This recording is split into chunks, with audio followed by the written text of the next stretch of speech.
that straight away. And hello, if you're watching on YouTube, I started a little bit late today in general, but I also then forgot to start my YouTube stream up for the first couple of games, so I apologize.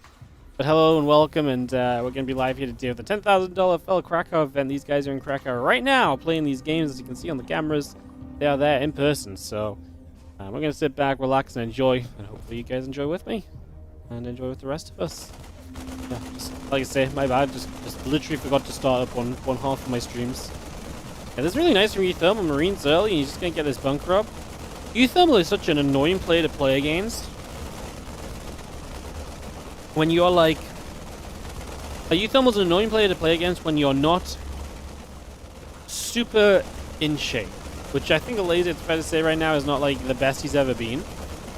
And I think that, you know, UTHERMAL's got such a capability of like going back through the ages and just being like, oh, remember when this build was a thing? Or remember when you could kind of like build this to do that?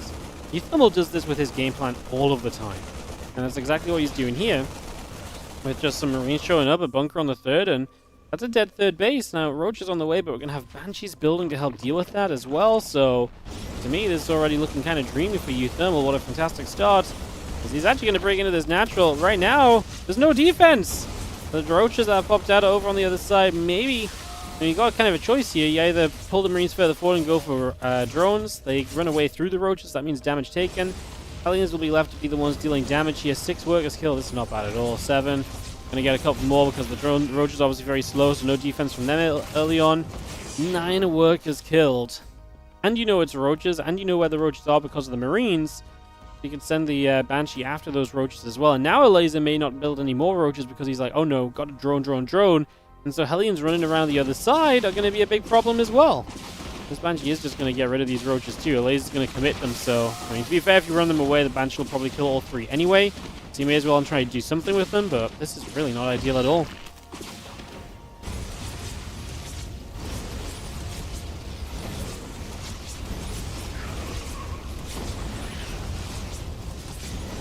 Hellions getting through. A lot of drones continue to go down. 14 workers being picked away at here currently, so that's going to be a lot of damage done. Once again, Ethan with a little counterattack doing well, and I mean, the counterattack from the laser is not really doing much of anything, right? CC and the wall off is not going to get cancelled or anything at all, so that's going to be absolutely safe, fine, and dandy. And yeah, overall, this really does just look kind of like a dreamy scenario early on for UTHERMAL. This is kind of wild. I sat down, we've casted 3 very fast games. I mean, this one's going very quickly, and it's just been UTHERMAL dominance, man. Crazy. Clem said post-match interview at EWC he played from now on PvP. Have I heard more on the subject? No. I didn't even hear him say that, so I don't even know if he said it jokingly or if he's dead serious, so. It's okay, guys. Surely we get a patch, right? It's gonna fix everything.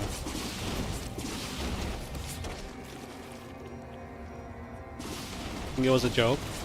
It does sound like a joke to me too. That's why I said I didn't really hear it right. Yo, the Queen Micro and the dropper load gets the Banshee kill. That'd be really cute if your game wasn't already in, you know, impending doom stage. Maybe you've got an opportunity here, man. Like, some units are morphing in. Maybe there's a chance.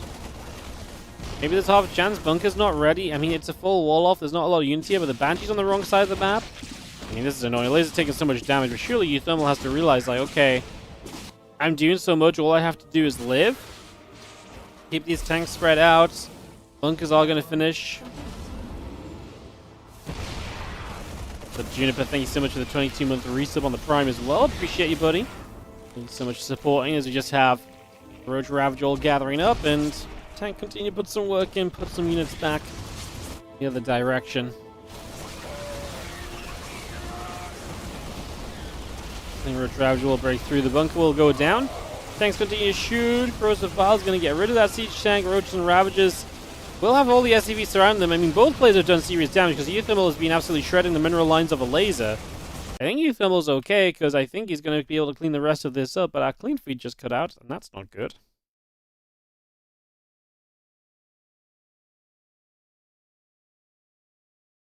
Ew.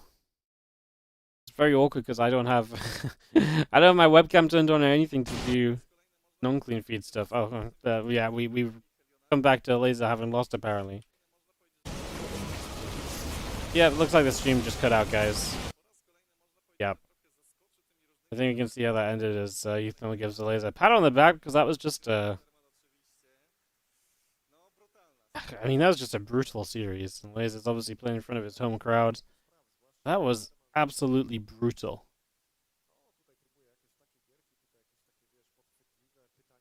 Laser is going to be devastated.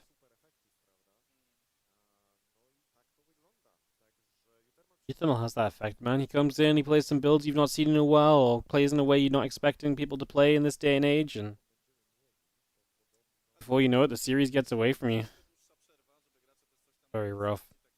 Alright guys, I think up next they're going to start doing the winner bracket matches, so Clem, Cristiano, Rainor, Mana, and Lambo, Geralt. I think, but we shall see.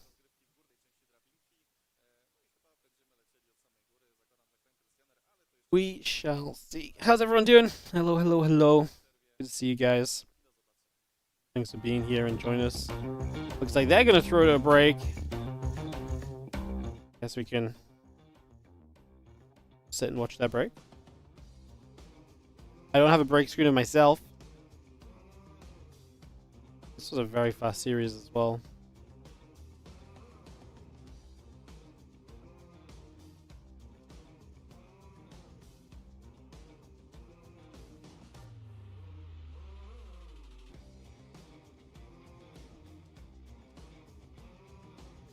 World-class events. That's what they say about the WardiTV tournaments, you know?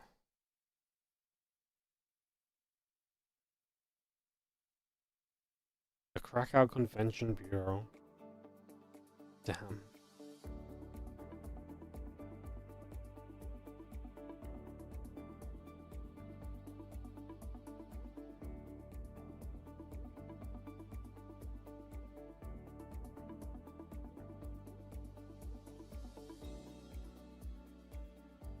Don't know what this is, but nice, lovely. We'll buy all of that stuff from that factory. A drive and reprogress. Okay. Oh, drones in this heartbreak, man. Everything's getting yeah, I'll run a drone around this building, run a drone around this part of the wherever the hell this is. Ay ay ay.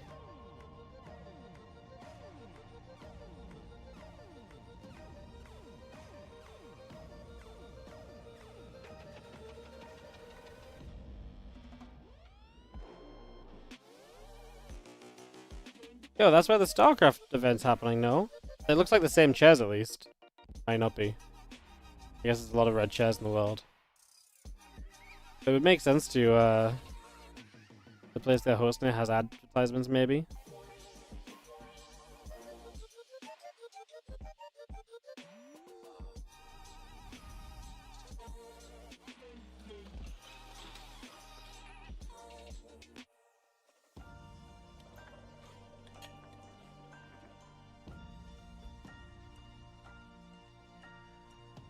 Do do do.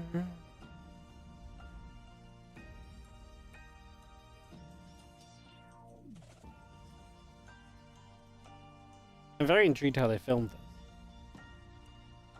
Like, this is a little drone. It's just out there, like, doing all sorts of things.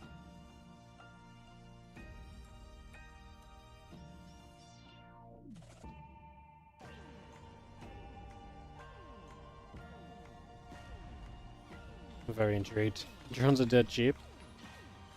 Ah, just... That's just interesting, honestly.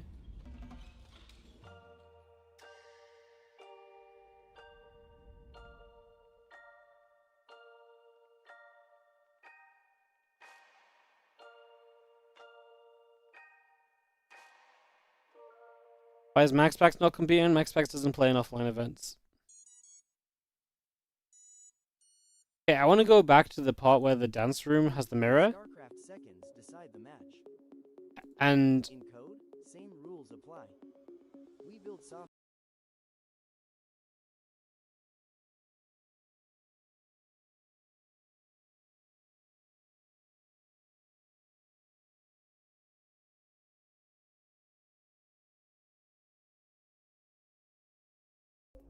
Hey gamers, are you a streamer and want to boost your channel?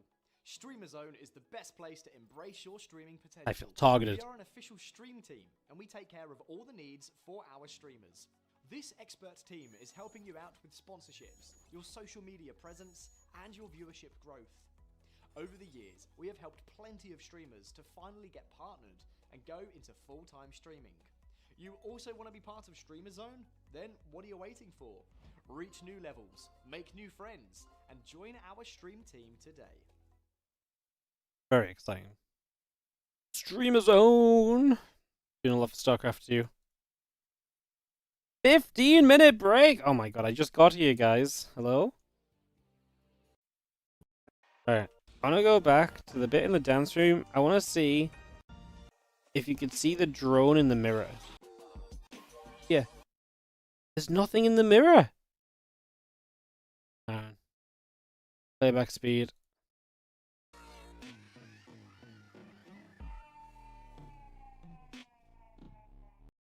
There's nothing in the mirror, no? What is there? Oh.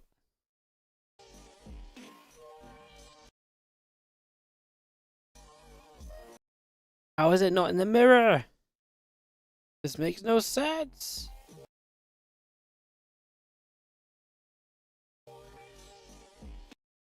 Is it edited?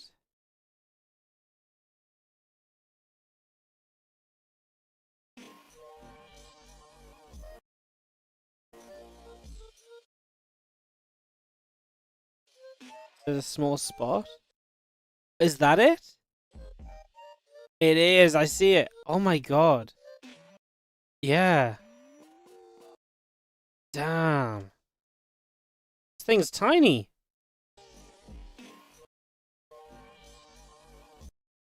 I want to see exactly like that moment where it's turning.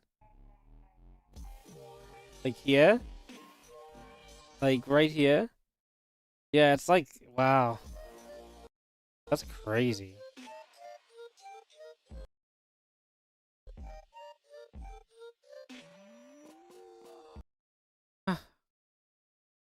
Well, I'm still very impressed because I'm not gonna lie.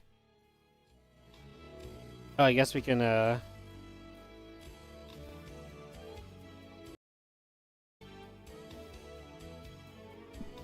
I mean, that means that all them people were just like not stepping on that tiny ass little drone, man. I guess it was all staged though. Staged and cut together. Very clever. Well, guys, the 12-minute countdown timer. I would have thought the guys that came in from Riyadh, like, I know they probably need some time to set up and stuff, but I saw Lambo and Clem there. I feel like they probably want to just play, no? Unless maybe they need some time for someone else to set up on stage because they need to move UTHERMAL. I don't know what their setup's like. I don't know how many people they can have on stage at a time, you know? So, yeah. Anyways, need to set up the PCs. That's fair enough. I thought they had two setups, but yeah, maybe they're setting up in an interesting way. There's a ghost holding the camera. Oh, how did I not realize?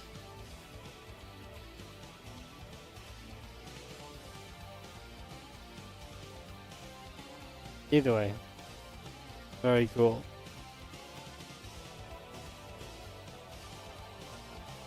Well, guys, I really joined in for a very fast series, and we're going to go into a break, so I guess we just chill for a little bit. How is everyone doing? Hopefully you guys are doing well.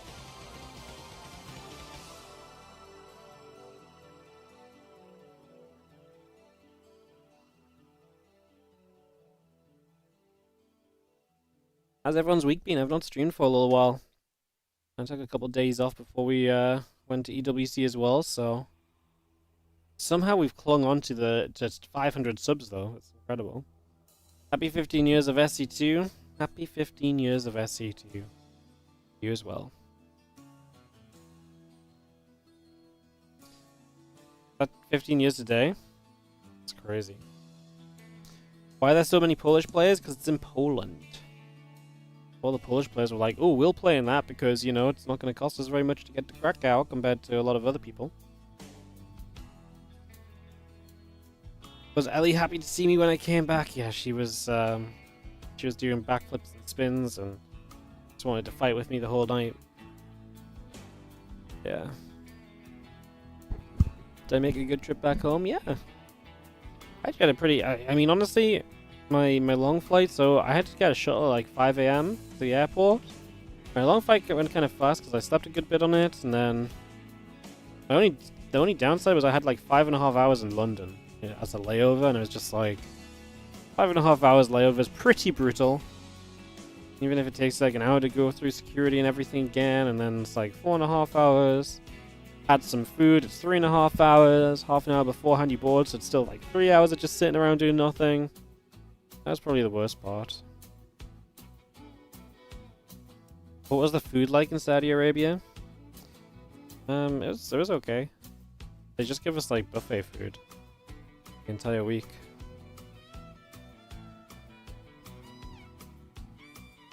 You know, the first time I went to Saudi Arabia, I ate so much like hummus and like stuff you dip in hummus and stuff because it was really freaking good the first time we went. And I feel like every time I've been since, I get so excited because I'm like, oh my god, the hummus! And that's just meant like tastes real good, but like I guess they like start giving us the cheaper hummus because it doesn't hit quite the same as the first time I went. So yeah.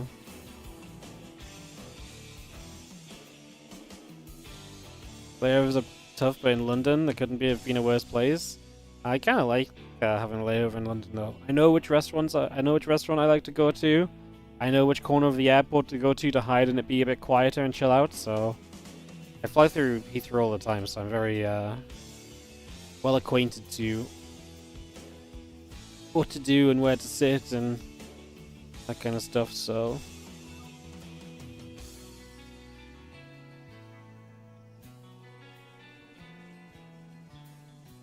Thomas, bro, you haven't even tried the real food? What's the real food? I mean, I literally just ate the provided food for us all week. I didn't go to a restaurant, I didn't go out at all. I just ate the hotel breakfast, the buffet lunch, and the buffet tea. So yeah.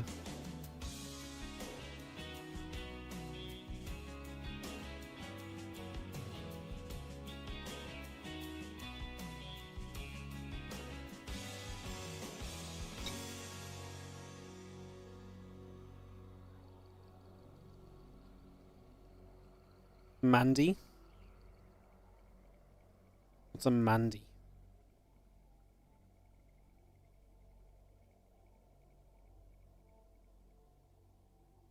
Oh. Yeah, I know exactly what you mean, because they have this at the buffets. It's just like rice and beef that's cooked together.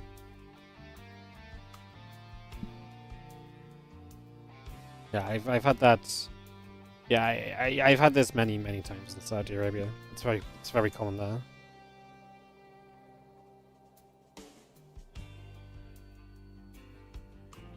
But like I say, I mean, like I say, I didn't go to any restaurants or anything, so I'm just eating like the buffet food at the venue or the buffet food at the hotel that they have for us. So like, it's all right, but it's you know, it's being produced en masse and stuff. You know, like it's never going to be crazy good.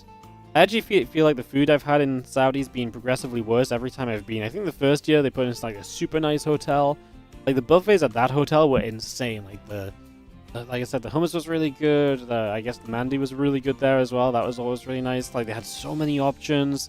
It was all super fresh and tasty. The second year it was like a similar vibe, but it just wasn't quite as good. It was still good. It just wasn't as good. Like it was the similar vibe, but like less good quality. And this year the buffet was way worse. Like it was still fine, but it was just like it was significantly decreased from what it was last time. So well, I mean, it was a different hotel, so just less choices and stuff, and yeah. You know, hotel breakfast and dinners, yeah, hotel breakfast is usually pretty good. This place had a really good egg bar. Like, you know, I know a lot of places like make you eggs how you want them, but this place is like had a really good egg bar. That's freaking great. But yeah, I wouldn't really say I've had much authentic Saudi Arabian food. You know, like I really just ate some buffet food the entire time, and obviously some of that's specifically designed to, you know, be made en masse and to just give out to people as much as they can. You know. They were excellent. Oh, bro, chill. Stop. To be fair, I've never really had like hotel buffet food until I went to these. I went on these Saudi trips because I don't know. I just never really. But like I've eaten in the hotel restaurant and stuff before, but I've never really like been like to hotel buffets. I guess for like not breakfast meals. Yeah, pretty good honestly. What was I expecting? Oh yeah. Anytime you mention eggs, people are like, "Oh, we can make an egg joke." I bet they've never heard of this one. Even better, we could make an egg yolk. Yeah, good one, guys. You're really hitting it out of the park with this, with these surprises.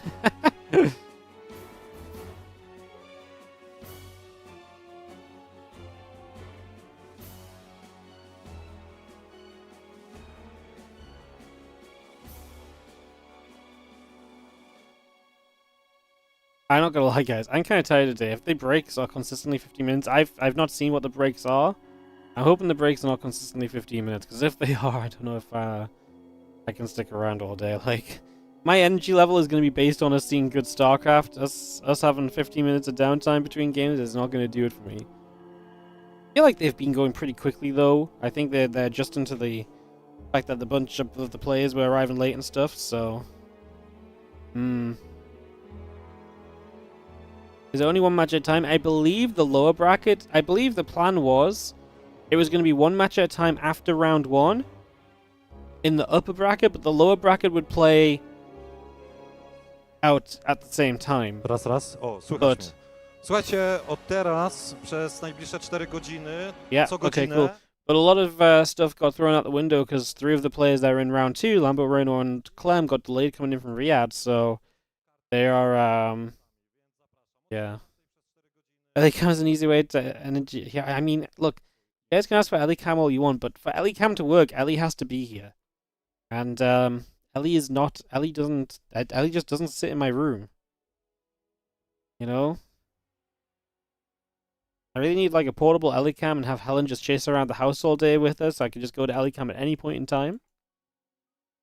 Ay.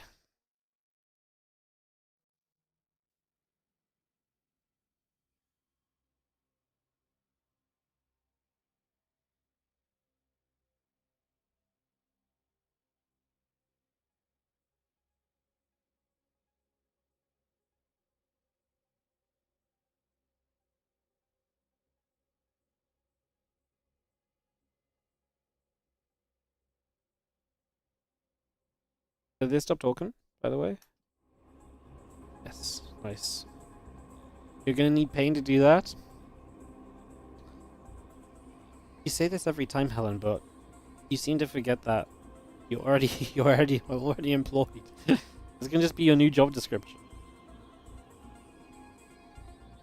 Pretty close to EWC, surprised to see Clem and Rainor on the invites. Yeah, I mean, I guess they figured why not just go hop over to CRACOW on the way home and probably win some money. You know, they'll be tournament favorites outside of their conditions from traveling all night.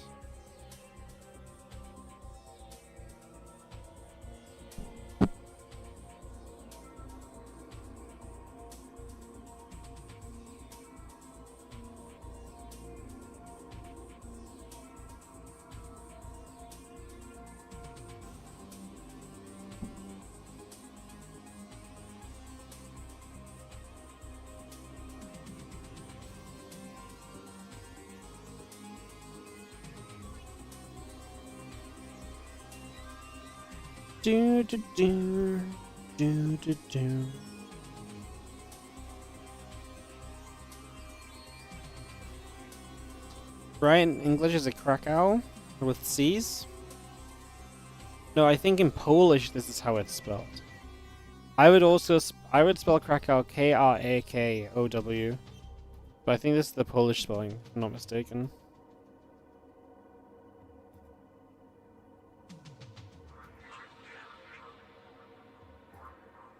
There we go, guys. Great chat. Some good time killed. 40 seconds on the countdown. I think they will probably not have to have this setup time anymore. I think it was just because of the way that things were getting set up before, I think.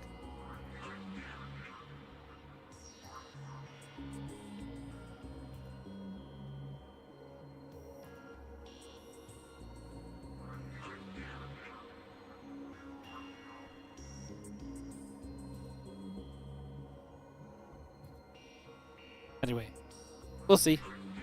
See how it goes. See what the day gives us.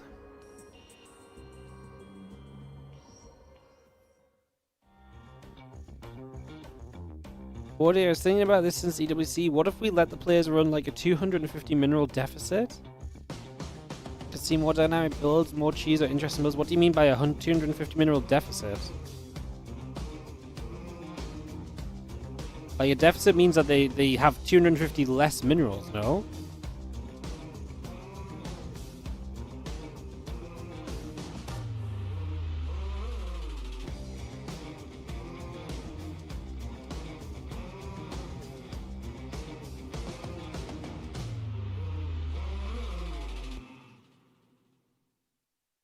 Hashtag CRACOW. See, they spell it with K's here. I imagine that's an international thingy.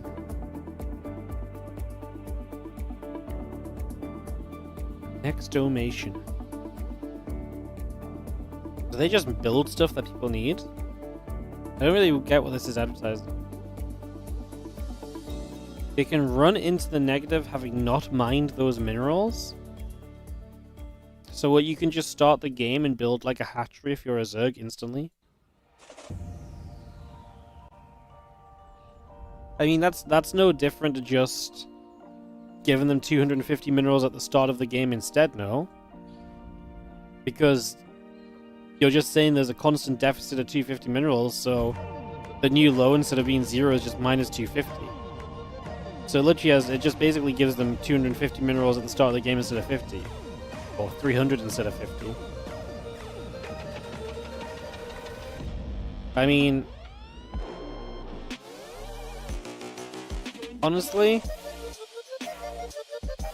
I don't think it's going to increase or change anything. Like, the problem is that... Turn this music down. The problem is that...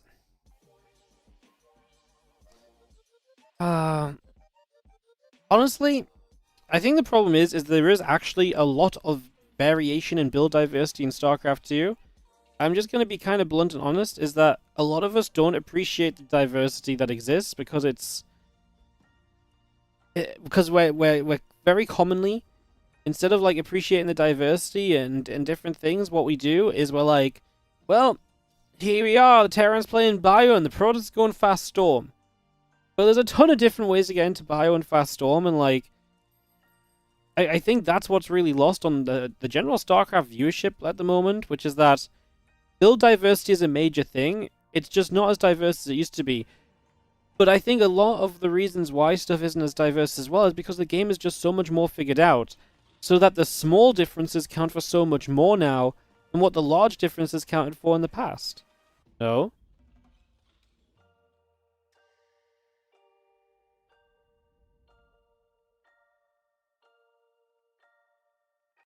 CRACOW is the Polish name, while in English it's often used with a C. Oh, that's so weird. I would have never written CRACOW with a C. I only wrote it in my title because that was the name of the tournament. What's the footage we're watching? We're just watching ads. Yeah, we're just watching ads waiting for the games to come back.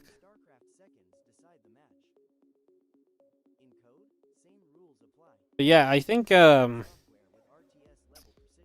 thing is in StarCraft 2 is like nowadays, just the way that the game is developed is that the differences and the tendencies are and the little differences just come in very small waves and in very small ways. And so a lot of people, like, I think for a lot of people, they look at that and say they don't appreciate differences that are that small, they don't really care, and so to them it just doesn't exist. To them it's just the same thing. But it's actually pretty impactful. You know? It's also why I think going back to like a 6 worker start, because I know people discussed this lately, I also think that would not be as good anyway. The thing about 6 worker start is we had like, what, 5 years of 6 worker start, But since then, StarCraft 2 has gotten to a whole different level. I think 6 worker start would also just get extremely well figured out.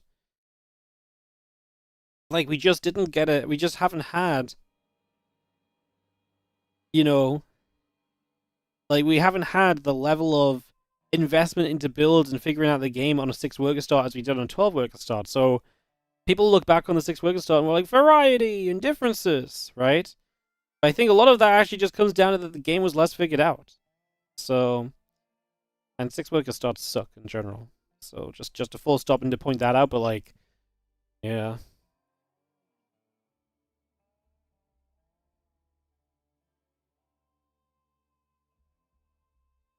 Six worker start. Yeah, I mean, 6 worker start slows the game down massively. That's why in Legacy of Void, in Wings and Hots, the game was just so much slower to get into.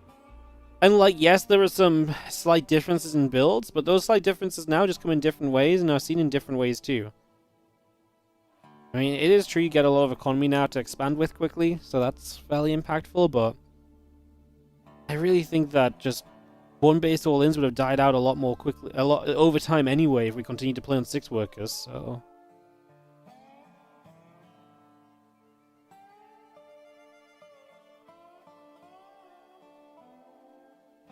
Oh, crowd shot.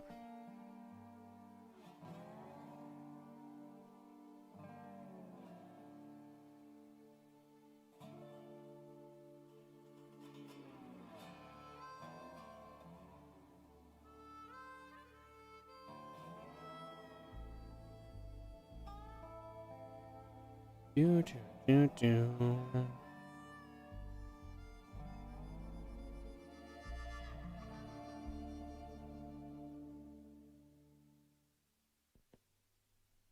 Hi guys, I think we might actually get some StarCraft here.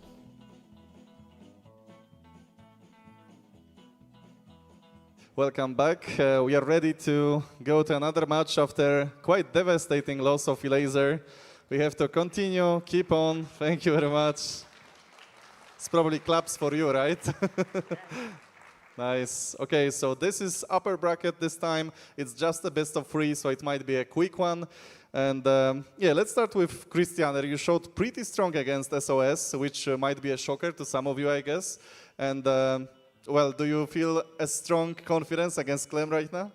I'm not feeling too confident right now because PvT feels hard to me. PvP is a different matchup than PvT, obviously, but I will still try my best. Did you try to learn from Classic at eSports World Cup? Perhaps he's some inspiration because he's showing that Protoss can be very strong against Terran. Did you learn from Classic? Like, I used to play Disruptors in the past, but I think Storm is a bit better right now. I'm not exactly sure which style I want to take, but I think it's going to be something tricky maybe. All right, so kind of from another side, Clem, I wanted to ask you, why do you hate TVT so much? Why do I hate TVT? I think it just doesn't really fit my strengths as a player, and I usually don't really have fun playing it. So I was like, okay, I might as well play for us. It fits my style better, I think, and it's also more fun for me. All right. We might see a little bit of Clem Protoss if he was to meet a Terran, perhaps. But other than that, let's get ready. Another match, maybe another banger. Let's see if the Clem can show dominance this time. And shake your hands if you want, of course, and let's go. God, Indy's such a cool stage host. This man can do it all. Observing, production, casting, interviewing, stage hosting. Indy should be an inspiration to all of us. No one can stop this man. Look, there he is, straight to the caster seat. Straight to the caster seat. Ain't no stopping him. Crazy. Oh wow, tack, tack, tack, tack, tack, he says. I love that we can hear like the whispering of the Polish casters on the Queen feed as well. The slightest of whispers.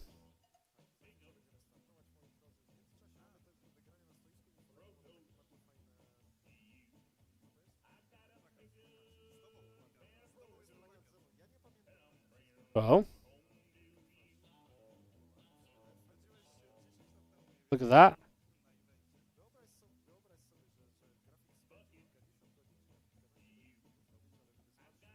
How do we get ourselves a FEL CRACOW poster, man?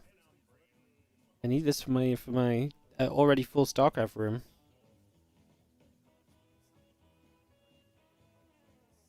Whoa. Huh.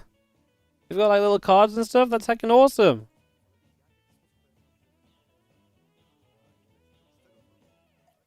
Need to go back to Krakow, such a beautiful city. Yeah, I was there like 2 months ago. Great place. Great place.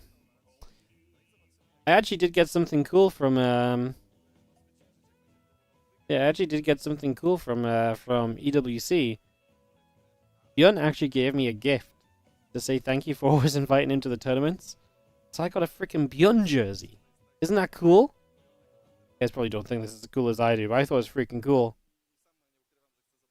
I'm gonna get my Bjorn jersey and I'm gonna like frame it with the Bjorn Katowice card I think that I have. I'm just gonna start making a Bjorn shrine basically. I'm just gonna start making a Bjorn shrine. That's the plan. Alrighty, guys, let's go and cast some StarCraft 2. It's nice to be here. Even better now that there's more StarCraft on the screen. As we kick this off, this is a $10,000 tournament, guys. It's offline in Krakow, and this is an upper bracket matchup as we've got Cristiano versus Clem, best of 3, kicking us off right here. Getting this underway. Yeah, sorry for the, obviously, I mean, I say sorry, it's not my tournament, I'm not running it, but I can only apologize that you had to listen to me waffle on for 25 minutes. Bjorn's such a cool dude. Bjorn is such a cool dude. I was very happy with this. I've been like a massive Bjorn fan for like 10 plus years, like, I was a Bjorn fan before it was cool to be a Bjorn fan, you know? Ooh, the proxy barracks found, scouted, and cancelled. Nice find from Cristiano. It's gonna throw Clem off a bit. Yeah, I've been a Bjorn fan for a long ass time. Me and Bjorn always have some fun moments as well at events and so on, and obviously, you know, we invite him to all the tournaments and stuff. But, yeah. It was so sad because, so I came out from doing my death segment just after Bjorn got eliminated by Zaun. And we were just walking out, and then ZG's like, oh, Bjorn looks so sad. I was like, oh, what, where? And I turned around, and he was like sat down while Zaun was doing an interview. I was like, oh, that's so sad. I was like, if I was still walking past him, I would have said like, hi, and I'm sorry and stuff. I was like, oh, that's so sad. So anyways, I go back to the green room, and when I get back to the green room, Maddox is like, hey, Wardy, Bjorn gave me this gift for you. And I'm like, no, what do you mean he gave you a gift? So, like, I think I went to the bathroom, then I went to the green room. I'm like, what do you mean he gave you a gift? I just saw him. I was like, where is he? He's like, he's gone. I'm like, no. God damn it. I just had to Discord him to say thanks. Ay. Couldn't believe it. I was like, I just saw him like 10 seconds ago. He was too sad looking down at his phone to see me. Unbelievable. Alright, anyways. StarCraft right here and right now is obviously this was a little bit of a delayed start from Clem, trying to proxy it up a little bit. Factory coming through, Warp Gate and the Stalker coming online, had a Nexus up as well.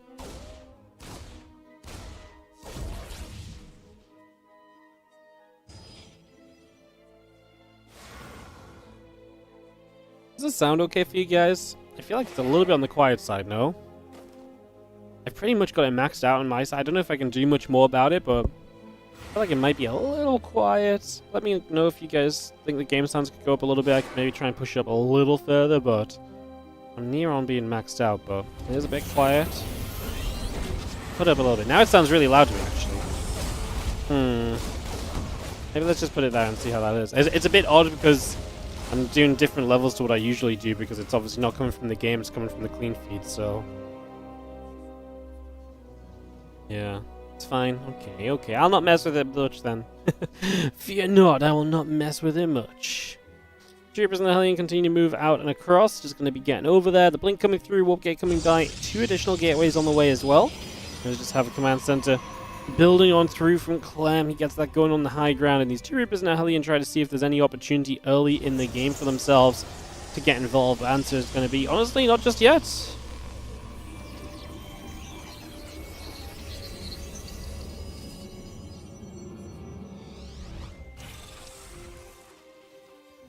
CC finishes. Floats over toward the natural.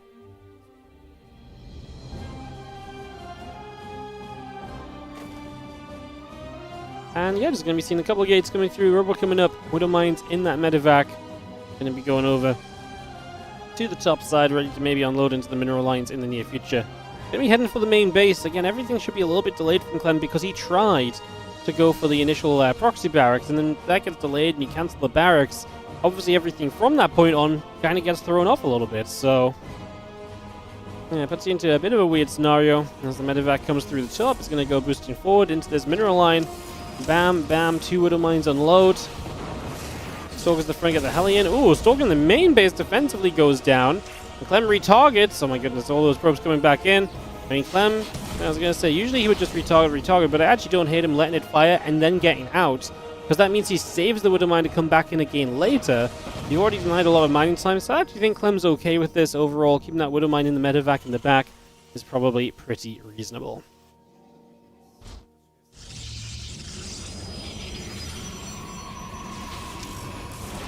She saved both the Widow Mines. This one's going to retarget it, gets 2 probes. The other one's going to come off cooldown, by the way, and he actually saves that one as well. That's 1 more probe there. Yeah, just really nicely done. Still has a medevac and a mine alive. This mine will go down, but damage really done by Clem. So much mine time lost for Cristiano. Cristiano's going to try and just push it on the other side. There's a second siege tank that he is going to end up blinking into. That is not good enough. Oh, Clem's mistake there is not lifting the depot. If he lifts the depot, it just means the Stalkers have to blink over the depot, which is a little bit tougher. It takes a little bit distance away from them, but in general, I mean, I don't think these Stalkers do much else. They're going to recall out. Can we kill the low HP one? We cannot. But yeah, this was not good for Cristiano. He lost way too much. And he did reset Clem's tank count to 0, so maybe Clem will have some defensive issues now. Because this is kind of just Marines at the moment. A Banshee showing up, another tank popping out. We should be okay here. Banshee takes a few shots. SCVs will pull forward. They can repair the Banshee or just tank the Stalk shots a little bit. Take your choice as to what you want to try and do. Go to mine burrows. Another probie. It's going to get chased already.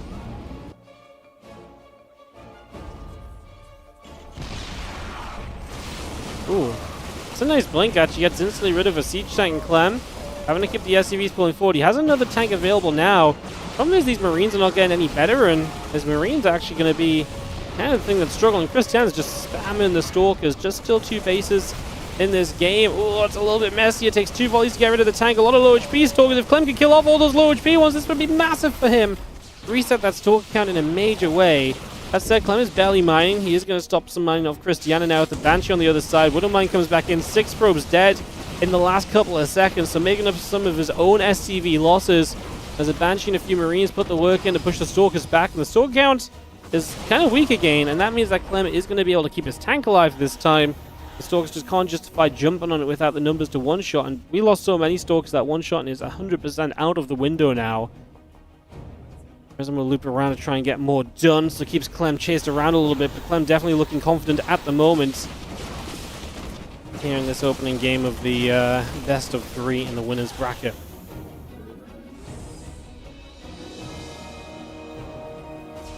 Two Marines keep that Prism Warp push back. Now the tank shot hitting the Stalker. One more Stalker warps in. Marine goes down. The couple of Banshees going to gather up. SCV falls. That bunker is going to be done fairly soon as well, but it's not going to finish up until another SCV gets to it. And again, there's a Banshee across the map from Clem that's dealing some damage too, so damage still being done. And he has to drop back into the main base as well, by the way. This Widow Mine has so many kills on it. It's going to be +1 for it. He has an 8-kill Widow Mine, I believe. It's been extremely effective throughout this game. And that's the power of just keeping those units alive from early. Like, if you didn't keep those units alive, you wouldn't be able to keep on coming in and doing this, right? So, the fact you can keep on, coming back in and doing this again and again is really a pretty big deal. Kind of a huge deal, honestly.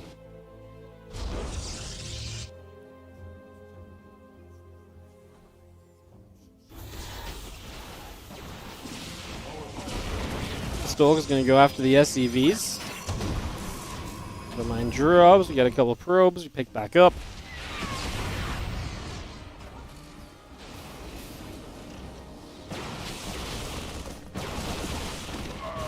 He's fighting. Stalkers get pushed away. We'll just see the Stalkers still being pushed backward as the Banshee comes back through. Medevac with the Widow Mine side. Going to pull back down the right side. Going to go from main to natural.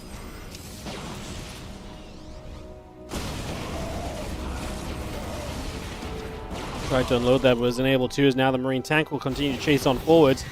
Stalker's going after those SCVs. Marine Marauder behind this, going through as well, continuing to help out. We do have another couple of really nice tank shots coming straight onto those Stalkers there.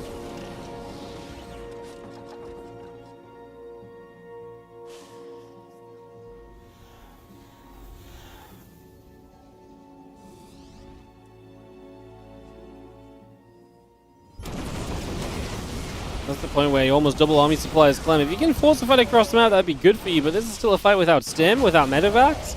First tank goes down quickly. Like, this is him just fighting or getting caught in a fight too soon. Trying to be across the map at the point stim finishes is kind of getting punished a little bit by these Blink Stalkers, so a good moment from Cristiano. There's a lot of work to be done. These Stalkers are battered and bruised as well, which is a major part of the problem, right? When, you know, all these Stalkers are just going to take a couple shots to die rather than more. That means you can get from one set of Stalkers to the next already. Natural expansion and trouble from the Banshee. I think it's fair to say that Clem is going to get game number 1. GG from Cristiano. And Clem is going to go up 1 in this best of 3 in this winner bracket round of 8.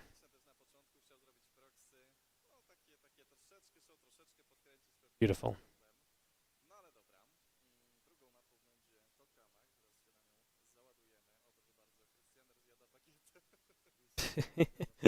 I like the signs, guys. Lovely. Love that.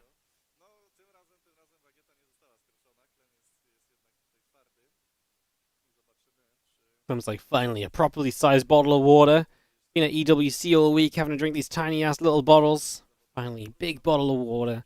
Don't have to take 4 bottles to my desk every time I play a matchup.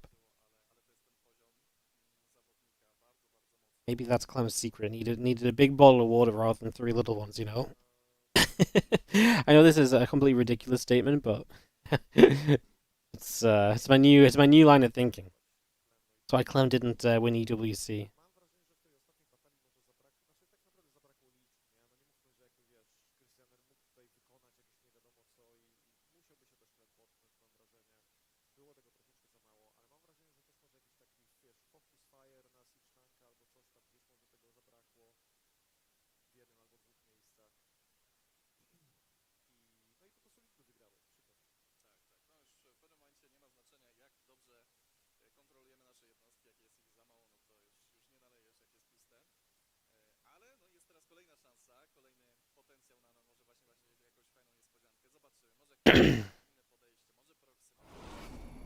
Countdown is done apparently. Sounds like we're in game, so it should just be a moment or two. We'll get off these cameras, get back to it.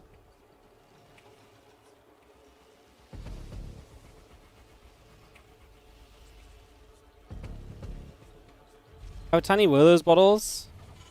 They weren't like tiny, but they weren't like, you know, if to me, like if you get a bottle of water, like I think 550 mils, like I guess they were like 250 milliliter bottles. To be fair, it probably does make sense because a lot of the time what happens at esports events is you see a lot of people get a bottle of water, they start drinking from it, and before they finish it, they lose it, they leave it somewhere, and it creates a lot of waste. So I guess the smaller bottles make sense because it's more likely that you open a smaller bottle and finish it or get the majority of the way through it before you lose it and start a new one. So honestly, I didn't even think about it until I just saw Clem have that big bottle of water. I'm like, oh my god, that's so much bigger than the bottles of water I've seen for the past 6 days. Yeah. Like I say, they weren't tiny. They're probably like 250 mil or something. Like I say, it probably makes sense as well, given the scenario.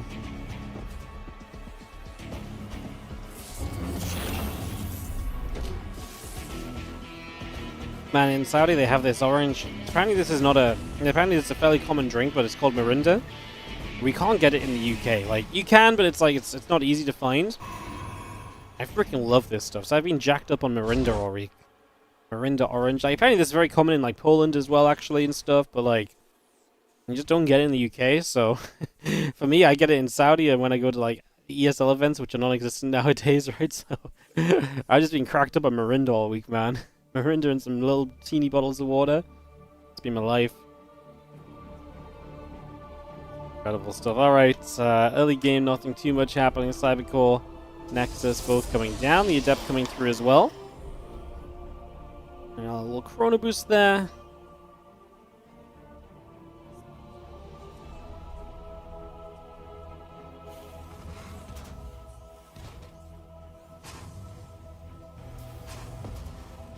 Okay, just coming up. The Adept in the Nexus coming through as well, so we continue to get that going. Our Nexus continues to be on the natural for the moment, so again, we settle that into play just for now.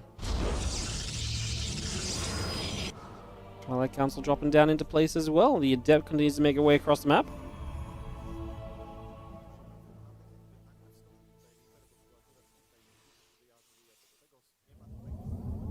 Ah!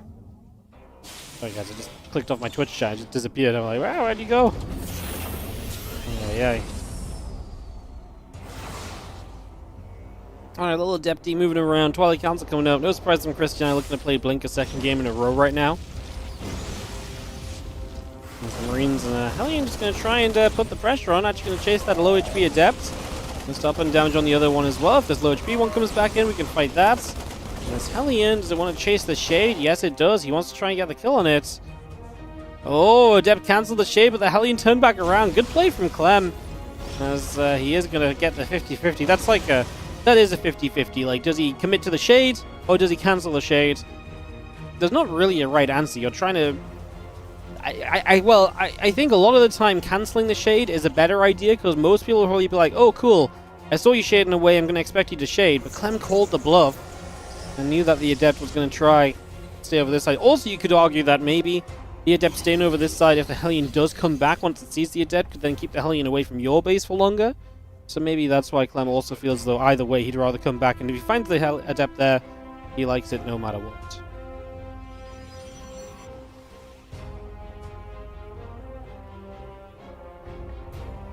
Two of the mines for Marines make their way into the main.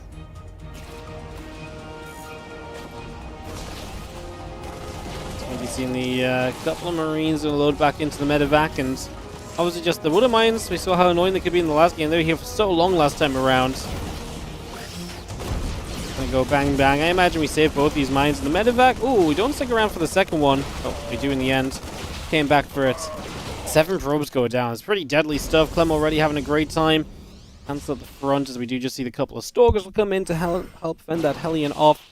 And that Hellion will be pushed away for the moment. That will be the end of that one.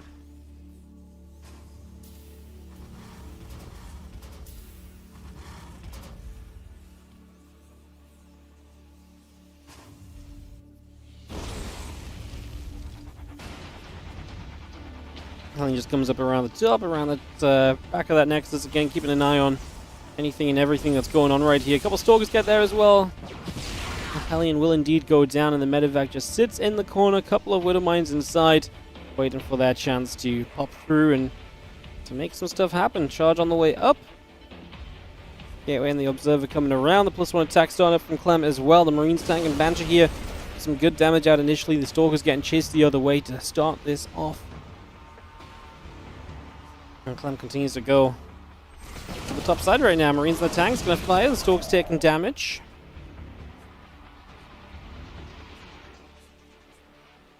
Going to pull off to the left-hand side. The couple Stalkers continue to chase that tank.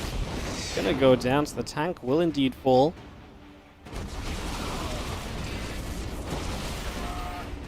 It's really nice though, right? Because if you're slowing down this attack from setting up properly, then that's generally something you're going to be very, very happy with. So I do think we look at this right here as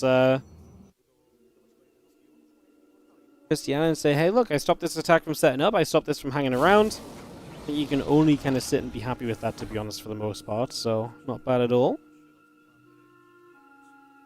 Clem's not done, though. The two Banshees are going to find their way in. The two Widow Mines are poised, ready to dart in and snipe workers as well.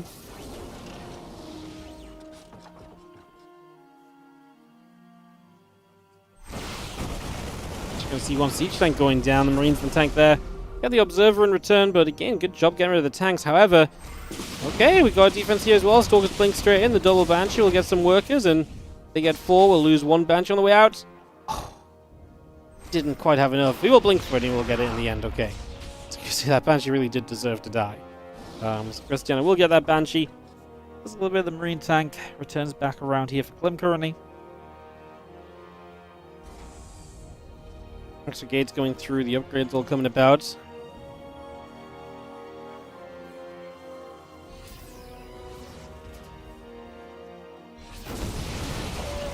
CVs are going to pull, so Clem's getting serious in terms of how this game is going to close out.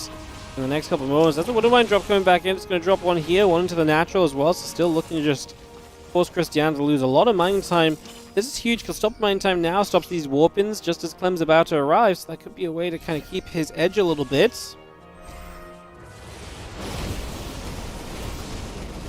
Civi's fighting, Bio chasing.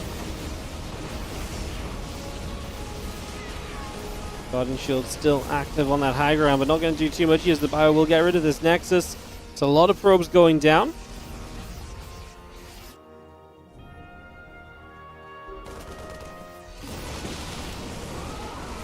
And this has already been scary for Cristiano. He does come in from the left side with those Zealots. No, don't lag out now. We've already had one series end on a lag out. Okay, well, Zealots from the left-hand side. The Bio coming on the right.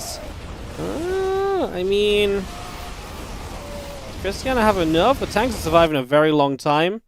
I don't think that's going to really be kind of ideal here. As you can see, those Immortals going to be troubled as well. They go down, getting blasted. Yeah, Clem has enough. And he is going to win this off the SCV pull. It looked kind of scary for Clem for a moment or two. It looked like Cristiano might just have enough to truly fight this, but GG gets called. Clem 2-0, and he moves through to the next round of competition here in the FEL CRACOW event. Clemmy, Clem. 2-0 through to the next round. So there are 4 PCs on each side up on stage.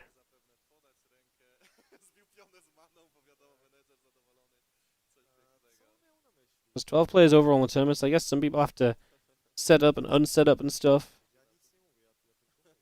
I guess we're going to do Rainor versus Mana next, guys, and then Lambo versus Geralt. Clem advances to play Skillet in the upper bracket semi-finals. And Cristiano falls down to play Spirit in the first round of the lower bracket. That's a little bit brutal. They also have the solo stage. Oh, I have no idea, do they? I've got no clue. I've only seen the multi-stage.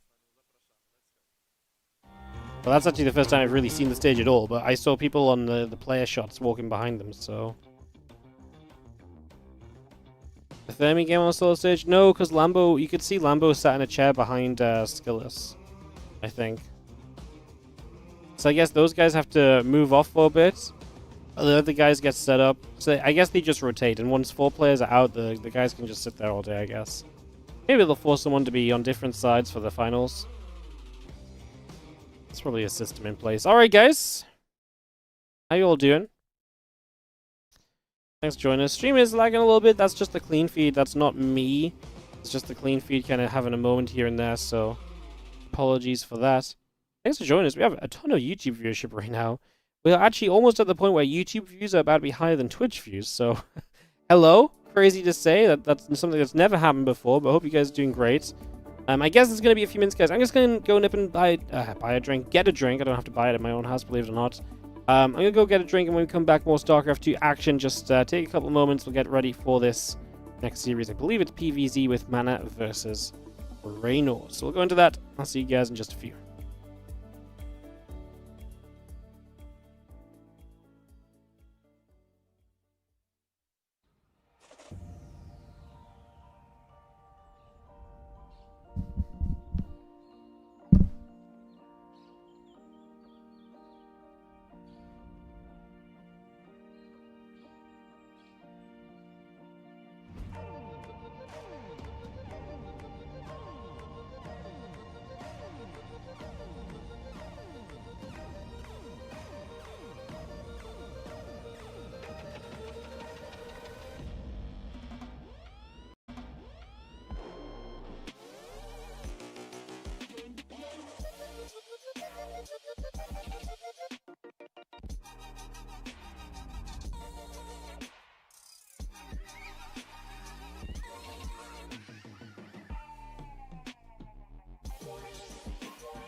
Hey gamers, are you a streamer and want to boost your channel?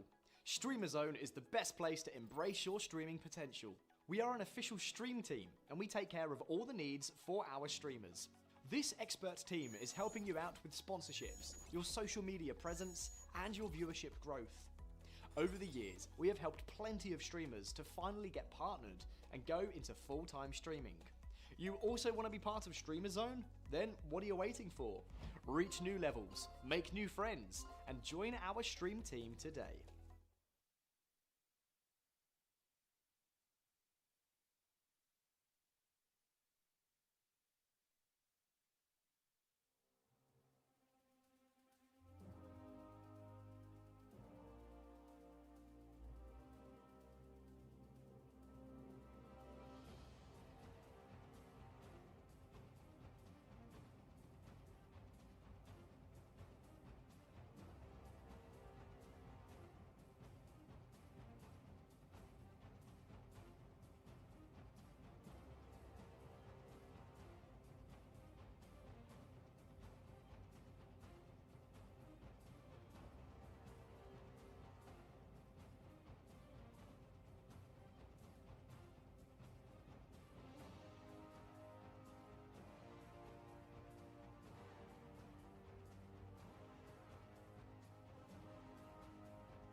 Hello guys, I'm back.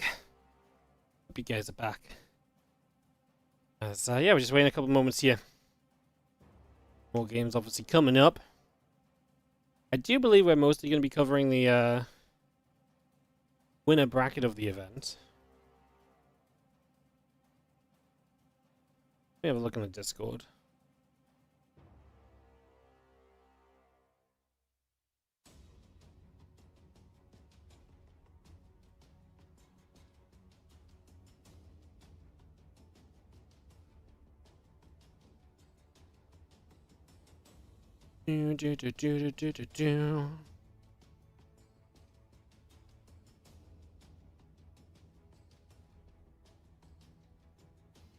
So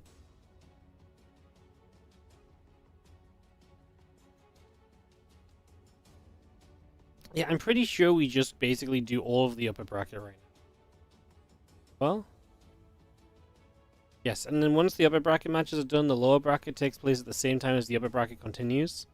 That does make sense. Okay, cool. And by the time we're done with the upper bracket final, there'll be a little bit of lower bracket left, and then we go to the finish line. Cool, cool, cool. How's the travel back? It was good, honestly. Had a bit of a long layover, but I was honestly very productive in my layover too. I scheduled the WardiTV Summer Championship. I did some European League work. I made an StarCraft thread that people could figure out where to watch tournaments instead of complaining that StarCraft 2 is dead already. You know, I took the chance to be productive, you know.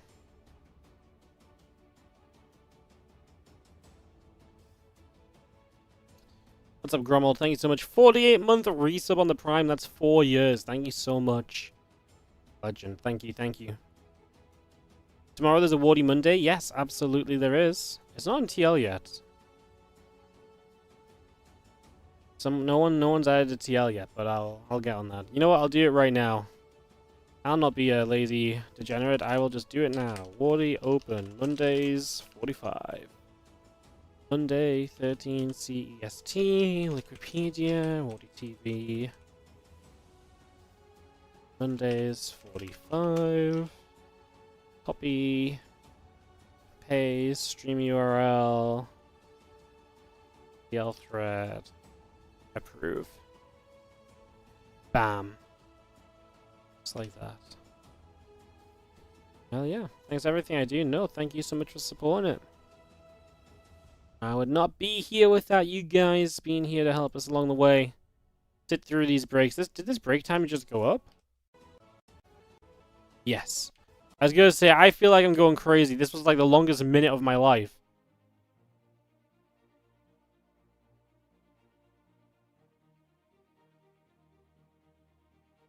Join if you don't have too much to get work and get wrecked at the first turn. What's all about? Gotta get screwed up at the start of the WardiTV Mondays every Monday. Get in the mood for you know, motivation to get better through the week. Welcome back, guys. Of course, another match is coming, another match from the upper bracket, and we already have our gladiators, one of them arriving all the way from Riyadh, from eSports World Cup. You made it. Good job. Oh, you have the jacket as well. Nice. Jacket's I badass. envy you a little bit with that one. We couldn't even buy these. So, Rainor, let's start with you. Very sad. So you just arrived from EWC. You had quite the travel, I've heard. You had some delays and the other stuff, but you made it in the end, and that's important. So I wanted to ask you, because I did pretty much the same trip. I was exhausted when I arrived here, and I wonder if you are also exhausted, and or are you? I need to like qualify to full get a power, jacket. I know. 100% and everything is all right. Sad. Well, we got here a couple of hours ago, so I don't know if I can be 100%. It was quite a travel. It felt like we were getting pranked all the way. It was, yeah, it was quite funny. Not really at the moment, but now it's kind of funny. I'm not 100%, but I'm definitely pumped up and hyped for the tournament, so I'll do my best. Nice. Love that answer. So Manas, from slightly the different side, because probably many people know, but they don't know the inside of your job here. Of course, you are a player, but also you are managing a few people here as well. So I wonder, what exactly do you do? How do you help Team Liquid players to, I don't know, be at the event, focus? Do you coach them? Do you watch their games and it's like, oh, Laser, do this, do that, Skillos, fix this, do proxy? Or how does it work? How do you help your teammates? I mean, I'm not the person to coach Clem, you know, he coaches me basically, but yeah, whenever they need help, I'm there for them. I do travel and a lot of the other things. It's too long of an interview to do this. But yeah, basically I help them win. Oh, you help them win. Okay, all right. And perhaps you organize them so they can focus on the game as much as they can. So guys, let's see how you play today. Let's see your ZVP or PVZ. Shake your hands and let's go. Yes, guys, in the chat. You still play StarCraft 2 online at an offline event. But it's still called off. I didn't think we'd have to have this fight in chat today. It is, like, offline just means that the players are in person. Okay? Fear not. I wonder how Indy got there before the players. I guess they wouldn't let the players travel out on, like, Friday night. And so all the players had to travel out on Saturday, whereas Indy probably traveled out on Friday night, I guess. Should have traveled out on Friday night, guys. Would have been fresher. Alright, guys. We get set up. We'll get in-game here shortly. More action coming through. This is the FEL CRACOW offline tournament. I'm Wardy, giving you guys some games, just giving you guys some coverage. We're taking it very chill today. I'm still... honestly, I don't really have jet lag. I'm just tired, you know? Like, I'm just a little bit worn down. It's been a week. Did travel for a full day. Yesterday. Yes, it was yes. See, my days are messed up because I feel like yesterday... I feel like I've been home a while, but I've only been home one night. So yeah, it's a little bit kind of like all over the place, I guess. But yeah, my days are a bit messed up. Anyways, we're gonna get into this and head into Rainor versus Mana. Yeah, this EWC jacket's very cool. We weren't allowed to buy it. I was very, very sad. I went to the merch store, but they didn't have this. They had some cool t-shirts, but I'm not gonna buy a t-shirt. Cool jacket. We're taking it. Especially would have been better if they just gave us one, but apparently not. I think it was Roddy that said all the casters should get keys. You know, all the players get keys and they get crushed as they lose. All the casters get keys, and it's just like it's like you get to keep your key for the week, but then boom, as soon as you've done your last cast for the week, boom, your key gets crushed. Tastosis take them all home as the finals casters once again. How do they do it every year? Take all the other caster keys and then put them in resin below that trophy. Cast in the finals. Insanity. Back to back finalist casters at EWC. It's nuts. Yeah. It'd be cool if we got like a little key like memorial like, hey, you casted the eSports World Cup 2025. I used to get these things in IEMs and stuff. I have them all on my shelf off over to the side. These things are very cool. Like, not necessarily like little coins or like little memorials. They're very cool. They weren't casting together last time, the final game, or were they? Yes. They casted both the eSport World Cup finals, no? Because last year they didn't realize that Cell was about a GG. They were just chatting and then GG was called and suddenly had to be like, ah, GG! Yeah.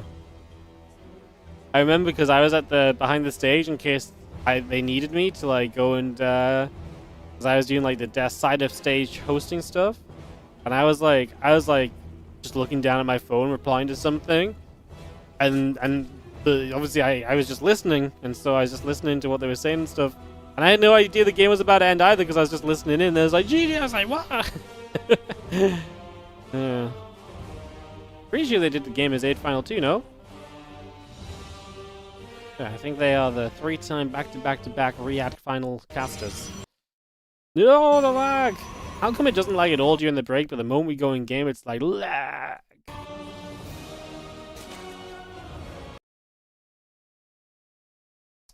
That's not great.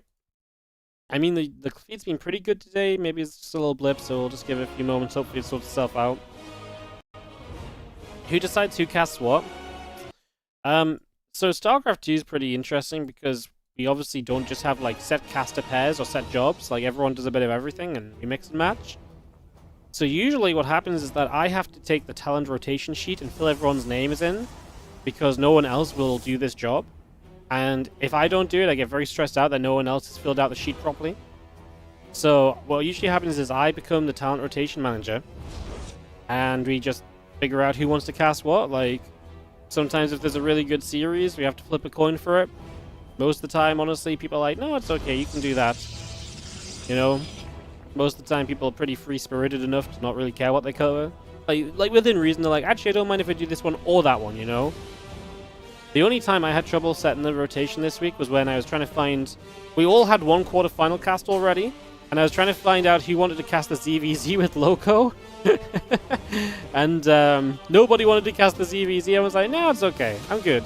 I was like, well, I already had 2 casts the day before. Like, I was very happy just to do 1 cast that day, but then, and I picked my semi-final, like, first of the bunch because I'm the talent rotation manager, so I get first dibs, you know?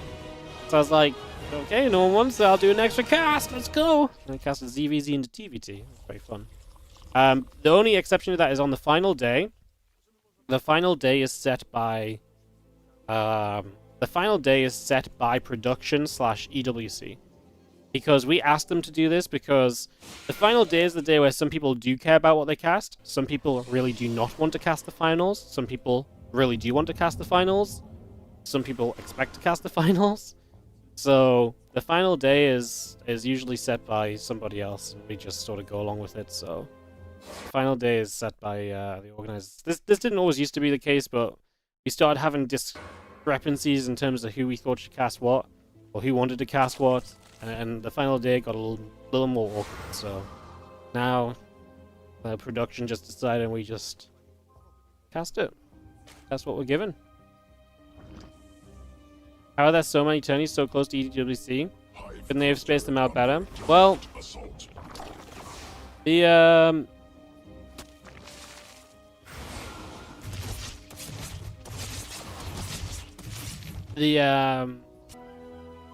yes, the game's lagging as well. It's putting me off. The problem was for EWC is EWC got announced late, so a lot of the tournaments were attached to EWC, and then obviously had to be squished into the period before EWC. But then also, this tournament was actually already set to happen on this weekend because it's part of like a bigger festival, I believe, in Krakow. So it had to happen on this weekend. So when EWC was announced, it was really sad because this tournament actually got cancelled. But then when the EWC schedule was released and they realized that EWC ended on the Friday, they realized that they could actually make this a Sunday-only event. And so here it is. So that's why there's a lot of stuff going on.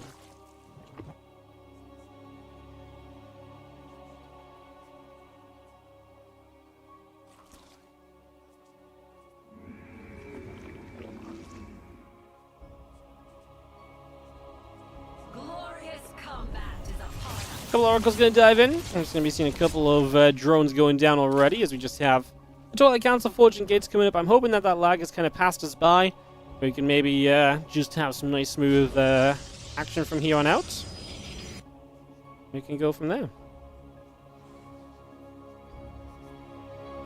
I think there will be announcing drama with SC2 and EWC in 2026 with another last minute announcement. No.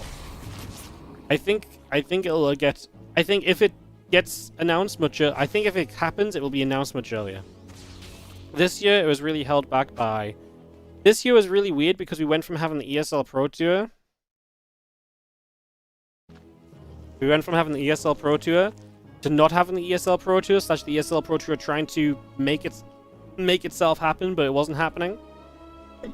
And so there was a lot of complications as to who became responsible for what.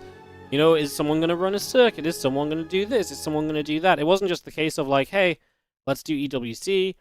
Blizzard obviously saw it as an opportunity of like, oh, you want to be the world championship? Well, how about you run a circuit? And EWC were like, no, let's not do that. And there was just a lot of complications this year. Whereas next year, it would basically be the same deal where it's like, hey, EWC are like, hey, Blizzard, we want to run StarCraft. And Blizzard should be like, cool. Do the same as you did last year then, I guess. And hopefully they can run some events that are a bit more spaced out. And, yeah, so I would not imagine it would be last minute this year. I think it was last minute because of a lot of drama that was going on behind the scenes.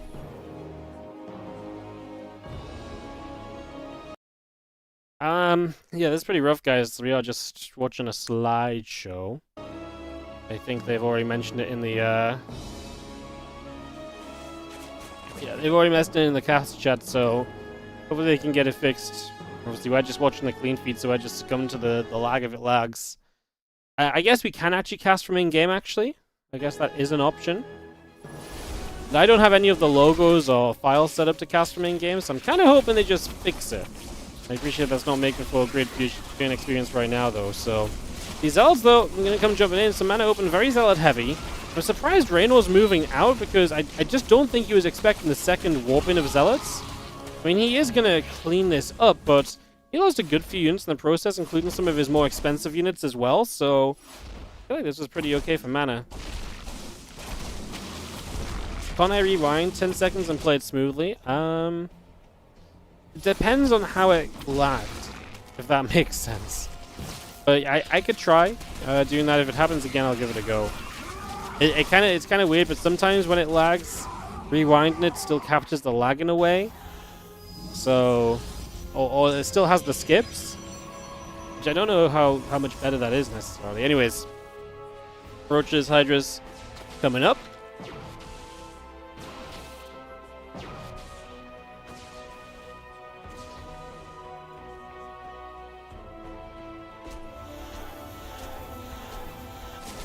Few Zealots getting loaded here. Just gonna see the Roach Hider coming through as well. The Zealots gonna dive in. A couple of drones going down as we start to get the damage done. Queen will be taking some shots, and we just have ourselves the Hydra. They get jumped on it as well as that Queen continues to get chased away, and that will go down. Prism loads back up. Just gonna be seeing the extra High Templar coming through, +2 attack on the way. Sentry on the way about, Zealot as well. Cannon and the Archon also in production right now as you get 2 additional pylons brought on up here.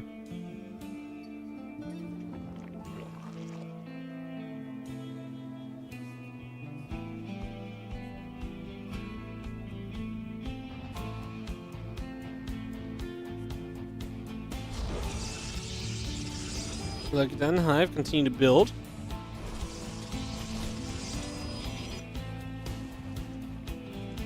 The Hydra is just going to sit on the side. Again, we get a couple spines coming up, so Rainor is heading into the later stages. Mana's army looking good as well. I mean, I think Rainor's realizing he needs the latest kind of tech units to really kind of get by here. Mana going in the same direction. Alright, so we lagged at 8:59. I'm going to rewind and just see if it gives us... What if I just go back to like 8:52? Alright, and so Mana's really happy here. His army's looking pretty good too. Okay, that does work, guys. Not bad. Oh, Hydra's got the prison. That's pretty nice. So y'all gonna see the Overlord getting taken down there. Another little storm coming down. The Ling Hydra gonna try and come in from a couple of different sides. So really trying to find a little bit more of an opening as the units gather up and continue to try and push on forward. Lings the Roaches getting through and some Zealots getting turned away. SC2 viewership at EWC was quite good. Yes, it was very good. Drop quality to 720p. No, it's not. It's not me. It's not us loading the stream. It's the sending of the stream that's lagging. Yeah, it's nothing we can actually do until they fix it on their side. But yes, the SC2 viewership for EWC was really good. It was way higher while we were on at a worse time because we didn't have any weekend games. We didn't have any weekend time slots. And we went for a lot less time than we went for last year, and we smashed the viewership as well. So, like, the numbers we hit while having reduced amount of time and reduced, kind of better, you know, having worse days than last year is actually very impressive. It's very good for StarCraft. The viewership was great. People really showed up. So, yeah, it was really nice to see. We were surprised by how many people were watching. StarCraft fashion's back, baby! I think, honestly, a lot of SC2 viewership drop as well is, like, people not being, well, hold on, let's see what these storms can do. As Mana is in a position where Rainor's going to be able to surround him. Mana does come in from the top side with some Zealots. He needs to get rid of the Lurkers, because the Lurkers are the scariest part of this, right? I don't think there's any Lurkers left here right now, so Mana can continue to hit this base. Another nice storm, extra warp and his Zealots, and I think Mana might actually be doing this a little bit, guys. Rainor trying to pull away. Looks as though he's in a bit of trouble. Zealots continue to charge forward. Let's see, the Roaches and the Hydras still taking damage to Prism. Getting jumped on a little bit as well. One more storm hitting a few Hydras right now. Still have the +3 attack, +2 missiles all coming up. More storms coming into play as well. It's another round of Zealots, and I think Mana has indeed got enough to take this game 1 of this best of 3.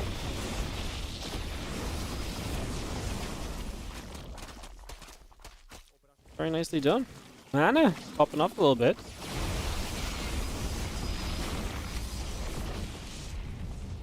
Oh yeah, the point I was going to make is I do think just people knowing that EWC is like the StarCraft 2 tournament right now helps a lot.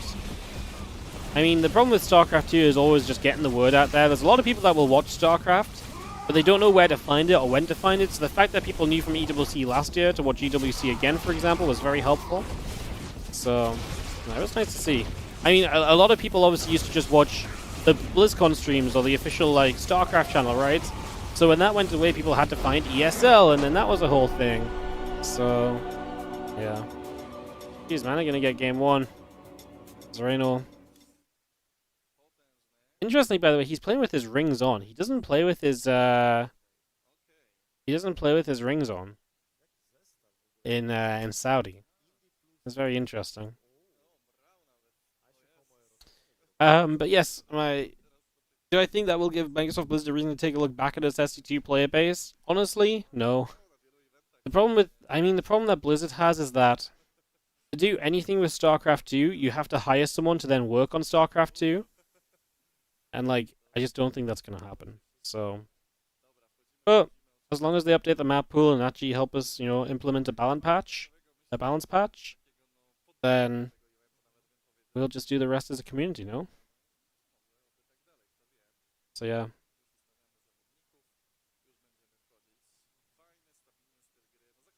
his rings. They're just accessories, but yeah, he yeah,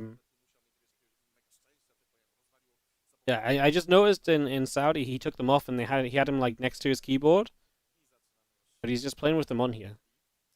Intriguing. I was intrigued. Did I get married already? No, I get married in like 6 weeks' time.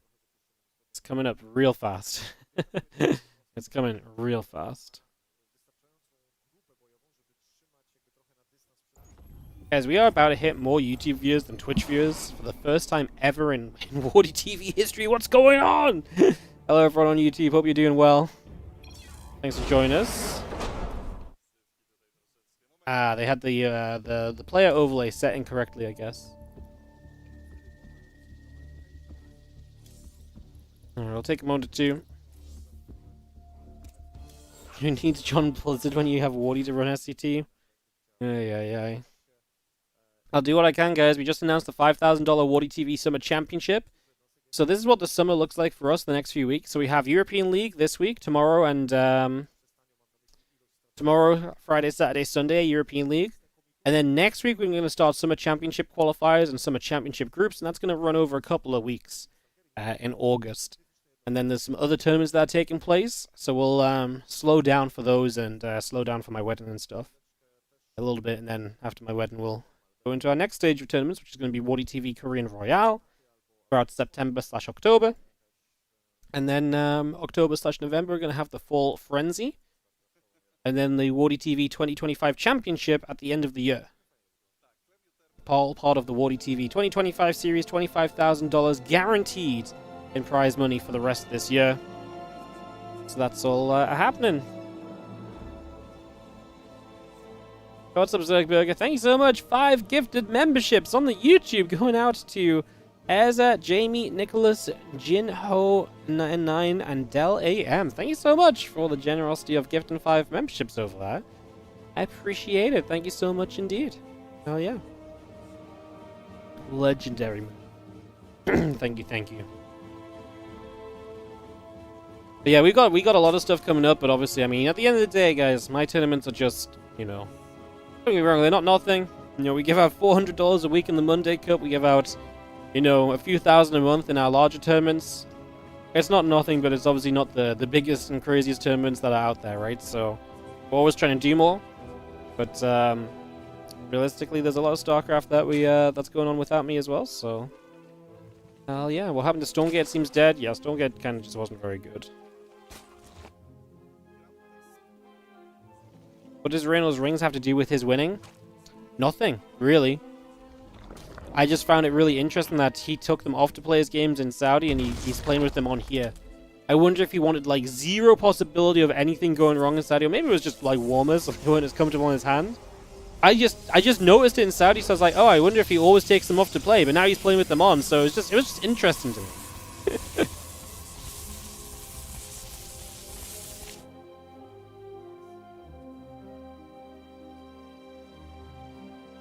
Do you think me keeping SC2 going also contributed to the viewership of EWC? I appreciate the sentiment, but I don't think my I'm not sure my 1,000-ish viewers has a big impact on like the EWC peak of like 60, 70,000 or whatever. I do think it's important that we still have StarCraft throughout the year, obviously. Like, I don't think I'm exactly saving EWC or anything, though.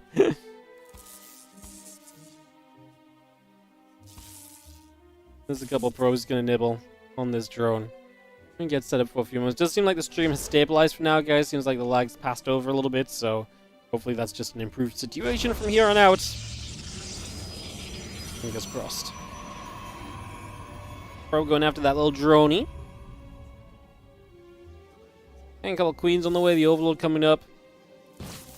What I do want to do next year, and I've mentioned this once or twice already, I'm very happy to keep on discussing it, because I really think we're going to do this next year. Even Helen is okay with it, so shout out Helen. We're going to do a WardiTV LAN event next year. Like, in the Wardy house. Like, kind of home story style, like old school home story style. 8 players. A little bit scuffed setup. Little casting couch.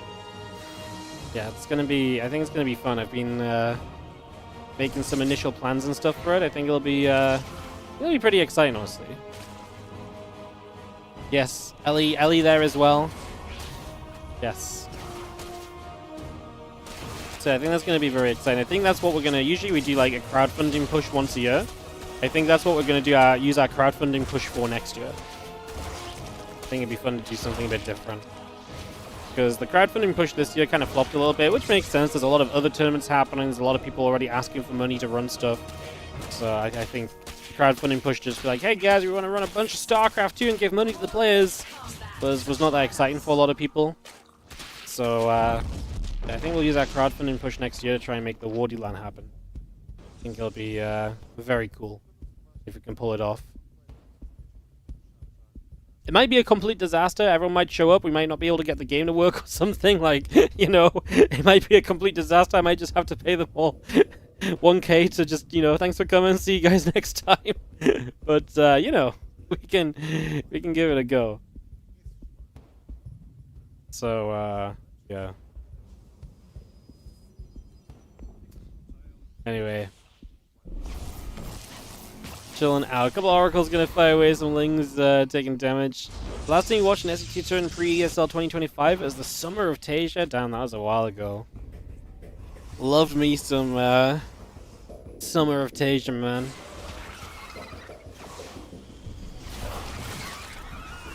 Tasia was a great player.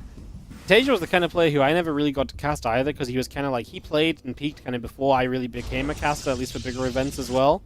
Or at least before, like, a lot of the top guys played in my events too. Like, some of them would, but Tasia just wouldn't, right?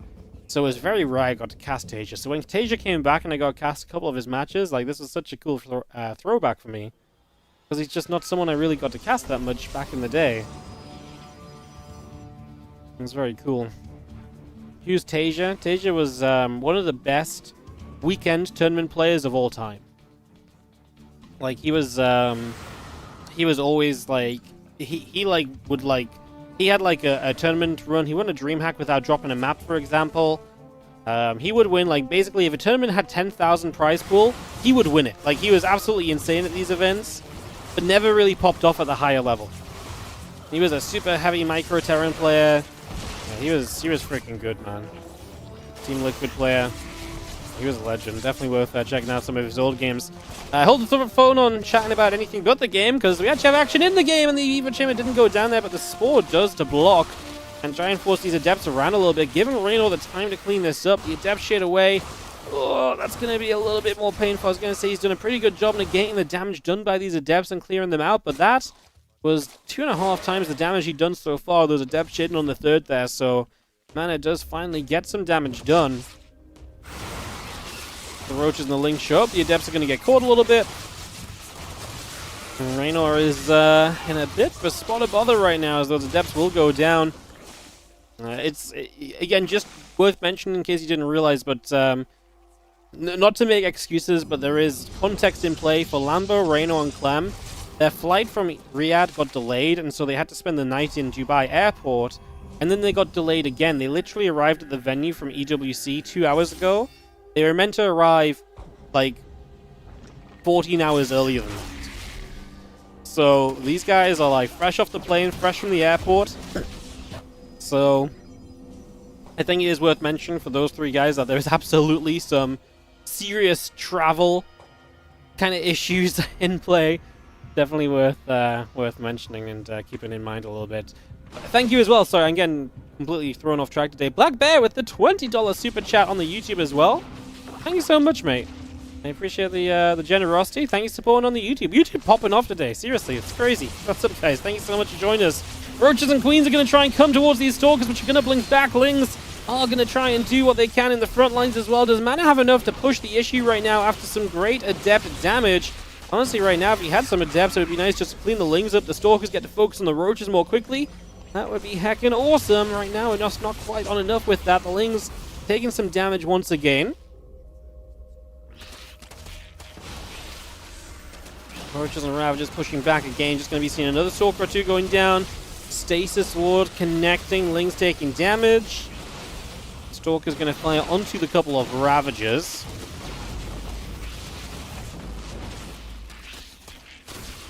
Couple of Corrosive Vials going to take out that pile on the few Lings, pulling back as well. And again, +2 attack and charge coming through from Mana. as he sits behind the supply. Reynor's pulled off a good defense here. This is not easy from the position he was in, so he's going to get himself right back on track. Put himself in a great spot, and Rainor is popping a little bit right now as mana comes through. These Stalkers once again trying to see what else he can find. A few Roaches, a Queen, the Ravagers trying to come through. As they just have the Roach Ravager will push these Stalkers back the other way. Ling's on the other side. Uh-oh, Stalker's getting caught. Stasis Ward gets denied as well. That's a massive shutdown. As all of a sudden, Reynor's going to keep chasing these Stalkers, and there ain't going to be no stopping him right now. Mana's probably going to try Blink High Ground. Rainor was prepping for it as we Blink High Ground and recall, but we only recall 3 out of 5. Those last couple Stalkers will go down, and Mana's army has been destroyed. That is going to be a huge win on the side of Rainor, who is going to be extremely happy with this, recovering from those Adepts and absolutely taking a hell of a fight. That fight was so clutch as well. If that Stasis Ward finishes up and doesn't die, that would have been a huge issue. But he got it. It was clutch. He believed in the fight, and he took that fight. And Rainor looking to maybe level out this series right now. That was a great fight for him. And like I say, definitely puts us more towards, leaning towards a 1-1 scoreline now than Mana being on his way to a 2-0. That is a big stasis. This game is not done yet, as you have the Temple Archives coming up, and I imagine the next time Mana tries to force a fight, Storm will be included. That Oracle going down, though, and I mean, this is just another little bit of something that you could have really still used here as Mana, so a shame to see that going down right there. As a couple of Stalkers will try and go after the Overseer. These Lings are going to pop out. The Stalkers and Zealots will go after those, and those Lings will get chased out the other side.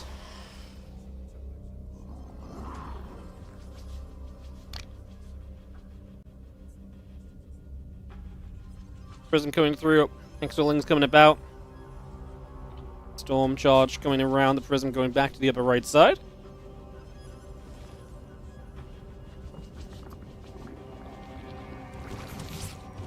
Prism gonna get turned the other way. Queen gonna be there. Ling's gonna get underneath. It's gonna be seeing the Prism having to continue out down to the bottom for now. Just gonna get out of there. Again, Storm and the charge upgrade coming through. Still for the moment, Mana. Oh, 2 Lurker Dens. See if he actually gets double upgrades, or if that second one was just he forgot that he built the first one. He didn't build these in sync, so we'll see what he plans. It might just be that he, like I say, didn't think about the fact he'd already built the first. Again, dude is probably freaking tired. Yep, he built Seismic Spines, and as soon as he saw Seismic Spines, he's like, huh, I remember building a Lurker Den elsewhere. Goes, finds that one, cancels it up, so just 1 Lurker Den in the end. A little mistake is caught by Rainor and fixed, as he is maxed out, and not just maxed out, but maxed out and heading toward a better army. There's a lot of scenarios in ZVP where you're maxed out, and it's like, cool, you're maxed out on the Lair Tech Force, but this is him on the Lair Tech army that's going to get better with the introduction of Lurkers, Hive Tech upgrades such as that Adrenal Glands. And you can see Mana going to start getting the Fleet Beacon down, but he's a long way off a significant kind of Tempest count. And I think that's going to be his issue, is he's not going to get an answer to the Lurkers up before the Lurkers are at his front door. And Reynor's going to have some serious timing windows to get damage done with these Lurkers, and very effective damage at that as well.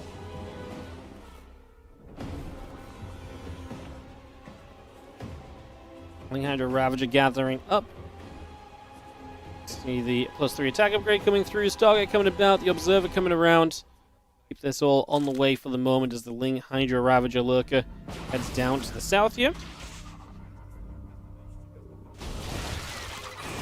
Oh, Ling's going after those High Templar. High Templar going to go down. Roach is going to come back through. We'll just see another Storm coming down and a couple of Zealots getting caught. The Roaches continue to go across. And another nice couple of Storms. The Immortals maybe they're trying to help as Rainor does set up the Lurkers and continues to push this forward for the moment.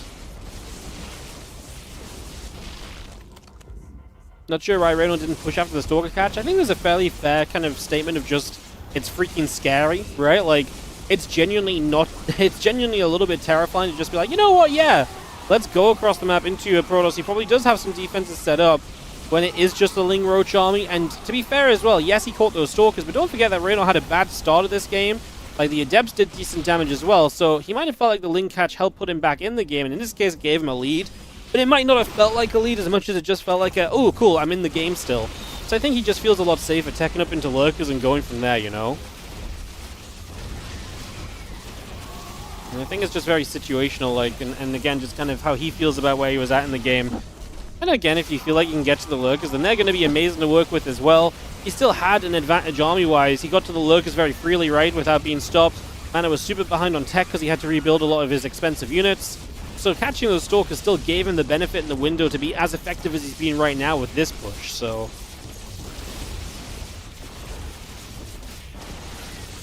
Prism doing what it can. Storm on the Hydras. You can get underneath you, and those couple of Tempests in the sky are going to go down. So the lurkers are going to go untouched once again. GG says mana as Rainor takes game 2. And we get tied up 1-1. Rainor's like, if I win this, how much of a nap can I squeeze in before my next matchup? It's like, gee, another best of 3 and a best of 5. He's like, maybe I can go to sleep for an hour. Yeah. That's, like I say, it's rough.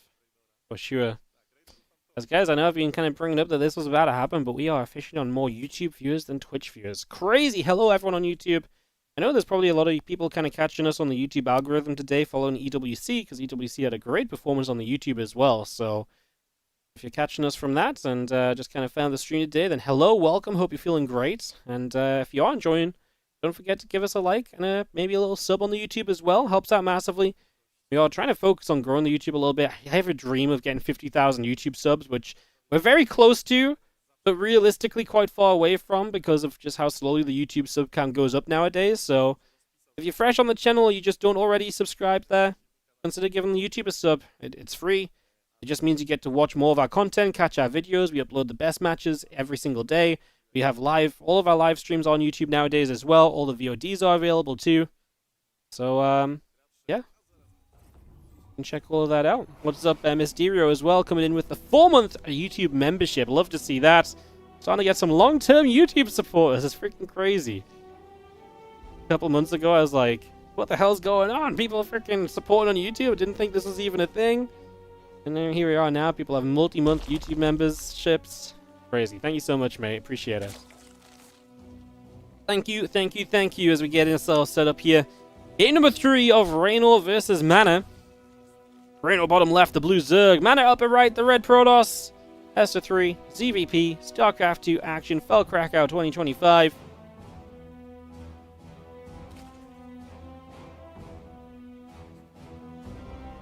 What is EWC Extra X? I think they just mean on the EWC Extra account on Twitter. Yeah.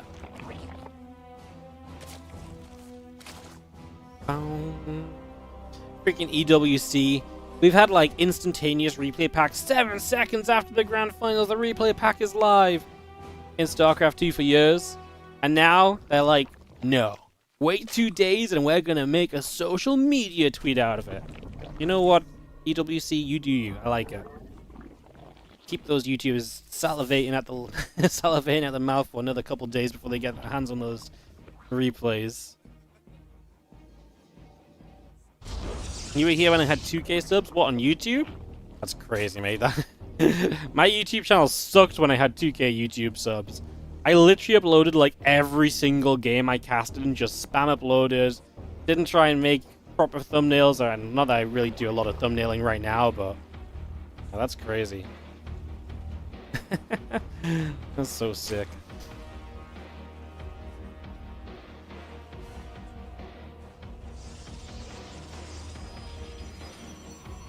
Couple lings coming about, Cybercore and the Nexus coming up, probes on the way through, Queen's Lings and the drone all coming around as well as we get settled in. Let me just take a few moments here to see where our game is going to take us. Early game PvZ doesn't typically have a lot of crazy action going on. You know, you guys have seen this pro blocking the hatch before, forcing it off location and so, but realistically we're waiting to see the tech come down, enter Stargate, and even a lot of the time we're looking beyond this Stargate and asking, how quick is Twilight Council? Are we looking towards a Glazed build? Are we looking toward actually just Stargate into Blink or so? You know, we could go Stargate into Charge. I don't think we played Stargate into Blink right. The first game was a bit laggy and I was kind of talking to chat a bit, so I think that was just Stargate straight into Charge. So maybe Stargate into Blink is the one style man is not used yet, and maybe hence he'll go into that here for this game 3.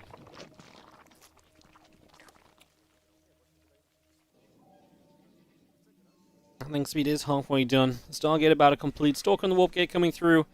Queen, Lings, Drones, Hatchery. Continue to build out for the moment.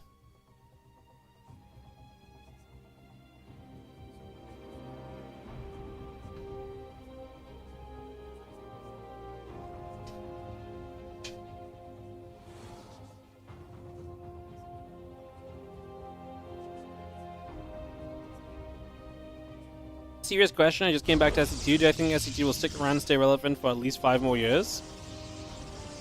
I mean, that's a very difficult question. It depends what you think staying relevant counts as well, right? Like, because to me, like, yes, but like to me, staying relevant is like, I'm gonna be streaming, and if we have 200 people in here, that's good, you know. Honestly, like, StarCraft 2 is a great game. It is a very solid game. It's extremely entertaining to watch. There's a ton of people that watch this game that don't play it. I honestly, really, honestly, I could. This is probably the biggest copium you're going to hear all day, but I could honestly see SE2 having a bit of a resurgence. If EWC keeps it up, if we get like a good, like if we have a couple more, like more structured events, a little bit more spread out, like EWC viewership keeps increasing, I'd call that a resurgence. I think that could keep us going another few years. But it's very hard to say. I mean, at the end of the day, Warcraft 3 and Brood War still have great community scenes that still, you know, Brood War has some bigger tournaments as well, obviously, but like, you know, these other RTS games that have had, you know, their heyday come and go still have great community scenes as well, with players that still kind of maintain themselves as a professional in it. So I think StarCraft 2 will always have that. There's no reason not to. We have a very loyal community. We have a bunch of great content creators that continue to push out the content and make it interesting and do fun things and give the players reasons to play, so...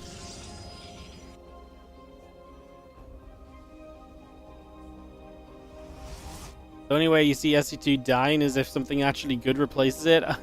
Yeah, I think honestly that's the thing. Like, there's a lot of people that just like watching StarCraft, so unless something comes across that takes a lot of those viewers away, yeah, I kind of agree with that as well. Darius, no, you flew all the way to Saudi and you couldn't find me? Bro, you should have messaged me. I know you messaged me on Twitter before I went, but you should have messaged me while you were there! Bro, sad. Were you on the... What game were you adminning for, Darius? I mean, I guess StarCraft was in like a separate building and stuff, right? So, to the other games, so it's kind of rough. We took a little wander over to the COD stage and stuff the other day. It was pretty cool. It's actually kind of crazy. Me and Loco went to the COD stage while on the break. Mobile Legend Bang Bang, nice. Yeah, we went to the COD stage. This place was packed. It was booming. The stage setup was sick. Me and Logo were hyped, man. We were there for like one round. Every time someone dies, like, whoa! It was so sick. So fucking sick. Hell yeah. Meanwhile, in this game, drones and probes are dropping down. Enough of my stories. Maybe more about the games, guys. Yeah, I am really sorry. It's a very casual cast today. We lost the Oracle as mana pretty early on. He gets some good damage done. Obviously, some good damage on the side of Rainor as well. Who do we like it for more? Honestly, equal worker count seems nice. And I wouldn't say Rainor has a booming army to shove across the map and kind of come and kill mana right now, so he's gonna try it though, right? Like, he's pulling the queens, he's going to try and kill mana. I am not a believer. I am honestly not a believer in this. 1 battery, 3 Archons, 2 Immortals. It just doesn't feel like Reynor's army has the umph, and that's a great first force field. Could have been even better, maybe. Get a few more kills, extra batteries now. If mana dies because he just didn't realize it in time, he didn't get enough batteries on the go. I actually think the units he has here gives him a very good chance of defending it. Now, Reynor's starting to drone. He also maybe doesn't believe right now either. Was there some crowd watching the game? StarCraft? Yeah, there was more of a crowd than last year. There is... Honestly, most days there was like 15 to 20 people. The last day there was like maybe like 40 to 50 people. But I mean, last year we had like 5 people in the crowd the entire time. So, yeah, I would honestly say, like, you know, in terms of growth from like last year to this year, like there was genuinely like pretty decent growth in terms of who traveled out there. So, I do think if they keep doing EWC there, and as Saudi Arabia becomes a more accessible place to travel to for a lot of people, I know a lot of people don't want to travel there. That's all fair enough. I think as it becomes a more accessible place where visas are easy to get, you can maybe even get package deals where you buy your EWC ticket and you get like your hotel and you can get a flight with it as well, so it makes the whole thing easy. You can even maybe get like a shuttle to the venue and back and stuff. Like, I think as they add this stuff, more people will travel out too, so... Yeah, I know it's also a difficult place for a lot of reasons, so... I know not everyone can go, but it is nice that people that can make it out can get there, you know? Hopefully they can continue to progress as a country. It's kind of wild because over the 2 years I've been there, you can already see it changing a lot, which is very cool to see. Long way to go, but yeah, some good first steps, I guess. I get to meet the players at these tournaments, man. You guys have got like all the questions today. I love it. You know, so many times I have downtime, like, anyone got any questions? And everyone's like, what did you eat for breakfast, Wardy? Today, everyone's got all the questions. I love it. Yes, we get to meet the players.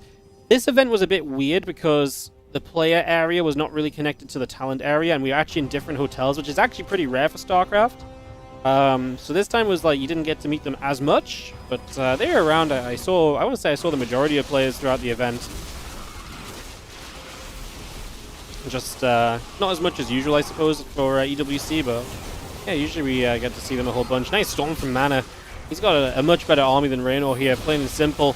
Rainor is heading into the Hive. The Hive Den, like, the future is coming up and online for him, but this is scary, no? Like, this army of Rainor comes around this side. Mana's already here.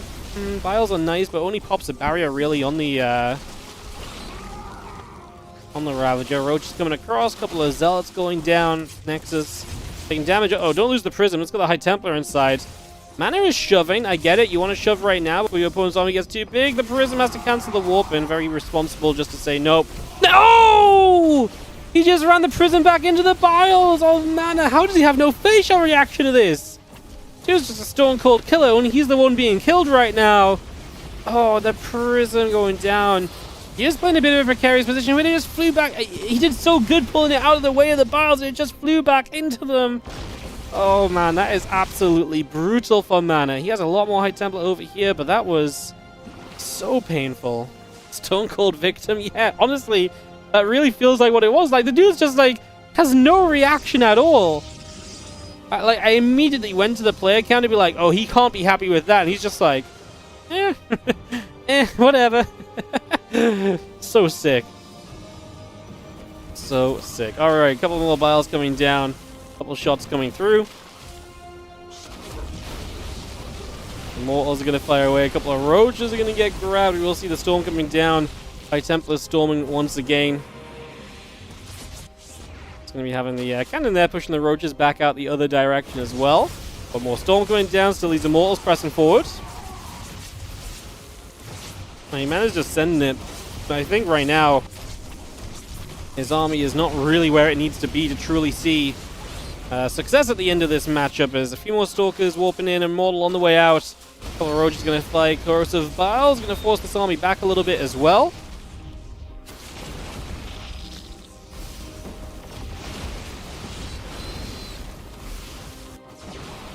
I think it's fair to say that this one is looking very good for Rainor at the end. Rainor surviving through this series. Now, do you think it was surviving through? Because he had some precarious positions. I think Mana actually played a pretty good series himself. Just some finishing touches not quite there. Especially in this game, I feel like he had a good defense. He's smiling right now. He's realizing it's over. Finally, the emotion shows as the Immortals continue to try and fight those Roaches. Keep pulling back. 27 dead probes. Yeah, I mean, this is done and dusted. So, congrats to Rainor. He's going to get through to the winner bracket semis. Mana will fall to the lower bracket. We will see some lower bracket matches later today, guys, but there is like yeah, GG, well played. There is going to be, our folks going to be on the winner bracket for a while, so if we're not lucky, or if we're unlucky, we might not see Mana later today if he gets knocked out before we rejoin the lower bracket. Yeah. In fact, Cristiano right now is 2 up over Spirit in the lower bracket as well. So you just saw Cristiano maybe playing on stage right there. You can see him kind of, you know, his mouse, and if you were watching on the camera. I'll go back and show you guys. Look. Right here, you can see Cristiano playing. You see him playing right there in the middle? Yeah, he's playing Spirit right now, and he's up 2-0. And this is actually the live bracket right now as well. So this is what the bracket looks like currently. Rainor advancing through. He will play Lambo or Geralt in the next round. Those are best of 5s later today, by the way, the upper bracket semis. So I believe we're going to do Lambo Geralt next, and then Clem Skillis, then Rainor versus Lambo / Geralt, then the upper bracket final, then we drop down to whichever lower bracket match we're on at that point. I believe the lower bracket is being covered by the Cranky Ducklings over on their stream, so if you want to check them out, that's probably where you can find that TVP. Should we have a little peek over there? I'm sure they won't mind us jumping on and just having a look to see how that lower bracket match is going, because these breaks are kind of killer for us. So this is the Cranky Ducklings Twitch channel, guys. It's 2-1 apparently. Wikipedia was not fully up to date. But 2-1 here. So let's just watch this for a little bit, as... yeah, I'll not put game sounds on because obviously they are casting, but let's watch this a little bit instead of just watching the ads in the break for a bit, right? Because, yeah, just fun to see where the game is at. Again, these guys are twitch.tv/cranky_ducklings. I do believe they live stream on YouTube as well, so if you're interested in catching them on YouTube, you probably can do so too. And they have this Cristiano Spirit series. They're just going to continue to cover lower bracket matches, so they'll have a lot of the other games that are happening, so... yeah.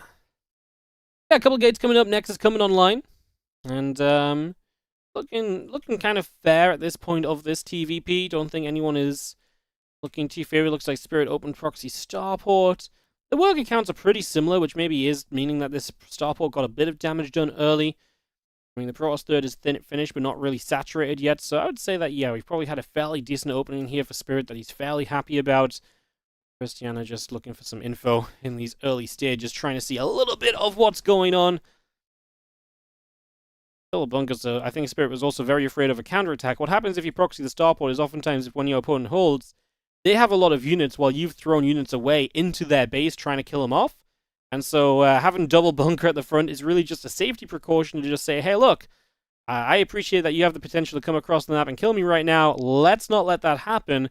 Let's do everything in my power to just kind of keep that from taking place. The stim pack!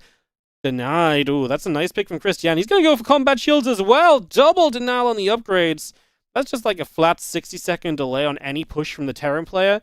You kind of need stim. You kind of need combat shield. Losing both of those upgrades is rough. Don't tell me we're losing +1 as well. He's going for the triple kill on the upgrades. He gets it. Oh my goodness. Cristiano, stim, combat, and +1. Dead, dead, and dead. My heckin' goodness. That is, he didn't lose anything either. Spirit with no defense in the main base. And that is a heavy, heavy punishment. Like, that is so expensive for Spirit. So much lost. Absolutely brutal with a capital brew. That is really rough. Prism over here gets kind of caught coming back in, but the Zelds are going to force the Marines to lift back up. The Zelds lift up against the tanks. These guys duel it out over on the right-hand side. If you're just tuning in, you didn't quite hear me between the games. We're watching the Cranky Ducklings channel right now, so no audio currently. This is a lower bracket game. They are covering these games in full. We're just jumping in while the mainstream is on break, waiting for the next match to set up. And, yeah. Just, that's why there's no game sound, because otherwise you'd hear these guys casting as well. So, a little heads up for y'all there, as the upgrades really do continue through. Stim combat +1, concussive shells coming online. Also, all of that just coming up for the moment, getting online, getting up and running here for now. A little bit more bio gathering into the natural. Is Medevac going to be intercepted? That's dead. Oh! He actually did get 2 volleys off, but didn't quite have the extra stalker hit or 2 he needed on that second volley to actually get the kill. I really thought it was dead. Observer here might have just seen that double drop over to the right side as well. If the Observer didn't see it, the Prism will. Stalker's actually over there very shortly too. He's going to try and catch this one as well. Yeah, this time Spirit sees it, unloads 1 Marine, but just pulls back. Spirit is like hard contained. He can't even drop on the map. Cristiano keeps seeing everything happening. And, I mean, Spirit just going to take a third base. So you can take your third. I guess hard contained is maybe not quite the term. Hard contained might be kind of being kept to your natural, but he is not able to get any aggression out onto the map. So unable to really kind of go across the other side. Unable to really find much there. Not having a successful time of this just yet. More Zeld Stalker Immortal down through the center. Prism back in the main base is going to go down. He's going to launch the attack at the front. Cristiano feeling it. Do not love that storm on the siege tank.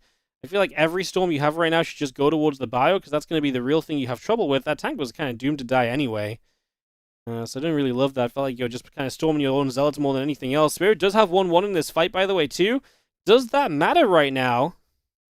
Those extra Zealots showing up from Cristiano going to be nice and tanky, even with 0-0 to 1-1. It does kind of feel like, though, Cristiano then has to do some damage here, because if he doesn't, he's going to be down on the upgrades pretty heavily for the remainder of the game. SCV's pulling through. Extra Zealots come in from across the map. That's Cristiano's issue. The Prism died in the main base, which means that you are warping in from across the map here. Those Immortals, though, Not getting hit just yet. Now we're going to try and dive onto them, but that's not going to work out. The Widow Mine in the front goes down as well. That's a denial. The rest of the bio is still gathering together currently. Next results again, just running in from the other side of the pile. It's not the longest map, but still a pretty hefty delay. 17 dead SCVs for Spirit. Cristiano still pushing this issue. The Prism! Oh, it does go down, but the warping goes off with the Stalkers at least. They will try and press through and punish a little bit here. Clean out some of these mines as well. Make sure they don't fire again. As this orbital command is in serious trouble. SCVs will repair it. It gets lifted in the sky. The Immortals can't buffer it. Obviously, Immortals are very good at damaging structures. They have that bonus damage. Another Immortal from the left side is going to be pretty exposed. One Immortal left from the right side. Army, Spirit Supply not looking pretty, but is this enough? Extra Zeld show up. Oh my god. They ran right into that Widow Mine shot on the Immortals, so they got splashed down immediately as they arrived. Very unfortunate moment there for Cristiano. If those Zelds arrived a second sooner or a second later, they're much healthier.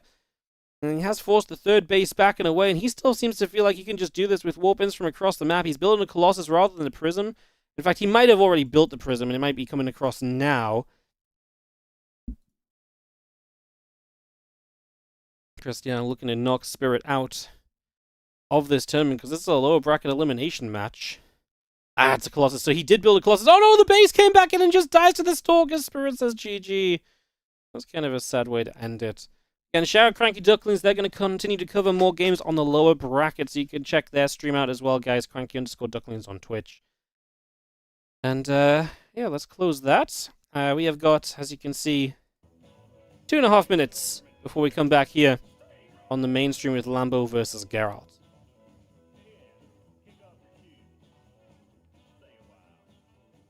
Very exciting.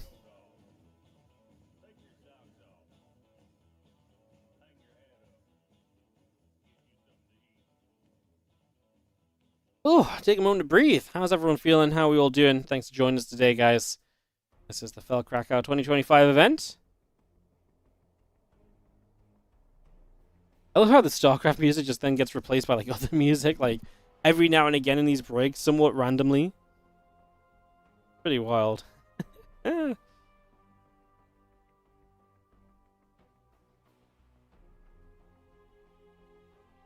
I'm actually going to not talk for a moment because we've just kind of talked. I don't want to over-talk myself back in. We've had a few days of not talking every day, which generally means my voice is like a bit like, whoa, we're talking all the time again, so I'll just give it a moment or two. I could whistle for background music. Look, here's the thing, right? Here's the thing. My main goal as a streamer is to get more viewers. And this suggestion works against that general goal. You know? Oh, yeah.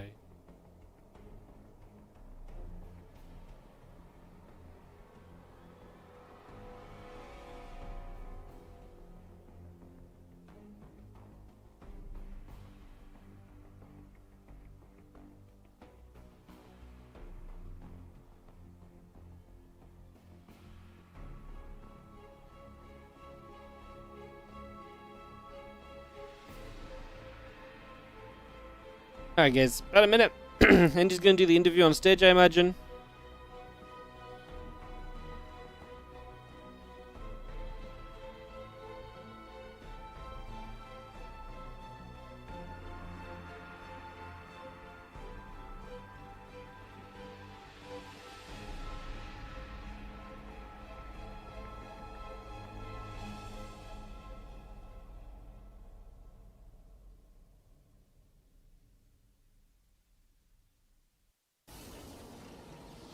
Oh.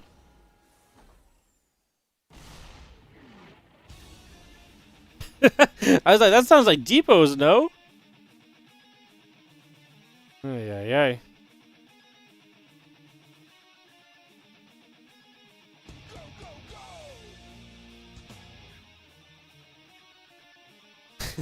They love adding 1 extra minute to this timer as well.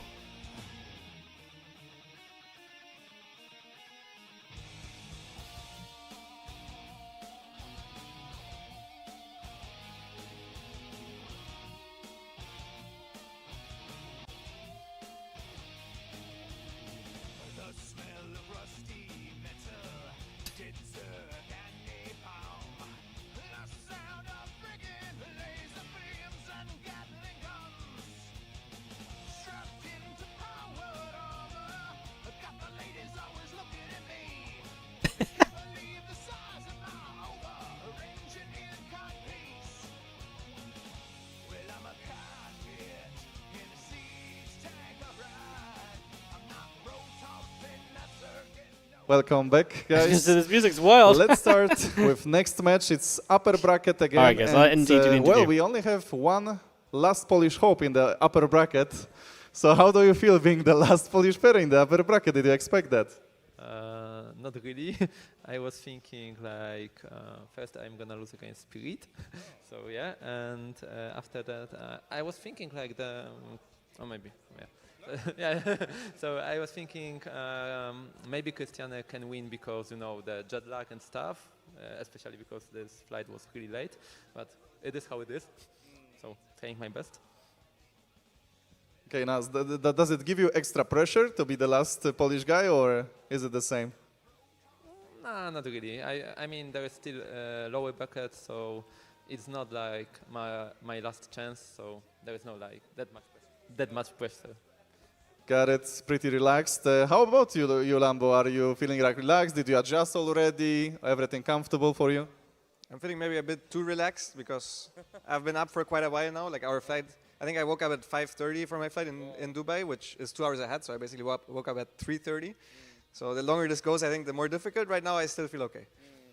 Okay, so this is a little bit of a question that I would like to ask. So I recall you did coach Rainor in 2023 when he won Gamers 8. I recall Rainor even showing me his Google Sheets that you prepared for him. A lot of preparation, a lot of numbers, links to strategies, everything. You did so much, and I wonder, how do you become Raynor's or Seral's even coach? How do you get that job?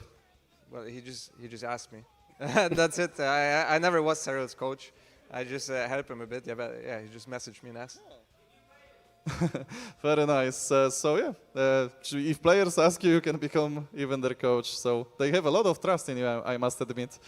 All right, guys, let's go. Let's see who is going to end up being in the upper bracket and who's going to fall. Shake your hands and let's go. Clem made it to Krakow. Yeah, Clem, Lambo, and Rainor all in the same flight from Riyadh, obviously. And yeah, unfortunately, they just got delayed. So I think their flight from Dubai to Krakow got delayed, unfortunately, which meant that they then didn't fly on Saturday night. Instead, they flew this morning. So they literally only arrived fresh off of Dubai to Krakow. Must still be like a five-ish hour flight, I would guess. 5, maybe even 6. Probably more like 5, I would think. I'm not sure. Anyways, it's like a 5-ish hour flight, let's say. And those guys arrived like 3-ish hours ago, I guess. So, yeah, maybe like more 4 hours ago now. But as you hear from Lambo, he's been up for like 12 hours. Obviously, probably didn't get to sleep super early last night either because they weren't meant to be staying in Dubai. So, yeah, I'd imagine Lambo, Rainor, Clem, these guys are going to be playing the hard mode today. Okay, like they're going to be playing the hard mode a little bit. And I think it's a very fair thing to bring up. You know, I don't want to make excuses. I don't want to make the winners, you know, the other guys feel bad if they win against them or make it feel not accomplished. But, like, you know, that's part of the offline event. Sometimes something happens travel-wise and players don't make it and they don't feel as good. The condition's not as great. But I think it is important to kind of bring this up and to mention that this is a thing, right? Like, you know, because from a viewer's perspective, he might be like, well, Rainor didn't play super sick against Mana like I expected him to. There's probably a fairly good reason for that. So I think it is important that we know that and we bring that up for everyone to hear, you know. Wish Lambo was able to go deeper at EWC. Me too. I think it would have been really cool to see Lambo at EWC. I actually really think Lambo could have had a shot against Rogue. But what if versus Serral first? I actually think he could have had a decent shot against Serral. And I actually think he could have had a shot against Rogue in the lower bracket too. I know obviously Gabe ended up getting, what, 2-0, 3-0'd. Which is very sad, but I actually really would have liked to have seen. I would have liked to have seen Lambo have a go of it, you know. I feel like I knew how the Gabe matches were gonna go, if that makes sense. So I feel like I knew how that was gonna end up. But I actually really felt like there's more upset potential for Lambo. So yeah, it's great to see Gabe kind of making it further, but I actually think Lambo could have maybe mixed it up a little bit more. But obviously hindsight's everything as well.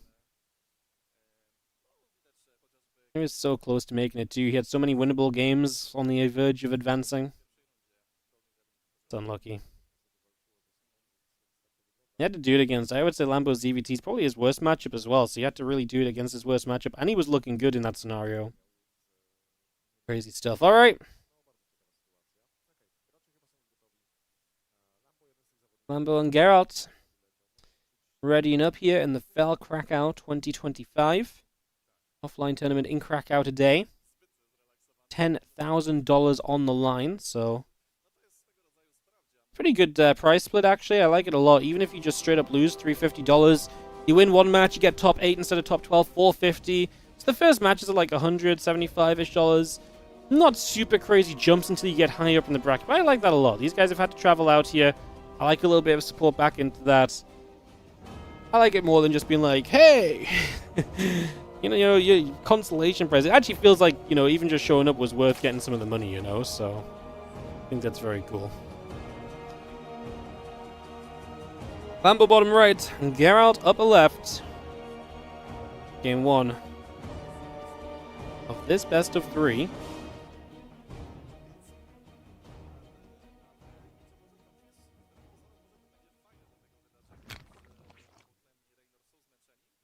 Catch down on the third base, as the probe does get the block off initially. And you heard Lambo mention the longer this goes, the tougher it's going to get, but I really do think that's going to be very true. I think Reynor's probably looked the most tired of all 3 of the guys that traveled in early this morning. So that's pretty brutal, but like I say, sometimes that's how it goes, that's the thing of the offline tournaments. Some people's travels don't go as well. It adds a little bit more volatility to the event. Let's see if we end up with some upsets. Obviously, lower bracket players are starting to get knocked out now. Spirit has been knocked out. We've had a laser knocked out. SOS is going to play the loser of this match in an elimination series. We weren't here at the start of the day, but SOS lost to Cristiano to start his day off. And Art playing against Mana in the elimination match in the lower bracket as well, so. Did I like the EWC tournament format? Yeah. I liked it a lot. It was simple. Yeah, honestly, I just liked it a lot. I don't think there's much else to add. It was simple. The 8-player groups avoids having, you could have, basically it's like a GSL format, right? 4 double elim groups. Basically win 2 matches in your group and you advance. But because they kind of make the groups 8-player, it just means you don't have a rematch. So you don't get screwed over as much by being in a group with 3 other players and it's possible you rematch someone, which is a bad matchup for you. There's more players in your group. So the concept is the same as a GSL group, it's just going to give more variety of matches, no rematches at all unless you rematch someone in the playoffs, which obviously only happened with Sarvel versus Classic. So yeah, I think it was really good. Group stage was good, double elim, and then single elimination playoffs I absolutely think is always the way to go. I like that it was top 8 this year rather than top 4. I think it's very hard to complain about. I don't know why I would change about the EWC format. It worked very well. We saw the majority of the matches on the main stream. Yeah, I thought it was very good. Very, very good. I liked it a lot. The only thing maybe I didn't like was maybe the first round best of 3s should have been best of 5s. Maybe you could argue that. Maybe double up some of the play-in matches. So maybe double up the play-in matches so that you have a bit more time to make that first round of the group stage best of 5 instead. But yeah. Any word for SC2 next year? No, there's no word. All I can say is that we had very good viewership, and I would say SC2 next year is more likely now than it was before this year's event. The viewership really popped off. So I'd say there's more hope now after EWC than there was pre-EWC. So yeah, I don't know. Like I say, no official word. I mean, EWC is still going on, right? They're not going to think about next year for a little while yet, so. But yeah, they're not going to think about EWC for a little next year's EWC for a while. So right now for StarCraft, just sit back, relax, enjoy the community events, and yeah, stay positive. Keep on enjoying, keep on watching. Little stasis ward behind the mineral line, going to go after a few dronies, going to catch a couple. Get rid of those quickly. I'm going to get there. The Oracle gets chased away. Yeah, the viewership was good. I also think the viewership was good, even though we actually lost a lot of fan favorites in the quarterfinals. can you imagine the quarterfinals were Serral, Maru, Clem, Sola, I think, even, would be... I think, like, those semifinals would have brought in even more viewership. But, like, the viewership was very good for what I would call... I don't want to insult... I'm not insulting the players, but, like, out of Serral, Classic, Solar, and Kira, like, you have one fan favorite in Serral compared to, like, the top... When you talk about the top guys that bring in viewers, so... Yeah. Obviously, Classic brings in the Protoss side of it, so maybe that does help as well. But yeah, I think there was some name value that was lost a little bit, but it didn't seem to harm us, you know? So that's very cool. You know, some of these guys are fan favorites, that's the thing. We just lost a lot of fan favorites, so... But hey, the viewership was still great, so... Good job, guys. You watched DWC this week. You're a legend. Things moving about, a couple oracles up in the skies as we take a few moments here. Gonna see the oracles activating and chasing after those zerglings, so able to push those around. 3 drones going down so far. The few stalks gonna get activated onto the lings as well. Oracles activating. Yeah, we push those lings back. Trio Clem was beyond your expectation. You know, I think, to be fair though, like 3-0 doesn't really represent that series well at all. Like, those were close games. You know, that's one of those 3-0s where we have the classic caster trope of being like, the scoreline doesn't tell the tale of the series, right? Like, those games are freaking close. Classic edged out each of them, yes. Like, that could have easily been a... It could have easily been a 5-game series. Same with Serral Cure, honestly. Like, Serral 4-0'd Cure, but like, I actually think there's a couple scenarios where Cure could have probably gotten it to be like, I think I said on the couch, I was like, it's 4-0 right now, but it could just have easily as been 2-2. Like, Cure was right there, but Serral was maybe just that teeny bit too good for him. So yeah, very fun.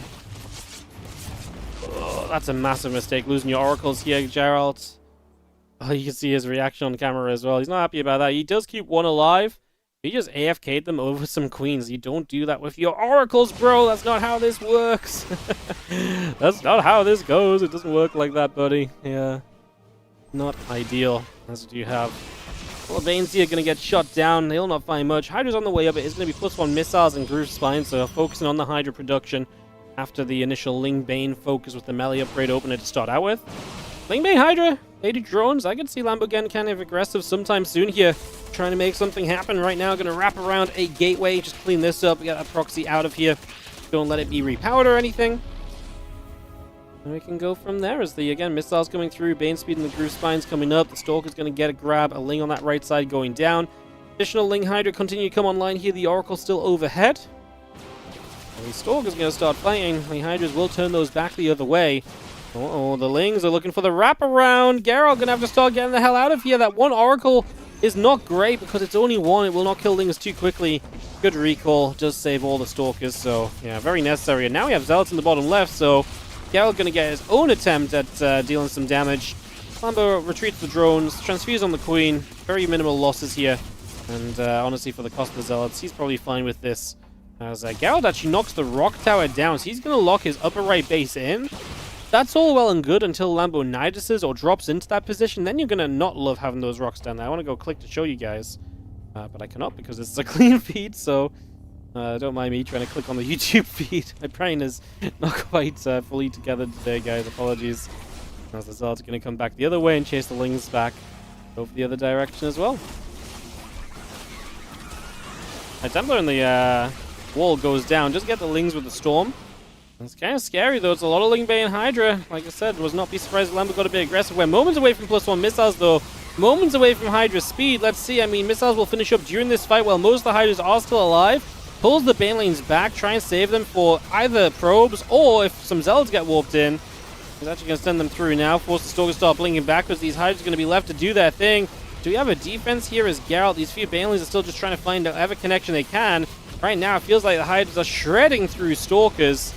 And try and jump to the right side once again. A couple of those Stalkers already taking damage.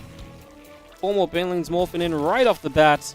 And it's another few Banelings again. 36 additional Zerglings in production right now. The Lings come chasing. Hydra's gonna get there. Stalkers getting pushed away.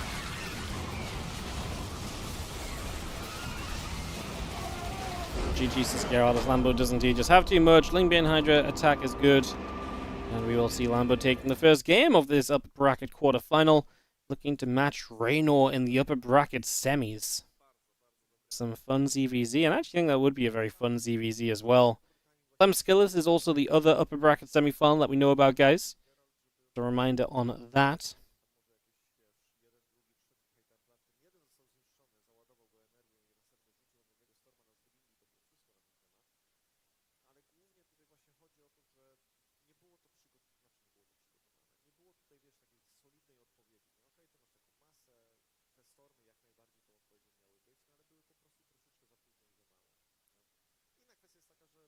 Look at that crowd.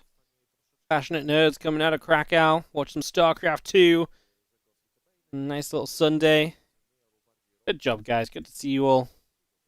Good job on showing up and supporting some local StarCraft 2. Bringing some players in from around the world.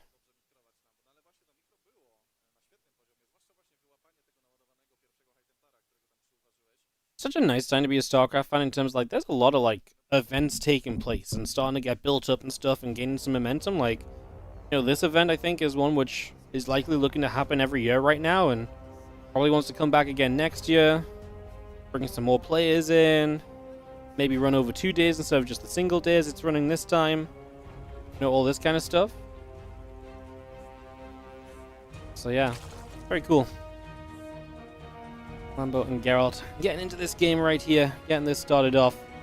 And away we are going.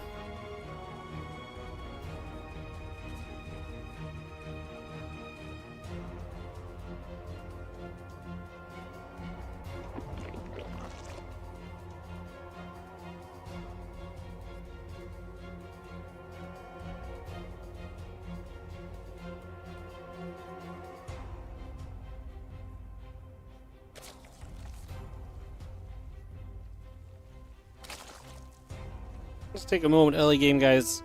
I'm not talking. It's not because I've just it's not because I hate you guys. I'm just taking a moment to actually rest the voice because there's probably going to be a lot of talking in the end.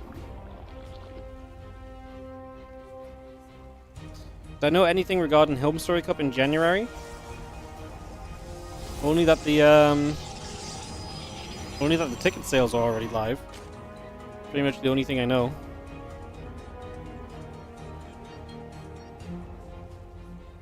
Really? Yes, they went live. They went live during last Home Story Cup, even I believe, during the sellout segment. I can find you a link right now because someone commented with the link on the Reddit thread I just made. And do this very quickly.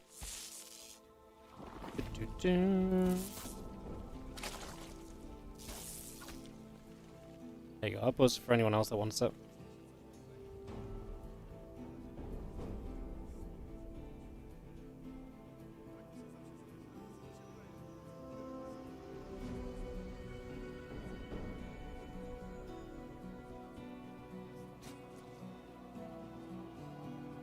Alrighty.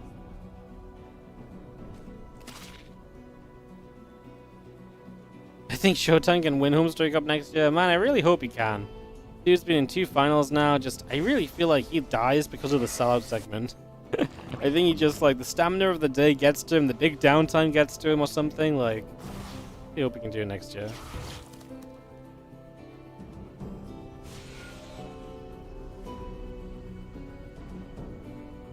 Gonna come on the Thursday, want to play football with the nerds? Home Story Cup football is pretty fun.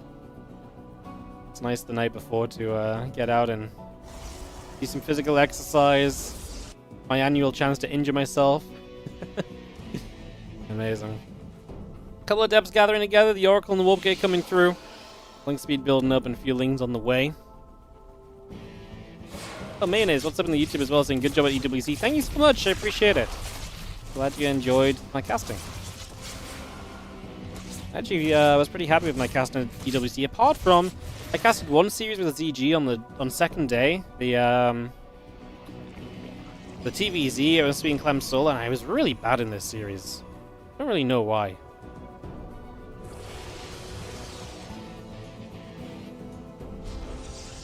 Don't really know why. I just sucked. But apart from that, I was pretty happy with the casting. What does offline event mean? It means that the players are offline in person playing. They are at a LAN. You can see on the cameras, they are right there. Is this really a thing where if you say something's an offline event, people come in and argue that it's not offline because the StarCraft games are still played online? Like, is this actually a thing? Like, I'm genuinely surprised. To me, an offline event very simply means that the players are offline. I thought this was very common in StarCraft 2, but maybe I'm just crazy. I only say this because multiple people have asked us today, oh, the Don't dodged the stasis! He went into the extraction, the stasis does nothing! Oh, the droney with the dodge! That was actually kind of cute. Low-key kind of cute, loved it.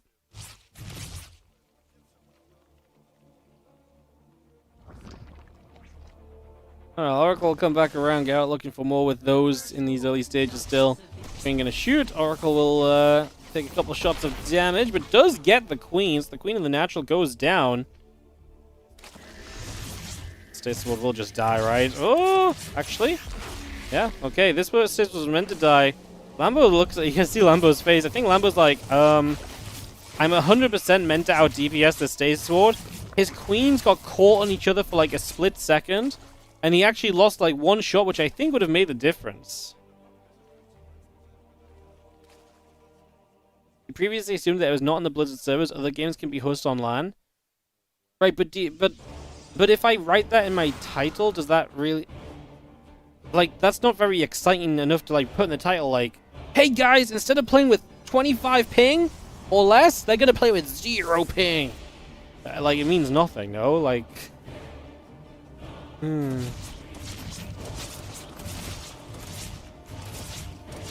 I'm just surprised, because, like, to me, like I say, an offline event just means the player's offline, but I guess we're used to, you know, I'm just used to it in StarCraft. Maybe if you come from other games, it really, you know, reads very differently. But, yeah. Can we get negative ping? Yes, the players in the future. Playing their moves ahead of time. Wardy being ascerbic about an innocent question. That's a fantastic word. What the hell does ascerbic mean? Sharp and forthright? Spoken or written in a way that is sharp, sarcastic, and often with a cruel or bitter edge. I'm not being... No. I'm not being sharp or sarcastic or anything like that. I just genuinely curious because to me, it's very shocking to me, like, that this is something which multiple people see as that way rather than the other way, you know?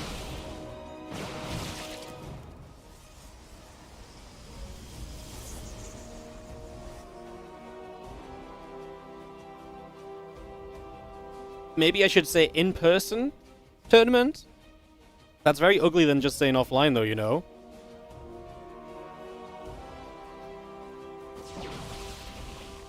How do you configure an offline event? No, there is no offline StarCraft in terms of how you're talking about it. The offline is just the fact that the players are offline. The players are in person. I mean, they're online, but they're online next to each other.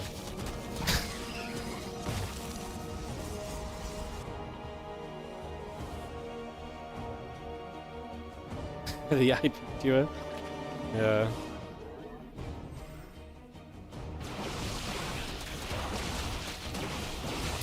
It's gonna go down, those Stalker's gonna get those grabs. Why is the in-game spell Geralt and it's displayed instead Geralt in the overlay? Geralt thinks that typing Geralt with a T, because of the font used in StarCraft 2, he thinks typing with a D looks ugly. So in-game in SE2, he types it with a T, but then it's spelled with a D on like everywhere else. And so the reason that it's shown differently on the UI is they're using an observer UI or logos mod to be able to add the player logos and stuff, and their team logos and so on. So they've obviously used it with the Geralt spelled with a D, while in-game his actual in-game ID is with a T. But that's because he's ambivalent as to which one to use. So. And yeah, I'm pretty sure his description of it is it looks ugly in-game because of the font they use. So yeah. You can't tell if what I'm saying about Geralt is true, it's just some really good... No, this is legitimately why. Because it looks ugly, it's either it looks ugly out of game or in-game. Like, he prefers it one way or the other, but he prefers how it looks one way or the other. I can't tell you exactly which way it is, but I'm pretty sure that it looks ugly in-game with a D. So he spells it with a T in-game, but a D everywhere else. That's a lot of Ravages, man. He's even more War Ravages in right on the front line here. A little afraid that Geralt, some of his tech units, oh my god, those oracles, that Biles went right between them twice. Does take the shields off, but they will live. I was going to say, the tech units of Geralt, that arc on the right side was super low. There's a lot of units from Lambo, and there's not too much stack defense remaining. As those cannons go down, the battery is drained of energy. Like, the only hope of static defense, static defense at all right now really is an overcharge, an energy recharge to get that battery back online. 2 Tempests are about to pop out. One's already out. I think the other one's about to spawn soon. Surprised these oracles didn't activate sooner. Okay, they do dodge the Biles. These oracles, I feel like, could have done way more onto these Ravagers, as Lambo is shown up with a couple of queens. Is that going to be good enough? Because he does have the Tempest that will deal constant damage now. He needs to do as much as possible here before his army gets cleaned up and pushed away. More roaches in production from Lambo. He's on 77 drones to the 87 probes of Geralt. Problem is, the Ravagers are very flimsy, so when it comes down to just the Ravagers, they die very quickly. The roaches take some damage. They get pushed away. That queen goes down too.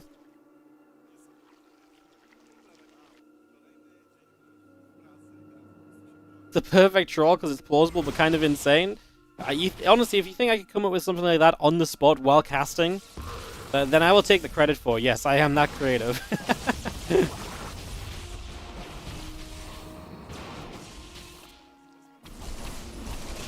This couple of roaches is going to get that. A couple of Zealots going to get grabbed, and we'll just jump on those.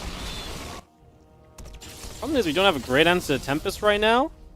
It's funny because it kind of feels like Tempest right now a little bit early to be out in the game because there's not really anything you need the Tempest for, but it is going to force Lambo to have a response of Corruptors. And it does make it very tricky for Lambo to like preemptively then go into anything that the Tempest would be good against, just Lurkers, right? Because if the Tempest count is already good, then yeah, it kind of makes Lambo's army on the ground have to be worse because he has to now invest into Corruptors instead. We can kind of go from there.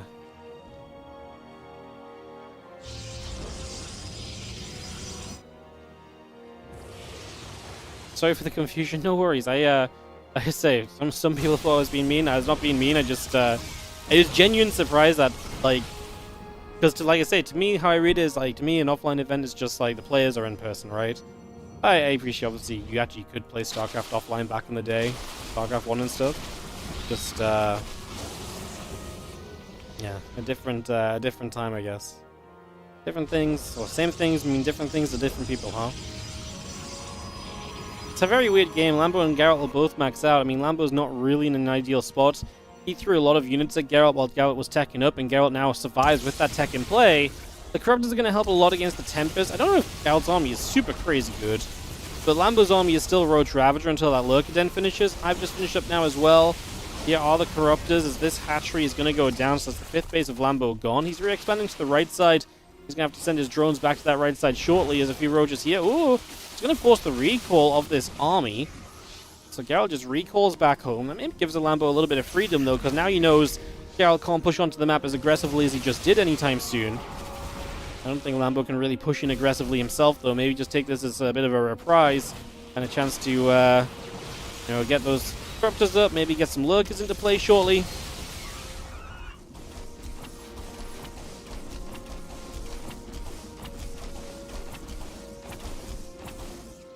Zeal's just working their way through some of those drones. The Roaches, Ravagers, and Corruptors continue to fight there. A couple of Tempest shots firing away. Stalkers will blink up and go after those Roaches to the Corruptors. Taking damage, they just want to loop around so they can get a catch on these Tempests. There's so many Tempests, by the way. We're going to have to start storming these Corruptors, no? Do something about them. We absolutely obliterate the Roach armies. Maybe we don't have to deal with these Corruptors. GG gets called, and Geralt will move on through to the 1-1 scoreline, so we will not be done just yet. We will get a game 3 between these guys. Kind of love that, actually. It's pretty darn fun. Alright, game 3 coming up here. Geralt versus Lambo. Why do Tempests always feel so weak? Tempests are very niche units, right? Where the TLDR is that Tempests are just very good against the right unit composition, so a lot of the time it feels like they don't do much. When they start one-shotting because of their range, they do a lot. But they're also not really designed to fight off like Roach Ravagers. Like, they hit Roach Ravager, you're like, oh, this isn't very impressive. But when you're doing that similar damage from afar against a unit as good as, like, a Lurker and so on, then it feels amazing, right?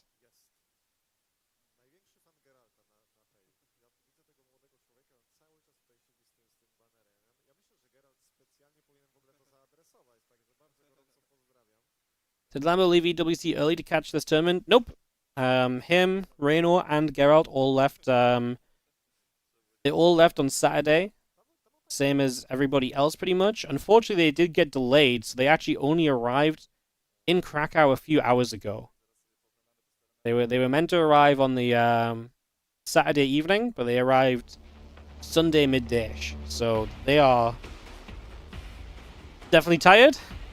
They had, I would say, like at least 12+ hour delay from their original arrival time to their actual arrival time. So those three are tired, but they didn't jump out early or anything. It was a schedule. It's obviously a tight schedule, but you know, it was very reasonable for them to leave on Saturday, get there on Saturday, and then the tournament's here on Sunday. So.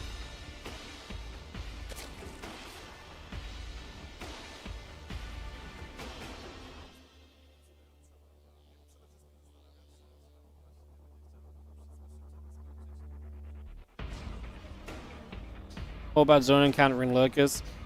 The thing, the thing with Tempest is as well. It's like, yes, they might not be straight and great in the straight up fights, but like, let's be realistic. Like a Tempest volley, while their attack speed is slow, if you're volleying away and killing like a tech unit every time you shoot, and your opponent can't realistically reach the Tempests, like yeah, like that's kind of crazy. No, that's some crazy value. That's a lot of efficiency you can get. So yeah, it's one of those weird things where the Tempest is. You're right, in certain scenarios it's weak, but it's actually probably one of the better units in the game where, like, it's weak, but in its role, it's very good, you know? Like, it's actually good that it feels weak, I would say, because, like I say, I think it's very important that we have units that are good in certain circumstances, and the Tempest really, really does that. Like, it's not like a catch-all, like, it's going to be great to have all the time. It's absolutely, like, good in a certain way, and it makes you play in a certain way, too. I like the Tempest, honestly.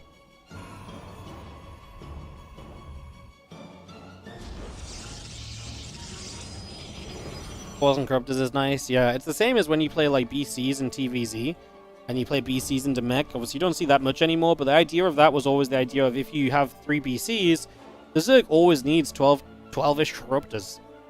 And so then the BCs just show up, the Yamato's 3 corruptors down, they teleport away. Well, you still need 12 corruptors to kill the BCs next time they show up, so you have to remake 3 corruptors, and the Tempest is a similar thing. And what that allows is it just means that obviously the Tempest can sort of help fight on the ground as well.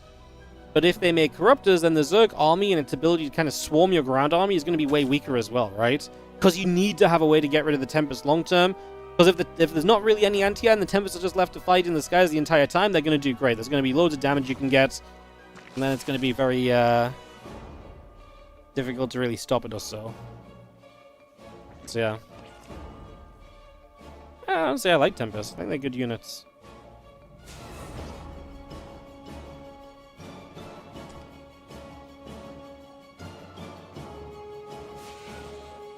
Gonna open all StarCraft, someone's gonna be like, Wardy advocates Protoss Sky Toss is the best way to play the game. No, not like this.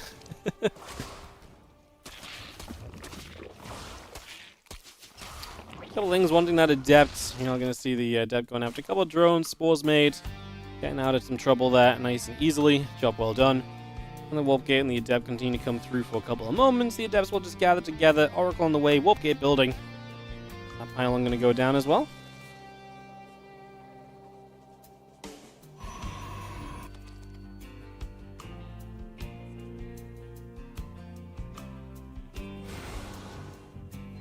Adept shade into the 6 o'clock, Hatchery on the natural. About to finish the Overlord into the main base to see what's going on as well.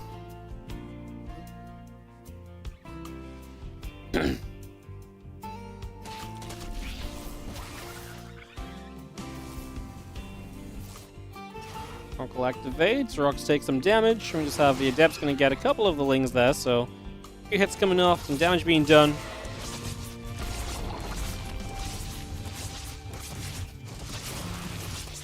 As things continue over, the couple of Adepts do shade back around. The Oracle going to sit there and just take a moment or so as Adepts will continue to do their thing, hitting this hatchery. Oracle popping out. Apparently nearly getting a drone, but not quite in the end. A couple of Adepts still moving back over to the right here.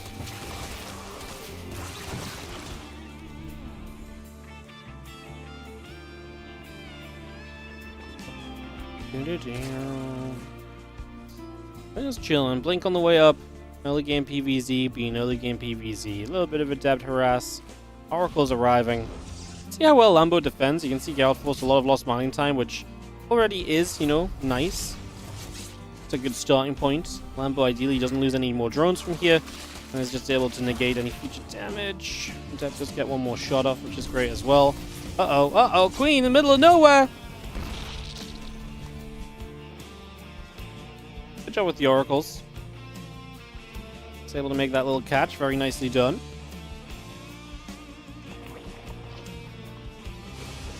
Another little energy pump onto those Oracles as well. Just going to bring those straight through. The melee upgrade coming about as well.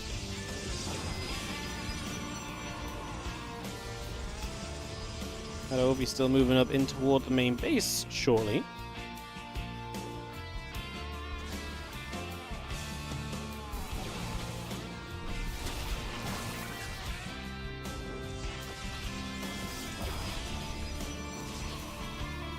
Stalker's poking, Overlord taking damage, Lings and the Queen's gathering up as well.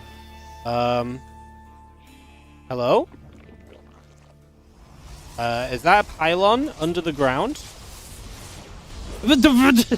Hello? Why is the pylon underground? What is going on? The invisible pylon. I want to know if that looks visible on the player's point of view, or maybe it's like a logo bug.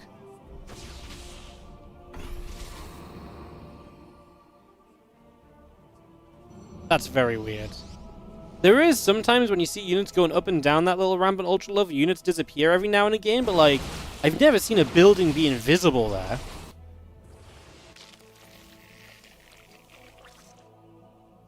That's crazy. Oh no, look, he was stuck. Like, the pylon's there. His stalkers were stuck. Oh, well, that's fun. Lambo needs a defense right now. Ling Ravager Queen coming through. Double Corrosive Biles. Stalker's going to get hit. Oh, the Lings have found the pylon. They found the invisible pylon. It is taking damage. A warping of Zerglings. I mean, the thing is... yeah. Oh, that's a big stasis ward. I was going to say, the thing is like, if you get rid of that pylon, you actually deny all the warpings. That would be huge. Stasis is gone, so honestly, I don't hate this for Lambo right now. Pushing this back. Melee upgrade is in play, remember, so the Lings are very useful here. Ideally, he saves these Zerglings. Oh, what was that blink? Just as the Lings are going to come out of stasis? Oh, he's going to get the rocks and stop these Lings from doing much, so... trying to minimize what Lambo gets out of that stasis ward. Actually kind of nicely done by Geralt in the end. I was a little confused what his plan was, but it makes sense overall. Oh, units still coming down this left-hand side. I mean, this is very committed from Geralt. Those Zealots don't have charge as well, so they're not as valuable as they usually would be. Oracle goes down. Great targeting with the Queens to ensure that happens, because that means less stasis wards, less potential ways for Geralt to kind of open up advantages in these fights. Wings are fighting. Stalker's taking damage. The Roach Ravager's still pushing up. Stalkers do get shoved away. Roach Ravager going to fight again. A couple of Bile Stalkers get shoved out of there for now.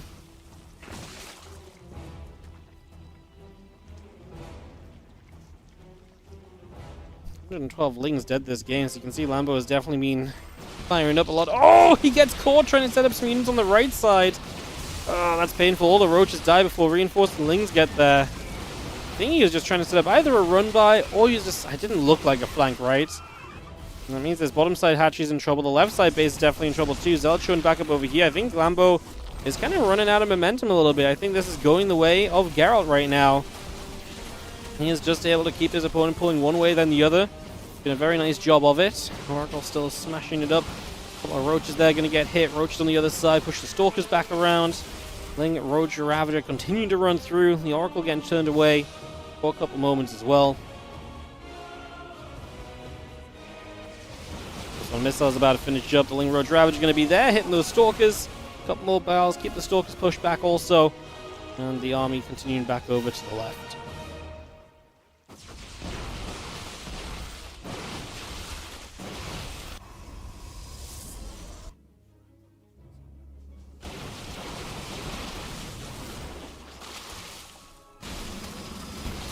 So a few warpins. Going to be seeing those zealots. DTs all continuing through. Going to go after the pylon here. Counterattack's nice, but the DT warping defensively is obviously fantastic. Lambo is getting kills, though. He's going to recover supply a little bit, but it's mostly an army. Maybe he does just need to shove an all-in right now because, well, the worker count isn't there. He's not replacing drones. He is just going to send it. As we get ourselves ready, the Oracle going after a couple more roaches. A couple of those roaches dropping down. Open up these rocks as well. Lambo's getting the drop load ready as well. Bring the Queen so he has some way to fight against the Oracle. The DTs are going to show up here aggressively. Lambo just has to go. Oh no, the Queens are on their own. They're going to pull back. They will get a drop load to take them across the map eventually, right? I like that Lambo's just going, though. I think the worst thing you could do right now is return around and deal with those DTs because he needs to get in. He needs to do damage. You know, killing this Forge is huge, right? Because that's going to get rid of the +1. Oh, the Biles. Oh, the Oracle just moved. Didn't take all of them. Big deal as the Stalkers themselves want to come with this ramp. Actually, we'll eat a Bile or two coming up. Blinking in now. Lambo have enough armies. Zealots obviously having charge now, helping them out. I don't think Lambo has what he needs to find the true success with this. Those couple of Zealots will fall as well. It's just Roaches versus Stalkers, but Stalkers are very efficient units. Lambo does have Lings on the way, but there's nothing stopping Geralt's next warp in being Zealots. And then you have a front line of Lings, of Zealots against those Lings.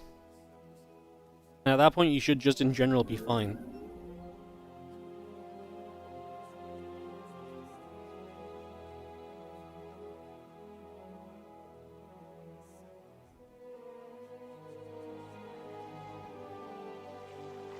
Things pulling over. Roach Ravager going to be there. Force field coming down. Lambo's definitely not looking too hot supply-wise right now. As we are going to be seeing Ling and Roach Ravager continue to come across and chasing down this entire army. I'm just going to see a couple of Zealots getting warped in. They will get killed off too. I think it's fair to say that Lambo is... He's still got a bit of army to try with. I don't see what's going to make this army work where the army didn't work previously. I love this idea of a little drop. Cool idea. The problem is we've got DTs warping in to deal with that already. Drones are going down. Lambo's going to have even less reinforcements available to him. Yeah, I don't think... I'm not a believer, is the TLDR. Pile on that stasis ward might be necessary as well. Just try and set it off preemptively or get rid of it preemptively. Stalkers actually end up blinking forward. We'll use the Biles to force them back. We're going to try and force our way forward right now. He needs to not walk into that stasis. Stasis is going to potentially catch a lot if he does. Just a couple of Lings in the end is what Lambo needs to see. Pushing on through, 25 army supply lead, but I don't think that's enough with these Roaches. They do have upgrades against no upgrades, remember. He did deny the Forge. So that is one thing that Geralt is playing behind in. Corrosive Biles landing on the ramp. That's what Lambo needs if he's going to win this fight. Army supply is going in Lambo's favor. This fight's going well for him. The Stalkers have not held up, and Lambo is winning the fight. And Geralt knows it. He understands. You can see the reaction. He's like, oh, come on. I was a defense away from ending this game, and I just gave up everything ineffectively. Now micro and individual Stalkers behind the base here to try and keep anything alive. The Oracle will add in some damage from the Pulsar Beam. Corrosive Biles will take that out as well, though, and Lambo will surge, and he is going to get it done. Winner bracket semi-finals for Lambo. Geralt was winning this game. He had this game in his hands, and Lambo was able to just about nick it from him right at the end there. That really felt like...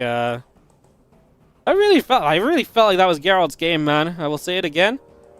Lambo had to win that fight, and he was just about able to make it happen right and in those dying moments. Gee, good job, Lambo. Able to find it, able to make it, even when the odds were stacked against him. Hello, Indy. Hello, Zed. Beautiful Polish casters, legends of the Polish scene. Covering this event, as it does mean we've got Clem, Skillers, and Lambo Rainor in our semi-finals of the upper bracket. In the lower bracket, by the way, there's currently a 2-2 scoreline apparently in Mana versus Art. That's kind of a wild score. This is live from the Cranky Ducklings channel right now in the lower bracket. So this is an elimination match. Art is a Polish player who has never really been full-time StarCraft, so you don't always see so much from him. He can't play in all of the tournaments or anything.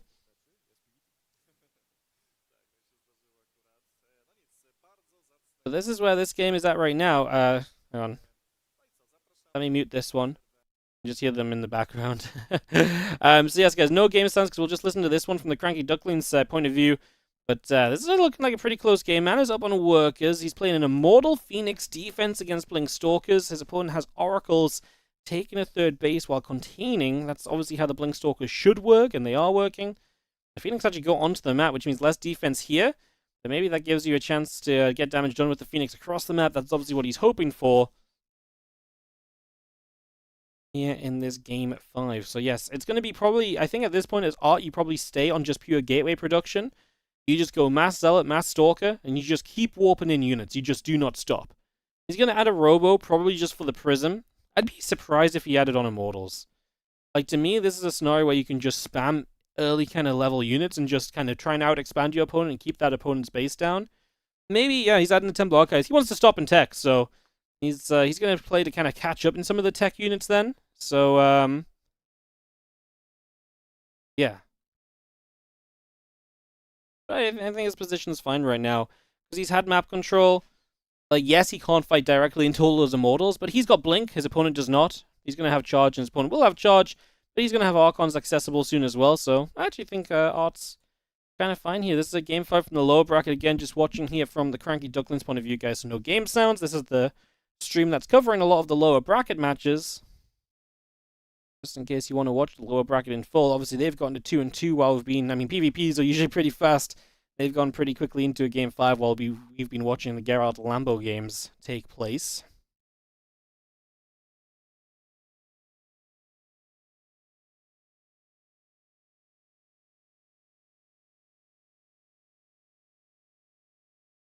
Temple Archives just coming through. A couple of gates coming online. Mana obviously finishing up his third base as well. Double checking the other stream went to break, guys. Yes, they are in break. Cool. I just wanted to make sure they're in break rather than like, oh, the next match was ready. Let's go, go, go. And we start missing the next game. Obviously trying to avoid that if possible. So, yeah, we can sit out and watch here for a little.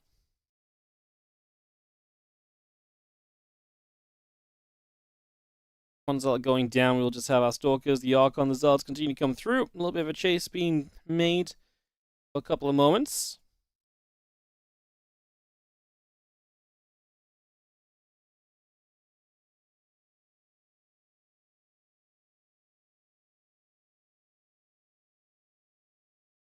And Archon coming up, +2 attack coming in. Add that Immortal on as well. Just going to be seeing that army set on the natural currently. Does not want to attack into this. He's got 94 to 77 army supply. Attacking in is scary in a PvP. Losing probes across the map as well. The thing is, like, he's got stasis wards to pull back into. Oh, he's going to make a move for the low ground. Again, the third base would be massive here. This is a fight you can take because it's obviously much more concaved in your favor. Prism going to get the warp in off, but the Phoenix will kill it afterwards. That's going to be the end of the Warp Prism. No micro potential for Art compared to what Mana has. He will have Blink. He could Blink in after. I'd love to see him Blink after the Prism. Right now, like, your Archons and Zelda doing a great job. Get those Stalkers after that Prism. Get rid of that micro potential from Mana. Art is committing here. Mana's had the +1 attack upgrade advantage. About to have +2. Tech units are going strong. Is it good enough? 3 Archons left from Art. 1 Archon from Mana. He's got the 3 Immortals that will back away. Art will have the units remaining to go onto the third base, leak those over, and start dealing damage here. But Mana will very shortly have reinforcements. Art has to warp in from across the map. Prism died in that fight. He's only just rebuilding it now. Can he get the third Nexus? Mana might make a defense on this, or at least try to. He's walking in with Zealots against triple Archon. I think, honestly, Art, kill the Nexus, recall out maybe? At this point, he wants to get the Nexus for sure. He's going to try recall. He should have just committed to it straight away. He's going to lose everything bar, what, 2 Stalkers and an Archon, I think, got recalled in the end. Mana's going to realize, I mean, third base down, so Mana is kind of having his hand forced a little bit. But Mana does have +2 to no upgrades, and he's got an army supply lead now because he just had a fantastic end to the fight where, you know, Art gave up units to kill the base. I think Mana recognizes the need to go. Phoenix onto the Prism is huge because, again, that's going to remove micro potential, so that will take away opportunities for Art to play defensively as Mana is looking to survive here in the FEL CRACOW in the lower bracket. Archon stepping forward, Stalker's in trouble, Zealot's in trouble, everything getting smashed up and pushed around and bullied. It really does look as though Mana here is moments away from the 3-2 victory. He is going to get it. As we continue to go through. And Art it's not over yet for Art. He's going to pull the pros. He's got some zealots in front. Mana has the prism showing up to micro. No stalkers left. They're too expensive to rebuild at this stage of the game, so you're not going to have a blink on top of that prism. Just prism versus no prism right now. Look at those tech units go. Now you stop for the warping of zealots of your own. Ideally, you can send those zealots somewhere that is not going to involve all of those Archons, but maybe we just got to send them in anyway. Again, Archon Splash loves to see zealots in the front lines. It's just going to be too much from Mana. He's going to win this series 3-2. He's going to survive in the lower bracket round 1. Just about eking his way through this matchup. As that was very, very nearly good enough from Art. GG. Alright, well, this is the break time, and this is how long it's going to be on the next winner bracket match, which should be Clem Skillless best of 5. We'll take a couple minutes break, guys. I'll actually shut up and stop talking for a little bit here. Rest the voice before we get into another matchup in just a few. I'll see you guys very soon.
it is time for another match. The players are already approaching. And yeah, let's see who is better this time. We have upper bracket semifinals.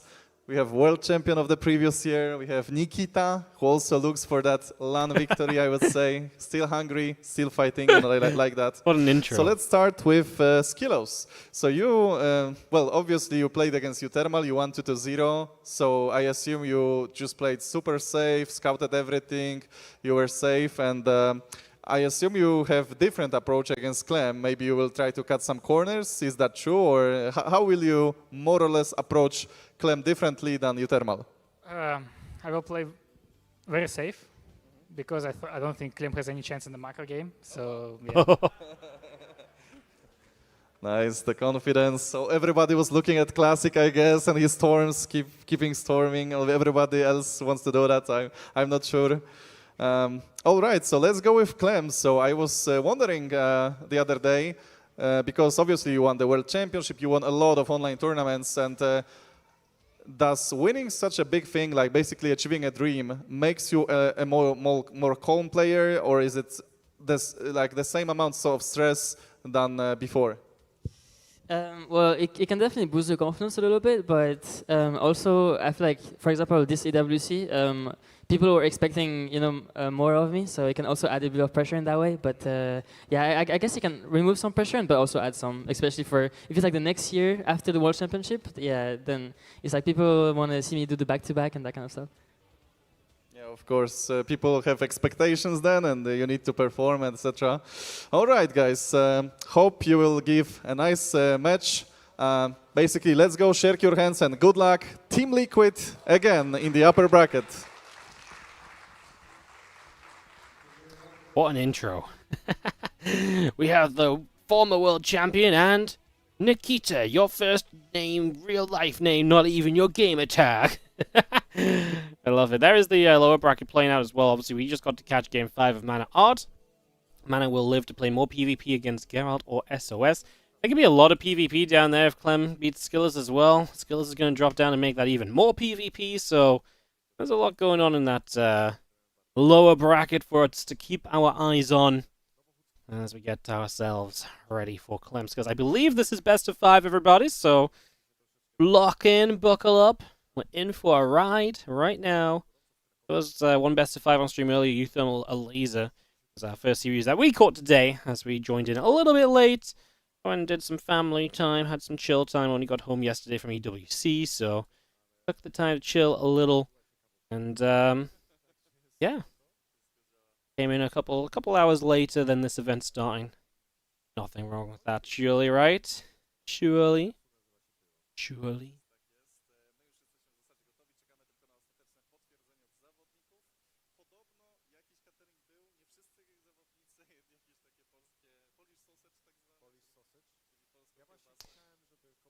Alright, we are just obviously waiting for the guys to get their headphones on, get ready to party, get ready to go. We'll kick this off.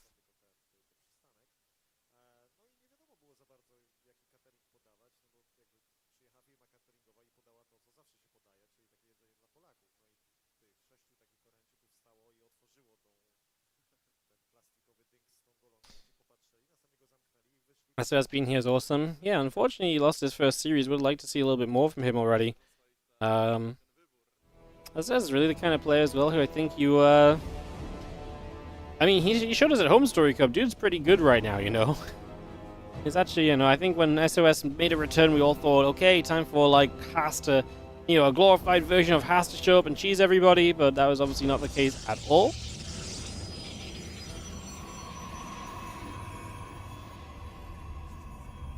Get into Clem versus Skillers here.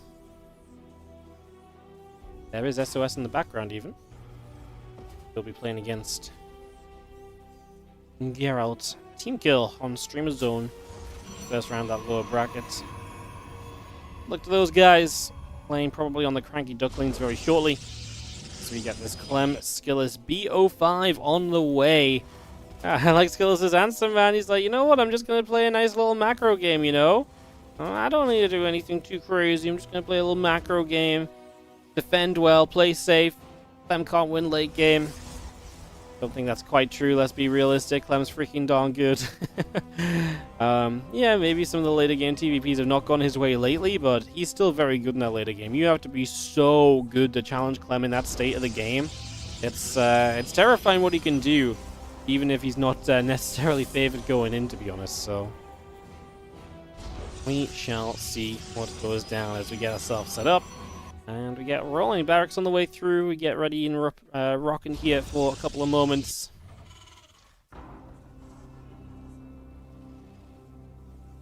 I just look to see what the plan of Rainor might be over a couple of minutes right now. So we get settled down. We get ready to go.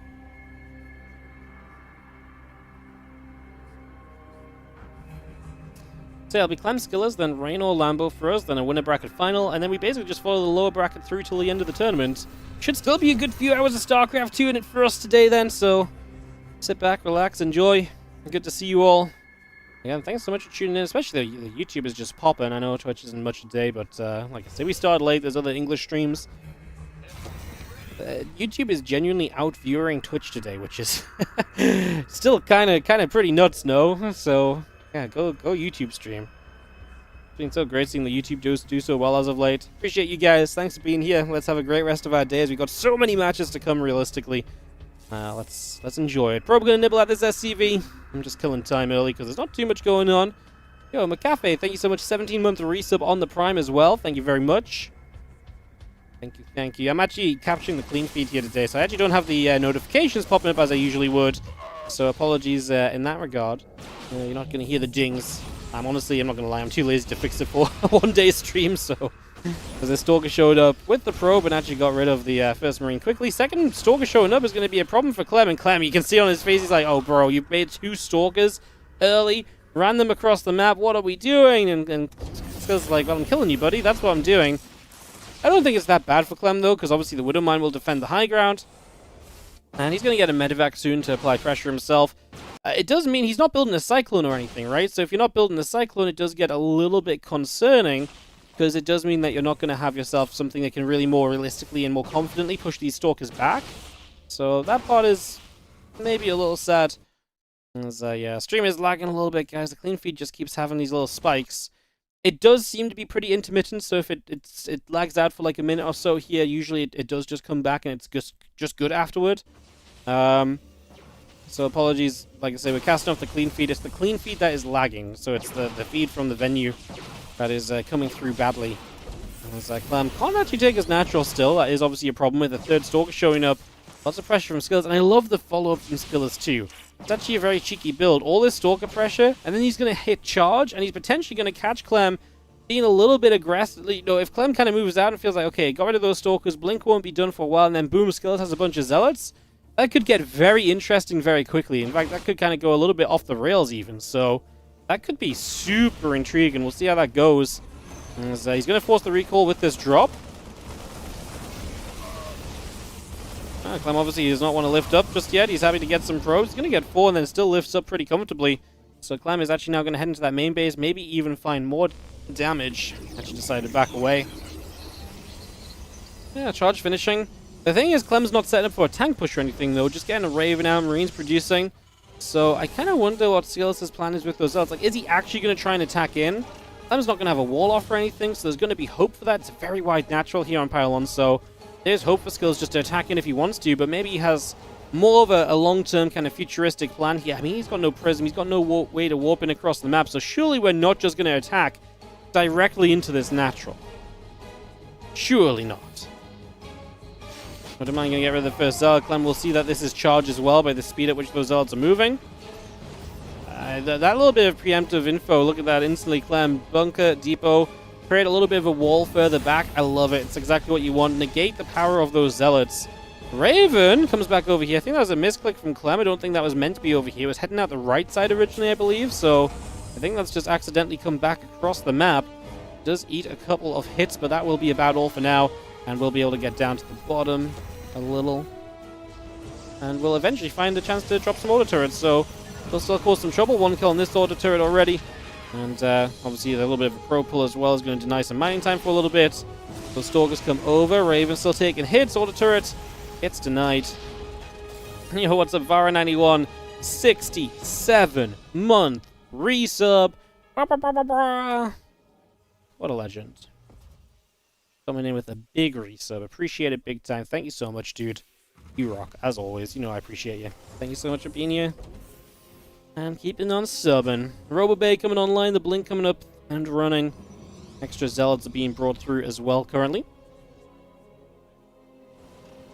Cyclone and then the Marines and the Siege Tank continue to gather together. We do move to the right side a little bit. There's going to be a pylon up for grabs over here.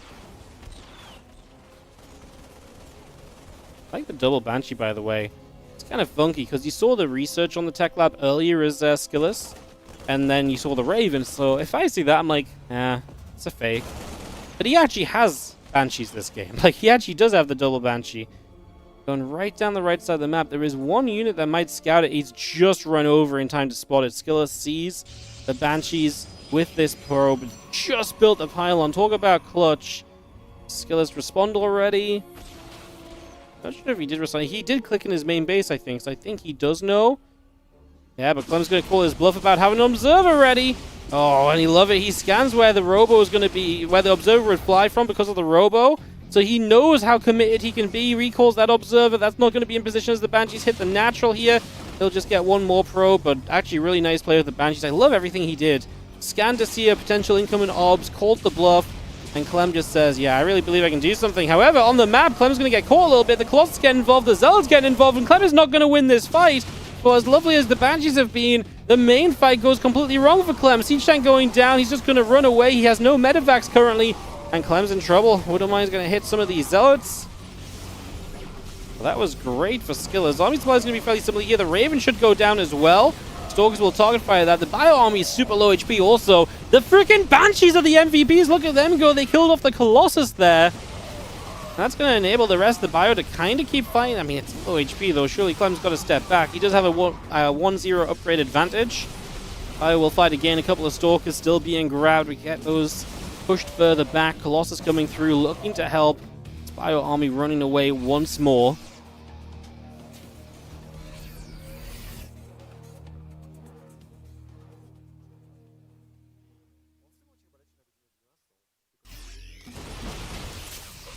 One Marine going down, the few Marauders there to help.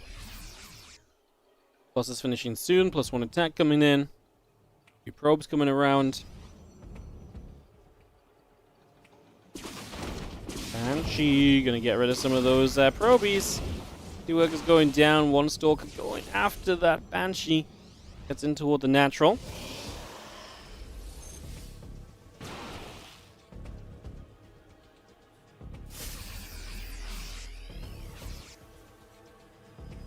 Fire down the right side, gonna try and hit this base. Colossus gonna be there right away. Couple of Zealots trying to chase forward too, wouldn't mind. Targeted the sentry. I love the target fire attempt from Clem.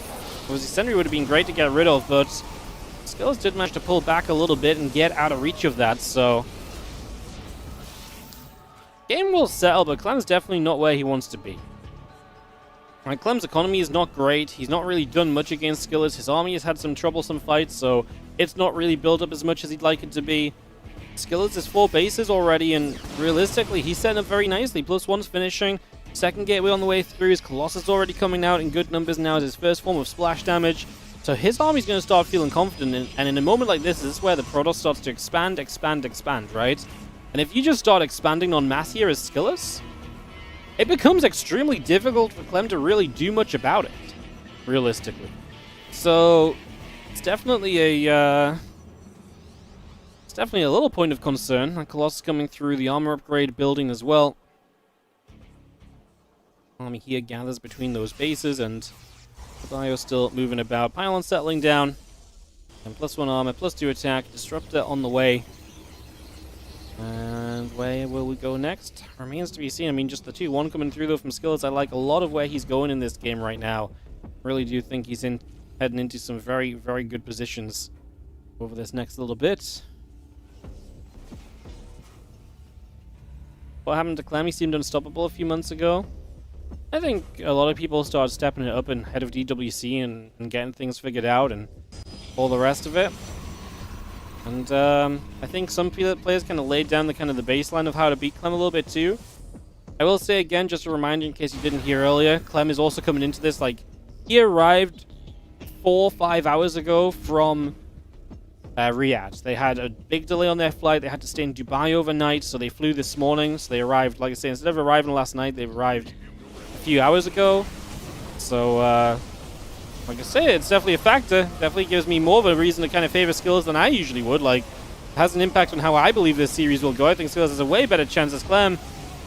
Feels like he's got a lot to win this fight with here, but he's already lost a ton of SCVs. It's the Zealots in the main base that are going to be the problem. They show up, that Colossus goes down, Zealots and Stalkers getting chased away. Zealots continue to put the work in, SCVs dropping, Vikings overhead. You can see the bio coming back over for the moment. And all of those Zealots still getting hit. The Orbital Command right there taking damage as well. Stalkers will take that out.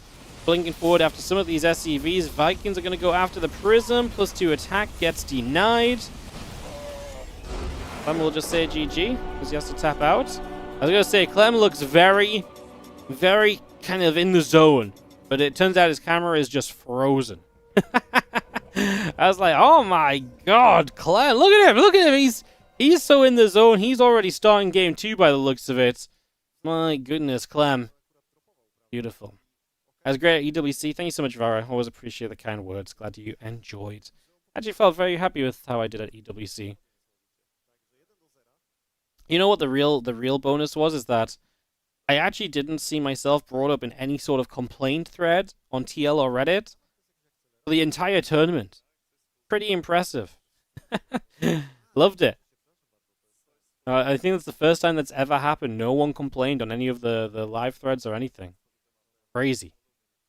That's how you know you've low-key kind of made it. Or at least become accepted, you know? People, at the very least, people are just going to tolerate me.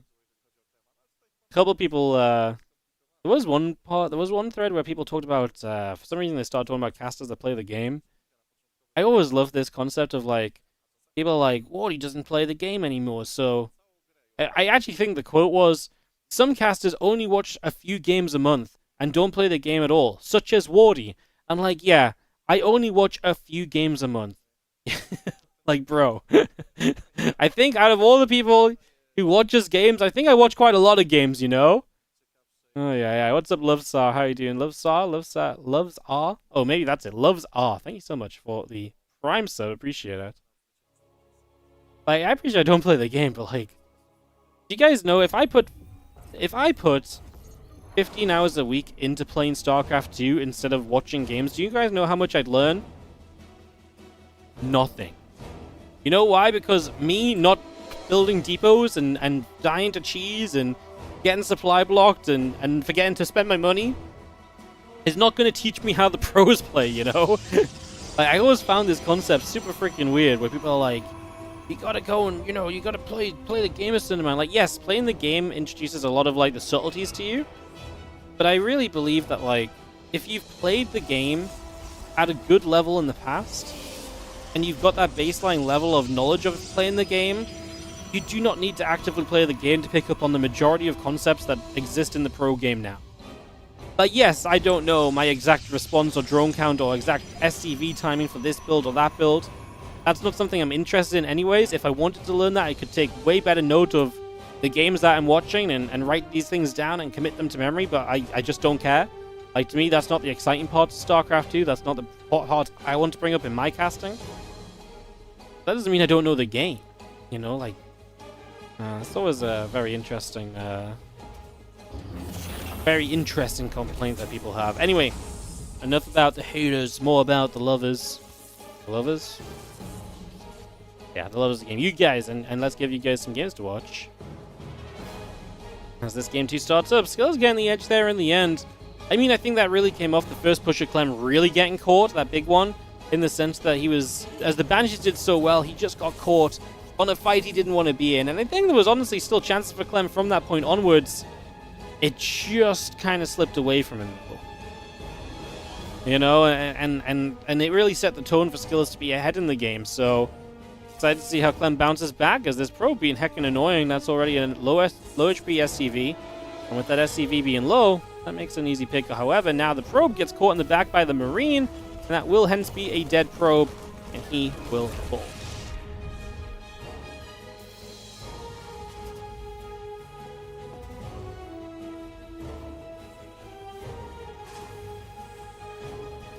What's up, Porf 2020? Thanks so much for the 23-month resub on the Prime. Appreciate it. The only people you expect to get into the minute, like specific times of the pro players. Yeah, I think Lambo is a great example of this. Lambo and Hostem. Lambo always has really good ideas of like exactly what the players are thinking based on the timings of what they've done. I think that stuff's super interesting. He explains it in a really good way. I always really like that. But like the reality is I could grind to GM, and I'm pretty sure I could still not tell you 99% of what Lambo can tell you in those scenarios, right? So like, you know, there's like a time investment there where it's like, I could put in all that time playing and getting better, and I still wouldn't be able to do these things. Like that's the thing, right? Because what Lambo does is an extremely specific, like figuring out all the little things and all the possibilities and all the trees, and he narrows it down very quickly because he knows all those super laid out situations. So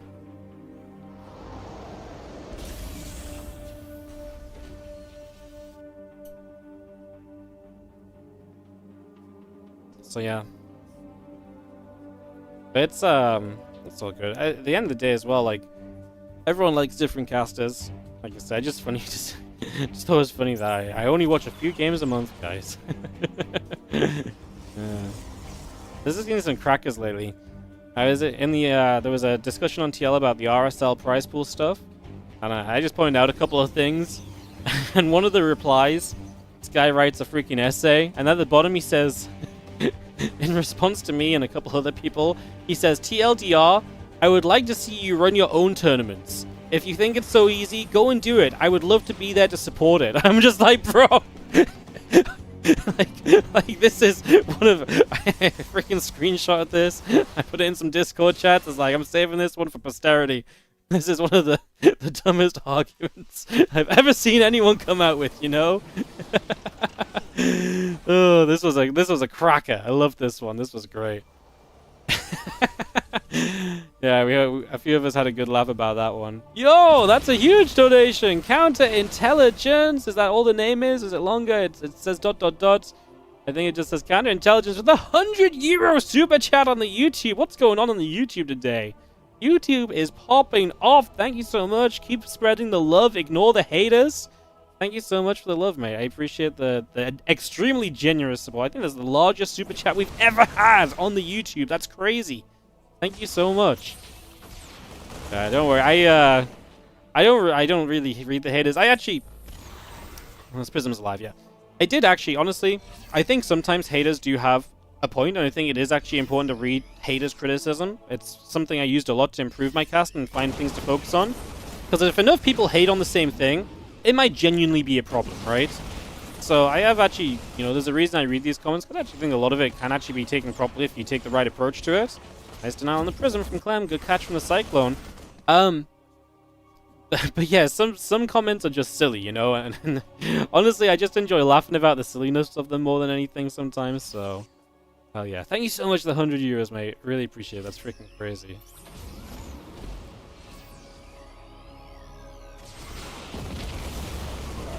Marines going to stem up. Tanks are going to be firing onto the Zealots. Clem with a serious push here, especially with the Prism gone.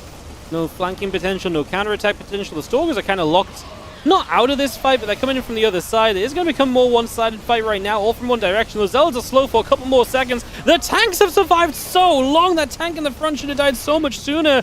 Clem is going to overpower skills. You've got 2 army supply coming out of this wave of the engagement, and Clem is going to go through into the natural. At this point, I mean, the Marines are low HP, so maybe a few warpins will keep you alive here. I like getting rid of this gateway. Starts working on pylons. Skillet is on 6 army supply. He's going to get a High Templar up. Energy overcharge, storm. Yeah, I mean, that's going to be a little bit of a defense. There's a second storm as well. Clem is reinforcing, and I think he knows he's got enough to realistically keep fighting this, right? So I think he's going to keep on trying to make that move. And just see the Immortal going to hit the siege tank. And yeah, the Marines just going to gather up.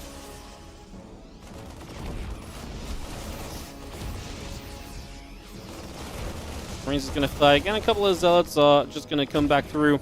The Marines pull off over to the side. Medevac's going to heal. That probe will go down. And the Zealots will continue to charge on forward as the Marines going to lift back into the Medevacs once again, retreat over to that left-hand side.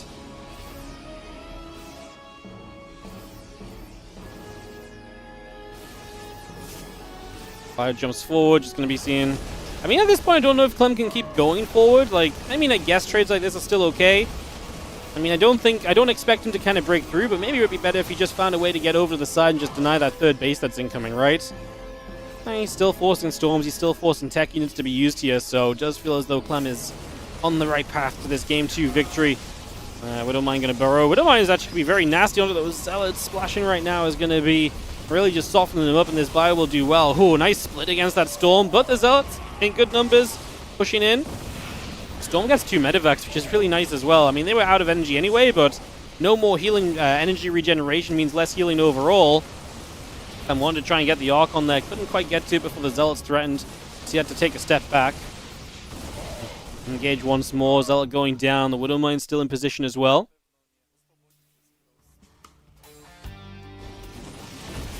And Mortal takes a few shots, a few Zealots coming in. Tank shot is very good at the moment. Fire still fighting, Zealot going down, another Zealot. Widowmine's trying to get burrowed up. Widowmine onto the Archon, bye-bye, and bye-bye to Skillers in Game 2. Clem with a little smile on his face, ties the series 1-1 in this BO5. GG's. You're not having fun, I wouldn't bother playing? Yep, that's basically it for me. I'm too bad to have fun playing StarCraft anymore. Knowing that I used to be better and knowing that I'm about to die because I can't play the game well enough is very frustrating. I don't find it very fun. Is it true that they pushed to get to cast the finals over you guys? I have a hard time seeing how Tosis bully his way into getting to cast. When Tastosis are at events, it is kind of presumed they get the finals. Like, this is just an assumption that is made by everyone. Like, this is not a thing we get a say on. We actually brought it up a couple years ago because there was some discussion on, I think it was Gamers 8, there was some good discussion about who should cast the finals and stuff. And we basically got told that this is why we don't do the scheduling or the talent rotation on the final day anymore. Because we were like, we think it should be a discussion who cast the finals. And some people were just like, nope, it's not a discussion, it's just set. And so Tastosis are just finals casters. If that tournament's, like I say, it's not a discussion, it's just completely presumed, so no. He did not bully his way into casting, but it's just what's guaranteed. The moment they get invited, they are the finals casters, so.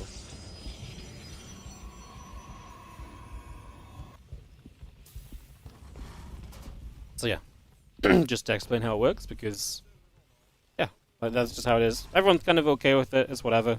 That's how it is. Tastosis have that power that the rest of us don't, to be fair. So.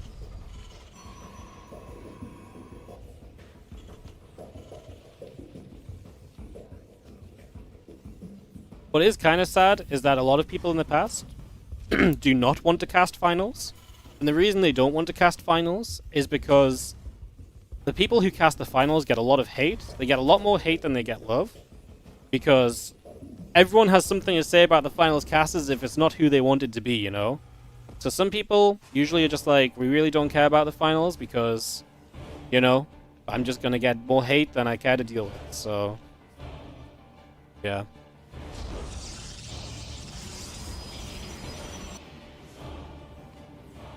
There shouldn't even be an issue with them casting the finals after all the years they've given. I mean, I don't think that's a very fair take. A lot of us have given a lot of years to StarCraft 2. I think it's fair that there should be a discussion about who cast the finals rather than it just being a presumption. At this point, like, the entire cast team at EWC have all put 10 plus years into StarCraft. It's not like we all just popped in a couple years ago. We have all, I think everyone at EWC has casted a World Championship final as well. So, I don't think it's crazy to expect it to be a discussion rather than just like, this is the future of StarCraft 2 forever. At the same thing, it's not like a huge deal. I don't think it's crazy that, like, you know, people expect that to maybe be like a decision rather than just like the guarantee, you know?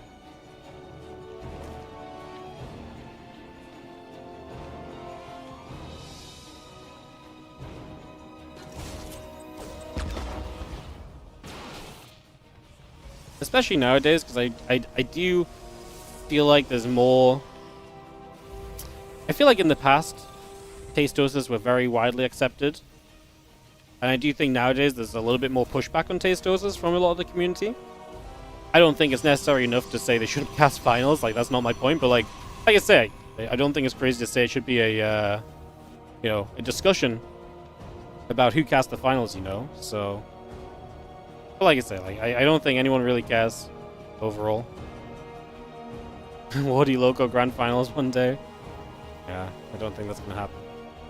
Some casters feel like it's a status thing to cast the finals. Seems like a lot of work for little reward. I think everyone is kind of okay because we've all gotten to cast the finals. I think about it now, maybe Loco hasn't cast the finals because Loco only really got brought on for offline stuff once Tastosis came back. But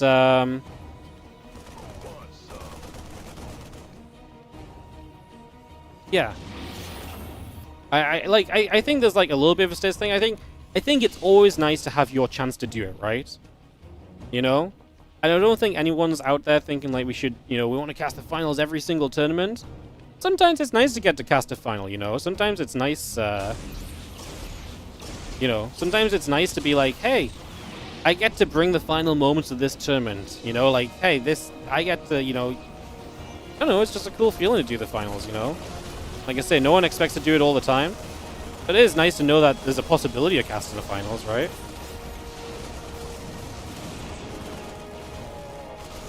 I think it should just be like...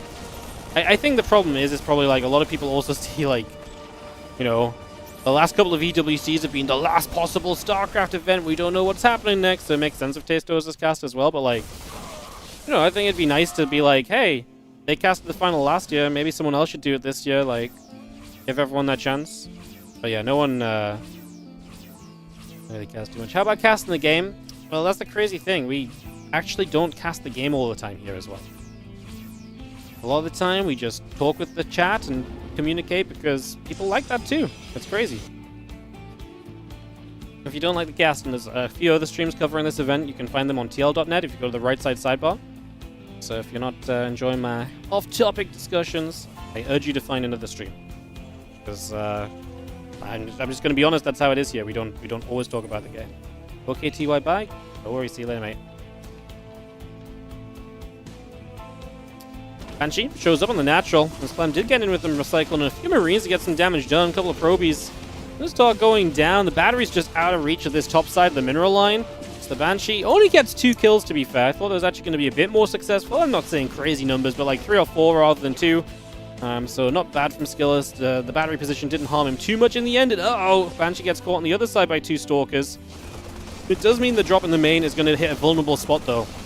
Skillis has put Stalkers in multiple positions to deal with the Banshees, and as such, you just can't have units everywhere. If you put all of your units dealing with the one Banshee, this drop has potential, and that's exactly what you're seeing. The battery puts in some heavy work there. Energy recharge doing its work as well.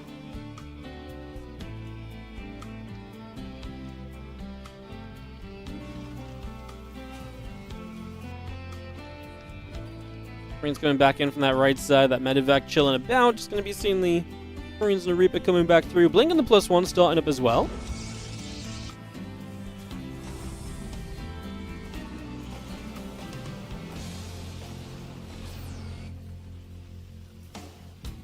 So I see the Marine's going to get a little catch on the Observer. That's always nice as well. Remove some of the vision there from Skillis. So he can't see as much in this game. It's just going to make it a little bit less easy for him to identify that Clem is indeed coming across the map right now. Blink about to be done. So he will have the tools to really defend against this, you would imagine. As Clem pushes upwards. We'll see what position he can put those tanks in. Again, those 2 Banshees up the right side, the Observer down the right side. 1 tank sieging, the other tank pushing up. The 2 Banshees in the main base going to start going after those probes. 3, 4 workers going down immediately. 4, 5, 6, 7, 8. I said 8, but 8 never came up. Don't call me out on it. Because the bio is going to be there. Can not stim just yet. Uh-oh. We're a few moments too soon for this fight from Clem's point of view, actually, as the Banshee's actually taking on Stalkers as well. Oh, disaster for Skills, because that main base is getting kind of wrecked, and the fact that those Banshees are still causing trouble is an issue. Now, we come down this ramp with these Zealots, the bio, I mean, you can just see these tanks are not taking damage soon enough. Those tanks survive so long. And having to spend that long dealing with the tanks means that the bio gets ages to put damage in as well. The Banshees put some work in too. Clem finds that early game momentum, which we know Clem is so freaking good at, and he gets himself a 1-map advantage here. 2-1 in the lead in this best of 5. Clem, 1 map away from advancing to the winner bracket finals. I just gotta run some ads, guys, so don't mind me if you hit some ads right here. It does support the stream, helps us to keep on running the StarCraft.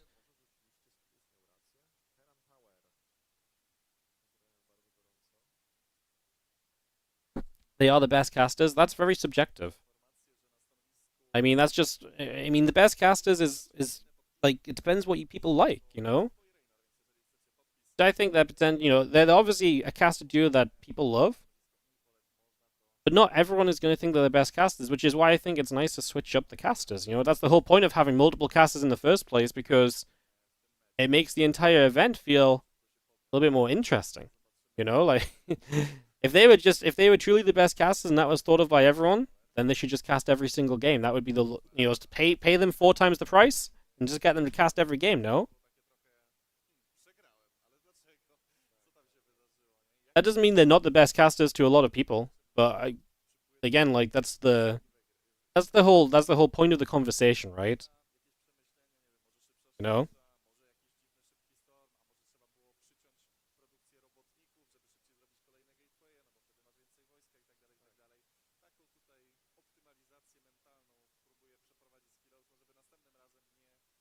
Anyways, my whole point was just I just wanted to show you guys how it works. Like I say, I think the talent lineup was solid. Yeah, I think so too. I think I mean, I think everyone that was there is absolutely deserving of being there and casting some games. It's great.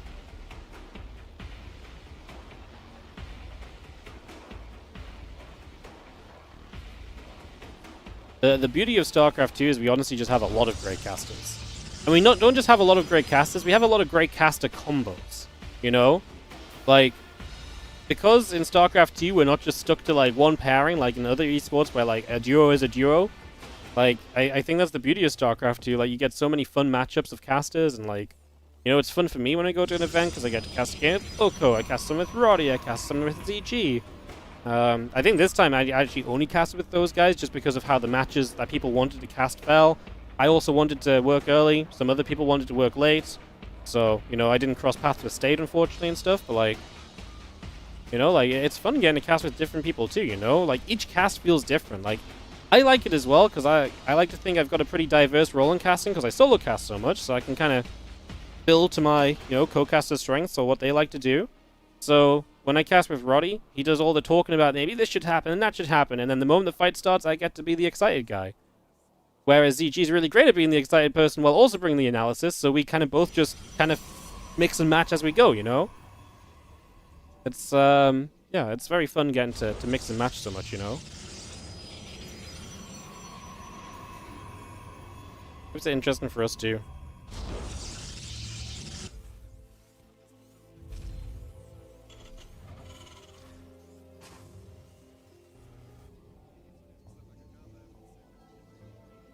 Is there another cast for the lower bracket UTHERMAL game that's started now? Yeah, that should be on the Cranky Ducklings. The Cranky Ducklings are covering everything. I'm pretty sure they're on YouTube. Oh no, they're in Clem's Skillless as well. If they're in Clem's Skillless as well, then the lower bracket match may not have started, because as far as I'm aware, I think the timing on Liquipedia is just not correct. As far as I'm aware, Cranky Ducklings will cover any lower bracket matchup. So I don't think it's actually started. I think it's just past its start time on Liquipedia, but they're running a bit behind schedule or off schedule or so.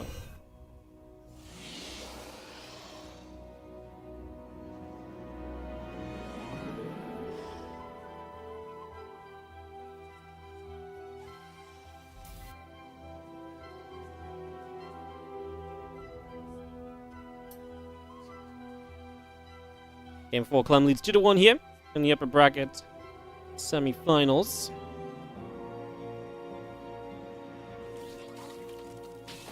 It's Sassy 2's 15-year anniversary today. It is. Happy birthday, StarCraft. Kind of crazy it's 15 years old, huh? I didn't even get, like... I feel I've been part of StarCraft forever, and I didn't even get into StarCraft until, like, a year after its release. Like, I came across StarCraft like so accidentally as well. That's crazy.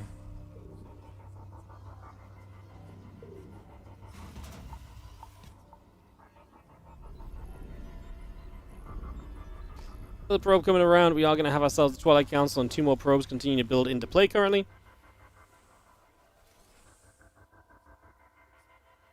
And we just take a moment. Viking and a Cyclone on the way from Clem.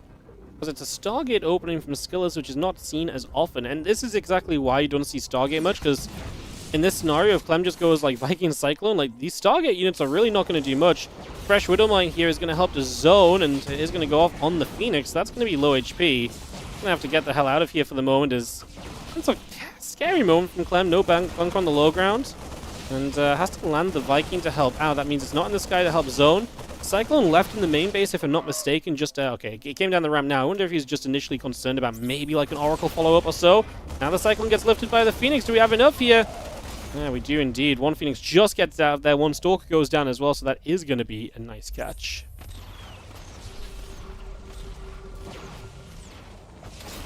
Cyclone locks on, Stalker going down.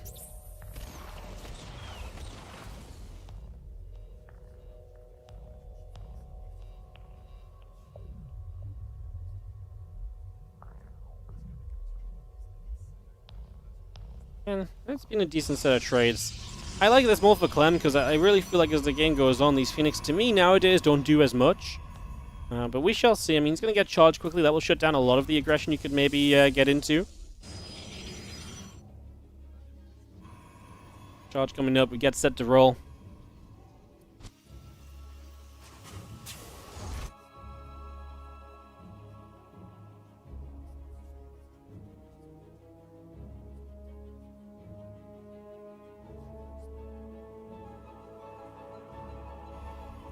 Phoenix is pulled back. +1 stim going through. 2 more barracks on the way up. Forge, Gates, Nexus, Warp Gate, and the Charge all coming in.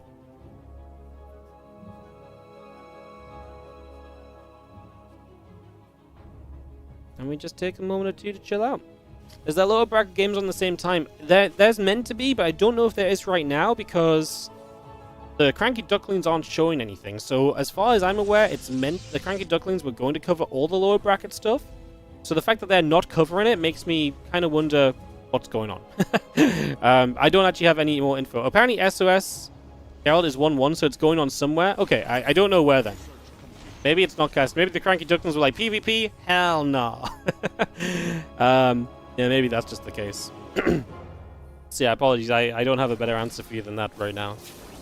If I get any more info, I'll try and figure it out. I'll pass it on, let you guys know what's up.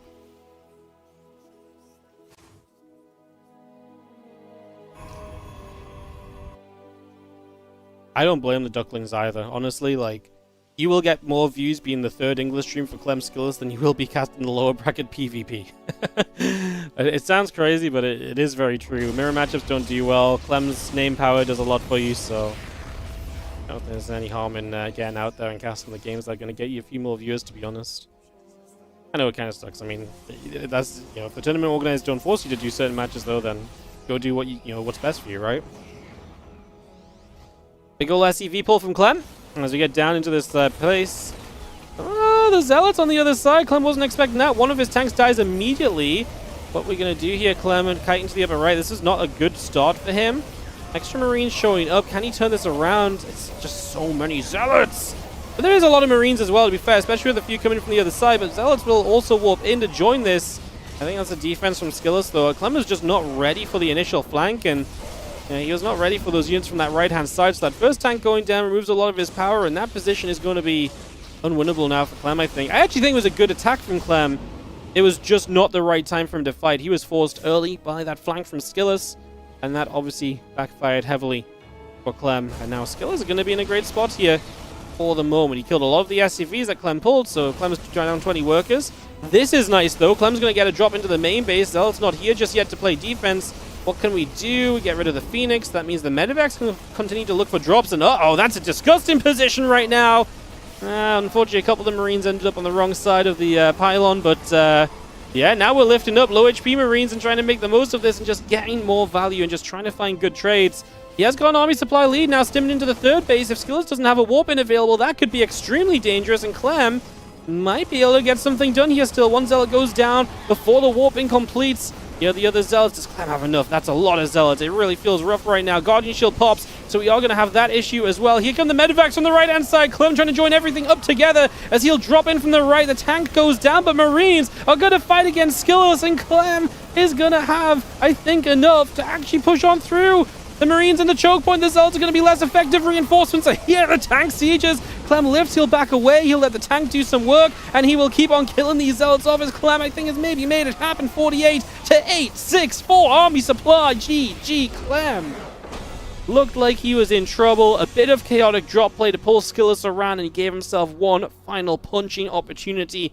Skillus' guard was down for Clem to shove himself through into the winner bracket finals. Clem will make the winner bracket top 2. Skillus falls to the lower bracket. That was actually a pretty epic ending because Clem was in trouble. Like this was not good for him. This was not a good situation. Crazy.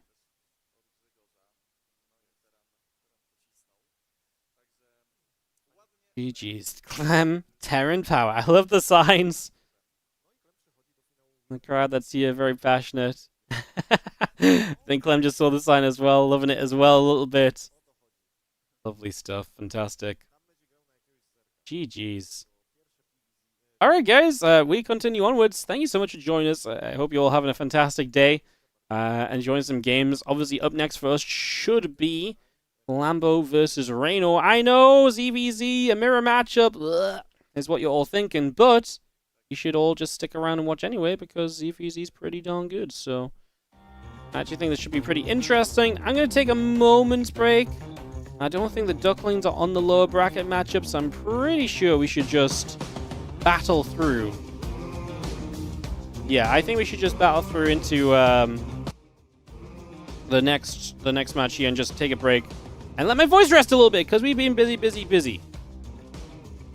Do I know if they will release the replay pack from EWC 25? Apparently it's going to come out later today on the EWC Extra Twitter account. That's what I heard. The rumor on the street. I would imagine FEL CRACOW will release it as well, but I don't know when. But I don't see why they wouldn't. So, yeah.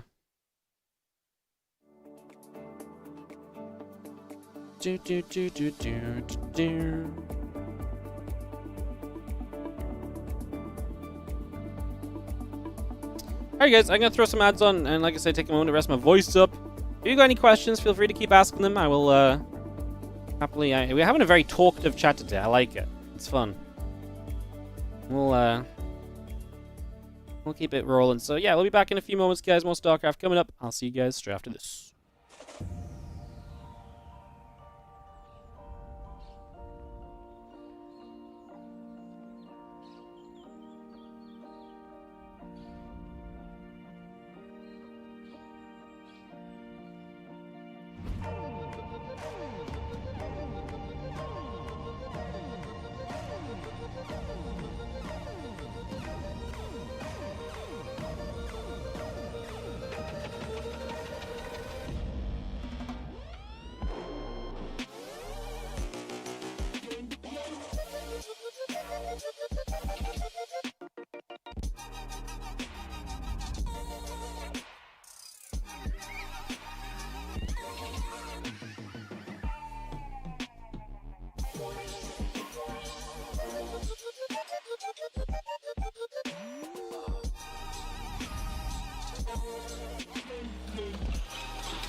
Hey gamers, are you a streamer and want to boost your channel? Streamer Zone is the best place to embrace your streaming potential. We are an official stream team and we take care of all the needs for our streamers. This expert team is helping you out with sponsorships, your social media presence, and your viewership growth. Over the years, we have helped plenty of streamers to finally get partnered and go into full-time streaming. You also want to be part of Barnacle Streamer Zone? Bob with Then 3-month what are you waiting resub for? on the Prime. Reach new levels, Thanks so make much. new friends, and join our stream team today. Appreciate it. Thank you for priming us up. If you're on Twitch, you got a Prime sub, you want to show some love, you can prime it up and help us out. Here on WardiTV, we take your primes, we put them into the Prime converting machine, and we convert those primes into StarCraft 2 tournaments in action. If that sounds exciting to you, consider supporting today with your Prime sub, or even, I mean, regular subs work too. The beautiful thing about the Prime sub converting machine is that it actually works for all subs, so you can use whatever kind of sub you like. Support today, save StarCraft 2 with me, Wardy. Enjoy more StarCraft. We got a busy month coming up. Hey, I'm busy because I'm getting married soon as well, so that's kind of a thing we've got to keep on top of. But we're going to have European League wrapping up this week. Tuesday, our final day of the group stage, followed by playoffs Friday, Saturday, Sunday. And then next week, we start Summer Championship already. Well, the week after that, I guess next week is already the week of European League. You guys know what I'm saying. And then Summer Championship starts up, $5,000 tournament that will play across 2 to 3 weeks. And during that, we're also going to be covering the weekly WardiTV Mondays. There's also going to be some other tournaments starting to crop up that we'll be covering as well. So we're going to be busy, busy, busy. So lots of games still coming through for y'all as we continue our way through August into September. It'll be a bit quiet at the start and the end of September, but we'll have some games and some stuff coming through in the middle, so very exciting. So, yeah, all that stuff coming up here on WardiTV that you can look forward to and enjoy.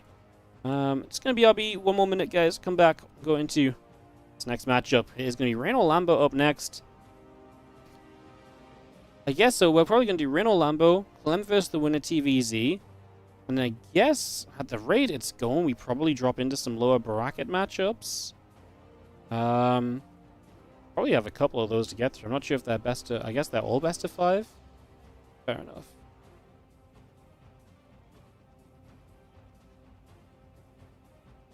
Hey, Wardy, did you watch EWC? What are your thoughts on it? I only caught the B stream, actually, Fear Dragon. Really felt like Demi and Steadfast did a great job covering over there. It was really nice to see some B stream games, you know? Yeah, it was nice. True, yeah. Alright, guys, IBRB 1 minute, and we'll come back and get ready to go, go, go.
Ultra Hidden Duck Ninja with the Prime sub. Coming out from the shadows to hit us with the Prime. Slipping back into them. Thank you so much for the Prime. Appreciate it. Thank you, thank you, thank you.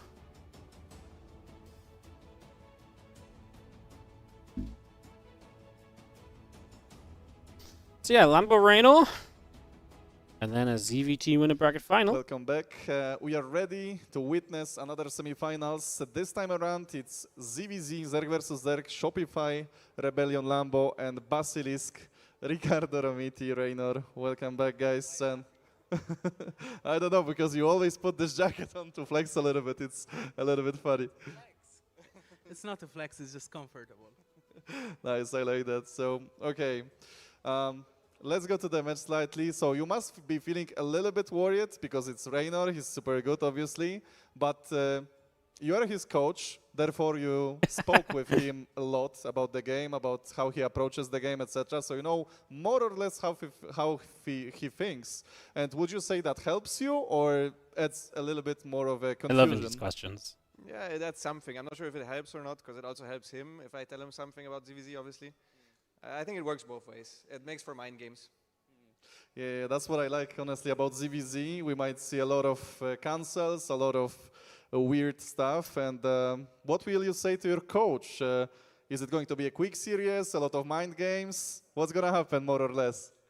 I don't know, man. Sometimes I like to turn my brain off, so if I don't know what I'm thinking, it definitely doesn't know either. So. Nice, okay.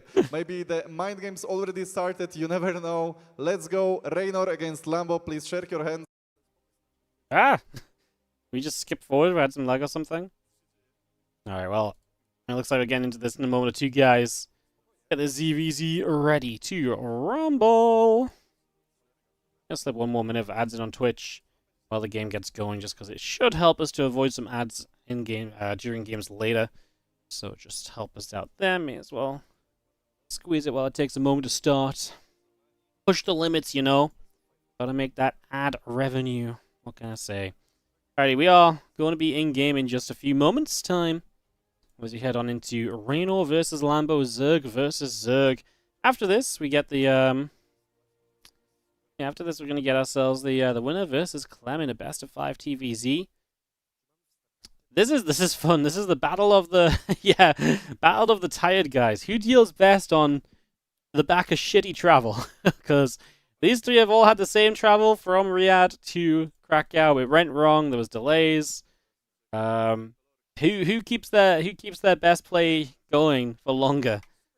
I kind of like it that these three are the three we're in the upper bracket. Obviously, skill is dropping down the same level as whoever drops down here, the same round as whoever drops down here, but still pretty fun to think of a little bit. Maybe for ZVZ, a couple of tired plays will make for some more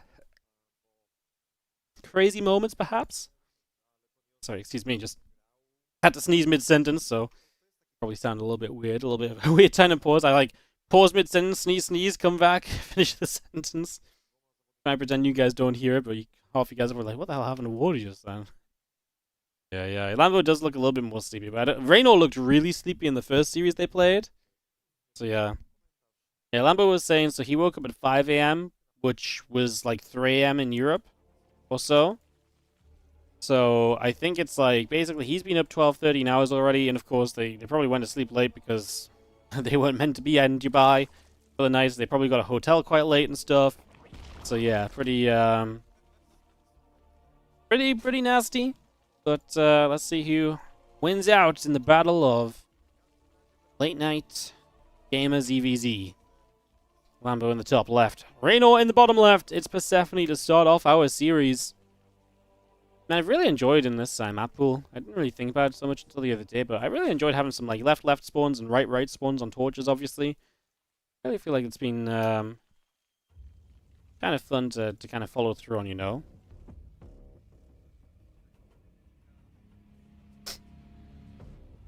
I was gonna see how Overlord's gonna come and cross pathways here in the next few moments, so Overlords will cross paths. The hatchery coming up on both sides. And we will just take a few moments of getting settled in. How was Zerg vs. Zerg? Did I turn the volume down? I did turn the volume down. Let's turn the volume back up. How about that, huh? Turn the volume back on up. Hatch gas pool on the way from both players. And get ourselves settled here in the early stages.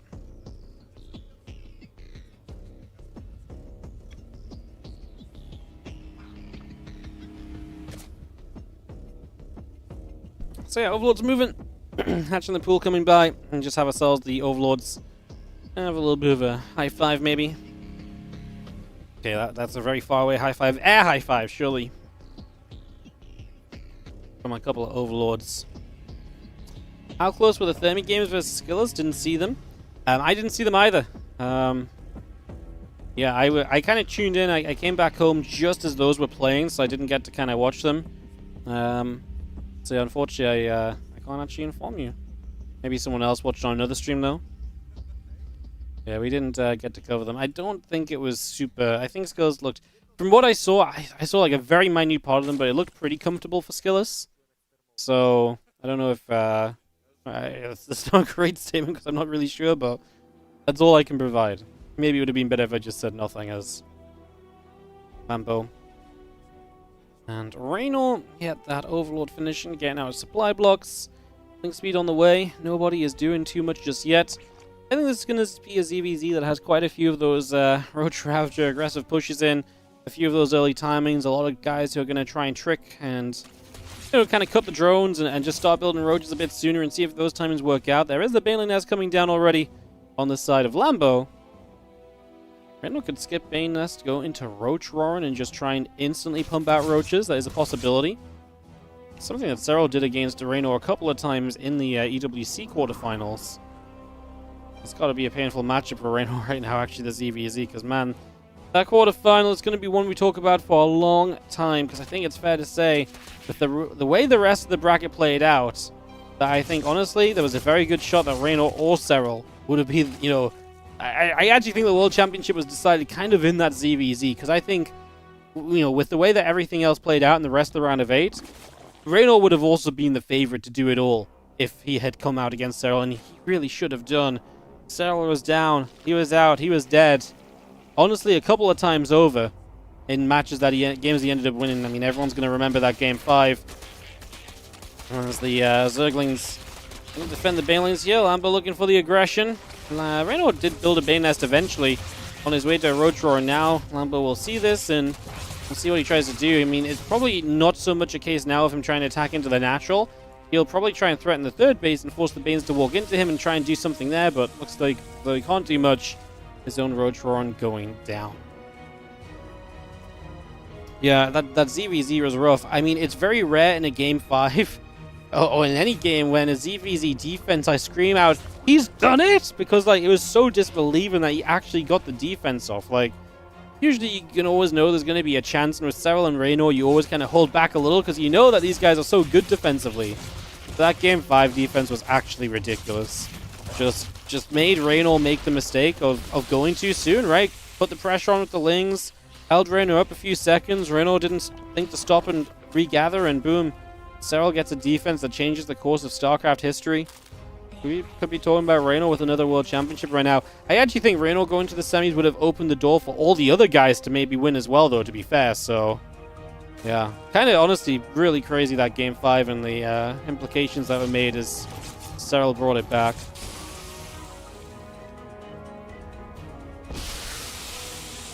Banes crash in, 6 drones going down. It's actually quite nice from Rainor getting actually deal some damage here, especially when Lambo is the initial aggressor. It's going to be seeing resources lost pretty even, a little bit better off for Rainor right now. Queen coming through, Roach Roaring, and that Baneling Nest in the front. Hanging about there as we do continue to see units gathering. Spire on the way up from Lambo. Get that started in the main base. That means we've got ourselves a an idea of where we're going to. Rainor did not have a lair yet, so it did feel like his idea was maybe to be either aggressive or maybe he just felt like he had to be defensive against what Lambo was doing, but if Lambo can sneak up to the Spire, there's a very good chance for him here. Ooh, good scout from Rainor, sees the gases and sees the mining. To be fair, that's no different to what Rainor's doing, but Rainor has the main base. One of the gases not taken there until just now, so there might be a little bit of information gathered there. I'm not sure how much you read into that exactly. In terms of what could potentially be coming through. Link goes down, and Drone keeps mining backwards. More Ravagers coming up as well. And we just have ourselves the Roach Speed Spire. Roaches all on the way up. Obviously, you do have to play defense here if Rainor gets aggressive. I don't know if...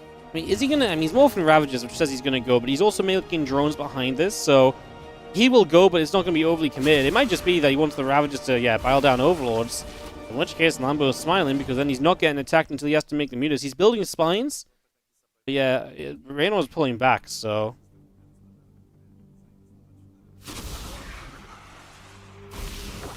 Kyle's got the Overlord. That falls down as well.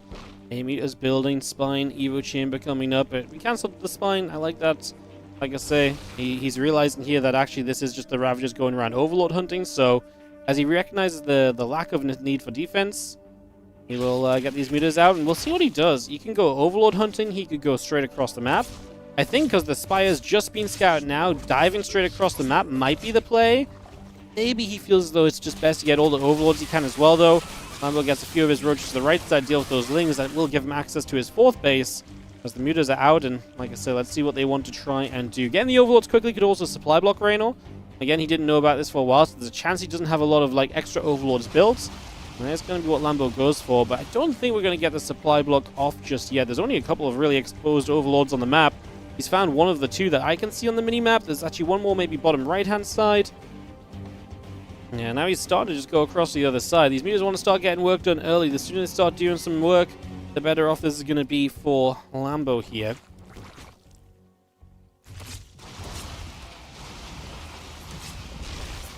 Let's put some damage down. Spore falls. A couple more shots coming down still. As you just see, the muta's going to get back onto this extractor. A little bit more being done.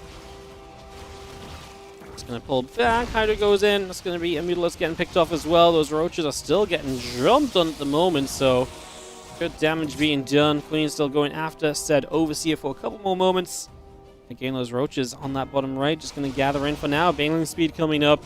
Plus one fire attack, plus one melee. Roach speed coming online as well. And we're going to get onto this hatchery now too. Jump straight into this.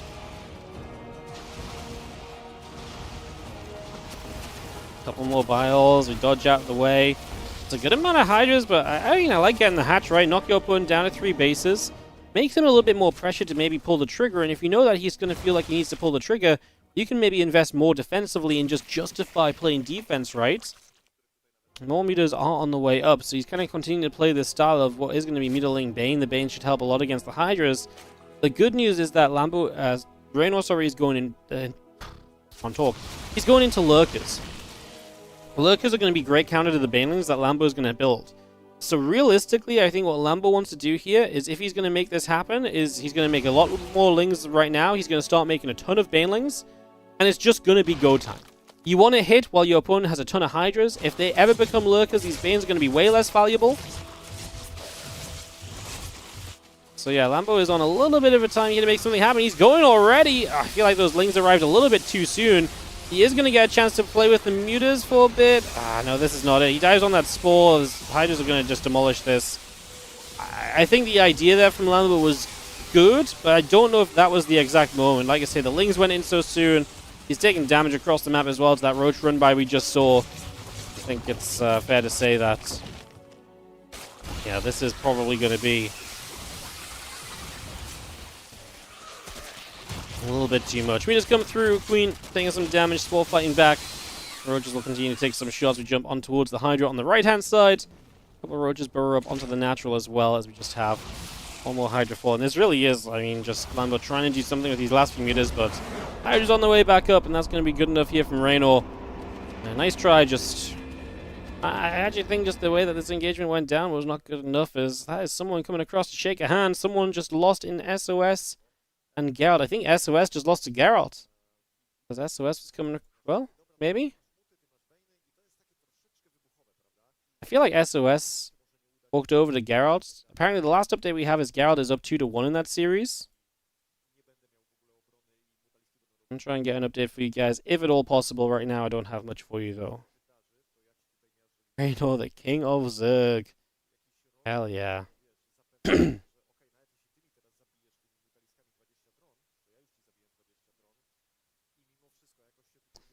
Alright guys, I'm going to keep an eye on any other results. Apparently it was a Geralt 3-2 victory over SOS. SOS out in the first round is a bit of a shocker if you ask me. That lower bracket as well, by the way, is just looking to be PvP. Apparently it's UTHERMAL versus Cristiano, and Geralt versus Mana is lower bracket round 2. The winner of Geralt Mana plays Skillus. The winner of UTHERMAL Cristiano, I guess, plays the loser of this series. That will be Zerg, so yeah, I guess we'll have some non-Protoss. A little bit of non-Protoss down there. It's not all guaranteed to be ZVZ in the lower bracket. See how it goes. I imagine they're going to have to get those lower bracket matches just playing 2 at a time, right? Because I can't imagine they've got all day to play this tournament. Like, whoa, what are you talking? It's like 7 p.m. in Krakow, right? So I feel like they probably got to kind of speed things up a little, you know? All right, well, in the bottom right, it is Rainor. Oh, playing Last Fantasy, and Lambo gets the bad spawn. This spawn, I think it's the mineral layout or so, gives you way less mining. So even with the same amount of workers, you will be mining significantly less, which, especially in a ZVZ mirror, can be pretty darn impactful.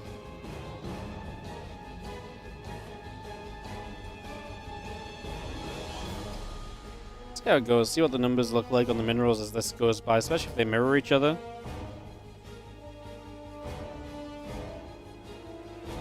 You can kind of see that if you look at the plus sign.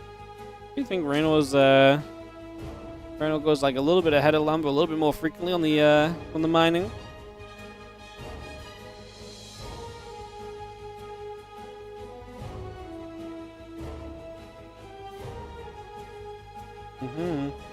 Alright, spawn pool's down, a couple drones on the way. We get settled in right now as we just have the drones are building up. Sad for SOS. I'm sad for SOS too. Would it be cool to see some more SOS matches? Kind of makes me sad that I missed his initial PvP, to be honest. Yeah, could have been cool.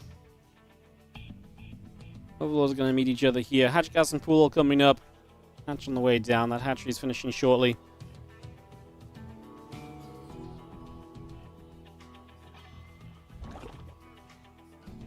This long into SC2, and they have maps where some spawn locations have overt mine advantages. Yes, it's not common. This is a 3-player map, and I'm not sure exactly what it is about the top spawn being so bad, but apparently the top spawn is particularly bad on this map. I've actually not stopped to ask, so everyone's just like, yeah, top spawn sucks. If you listen to Hero Marine's interview at EWC, he said he had a bad, it was a bad spawn for him. But it's just this map, something that got through. I think this map no one assumed was going to make ladder, so no one really kind of, looked deep into it in the TLMC, and then it made ladder, and everyone's like, okay, but what about this? And in the current day of StarCraft 2, it was too late to fix it, apparently, so yeah. This is a 3-player map, so, 33% of the time, that spawn isn't used. So, there's some benefit at least. Irene said it's worse for Terran, the top one. I think, no, the top, I think he just meant that, maybe I heard wrong. I think the top one is just worse overall, because that's the one that has, like I say, mining efficiencies attached to it, if I'm not mistaken. Austin was complaining to me about it a while ago as well. I think he played max packs on this map and spawned top. He's like, yeah, typical. It might not have been Austin. No, it was definitely Austin. It might not have been max packs. He was playing a PvP and he was complaining. You know what they say. Austin's complaining to you about something, just regurgitate it. It's probably right.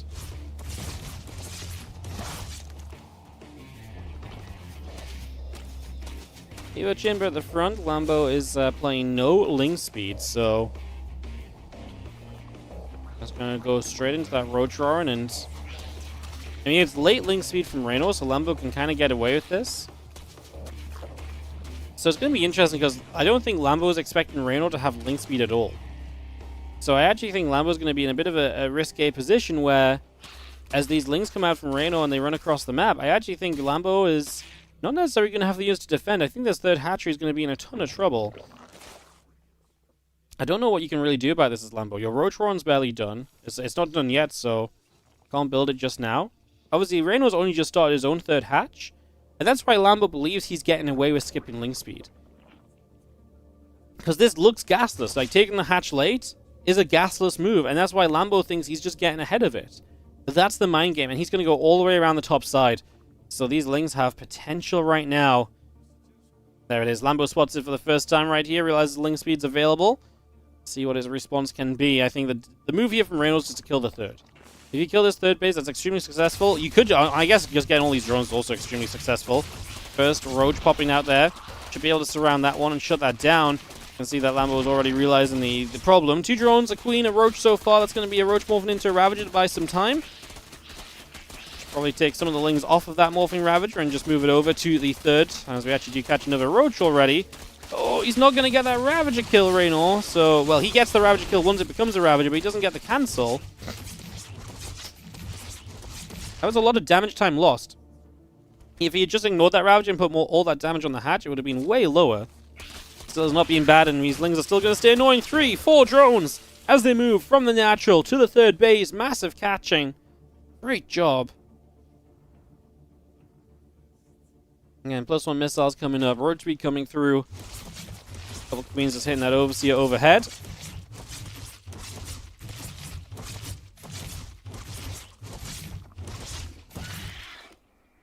That will go down.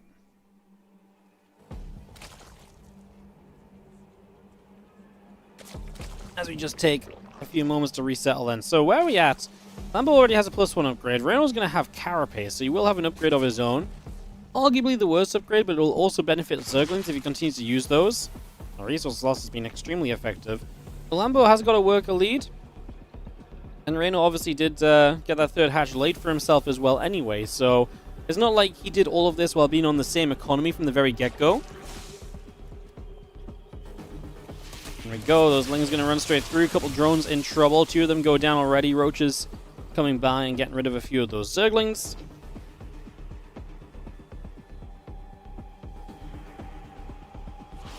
Going to come up again. Roach is going to be there. Zerglings get turned the other way.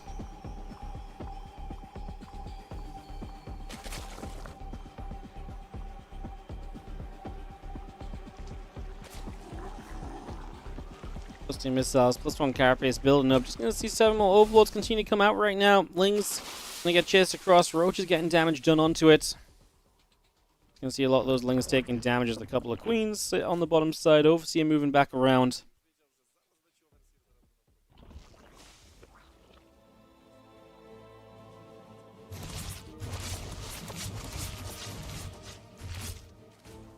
Queen's just going to get that Overseer getting pushed back. Isn't Lambo Reynor's coach? He was Reynor's coach for a tournament here and there, but he's not like always his coach. I mean, they discuss a lot of strategies and stuff. They discuss a lot of ways to play and so on, so...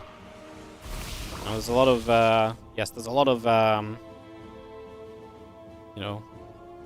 friendliness there between them, but it's not like Lambo's just coaching Rainor full-time or anything, just sometimes helps him out with prepping for big tournaments.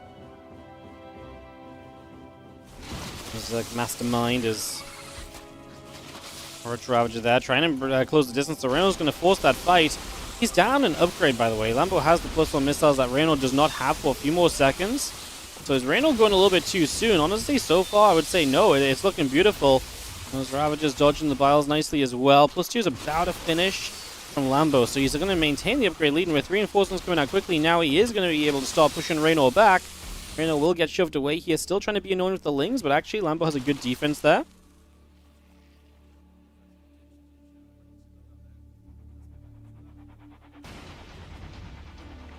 Pulling Claws Burrow on the way, so we're going to see Rainor looking for the next wave of this game. Wants to start making this a little bit more harassment focused. If he can start harassing, if he can start getting burrowed roaches everywhere, he knows he can probably out multitask Lambo. He feels like, speed is going to be one of his, strengths in this matchup, so he's going to try and get into that stage of the game as the Ravagers here getting a little bit caught. They go to the top, which actually runs them back through the roaches. At least one more of these Ravagers dies for sure. It's a nice catch for Lambo. Ravagers are not cheap, and they're an important part of the army. The more biles you have, the more threats you have, the more chances you have to connect, the more splitting your opponent has to do. There's Lambo. He wants to try and make his own shove right now with the upgrade advantage, but I just don't know if he's going to find that opportunity. He's building spines, by the way, so I wonder if he's actually prepping the defenses against burrowed roaches.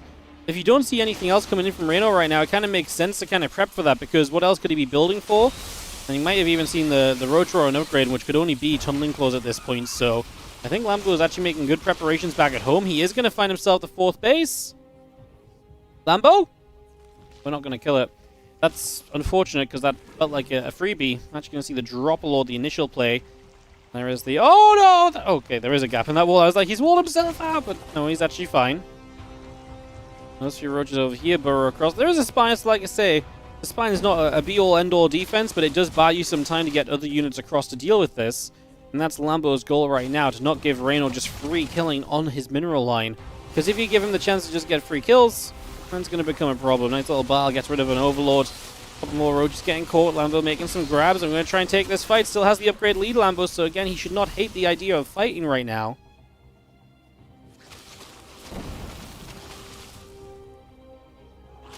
Roach goes down, drop a lord. Into the main. Oh, love this counterattack from Lambo. This really has some potential.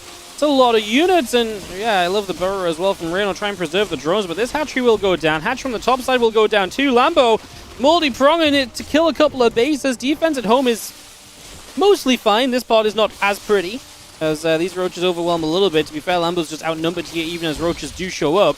And that makes sense. He's had so much across the map in comparison. But this is where, you know, the spine crawler really helps as well.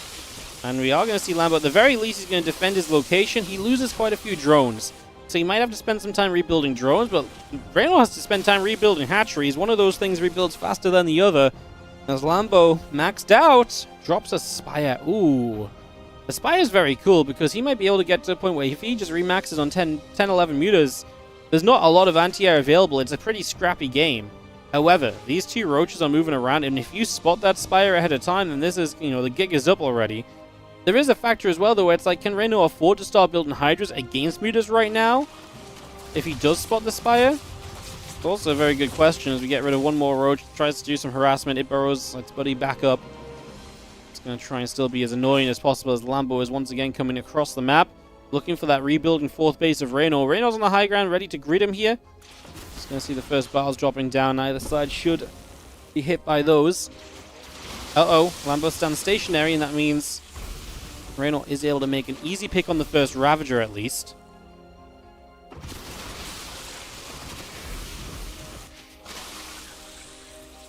A lot of roaches on the bottom sides again. Lambo looking for that split play. Rainor with the Spire. Similar idea, I guess, of just, hey, we're maxed out. Maybe if we can sneak some mutas into play, that could be a really cool way to kind of get this going. In this scenario, it might end up being a defensive Spire, as Lambo needs to trade out some roaches so he can rebuild the mutas. Like, there's nothing for Rainor to deal with mutalisks right now, so Lambo kind of wants to, like I say, make a bit of a trade, but you don't want to trade everything away freely. And you can see he's not rebuilding anything. He wants to build all the mutas all at once. Okay, he goes for 7. This is going to be it for the moment.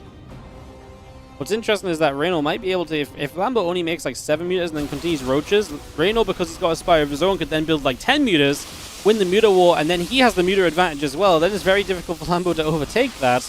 Lambo is going to keep building mutas though. I like it. I think mutas are a great choice right now as you trade out supply. The preparation against mutas is not there, and Lambo hitting those sooner than Rainor definitely gives him a good opportunity to make use of those mutas as well. So we'll see how this goes. There's a bunch of them already popping out. Roach is going to try and get in again from Rainor across the map. Spire about to finish from Rainor. What will he build? Right now, supply blocked, maxed out, so can't build much. The mutas are going to be used defensively, so Rainor gets that heads up about the mutalisks. Uh-oh, fight takes place in the acceleration zone. Well, that gives Lambo a chance to kind of get a heads up on the retreat, but Rainor will have the acceleration zone to chase a little bit too. Lambo, do we want to turn and fight it all? 30 mutas on the way from Rainor, so he's going to build a bunch of mutas. Here come the mutas onto this army already.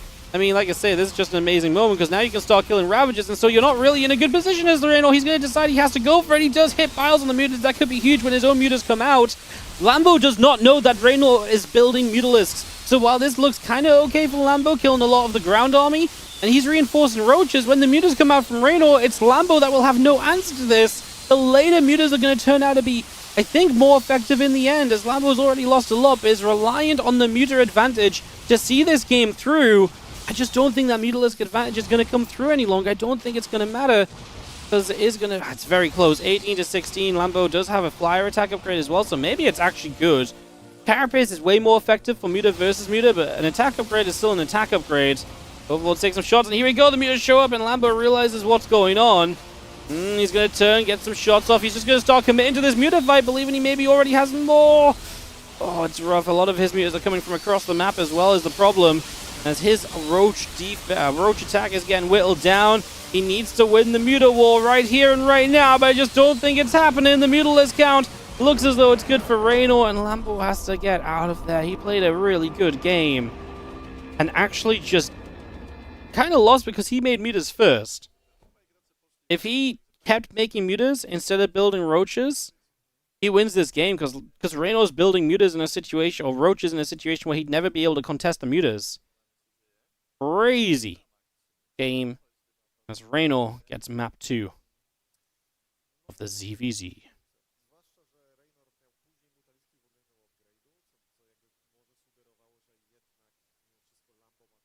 Alright, we'll take a couple moments, guys.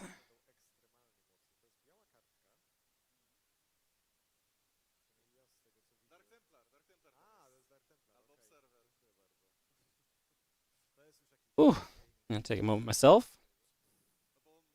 Casting all day instead of just one best of 5. Like EWC is my throat is feeling it.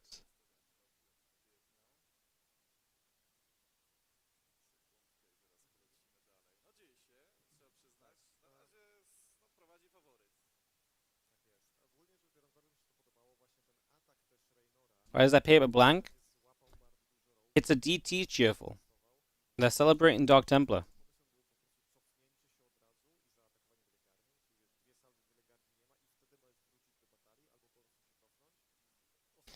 Or maybe in the ZVZ, it's a burrowed roaches sign, you know? No one in the crowd has detection. One way or the other. He'll get into game number 3. Rainor leads 2-0. This could have very easily been 1-1. Lambo is putting up a decent fight in the ZVZ, just... Now, that last game really had potential, just wasn't quite there. A little unlucky at the end, maybe. Knew the mutas were coming.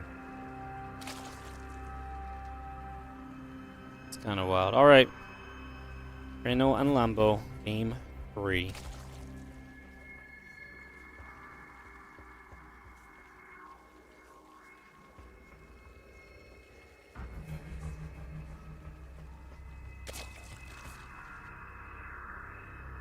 The crowd is burrowed.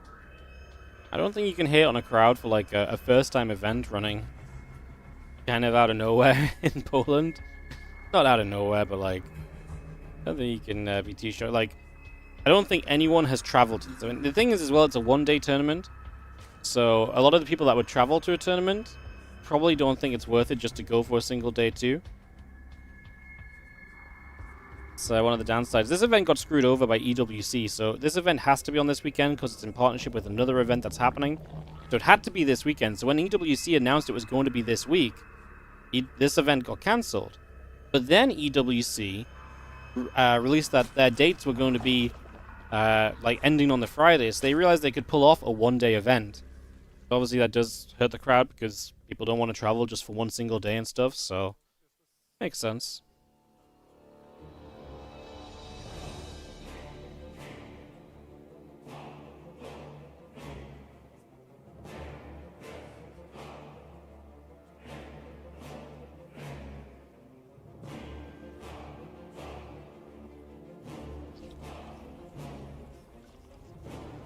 The players deserve more respect. I mean, they're getting paid. I think that's what they care about. I mean, you're comparing a multi, like you're comparing a multi-million-dollar project to some guys running essentially a local event. You know, there's a little bit of a difference comparing EWC to to FEL CRACOW. Obviously, EWC was amazing, but something you can hate on FEL CRACOW for, you know, any tournament's better than no tournament, man. Any tournament's better than no tournament. That's what they say. That's what I say. It's just it has been stated. This is now a thing. Couple Ling's gonna fight. Some Ling's getting chased away.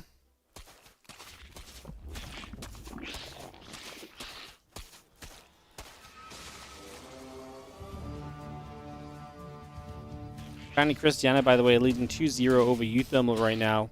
I don't think Geralt Manor has started off just yet. So that is continuing through.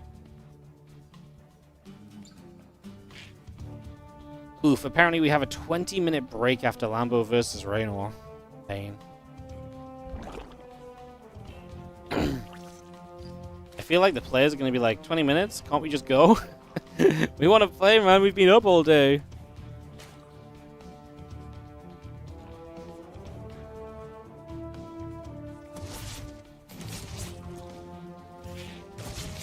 Okay, guys, we'll make it entertaining, I'm sure.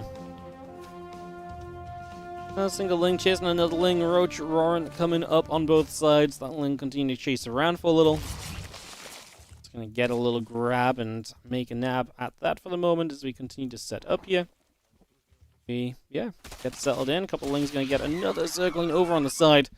And the Banes looking for the circling as well. Not quite going to make it happen. That coming through. Drones coming up. Bane's going to roll in, and that's a couple of Zerglings going down already.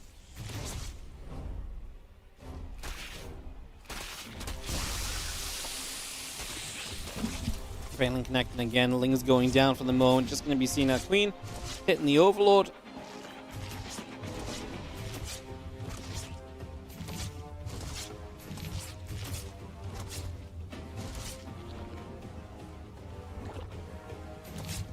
He is about to go down.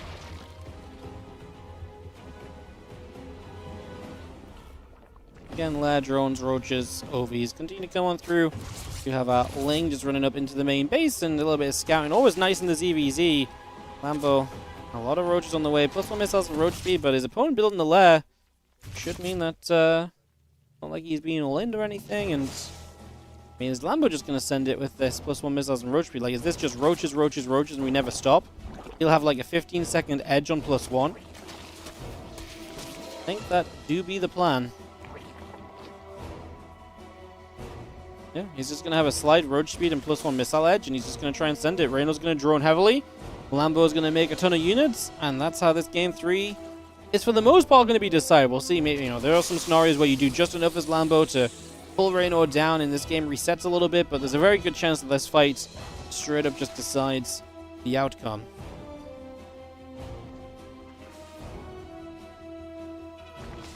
Obviously, it does step forward. The Roach is gathering up on that left-hand side. Overlord speed starting up as well, so we bring that straight through. +1 missiles and the Roach speed in production. What's up, Captain Has? Always thank you so much for 65-month resub as well. Crazy. 5+ years, keeping it going. Thank you so much for supporting as always, and thank you so much for resubscribing. Roaches and Ravages coming out. +1 missiles, Overlord speed, and Roach speed are all building. The army of Lambo heading across to the upper right side. It is time for him to see if he can take a map in this ZVZ, or will Rainor pull off one of those Rainor-like defenses? The Baneling there is very good defensively. Couple of vials to force Lambo back. Rainor. Oh, Rainor cancelled his +1 to defend this. That's kind of scary, because Rainor is going to be then down an upgrade. He does finish Roach speed, so you will have that to help him out. Trying to take this fight right now. Lambo, to me, has way more Roaches than Rainor. Is it enough? There's that +1 finishing, so there's the advantage on the trades. And I don't think Reynor's going to have it. Lambo has a lot at the moment. His units just kind of stopped dying there as Rainor kind of got outmassed. The Spine Crawlers are not quite where they need to be. Those Roaches are falling, and I think Lambo's got this. I mean, let's see if the last few moments can bear a defense here for Rainor. We are going to attack into the Spine Crawlers. So one of them is burrowing, so it's not been attacking this entire time. Drones pull in. Rainor trying to find a defense, but yeah, I think too many drones. Yeah, canceling the +1's rough. I get it, you want as many Roaches as possible, but it was so close behind that of Lambo's. I don't know if it would have made a difference at all, but GG's. What's important for us is that we're guaranteed at least a 4th map here. This ZVZ shall go on as we go 2-1 in favor of Rainor, with Lambo bringing that map back. Lovely stuff.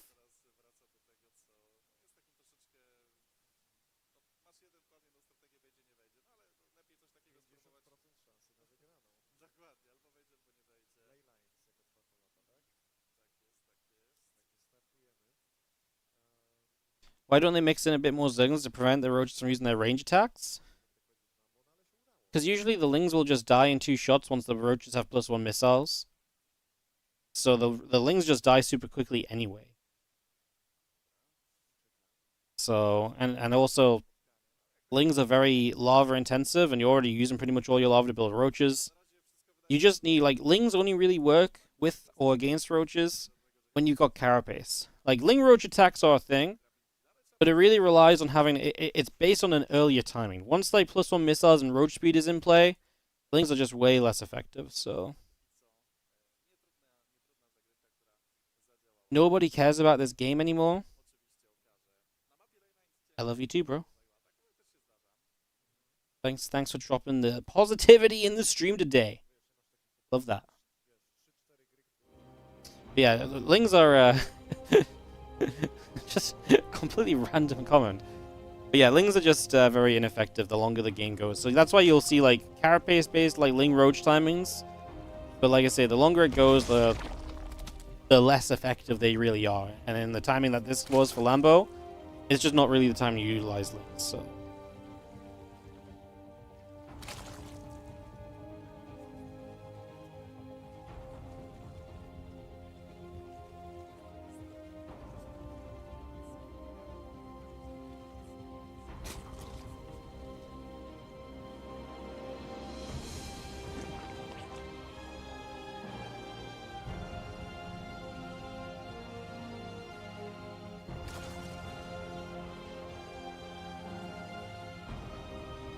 Would it ever be worth it to go defense for Ling Roach, so buff Prophet? What do you mean buff Prophet?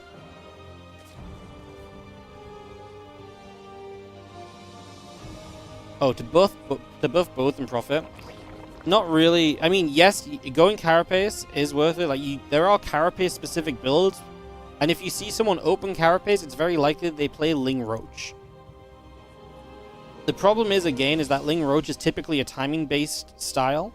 Because, again, the longer the game goes, the less effective the Lings typically are. And in the end, you'll want to kind of start playing Roaches versus Roaches, and +1 Carapace loses to +1 missiles in Roach versus Roach. So you're essentially making the investment into that upgrade, which is, like I say, you need to do something with the Ling Roach kind of timing typically. And then you start building missiles, and typically you will have timings where you're like 1-1 versus +1 and so later in the game for Roach versus Roach 2. But there's no point building Carapace as your first upgrade if your goal is to just get to Roaches. Because if your goal is just to get to Roaches and you're not planning on building Lings in the first place for the timing, and typically it works as well because what you're doing is you're building the Roaches, let's say you build like 10 Roaches, you send those across the map and then you're flooding Lings after, so they're quickly reinforcing. That's really the power of that attack. Right? So there's not really much power in building Ling Roach defensively, unless you've maybe already got Carapace and you're for some reason the one being defensive, you know, because you'd rather probably just have more Roaches overall. So it's not unheard of, it's just very niche to... It's not even niche, like, it actually happens a fair amount, it's just this situation that you play from there is very different to just trying to play the macro game. Like, there's no reason to prioritize it, so... Unless, like I say, your playstyle and the plan for the game is kind of dependent around it, so... What's up, Aryan? Thank you so much. 25-month resub on the Prime. Thank you so much for supporting the channel. You guys are enjoying the games today? And do not forget to follow on Twitch, like and subscribe on the YouTube. We had great YouTube viewership today. I'm going to check the YouTube likes. If we're not at 100 on YouTube, then I will name and shame everybody. Let's see. I'm genuinely intrigued. Apparently I can't touch the right thing right now. Let's see what we at on YouTube. Oh my god, we're at 153 likes. That's freaking crazy. Popping off today. All right, good job, YouTube. No flaming and shaming today. Thanks for the likes, guys. Appreciate it. Actually does help a lot. As Lambo says, I like your queens, and tries to get one down, but doesn't make it happen. Pain nest about to be done, and both players are back into drones.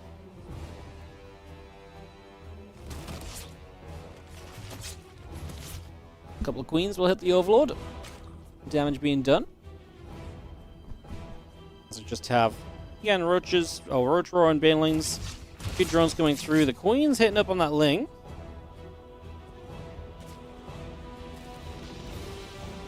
And yeah, we just get ourselves the Rotron building through. The couple of banelings continue to come on by.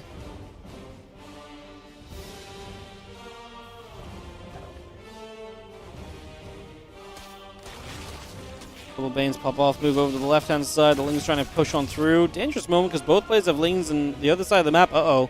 Uh-oh, Lambo has no Lings in production at all. He has to bring his Lings home to deal with this. Banelings don't even really need to go after drones. They've already softened a bunch of them up. I actually love it. Keep the Banelings here to play defensively against the Lings as they come in. Wow, look at the Banelings. Look at the Lings. I feel like that's way more important right now. How many Lings can we get here? Use that final Baneling to soften up even more drones. I really feel like Rainor missed an opportunity to get a few more low HP drones, honestly. I really felt like he was meant to get a couple more out of this. So many of those drones running away. We do have more Lings showing up for him on the third base, however. It has been 10 workers killed. You can see the effectiveness of this. As now Ling Roach is just on the way up here from Rainor. So he is just going to full send this commitment. And Lambo is in trouble. He's taking way too much damage here. And the following counter, or the following attack here from Rainor is likely going to be a killing blow. Lambo has no Roach Roar. He's on limited Ling Bane numbers against a Roach army. This does not bode well if you are cheering on Lambo. He will be dropping down to the lower bracket to play some ZVP a bit later on today. And Rainor will be advancing through to the winner bracket final to play against Clem. Very exciting.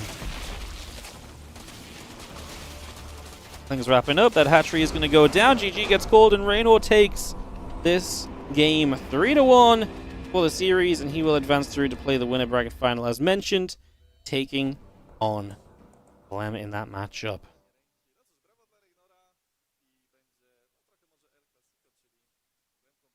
Oof, the long walk for Lambo, look at that. All the way down the tables.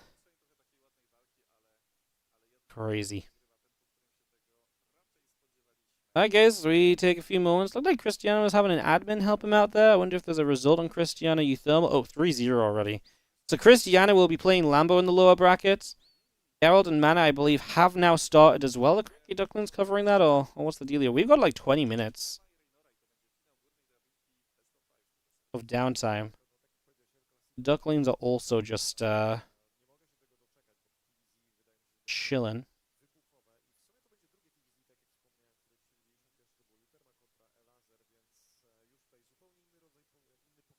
Maybe we can find a lower bracket.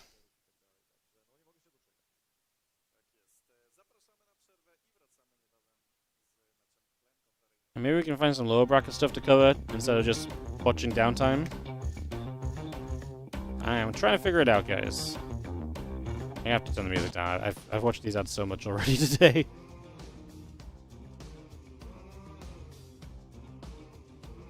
Ducklings covered the Cristiano game. Ah, okay. Very nice. Hello, Ellie. You wanna come on cam, baby? You wanna come say hi? Ellie's just been for a walk. She's gonna come say hi to everyone. Go on then. Ellie, that's your butt. There you are. There she is. Subscribe today and you will not see ads. You will instead see Ellie. What? No, Ellie, no, you're my marketing technique. No! Shit, we tried. Alright, well, I guess now you don't. I guess now you just get to see the ads instead of the ads. Ay, ay, ay.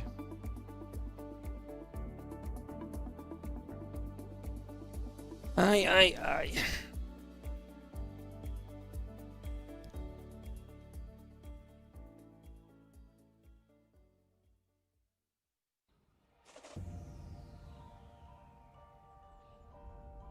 Apparently Mana and Geralt are in-game. They're already in-game though. My problem is I don't have any of the stuff downloaded or installed to actually watch from in-game. I was kind of hoping on the Cranky Ducklings covering some lower bracket stuff so I could just steal that point of view. I don't have the logos mod or anything downloaded and set up, and maybe the Ducklings will do something. Boom, boom, boom, boom, boom, boom, boom, boom.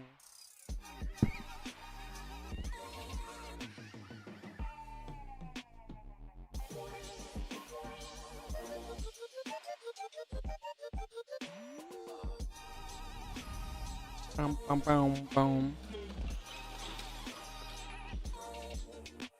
How's everyone doing? How's everyone feeling? Hope everyone is doing well.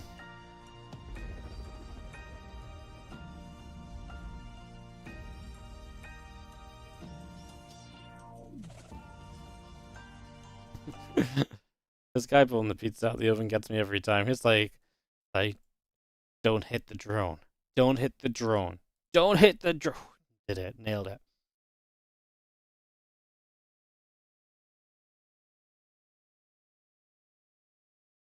Yeah, apparently Man and Geralt are in game. And I really not. I guess we'll see if the ducklings cover anything. They'll just steal that point of view again. If they do. If not, we're just gonna sit and chill for a little bit, guys. A little bit of Wardy stream time.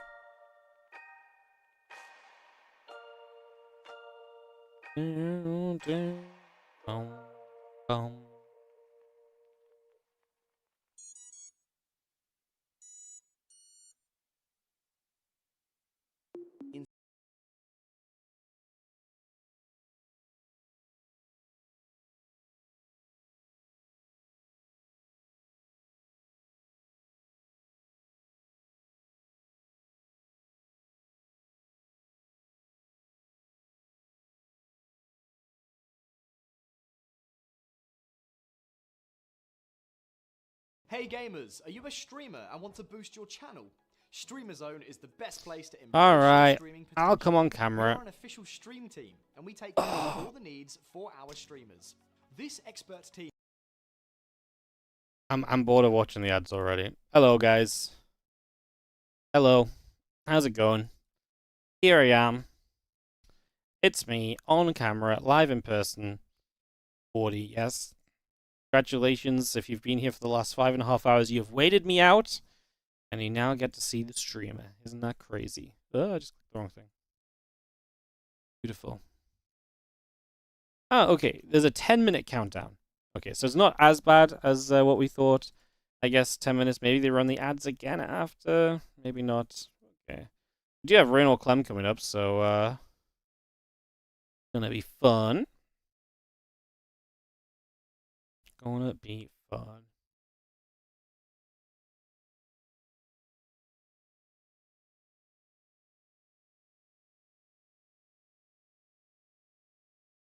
Why is this tourney so low-key?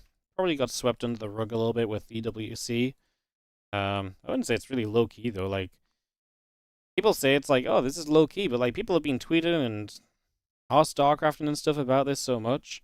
This is, I think, a consistent issue in StarCraft 2 is, like, people don't know stuff's going on, but you literally can't possibly tell people more that it's going on, you know?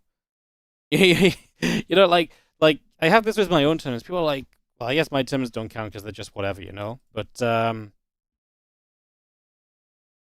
like, a lot of the bigger kind of special tournaments, people are like, whoa, this is happening. It's like, you can have all the StarCraft streamers telling people it's happening, and people will still not know it's happening, you know? Like, it's crazy.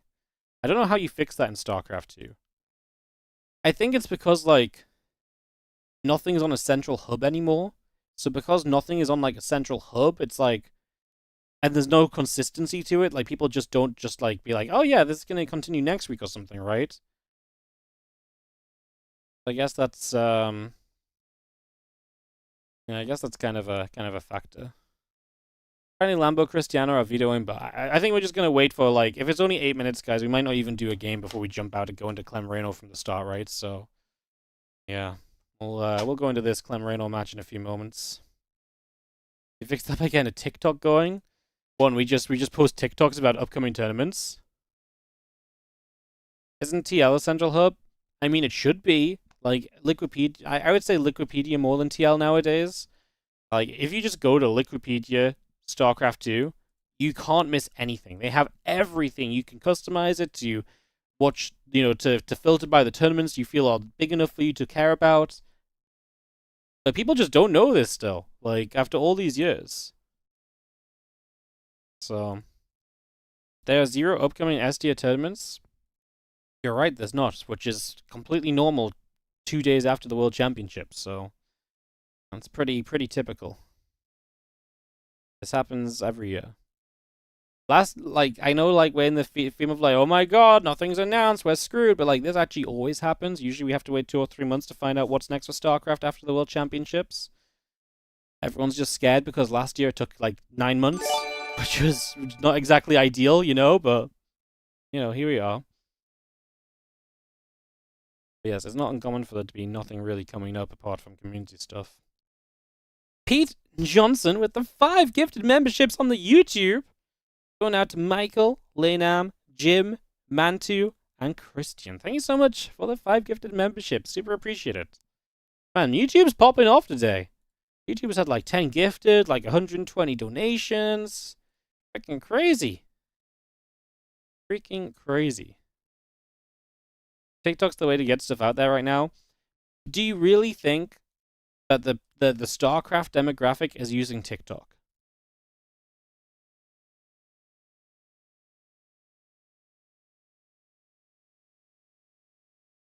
Like, I just don't believe this. You think the people missing StarCraft 2 tournaments out there, I just don't believe it. Maybe we need people making short content about which tournaments are coming up that hits the algorithm on, like, Twitter or something. I just don't know if TikTok is it, though. Thanks to the streams. No worries. Thank you so much for the support, mate. I really appreciate it. Yes, Clem Reynor's coming up, guys. We're just waiting. Your friend missed EWC and knew it was happening, but not which days.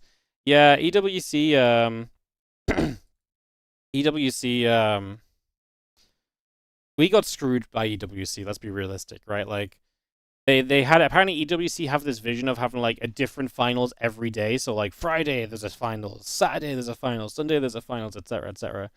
That's all well and good, but it does mean, that's all well and good, but it does mean that, like, our game got screwed because we got the worst days, right? We got the worst days of all, which is just kind of sad, but that happens, so. Once something's big on TikTok, it's big everywhere. But what are you going to make that gets so big on TikTok that it gets everywhere when you're trying to make something that tells you about StarCraft tournaments? Like, I don't know. I don't know what that is. I don't know what that looks like, you know? Because just being like, hey guys, StarCraft here, isn't going to do. What's up, Sir Francisco? Thanks to you so much for being a YouTube member as well. Appreciate it. Thank you so much. Oh, YouTube really is popping today. It's crazy. We had some subs on Twitch as well, though, but just amazed by the YouTube hype. It's real. It's real. 4 minutes on the timer, by the way, guys. Yeah, so I don't know how you get the news out. Like, I think the best thing you can do is you just keep talking about on stream, and yeah, I don't know. I think honestly the best thing is to have like a central place that's consistently going live for people to find. Like that's the problem. Like I think if like with ESL, at least people the problem was that ESL over the last few years did the regionals so much, so people would like see the regionals and be like, oh, okay, that's something consistent. But a lot of the regionals was kind of filler, if that makes sense. And so, like, they almost didn't watch the ESL channel when it really mattered. But, like, if you, like... Yeah, I don't know what you do. Like, maybe if you had, like, the weekly on the ESL channel every week, and then that's somewhere that people, like, latch onto, and then you follow that every week, and then you know that stuff's coming up. I don't know. You have plenty of super hype SE2 moments. No, that SE2 is actually really bad for shorts. Because a lot of what is exciting in SE2, 9 times out of 10, relies on context in the game. And because of that, it doesn't work well in shorts because you can't give the context before the exciting stuff, because then people are like, this is freaking boring. So then they click away. So SE2 doesn't really work well on shorts. Like some fights and stuff, sure. But like SE2 is so related on context and stuff that like, yeah. It's not actually great for short content, to be honest.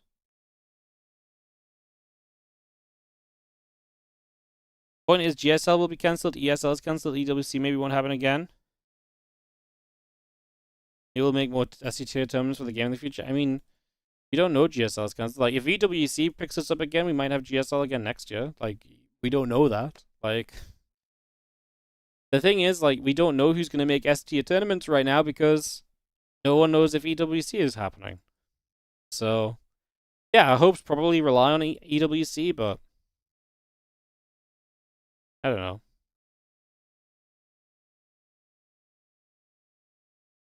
Like, at the end of the day, it's not crazy if StarCraft 2 has less S-tier tournaments than it used to. We are not in the greatest portion of the game's lifespan. You know, let's be realistic. Like, there's a lot of adjusting to do as SC2 fans in the near future, I'd imagine. There's going to be a lot of, like, tweaking your expectations. But, like, great SC2 exists. And you don't need the S-tier tournament productions and stuff. I know a lot of people like that and only that, sure. But, like, you can still watch great SC2. So if you enjoy SC2, you can still watch great games of SC2 on a very regular basis without them being in S-tier tournaments and stuff, so...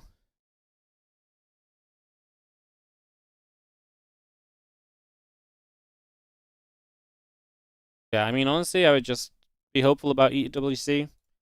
EWC happens next year. Honestly, I'd say there's more chance of EWC having StarCraft next year than there was for EWC having StarCraft this year. So, just hope that the percentages play in our favor and we'll just ride on EWC and stuff. WardiLAN is S tier? Yeah. You need to know about EWC earlier? Yeah, well, EWC would have also liked to have announced StarCraft 2 earlier, but it wasn't as simple as that.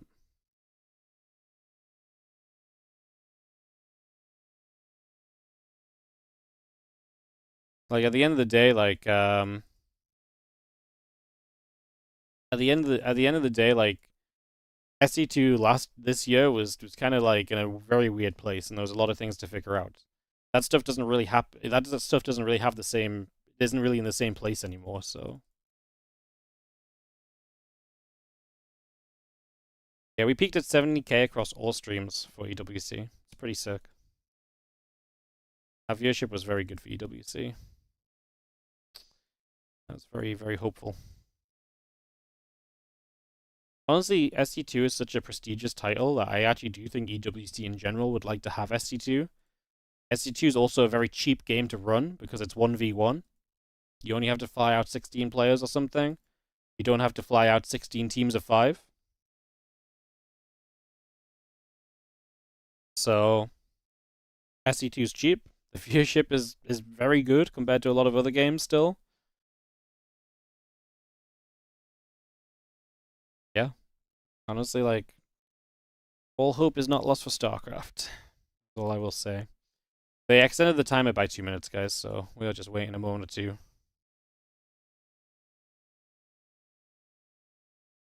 We are on 1 minute and 15 seconds on the countdown. I did figure me sitting on camera might be more interesting than you guys watching the countdown screens, so... I'll just run another round of ads on Twitch. It should help us to not have to run ads during the series a little bit, so... On flying costs, quite low compared to the prize pool. Well, the prize pool is also quite low for StarCraft 2 compared to other games as well, so...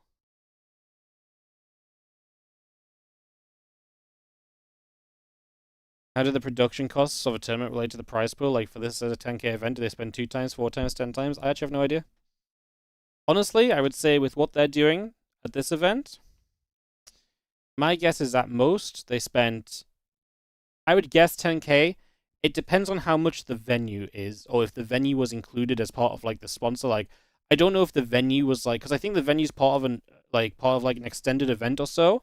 So if they didn't have to pay for venue, and people, honestly, put it this way, if they didn't have to pay for venue, then realistically they just need to find 8 PCs, it seems. And then, you know, some of the other Polish guys already, like, they have Polish guys who've been casting all their lives. They have, like, an audio setup to plug into the system. I would say this looks pretty reasonable for 10K. Spend 10K, maybe a bit more. Probably a bit more, like, if you had to rent the venue, obviously. For Rainor, he's warmed up, he's ready to... Well, maybe... I'd be very surprised if they spend more than 20K on this. And, yeah, especially because, like I say, like the PCs and stuff are probably like sourced from somewhere. Maybe a sponsor, maybe someone that's partnered with them and so on. Already a few times in Poland, so I wanted to ask, what's your favorite memory? Maybe a food, maybe Polish pizza that you tried in Poland, and how do you like there? What do you like here? I'm just a big fan of Poland in general. I think the people are amazing. I think the food overall is amazing, but I don't have like a specific memory about food. I just think every time I was here, I had a great time overall. Always good times, nice. What about you, Clem? I like pierogis. Okay, now that we know that, we can begin the upper bracket finals. It's gonna be a banger. Basilisk Rainor against Team Liquid Clem. Let's go, guys. Let's go. Let's I think start. the best thing about SC2 is realistically, it doesn't cost a lot of money to run SC2 events. Like, it really shouldn't. Like, okay, so for example, when I run WardiTV next year, my goal is to run an 8-player offline tournament with player flights and hotels covered. Obviously, I don't pay a venue fee because it's going to be my house. I think it's very reasonable to run this for 10,000. Like, I think that's very reasonable. And that includes some investments into, like, tables and stuff that I need. That if I pay for this once, then I would not have to pay that a second time around. I think 10,000 is extremely doable. So that's going to be my goal next year. Too quiet. What did Rainor say? Oh. Sorry, Reynor's just said he has no specific memory or food that he likes in Poland. He just loves being here. Every time he's here, he has a good time. Clem said he likes pierogis. But yeah, I think the biggest cost of running SC2 stuff is if you want to run an offline thing, like having a venue or something, maybe. But like the best part of SC2 is like you don't really need a venue. Just, I mean, for an offline event, I guess you do. But like, so much of SC2 is just great online. And you don't really need to spend much money to run an online tournament. The players are great. You don't really need to pay an admin. You know, observing is very doable. You don't really need to pay an observer, realistically. You can do very little. You can do a lot of production with very low cost and very little effort as well, because stream decks and stuff are amazing nowadays. Like, running an online SC2 tournament is freaking cheap, realistically. Did I ask Bohovo take for any tips or things to avoid? No. I'm just gonna go into it with my I'm just gonna go into it with my own plan and see how it goes, to be honest. Because I mean, like, I think it's still a very different situation to what they were doing and stuff. So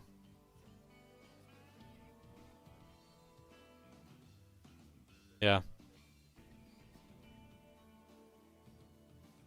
I mean, realistically, like, if you already have like the stuff to do production with,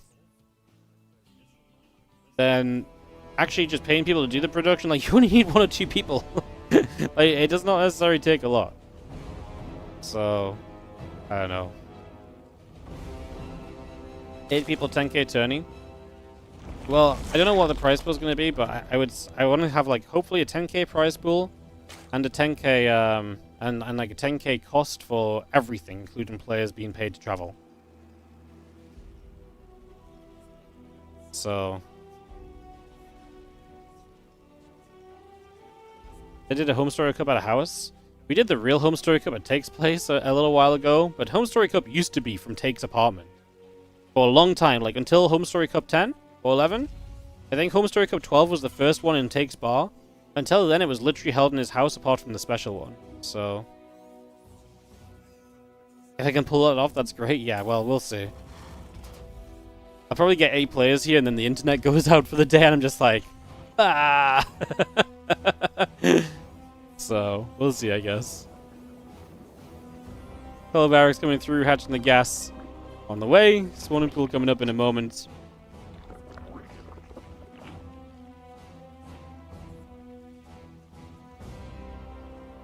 But yeah, I think it's very doable, to be honest. But we'll see. We will see. Might be a disaster. Might be easy. That'll be fun to find out, won't it?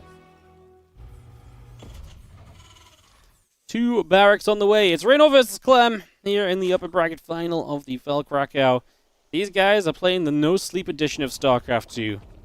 Again, they were traveling in from Riyadh from the eSports World Cup. This is 2 days after the eSports World Cup finals, so their travel day out of eSports World Cup was yesterday, Saturday. They were meant to arrive Krakow yesterday night, but they got delayed. They got stuck in Dubai overnight, and they arrived at this point about 6, 7, 8 hours ago in Krakow. Obviously, they've already been playing a few hours as well.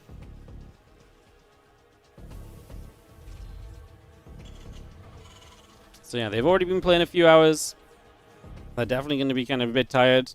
This might be a little bit of a messy Rainor versus Clem, if I'm going to be honest. I think there might be some slip-ups on the micro. I think there might be a couple of moments where it's not the epic scrappiness that these two usually bring. But what is fun is that they're both kind of playing from that same condition. They both had this troublesome travel to get here. And so I think that's actually a very fun kind of aspect of this. As Clem is already going to pick up quite a few lings here early with the Reapers. As Rainor is going to be taking some shots. Drones in some trouble as well, getting low. We will not kill one just yet, but low for the future. Two kids. Always great at casting Clem versus Rainor. Always an amazing matchup. And always a matchup which we appreciate, because obviously Clem versus Rainor for us was one that we casted so much back when WardiTV really popped off during COVID era. We were casting Clem versus Rainor 2-3 times a week. What a time that was. 2020 casting Clem Rainor 3 times a week. All the other turns we were casting, they were just always in the finals playing each other. It was a lot of fun. That's a good time. It's always fun to watch these guys play each other. We don't get to see them play as much anymore. Rainor does not play the online tournaments to the same amount as what Clem does. So we're very used to seeing Clem in these events. Rainor is a little bit less of a participant, as this is going to be the Reapers getting caught. Good dodge back, but you can only do that so many times. Grenade is honestly decent. We actually get enough of a gap to threaten the main base, which will give these other two Reapers a chance to get away. So good job done by Clem. Actually, very nicely done. That was a really good getaway to keep 2 Reapers alive. I thought they were all doomed there, but he does keep 2 alive. Nicely handled. Well, the Lings find another chance. Clem with some good grenades. Gonna start getting rid of some of these Reapers. One Reaper super low. Circlings. Gonna get one more kill, surely. Target fires it correctly, gets it. That's the Reapers gone. It's pretty quick cleanup on the Reapers. Clem behind this, already stim on the way. Gonna turn this into 3CC and a 2-1-1.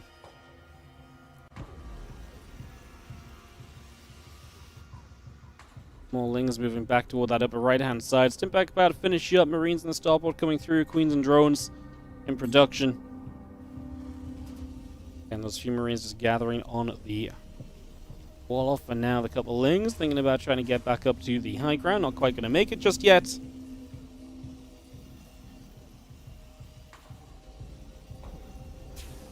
And yeah, combat shield coming up. Starport on the way through. Seeing to get this going for the next couple of moments, and we'll just see the next attack here being these double medevacs on the map with all of those Marines. So opportunity time for Clem to maybe try and get some more damage done. Ideally, this is where you push the creep spread back a little bit. This is a game where you open without the Hellions, so you don't have the Hellions to do the creep spread control like you usually would. So it is a little bit more reliant on the Marines and those medevacs to kind of push back the creep, keep that in check, and to keep all of that very well understood for the moment.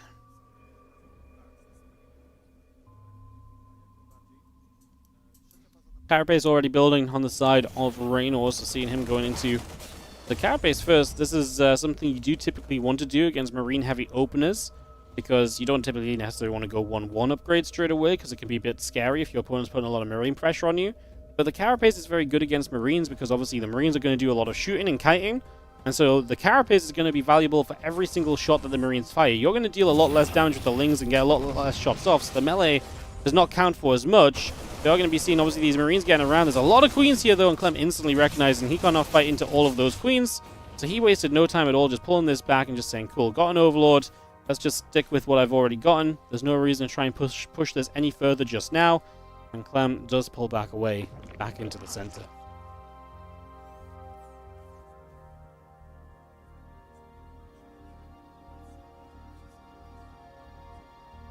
Again, Carapace coming through, upgrades coming by. Siege tank, Marines, medevacs all coming up. A couple of extra barracks coming through as well.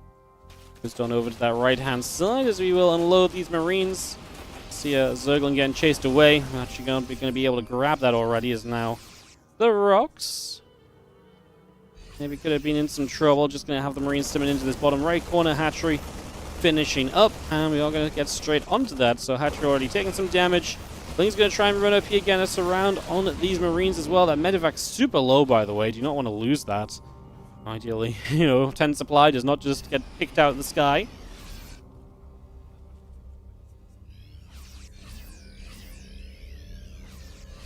Armory now starting a little bit late for the 2-2 to start up smoothly, but at least it's not forgotten about completely. So a little delay on 2-2, but like I say, should be kind of fine. Rainor is obviously still trailing in upgrades overall in comparison, so Clem should be still pretty happy with that position. Trying to hit this bottom right base. He's going to be able to get the tanks on the high ground here. Interesting for this bottom right base to be here, because, like I say, the high ground definitely gives the tanks a position to play from, and Rainor has to do quite a bit of looping around to get over there, but he's just going to counterattack the third base instead. Clem just says, cool, opportunity granted. I will take my chance to get rid of your fourth. Clem evacuating his third is nowhere near as painful as Rainor losing his fourth base. Bailing speed not even done yet, remember, so those bailings are going to be extremely exposed. We knock down one, the Queens get chased, and these Marines just keep chasing through. Queens are in trouble. Bane's having to run. 3 of these medevacs load up, pulling back over to the right-hand side. Just going to see a little bit more Ling Bane pulling back around. We will just have the 2-2 upgrades coming about. Extra Marines in the siege tank on the way in as well. I see one Zergling getting picked off already. And Rainor, realizing this army's coming back toward him, he'll get a base up on the left. He's looking to counterattack again. He's clearly not comfortable in the longer kind of straight up fights, but there's going to be a lot of Lings getting in. No wall off into the main base either, by the way, so opportunity for Rainor to really deal damage. Clem, not sure what he wants to do as he's thinking of pulling back. Loses the siege tank. The Lings are going to start causing chaos. What is he doing? He is starting to fight, but he's a little bit out of position. Tank's not siege. Bane's rolling in, and Rainor is bringing himself back in a game. He was heavily behind on supply here before this sequence of events. How much can these Banelings do? Honestly, decently. Clem is now down in supply. SCV's going down. This game is slipping from him. He had a great situation, but the Lings getting into that natural and hence into the main have been extremely problematic. They are still here. As you can see, problems arising as Clem maybe should have just pulled right back home. He had this game in his hands. The damage was great. His position was awesome.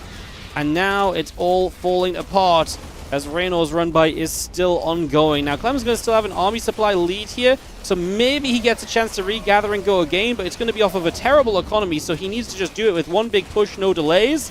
The fact he's still scrambling a defense right now is not exactly boding well in that regard, because every second that passes by are seconds where Rainor is mining significantly more than Clem. He's not just behind on economy, but he's obviously running around everywhere trying to keep things alive as well. Rainor looking as though he might grab himself a 1-0 lead after, yeah, what was actually genuinely looking pretty rough for him. It was not the prettiest of starting points. A couple Lings jump onto the burrow, and Clem's just going to say GG. Yeah, but that was, I think that was Clem's game to lose for a moment there, because he already knew Rainor had been trying to be very aggressive with the counters, and then just not having what he needed on that front door allows the Lings in. No wall up on the main base either, and that just goes the wrong way for him. GG, and we go into a 1-0 lead for Rainor in this winner bracket final.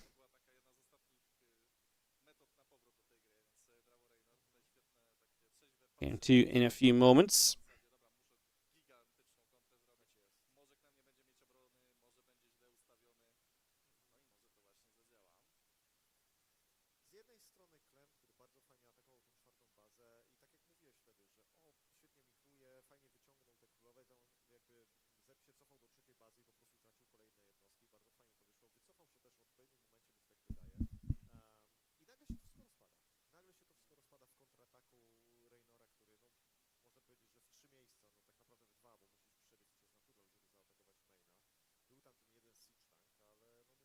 What's up, Grim K? Thank you so much for the 5-month resub on the Prime sub. Appreciate it. So much for subbing. Alright, Rainor up 1-0, guys. Game number 2 on the way in a few moments. Hello and welcome, everyone. Just about to pass the 1K viewer mark for the first time today across both YouTube and Twitch combined. So welcome, everyone, and hope you're going to enjoy this TVZ with me. As this looked very much so as I kind of expected this to look, which was that recently I do feel like Clem has put a lot of pressure on Rainor. It's been very difficult for Rainor to really kind of survive through some of the early stages of the game against Clem. But Rainor always has that aggressive potential to scrape a game back, so... And like I say, this is going to be a bit of a messy series. They're both tired. They're definitely not going to be playing their tip-top shape today. This is not an ideal tournament situation for them after their travel here, but they will do what they can. And like I say, they're both playing on equal footing. But I wonder if moments like that in that last game is the sort of thing where it's just, if you realize it a moment sooner, if your reactions are that little sharper, you pull the Marines back, you get a deeper raise, and it's nowhere near as bad. You lose the SCVs in the third, but you're nowhere near as distracted, and the entire defense becomes simplified, right? Oh, Clem. He so rarely pulls out the proxy racks, and here we go for game number 2. Oh, Clem, the cheeky boy. He does not do this a lot. He does this sometimes when he's a little frustrated about how a game just went. But like I say, it's super rare. I can honestly probably count on one hand the amount of times I've casted Clem proxy racks. There's been a couple of times he's done it against Rainor. One of them was back in the Red Bull Zelnaga finals. Those are finals. And he was not having the greatest of days. He's just like, screw you. Proxy racks on Eternal Empire, win the game. He did it a couple times against Rainor back then. As Rainor opens hatch. Cool, no gas. It is 3 racks on Clem, so super committed as he goes into this game too. Honestly, I like it. You know, you don't pull it out all the time. It's something you don't use a lot. I like bringing it out right now. Down a game, reset the momentum a little bit. Quick game, SCV sees the Overlord. Overlord sees the SCV. Overlord realizing what is up. Obviously, the first 2 barracks are extremely close, so we can get that bunker down very quickly. Rainor wants to deny that bunker. That's a drone pull in, that's needed, and that's what the Terran relies on. These drones pulling into this, giving the Marines an opportunity here to get rid of some of those drones. First drone going down, 3 Marines together. Will now 2-shot drones, but we get a Marine surrounded. Not super pretty, but it's a heavy commitment from Rainor, who chases heavily. The Lings popping out should be able to deny the incoming bunker. The SCVs, 2 of them here, have been helping to fight. The bunker is very close to finishing, so it's important that Rainor had those Lings. And Clem should not be able to get any more SCVs toward that bunker. Well, he might actually be able to click one on it now. He's going to keep using the SCVs to fight instead, though. Is got another drone. I mean, this is not just 6 workers killed. It's a ton of lost mining time, because obviously those drones have been extremely busy, pulled towards this army the entire time through. Clem continuing to step right now as we deal with this. Gas coming up from him at home, so he's looking toward a follow-up rather than more aggression. As these last couple of Lings will get the cleanup on these last couple of Marines. This is a good defense from Rainor in the end. Like I say, a lot of lost mining time, but it did not get too well set up. You've got a lot of Lings on the map. Clem has nothing in the near future. Uh-oh. Yeah, he's got nothing in the near future. Lings on the map, and Clem, I think, is probably already realizing that Raynor's getting into a little bit of a cheeky opener here and might be on a 2-0 lead very, very shortly. I like the idea, but Rainor honestly had a very good defense. Just pulled a lot of drones, and he made the defense count. The worst part is when you pull a lot of drones and it just doesn't go for enough. This is scary, because obviously that depot can't be repaired till it finishes, but we will finish it up. We will repair it. We actually find a barracks here as well, trying to produce another Marine. In fact, all the barracks are trying to produce Marines from across the map right now. So Rainor will try and put a little bit of a stop on that. Again, utilizing the Lings he already has out on the map. Spinecrawler moves forward. These barracks are right. Yeah, okay, sure. Spinecrawler gets burrowed. These barracks will get chased away.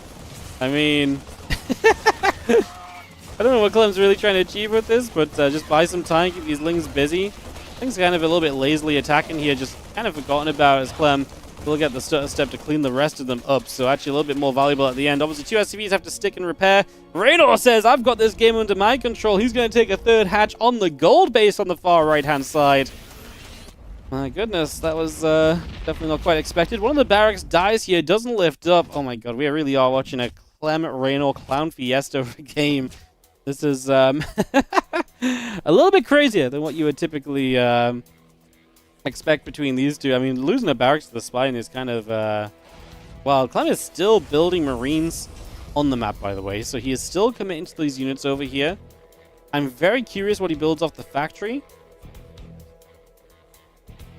What's he building the reactor with? Sorry. Does he have 1 barracks at home building the reactor? Or is that a 2nd factory? Ooh, I'm crazy. Oh no, now he's got another factory going. Oh, he's going to mech behind it. Ooh, that's juicy. It's going to be scout. Rainor sees the factory there. So I'm pretty sure that's a scout for Rainor. There's a couple of Lings. Is going to be annoying to the SCVs. Not really a position Clem wants to fight in either. Marine comes back. It's just a messy situation. I mean, maybe if Rainor doesn't realize it's mech, maybe he just thinks the factory is that delayed because Clem's kept building Marines. Maybe you get caught off by the Hellions. You will have the Spinecrawler to help. He goes Baneling Nest right now.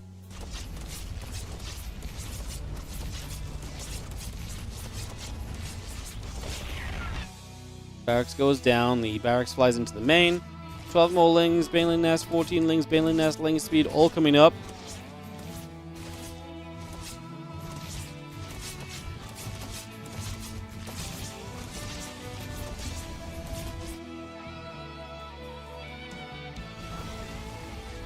And the Spine Crawler makes it kind of tough to fight here. We'll get Creep Tumor though. As we get Backfield Accelerate. I mean, I guess we can fight the Spine Crawler with the Cyclones, I suppose. Could be an option. Let's see where we go. Clem doesn't know about the gold. I wonder if he figures it out at some point soon.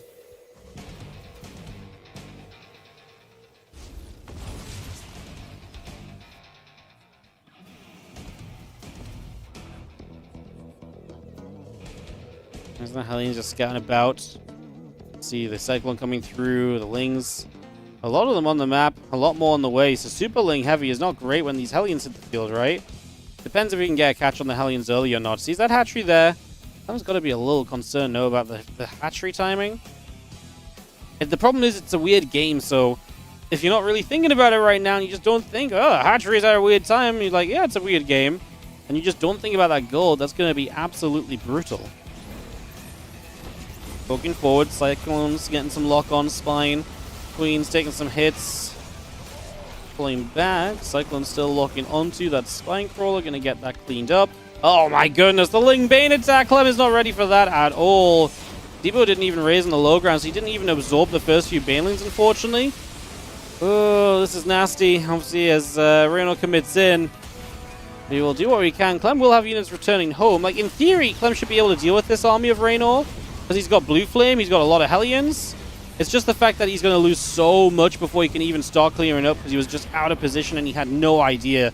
17 SCVs, and of course, Raynor's playing off the gold base as well, so he's got that advantage. These Lings on both sides are going to try and wrap around, honestly. Yeah, like I say, Clem trades well because he's got Blue Flame. Like, 17 SCVs is nice, but I actually think Rainor is in trouble because he's only on 41 drones too. His economy's not exactly crazy. He's still been making units as well. Can he actually get the game-changing fights now? That's a few more SCVs. Those Banelings putting in work. Clem is now going to be down by 20 workers, so this was important for Rainor to get another round of this into play. Still blowing up a final few SCVs. 24 worker lead for Rainor plus the gold. His army supply not great. As he starts a roach run, and boy, does he need it. Clem going across the map. Ling's on the way. What does Clem have on the map? I'd love to see the unit count right now, just see how many Hellions he's got running across this side. Is there a chance he can actually run in on creep into like a natural and like kill drones and Lings and stuff, right? Or is that just unrealistic? 24 Lings coming out. I think it might just be asking a little bit too much. He doesn't know about the gold, by the way. If he knew about the gold, that's so much economy he could deny. He is going to get rid of these queens, mind you. Here come the Hellions for the Lings. I mean, it's definitely tough for Rainor. Like, it's not an ideal moment at all. There's just not too many Hellions. Or off creep here, that's going to help, but the Hellions are mostly caught. Cyclones are not going to deal too well with the Zerglings on their own. Nice split against the Banelings, at least. Rainor doesn't even really want to fight with them. Oh, Clem just realized he saw the units coming from the upper right. He's realized the gold base is an open target right here, so Clem is going to be able to get towards this gold. Spinecrawler starts from Rainor. Can he get enough units here to play defense? Queen will go down. It's only Zerglings showing up right now. We're pulling back into the speed zones. We have got one Cyclone caught. The Lings here are going to go down too. Clem, he's obviously going to have a lot of opportunity here to get rid of this gold-based mineral line. But the most important thing is that Rainor has roaches building. As roaches come online here, that's going to be massive for dealing with this mech-focused army. That might actually make it good enough. Drones going down, but we defend the Hellions. I just don't know if Clem has enough coming up behind this. I felt like so much of this had to be done right here and now. That Spine's going to finish, but 3 Hellions, that's not going to be enough. We back away from Clem. Whew, got a little bit spicy here, didn't it? Got very spicy, actually, as the Zerglings pulled back up to the top side. And Rainor finds a defense when it was getting a little bit pesky. Clem sees the roaches and he says, yep, GG. He was completely reliant on this being Ling Bane. It being roaches means that we are not going to have a good time, and hence GG is called.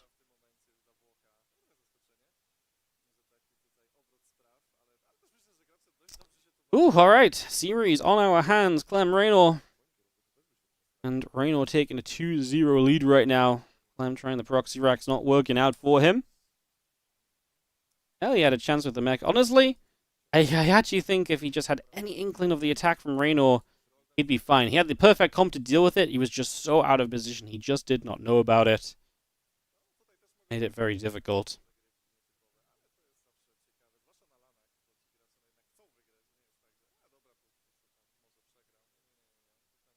All right, take a moment to breathe.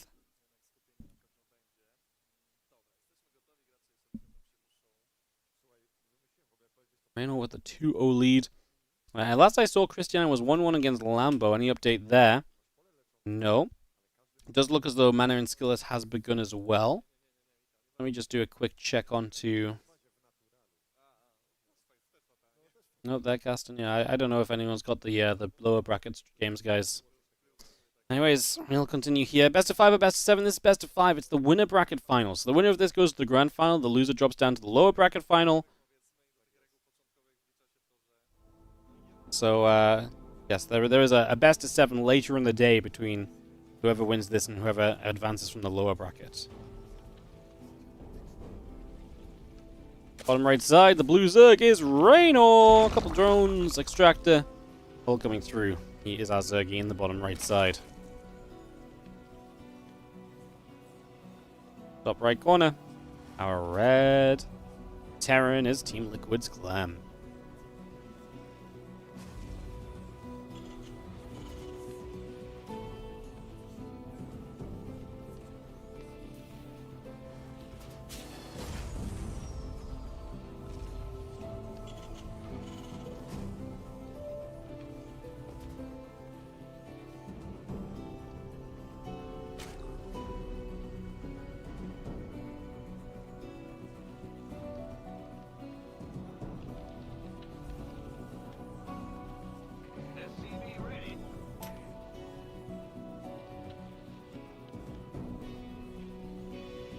Reynor's been looking strong. It's really amazing when you think, like, 2 months ago, Rainor was not at his best. Dude really, like, picked up the pace and got to his peak for, like, EWC. Like, Rainor he's always competitive, right? But, like, 2 months ago, he was not at his best. It really felt like Rainor could have lost to anybody. Dude is able to really pick up and get back to his level and surpass so easily. Obviously, you don't do that overnight, but over the last couple of months, it was only improvement that we saw from Rainor. And honestly, when he showed up at EWC, he was looking like a freaking beast. A couple small mistakes against Sarah cost him the series, and he honestly was in World Championship winning form.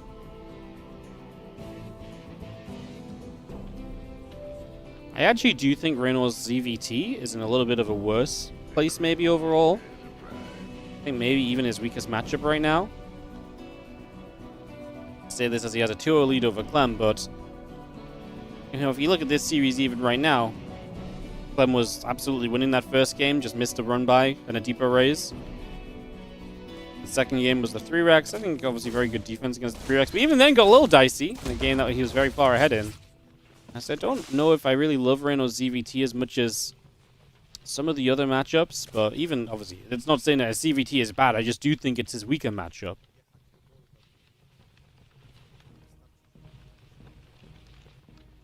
That dude is crazy at the moment.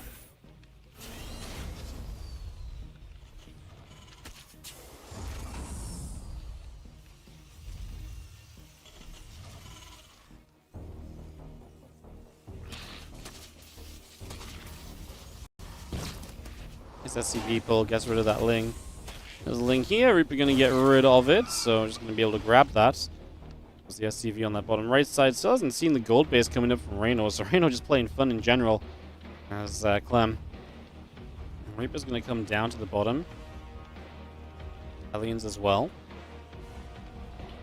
Yeah, I was going to say, this has to be a Rotron build from Rainor because there's no other way you're going to really defend that gold very easily.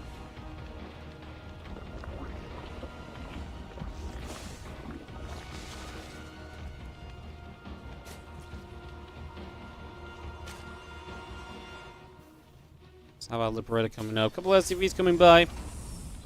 SCV just opening up these gold minerals so Clem can push down the right side himself more comfortably. So he will just begin that, get that process underway. Aliens begin to hit the hat trick for a few moments. Damage begins to be done.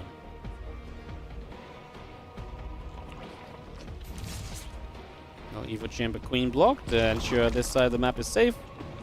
And then just the Evo Chamber block for the moment. So as that in place, obviously this hatch is a bit troubled, but there should be roaches out soon that will help against these Hellions and help to stabilize the situation for the foreseeable future.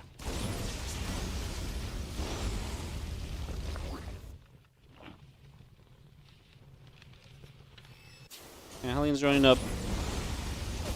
Just gonna see a few Hellions on the Reaper coming about right now. I'm just gonna get settled in.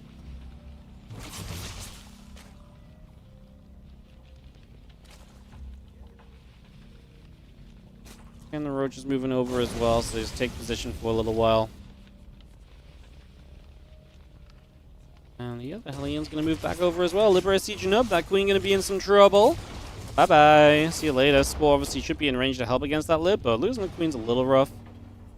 And again, it's not every day that Clem loses the Liberator either. Like I said, coming in, this is going to be a messy series between these two. We know they're not going to be in top shape today. But you're seeing it as well. Like, you really are. Like, playing StarCraft here at the highest of levels really does require, you know, a lot of effort and a lot of, you know, mental fortitude. And right now, like I say, it's tough to have that when you're coming in off of a 12 to 14 hour plus flight delay. No night in a hotel. Like, coming straight off a flight to the stream venue, like to the venue to play. Like, we knew that this was going to be scrappy. We knew that this was likely going to be messy. But that's okay, because that makes it kind of fun. Like I say, it's nice that they're on even footing. Otherwise, I think this would be even more of a one-sided series. We still had some fun games here, despite it being a little bit of a fiesta and some funky moves. It's a messy series between them even when they're in good shape. It's a different kind of messy, though. When they're in good shape, they make each other make mistakes. Right now, I wouldn't say that they're making each other make mistakes, rather than just they are making mistakes, you know?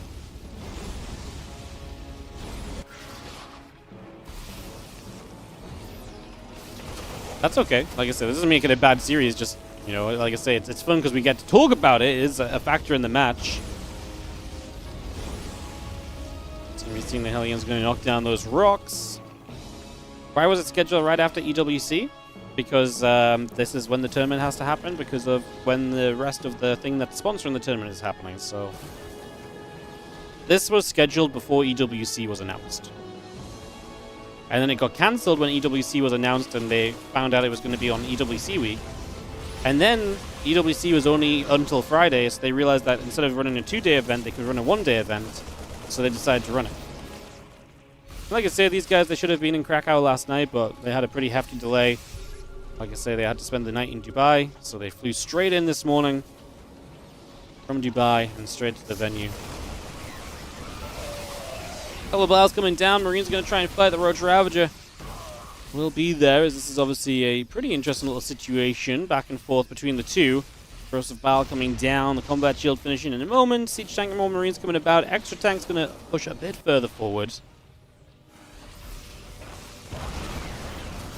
Couple Corrosive Bile's going to keep those Marines at bay.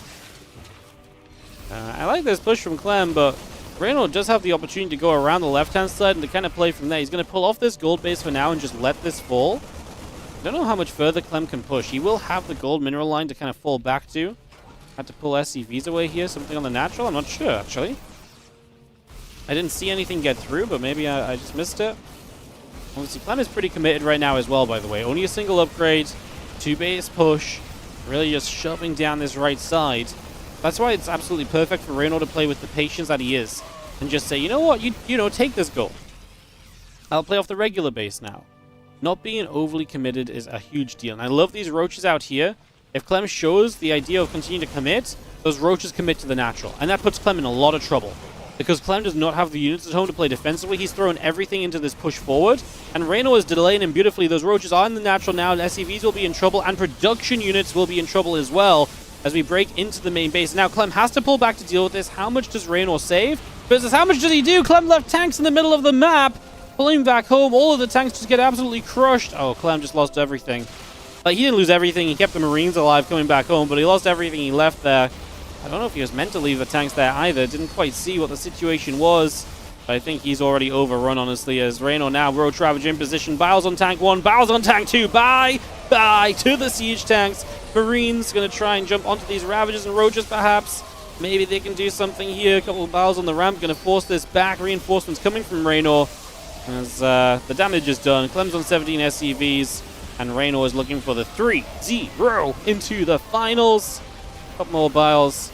A tank on the high ground will fall. And Rainor should be good for the finals here. I mean, this is a 30 supply lead. Clem does not really have much to play with in his favor. Reynor's even going to have an upgrade lead in a moment. Now just run away. Try and preserve some units. Might lose everything, but like I say, he's spamming a lot of roaches. And Clem has no firepower behind this anymore. Like, he's got no tanks to follow this up with or anything. He's going to start dropping and trying to make, force Rainor to make mistakes, but I love it. Rainor just says, I'm not afraid of that drop. He's just going to go straight across the map with his roaches and say, you know what, deal damage to my third. I'm going to, hemorrhage you even further. GG's, Rainor 3, Clem 0. And Rainor dominates in this best of 5. And Clem unable to make it work. Alright, Rainor 3-0 Clem. And Rainor will be a finalist here in Krakow. Upper bracket finals is now half set. And what that means is we just have the lower bracket to finish up and to figure out. Currently, Cristiano up 2-1 over Lambo. Not sure if Skillis Mana has started. It looks like Skillis is playing. So maybe that lower bracket match. I think they will have started that. I don't think they're going to try and delay here. They do have a schedule to stick to. We're probably looking at maybe the end of Skillis Mana, then lower bracket semi, lower bracket final, grand final coming up if I had to make some guesses as to what was coming our way. There is the bracket. So Cristiano up 2-1 against Lambo. Skillis Mana 0-0. No update there. I'm not sure if that is live on any stream, to be honest, but I will try and do what we can to figure that out.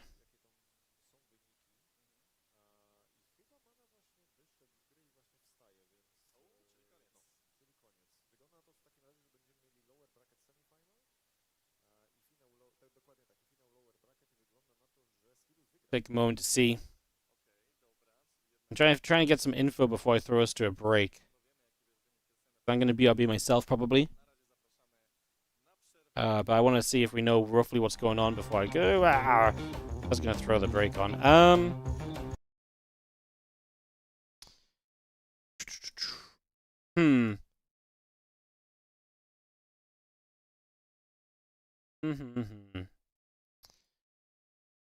Yeah, just wondering what's next. So like I say, Lambo and Cristiano are already in game for at least game 4, if not a game 5. I'm pretty sure Mana Skills, it looked like Mana and Skills were playing on stage, but they might just be warming up and practicing. So it might be Mana Skills into more lower bracket action. Mana Skills into the winner. Yeah, let me, I'll try and ask.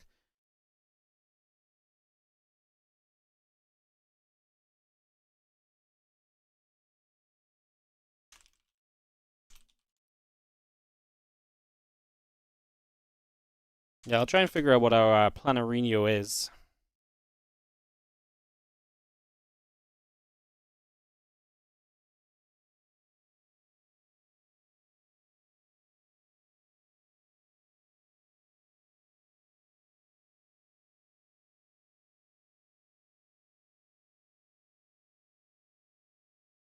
Alright guys, I'll tell you what. I'll take a quick break. When we come back, more StarCraft. I'm just going to take a couple minutes, stretch the legs, and I'll try and figure out what the dealio is while we're BRB.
Hello guys, what's up? I didn't realize they were ready for game 5.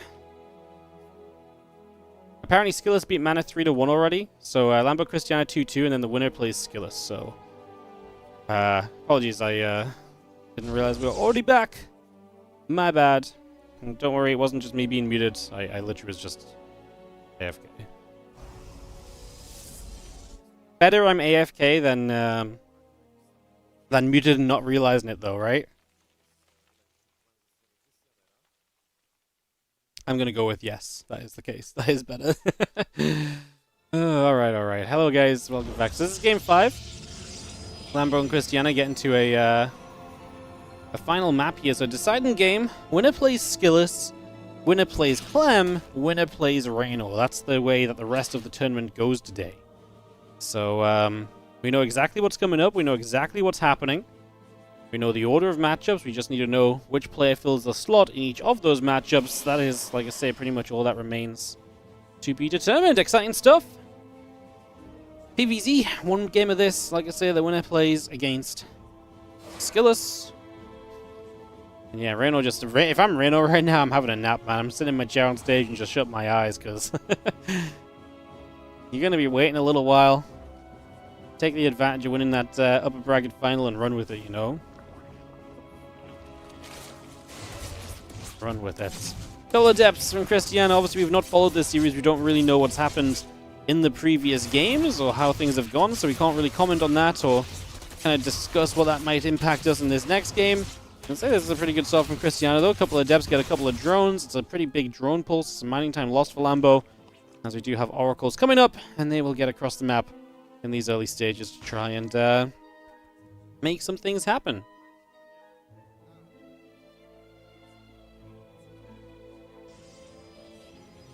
Rubber Facility, Gateway, and Twilight Council will continue to build. A couple of assimilators coming online. Queens are going to get there. The Oracle will get hit, pushed away to the side. And 2 drones going down. It's going to see the Reling's going to try and hit the Adept here. Going to try and knock this down. As that Adept falls, we'll potentially open the wall into the Natural. Not going to happen just yet, but even more damage taken for Lambo. Obviously, so much of this early game PvZ is about taking as clean of an early game as you possibly can.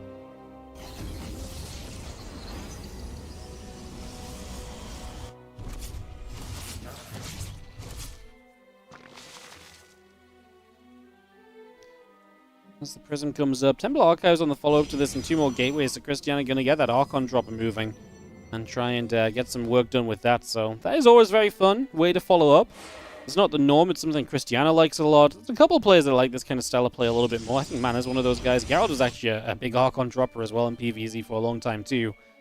Talking about Polish Protoss players, we just see those couple gates going to finish up. The Adepts are going to shade on forward. And the Rotron building through as the Lings continue to build as well. A couple of Adepts get down. Queen will fire a couple of Lings coming over. One Ling going to get picked off. Another couple of Lings going down as well. And the Adepts will continue to shade. Ling's just going to fire up. The Adepts will take some damage, pulling back around in the main. And yeah, I mean, obviously this was a much better cleanup from Lambo, stopping these Adepts before they do much else. See how well he deals with the Archon drop, as he's actually finding the Archon's middle of the map already. Glad to get some damage on them. Prism taking some shield damage. Obviously that will regenerate. Getting rid of the Prism does shut down the drop, so much of this is about being able to maintain the Archon's presence on the map, because the Prism will always save them, and that's where they're able to find a lot of the value. No transfuse left for that Queen. It will go down.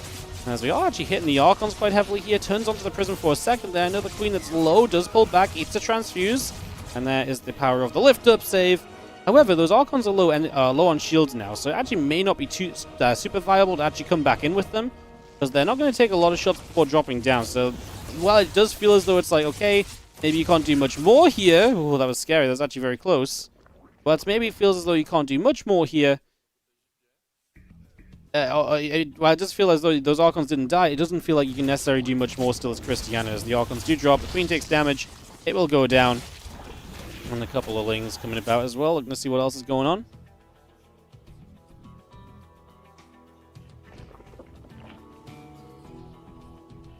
Roachron getting the Roach speed. +1 missiles coming up.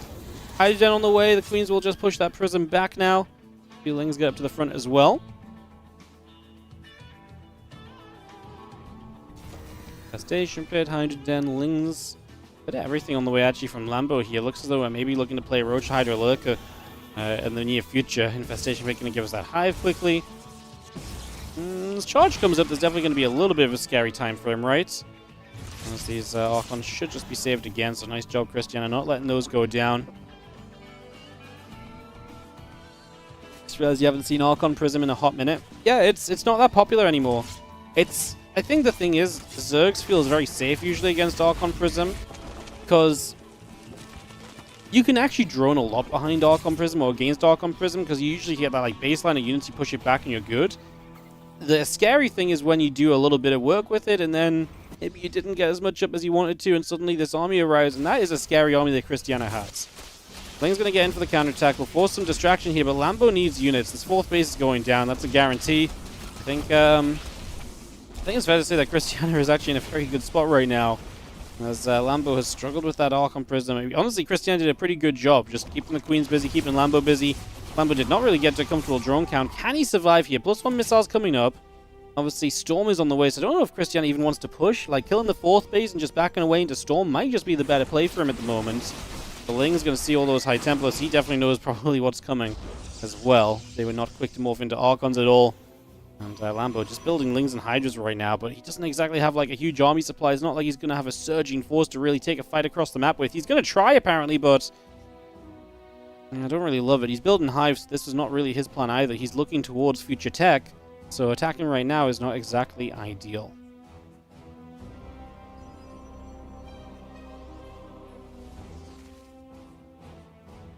Army down into the center. Coming down the right, Hydraling pulling away. Just gonna get rid of a couple of creep tumors now. That Prism still heading toward the main base.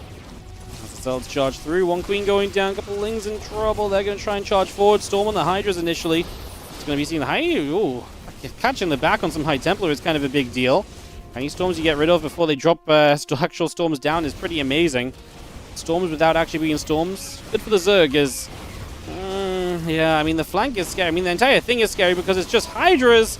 Hydras are flimsy units, but they're going to step through the storms. They get all the High Templar. Can they survive against the Zealots kiting backward now? As Lambo looks to survive here against Cristiano. The Zealots are still trying to charge through. The Immortals trying to come forward. Cristiano has a supply lead at the end of this. Ling Hydra still on the way up. Hatchery in the bottom left. Hatch in the front as well. Gathering together right now. Lurkadan coming up. 18 more Lings coming through. Spore Crawler over to the right side. The army getting back between the natural and the third base.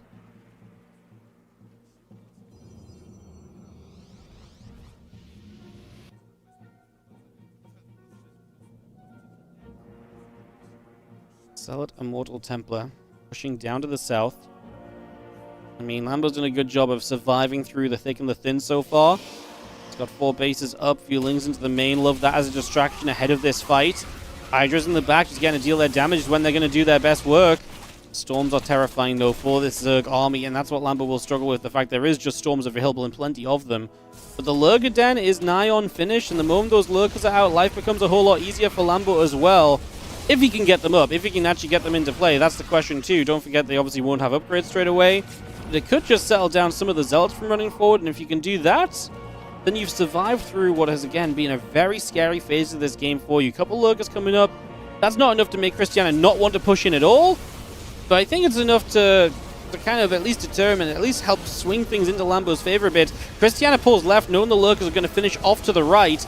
Lambo potentially has a surround on this. Obviously, High Templar's looking for Storms. Another Storm. This one dead center. High Templar's on the top side, though. Dying without storming. 3 of them go down. That's a major loss. Hydras are going to get rid of a lot of Zealots. The High Templars over there go down too. Cristiano fumbles the engagement in a major way, and you can see the camera reaction. He pulls back, he smiles, and he looks and thinks, God damn it. I had such a good spot in this game. He knows it too. He knows he's been bullying Lambo. Lambo's been on the edge, and he completely messed up the fight. So many High Templars died without storming. High Templars dying on the retreat.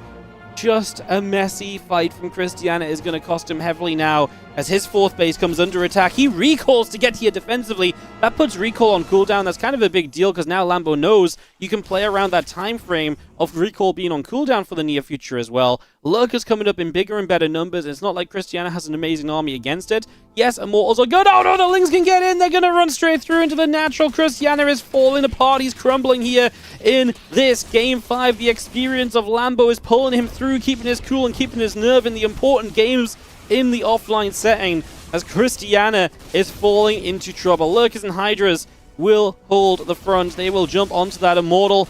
They're going to go and take that down off to that right-hand side. A little bit of battery trying to heal it up. I mean, we're just going to try and push here, but there's too many Lurkers. This is the issue, right? It's too many Lurkers for the rest of this army to really step on into. Now, some Zelds are working on the Hydras there. Again, don't get me wrong, this is not over.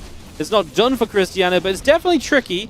Those couple of low HP Immortals are huge, but they're going to step into the Lurkers. The Storm is going to be good for 2 kills. I mean, it's messy all around. Cristiano's going to say GG. Honestly, like, he's... it's funny because, like, his army supply is still reasonable, but he's also dealing with the fact that Lambo has Lings in his main and natural, and yeah, he's not really mining, so GG. It probably is absolutely justified. GG.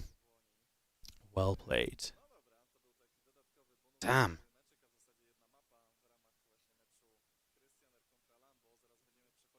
GG. Okay. Okay. That is going to take us through to the next round of the lower bracket. I imagine they're going to show this on stream in a second. But there should be Lambo Skillers in the lower bracket next. Then the winner plays Clem. Winner plays Rainor. That's the rest of our day. 2 best of 5s and a best of 7 to go in CRACOW.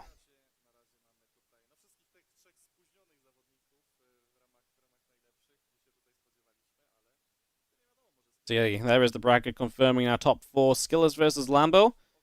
Again, top 4 take home a minimum of $700. Third place $1,000. Second place $1,950. First place $3K. So this next match between Lambo and Skillers jumps you from $700 to $1K, and then every match you win from there is plus $1,000 basically. Money on the line here in the FEL CRACOW. You're watching WardiTV, and I am Wardy, and I'm actually not going to throw to a break because we are just waiting for, hopefully, I'm hoping this is just going to, that's not the screen. I'm hoping this is just going to be a couple of minutes, then we get to come back over and get into that Lambo Skillers. Obviously, maybe Lambo needs a moment or two, but I also feel like Lambo knows the longer he waits, the more tired he is getting, so I don't think he's going to be pushing for some big downtime or a break or anything like that. I imagine he just wants to go. So yeah, I would imagine, like I say, the goal is probably just to keep it moving, keep it zooming. Get more games on the way. Thanks for joining us today, guys. Like I say, good to see you all across YouTube and Twitch as we work our way through our event. Good to see that. Honestly, YouTube chat's been popping today as well, so good to see you guys. It's always nice to see the YouTube just being active and stuff. Love to see it. Thank you for the support, and thank you for dropping in on the YouTube channel, on the Twitch. Like I say, it's been a weird day because YouTube has been kind of basically out viewing Twitch all day, which it literally never happens. And like I say, it makes sense because I know I was late to start today, and there's other English streams, so we lost a lot of viewership there.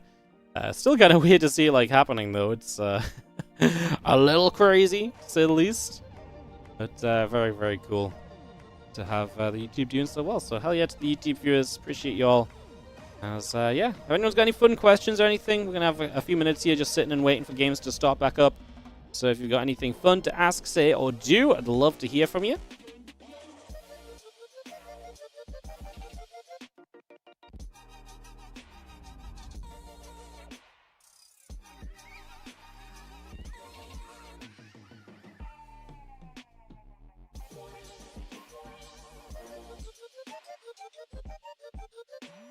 Oh, cool day. I mute this music that I've listened to. I honestly, I don't know why, but this ad, I think it's because the ad's so long, because it's like 2.5, 3 minutes. It's like, I've just heard it enough already, you know. What's up, Sturm God? Thank you so much for the 36-month resub on the Prime for the savior of SCT. Thank you so much for the 3 years, mate. Thank you so much for the support. Appreciate it. Thank you for priming us up. I'm genuinely amazed. I mean, I guess I've only really gone like, well, I didn't stream since like a week ago on Thursday, so I am kind of surprised we're still above 500 subs, honestly. It's kind of a nice surprise to come home to. Usually I come home like, I shot through that heart, my sub count's gone. But actually kind of nice that sub count did not completely disappear over EWC. I wonder when we do next drop subs. Let's have a look at the analytics board. Yeah, about a month ago we streamed pretty... Honestly, we just haven't streamed much for like the last... Yeah, I want to say the last 3 weeks, honestly. Yeah, almost last 3 weeks has been pretty quiet streaming, but obviously I was away for Helen's birthday, and then I was away for EWC, so it's a little bit rough. That's okay. We'll bounce back up. Obviously, like I say, going to try and stay as busy as you can during August. Just love that. So yeah, guys, we just chilling for a few moments. Like I said, it's Lambo Skillers coming up. We haven't been told there's an extended break or anything, so I imagine we'll be getting started fairly shortly.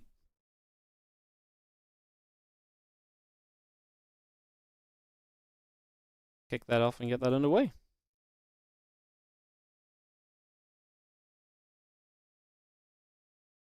Just waiting to see how long the timer is going to be. They're on the last video ad now. It has been just a 5-minute timer, so I'm just wanting to check if it's 5 minutes again here, or what the dealio is.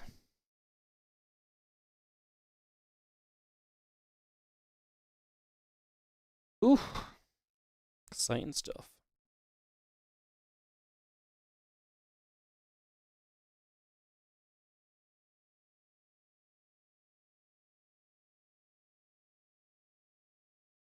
Five minutes on the timer, guys. All right. 5 minutes on the timer. What we saying?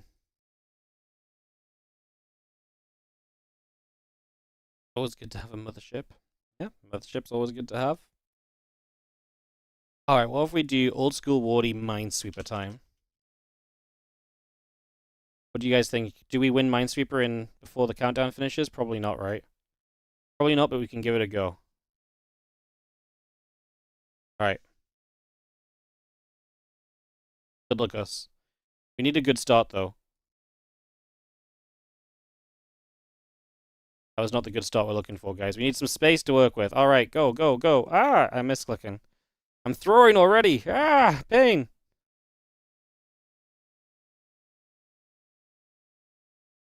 Alright, guys.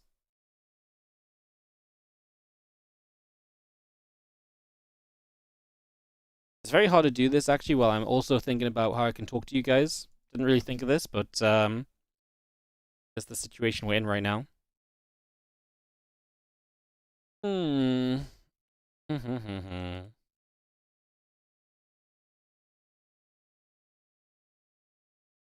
stuck already. How am I stuck? These all free.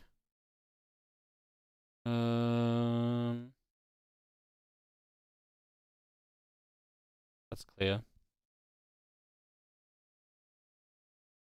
That clear. Why am I so stuck, guys? I'm still stuck, no?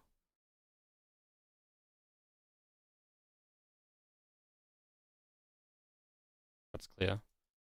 Ugh, we broke out. We broke out. We're good. We're good. We're good. We're clear. Easy. Full steam ahead, guys. Full steam ahead. We're about to get some huge momentum going. Yes, yes, yes. Look, look, look at this. Look at this. Oh! Look at the space we've just opened. Insane. Alright.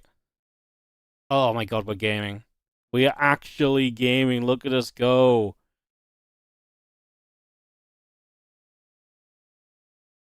Actually gaming right now.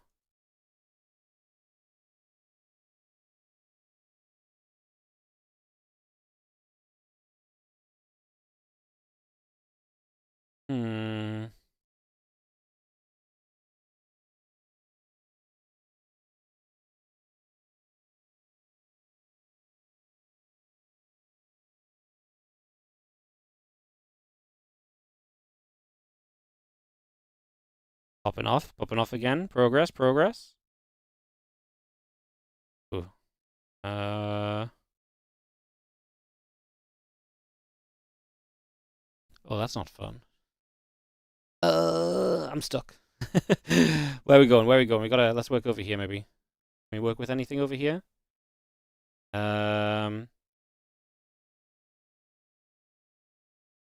I'm not sure.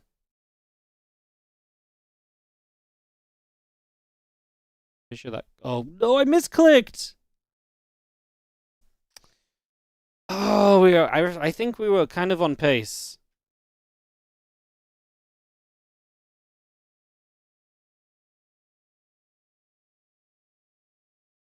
Felt like we're on pace. Just screwed it. Such. All right, we're screwed. There's no way, guys. We're gonna lose to the timer. Whoa. Okay, now I'm just being bad. Panicking. The panic's set in. The panic's real. It's over. I know I'm not skilled enough to pull us back from this position, you know. I know my best time is behind me. Ugh. I can't believe I misclicked. I was thinking, and I just clicked. I was just thinking about the situation, and I just clicked instead of mouse. I don't know why I moused over while thinking. Oh, pain.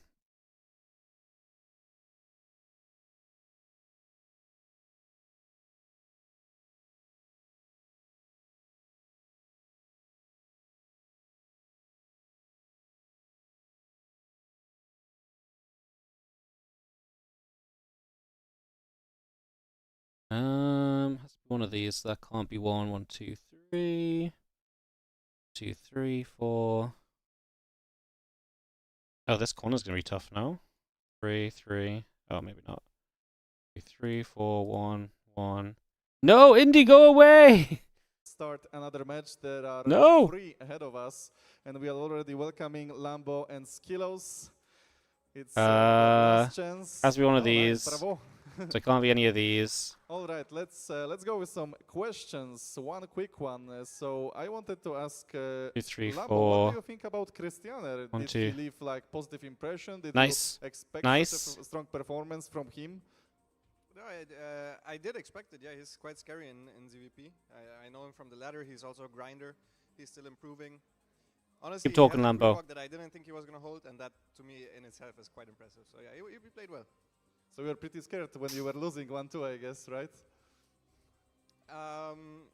No, I wouldn't say I was scared. Nice, okay. Still confident, still nice. And Skillos, did you expect making top 4? Were you like confident, like, oh, I'm surely one of the best guys here, or was maybe perhaps top 4 your basic plan, and it can only go better from here? No, it's already more than expected. Like I thought maybe I will finish top 6, but top 4 is a very good result, but I hope I can do even better. Good job then. Okay, guys, so let's not waste any more No, time. waste Let's time. crash, let's fight. Waste time, no. And, yeah, Shopify Indy's Rebellion Lambo against too Ability efficient at Skills. doing Let's go. the things, man. Can't believe it. Indy, we're trying to play Minesweeper over here, bro. Ah, unbelievable. They're not in game yet, guys, okay? We've still got a chance. We've still got a chance. Oh, my brain's hurting. It's too much. It's too much. The pressure's getting to me. Ah. Crazy. Yo, Dayback Janky, thank you so much for the Prime sub. Sorry, I've not looked at chat at all. Waiting for this to come through. Waiting for the game to start playing some Minesweeper. I can't think. It's time to cast games, guys. Enough Minesweeper. More StarCraft 2 coming up right here. Thank you again for the Prime sub. I can't believe we lost the run that really had potential. Sadly, we lost the run that had potential. All right, Lambo Skillos best of 5. It's honestly a fun one. I think Lambo on any given day is typically the favorite here. I do think he's a bit shaky right now. So get this up and running. Ready to roll, ready to party.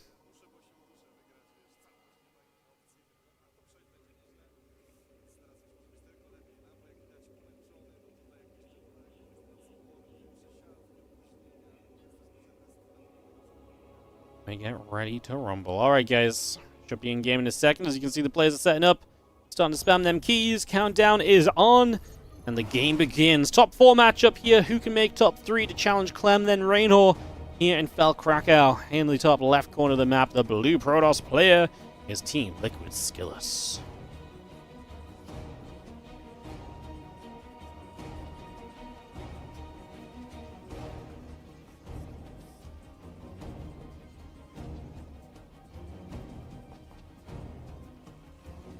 His opponent in the bottom right side will be the red Zerg player from the Shopify Rebellion. It is Lambo.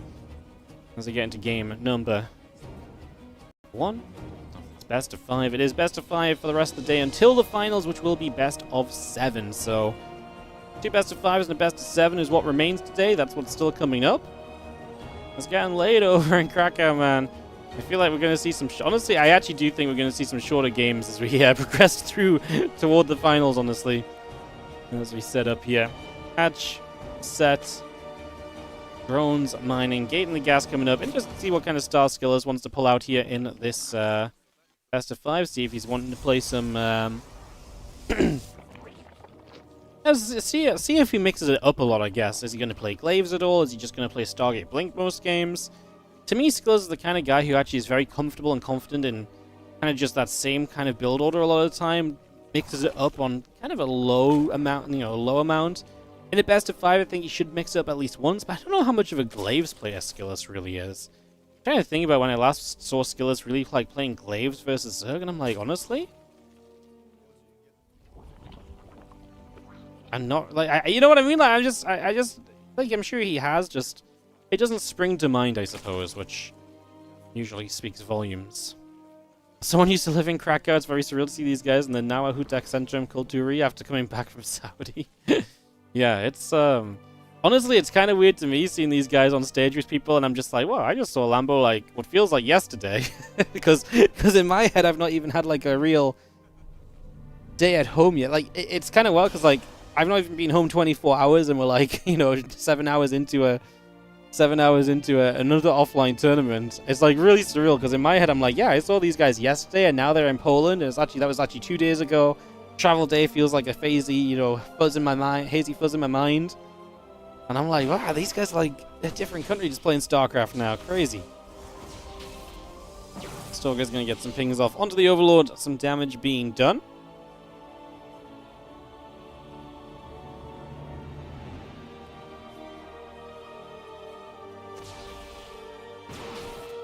Stalker will grab that Overlord. Again, Stargate coming up, probes and the Adept on the way through, Overlords and Link Speed coming about. A couple of Lings will go after that probe as the probes pull back in. The Lings take some damage. And that Ling gets pushed away to the side for the moment here, so Stargate about to complete. The Link Speed will be done shortly. And we will see the opportunity in the next few moments for this Oracle to try to get some work done. Stalker here pushing the Lings back, so that does mean like less Adepts action in the early game. We have got a second Adept building now, but yeah, that Stalker obviously means it's just a little bit less impactful, not as much to worry about as quickly here. Silly Dobby, thank you so much for the 18-month resub on the Prime as well. Hope you're doing great. Thank you so much for the Prime. Thank you so much for supporting. There's a couple of Lings running around. Oracle going to get an energy overcharge. Going to get filled on up right there. A couple of Adepts will begin to shade down the other side. A couple of shots on those Lings, which are just going to run. There's actually more Lings, and the Adepts did just shade. Are we trying to catch them? Looks like we're not going to get there. And Lambo, just a couple more Lings so we can get the defenses set up at home.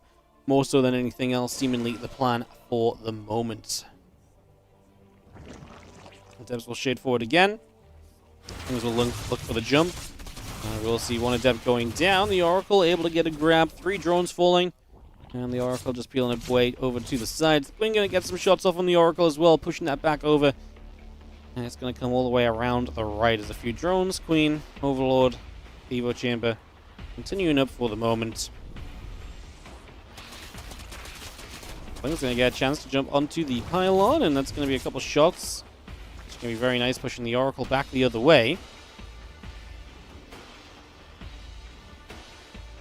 And early upgrade coming about right now. Just going to be seeing the Crypt Tumor dropping down once more. Blink still coming up. Additional gates in the Warp Gate coming through. That's 5 drones going down, though. Honestly, the initial damage from Skillers is good. Pretty sharp for the moment. As Lings gather on that bridge, and we do just see the Oracle's going to be there to push the Lings back to the top pylon. Stalkers all setting up. We will see the Lings peeling back over to that right-hand side.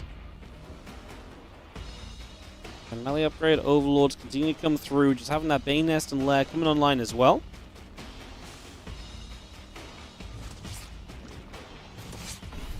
And those couple queens just going to hit. The Oracle will take some damage. We do see the Zerglings still gathering up on that far right-hand side. So they will settle down, wait for their chance to move on into the natural here very shortly.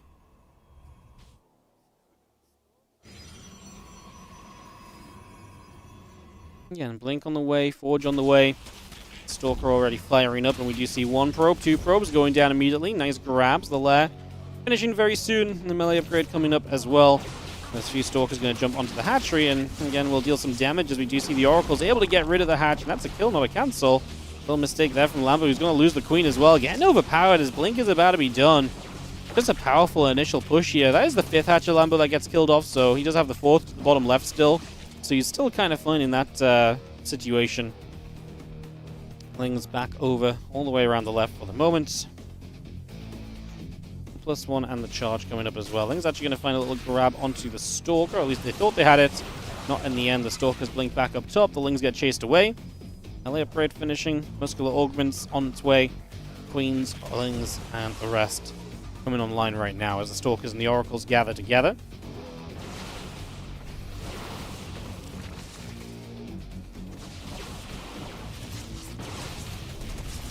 Been already in a little bit of trouble. The Ling's looking for a catch on these Stalkers.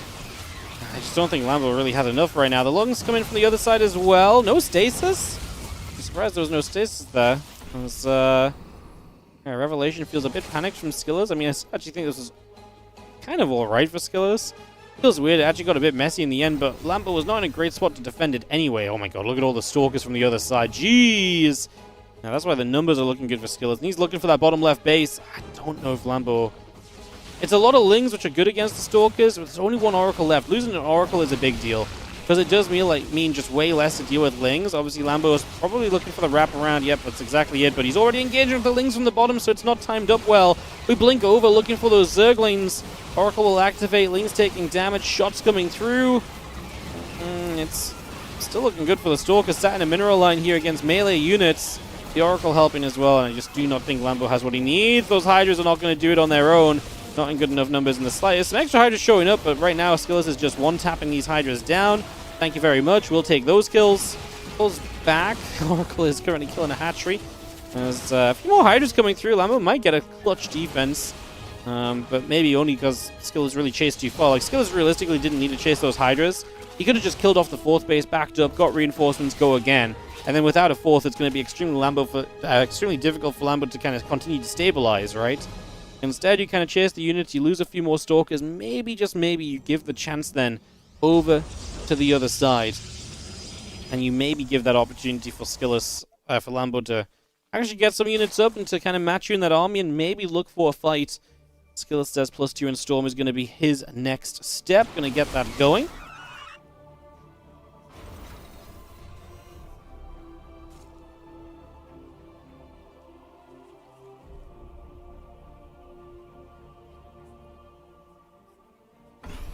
Things pulling back over, just going to be seeing the jump onto this, getting rid of a couple of kills already.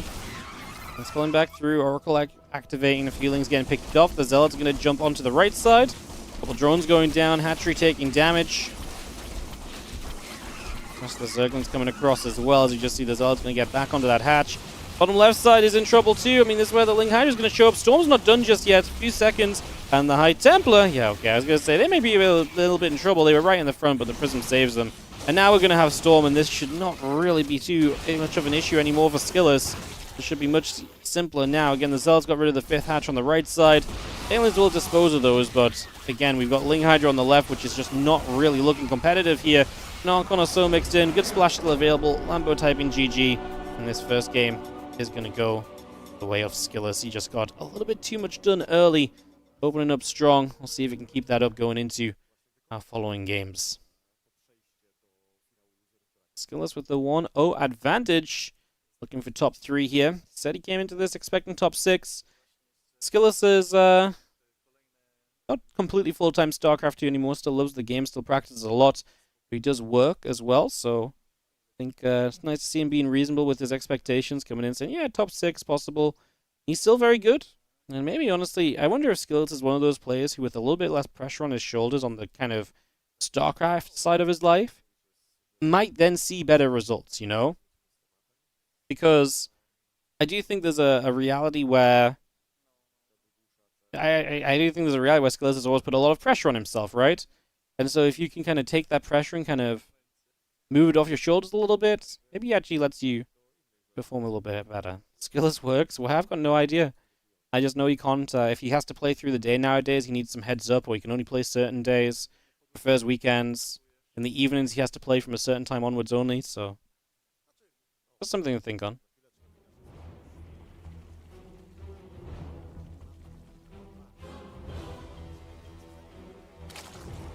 In the bottom left-hand side, our red Zerg player is Lambo.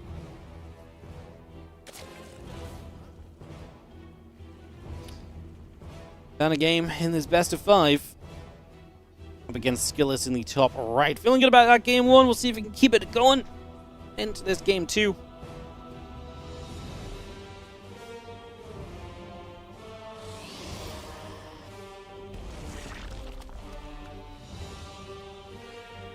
It's ready to go. Gateway coming up, probe on the way.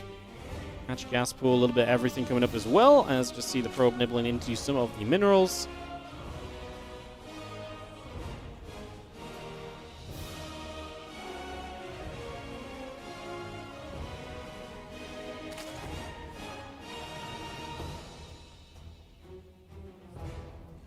More drones coming up, hatch building. Spawning pool going down, a couple of extractors there. Continuing to come about, just going to be seeing the hatch gas and pool all on the way, so we get settled in and get ready to go.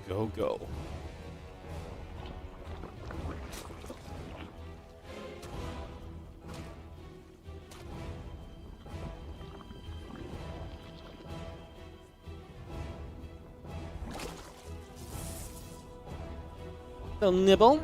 Probe coming back around that right-hand side.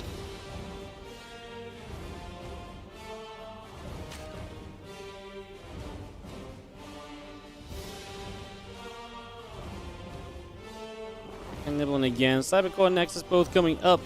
Drones and the Queens on the way through. We just have the probe coming across and nibbling at the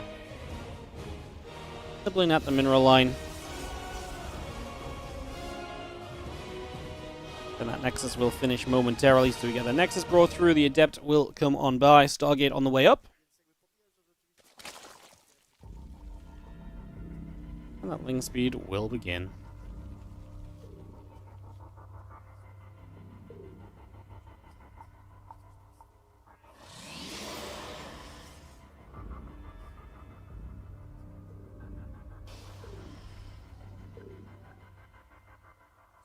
Just shading a couple of lings going after the probe.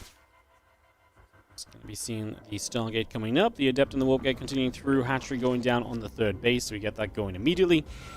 As the Adept will continue to shade for the moment, just bringing that straight down to the bottom left-hand side.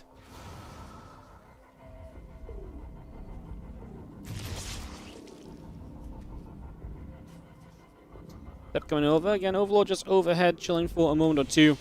Need to settle here as the link speed comes up. Again, the Overlord, the Lings, continuing to about a few drones on the way up as well. The game PvZ. Peaceful as ever. No surprises in that regard.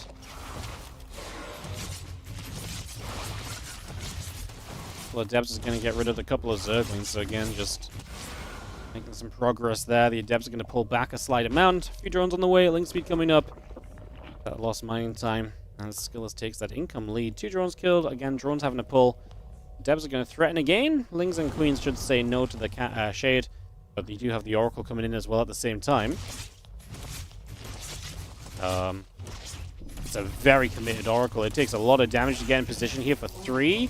Not even, just 2 drones. It's a ton of damage on the Oracle.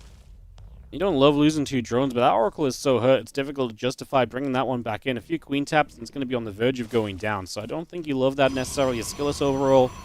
Like the drones are nice, but like I say, it does limit what that Oracle can do in the future, which can have an impact. The Oracle going to fly through as well. Lambo, no! The Queens are halfway between the natural and the third off creep. The Oracle flies, going to get 3 drones, so... That's another nice 3 drones and a drone pull, but again, it's still a lot of damage on the Oracle. Not as much as the last one, but still something to think on here. Debs may threaten once again as Lambo checks and sees the third Nexus building. Tons of gateways on the way from Skillers. Twilight Council and no follow-up Forge. Kind of says, hey, I'm just going to go into something very aggressive. This could even be like charge into like a bunch of like charge Temple Archives. Just go like charge out Archon maybe. Doesn't have a Robo though, right? So probably doesn't make sense. Probably want a Robo for that to like hit a big timing. But just Blink and just a lot of Stalkers seems to be the plan instead. The depth shading across, the Lings are going to be there. Poking and pushing around. Depths and the Oracle still gathering together. 7 drones, 2 Lings, nothing lost in the game. We even preserved the Adepts, which is obviously very cute. It's really nice for the kind of the longer term situation, because it just means you can have so many Adepts right now poking forward.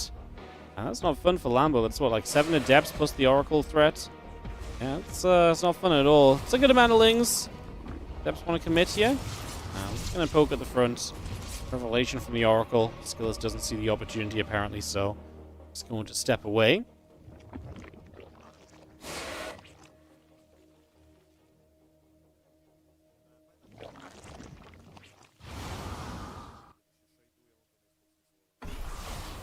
There's Debs on the left-hand side. Going to put some damage onto the hatchery. Oracles will gather up. Team are going down. The Zergling's still trying to find a grab onto these Adepts. One of them will go down immediately. The couple Queens going to be right there with them. And the Adept's going to get back onto the hatchery for a moment or two. Adepts pull back. Flare drones all on the way out.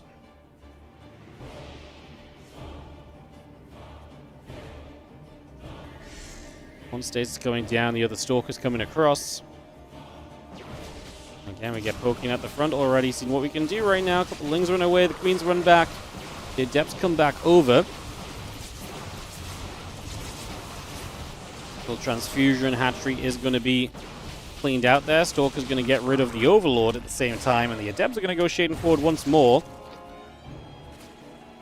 Coming straight through, straight into the natural, looking for some of these drones. Ravager, Roach going to try and do their thing as well here as the Corrosive Val comes down. We have to split away. The Adepts trying to just do as much as possible. One of those moments where the Adepts have less value as the game goes on, so throwing them in and getting some worker kills now does so much more for you than throwing them in like 5 minutes from now or 2 minutes. Any moment, like the more you wait, the less impactful those kills are, and the less chance you get some is. And we cancel the 4th base on the left side, but now we're looking to cancel the 4th base bottom right side. Oracle's activating to bring that low. Oh, the Stalkers move commanding through the army. They do have a jail free card blinking over these minerals. Fortunate position for Skills to be caught in, because getting caught anywhere else could have been disastrous in comparison, as he was not ready for that. He was not expecting those units out over there. And Skiller's losing a fair bit as he continues to try and deal the damage here and keep this game in his favor.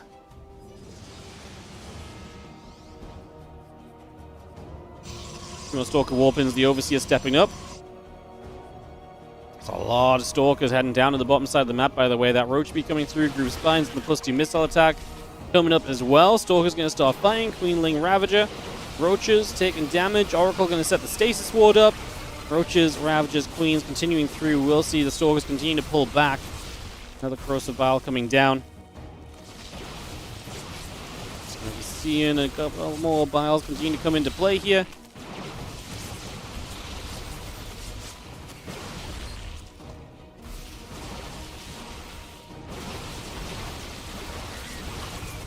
Another Roach going down. Stalker still stepping forward. Queen's still in some trouble. The Lings are moving through. Another couple of Stalkers getting picked away at right now. We'll have the Vials coming down once again. Skiller's still stepping back for the moment. Roach going down. A couple of Queens are in some trouble here. Pull back again. A couple more Vials. Stalkers come back over to the left. Ravager going down. With the Roach going down.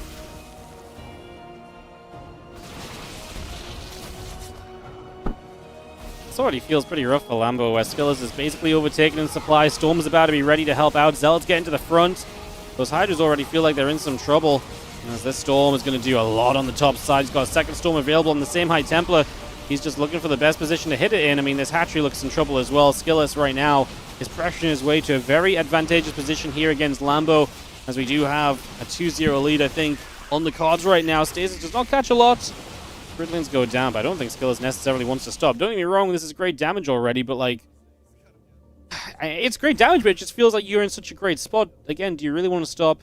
Well, maybe slowing it down to gather some high tempo and some more storms is not a bad thing. Let some Zealots go down here, look for the cancel on the rebuild, or just hit the other mineral line as you swing around and look for the rebuild on the other side with the main army. I like it. No Prism here, no Robo at all, because it's been very aggressive from Skillers. Remember what we said, right?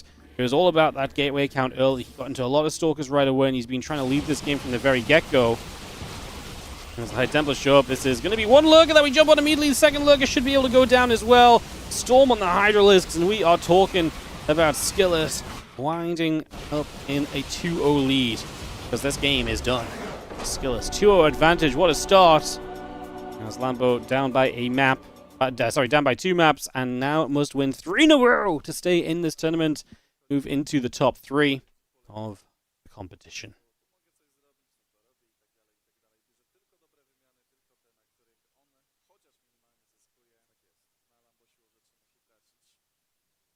Yeah, Skill's playing well.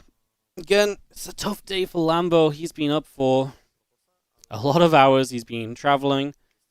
Again, if you don't know the story, just because new people are coming in all the time, guys, I appreciate you being here all day. You've heard a lot, but of course, Lambo, Rainor, and Clem, they came from Riyadh, but they were meant to be in Krakow last night. Their flight got delayed. They got stuck in Dubai overnight.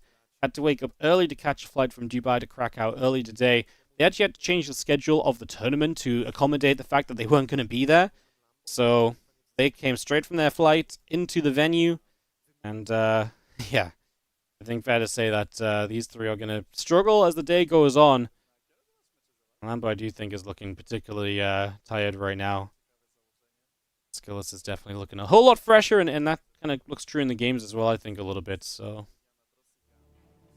now we're going to head into this game 3. Let's see what happens. Lambo, Skillers. Skillers looking for a 3-0 advance into the top 3 of the contest. In the top right side, our blue Protoss is Skillers.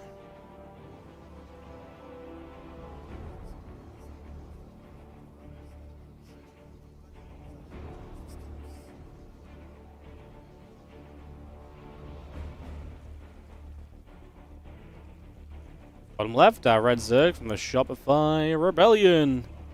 We have Lambo.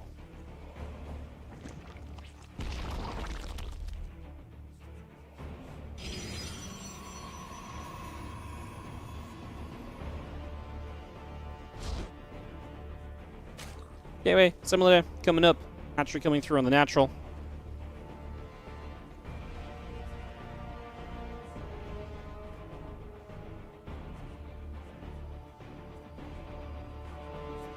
Overlord stepping across the bridge.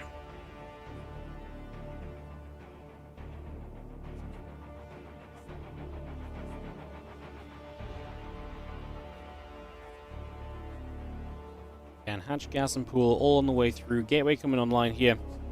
Get that underway. As we continue to get settled in for a few moments. Next, going to drop down onto the natural.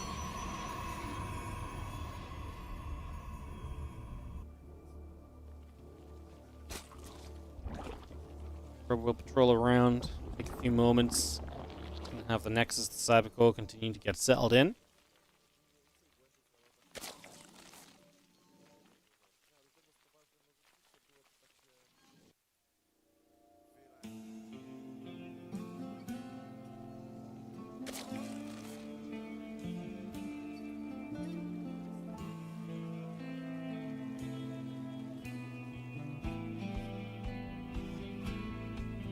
Skillers wins, man. Protoss, Terran, Zerg, top 3. The balance is real! Love it. Well, we'll see. I mean, it's been a tough series for Lambo so far. I like what Skillers is doing. Just open nicely, harass well. I mean, getting all that damage done, not losing anything initially. Last game was amazing. And then just hitting hard as well in the follow-up to that. Like, he's getting good edges, and he's playing builds that capitalize on doing damage early. I like it. If Lambo doesn't tighten up that early game, I don't hate just continuing with the same kind of vibe.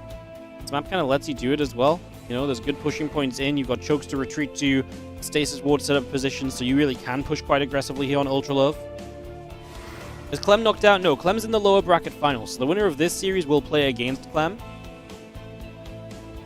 And then the winner of that plays Rainor in the finals. That's what the rest of today looks like, is Depth Shade will cancel and pull back. Depth stepping through, Drone's going to take some hits. Queen going to be there, Tickman's going to be there. Yeah, Depth taking a lot of damage as a couple of the Lings continue by as well. Depth Shades all the way back for the moment. Gathering together as the Ling speed coming through as well. A couple of Depths together, Overlord moving. So far, so good.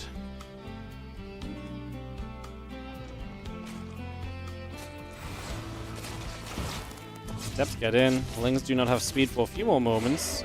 Try and gather those together. He's a second late on the Spore Crawler morph there. This time at least we do get rid of one of the Adepts, but this goes down to the low ground. This time we do get the Spore morph, Extractor morph.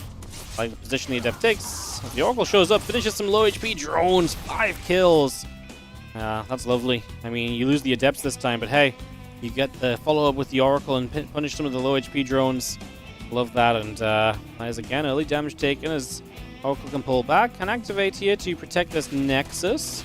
Second Oracle showing up as well, and that Nexus will be protected. As Lambo, you look at this as like an okay, I forced some energy out of the Oracle now. That one Oracle is low on energy. Realistically, you probably pull that back and energy overcharge it. That's the power right now, and that's why it's so good nowadays opening these Oracles more so than ever before, even when it was already good to do in the past, because these Oracles never truly run out of energy with the recharge available. So, single Adept is not going to do it though, and Skillers actually has to turn back with the Oracle, so mistake from him there, as he was moving across the map with them, and like I say, a little mistake is made.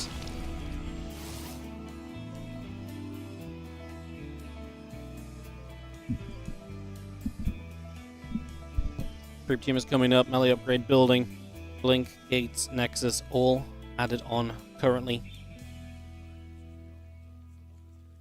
Oracles dive into the natural expansions. A couple of drones.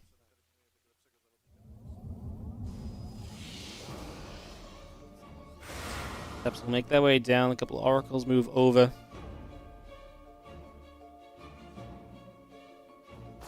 Just going to see those couple of Lings. Going to try and get there. Probe already taking some damage. The other Adepts will shade forward as well.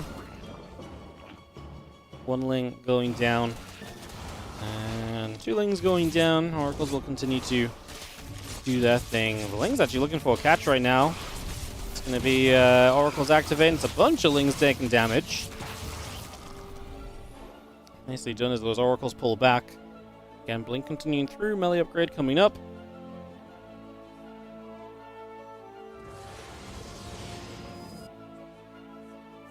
Circles to the upper right-hand side will continue to make their way across. Just seeing the Blink on the way again. The Forge and the Probes coming about as well. Uh-oh, Ling slipping through. Lambo opportunities are rising in this game. I'm not going to say save it because this is still... Oh, wow, he is going to save it. Oh, my God. He actually just turns this into a bunch of Ling kills for an Adept. It's kind of crazy because I felt like even with that weapon, it's like, well, that one Stalker's going to go down, but then Stalker's from the other side and the run-by attempt that looked so very hopeful goes nowhere. Lambo melee upgrade finishing here, down on workers already. 60 probes to 53 drones. He's got a few drones finishing, don't get me wrong, but still not exactly ideal at this point. Zerg should have lapped Protoss on the work account. That has just not happened at all.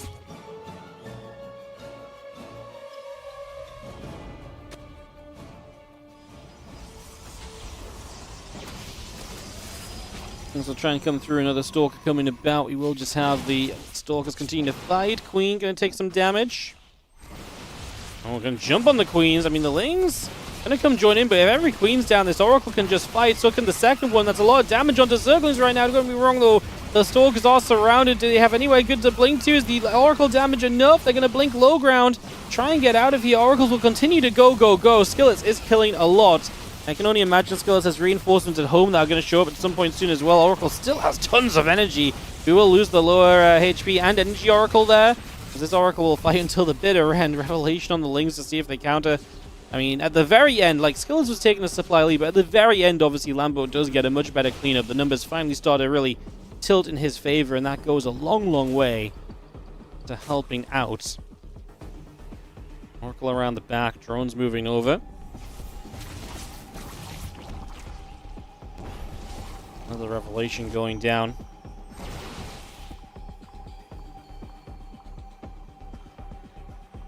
Still a step to the bottom left. Hatcher going to take some damage. We'll see the couple of drones Gonna get jumped on here as the Stalkers come around to the bottom. A couple of those Queens drop already. The Lings will continue to chase across, and, well, Lambo is... the thing is that Skills is playing super aggressively, right? But it's kind of working because Lambo's just like a half step behind. I feel Lings on this high ground are going to get straight onto these Stalkers. This is actually going to start looking like a better defense again for Lambo. The thing I don't like for Skillers is that Stalkers aren't cheap, right? So when these Stalkers, you know, run into the main base and everything, and they make these blinks, like, if you have to replace these Stalkers, that becomes very difficult. You know, that becomes very, very difficult. Stalkers go after a couple of drones, recall on one Stalker right there. Overlord speed, +1 missiles, Hydra speed, all coming up. 7 Hydras, the +1 missiles, the Storm, charge, and +1 coming in on the other side.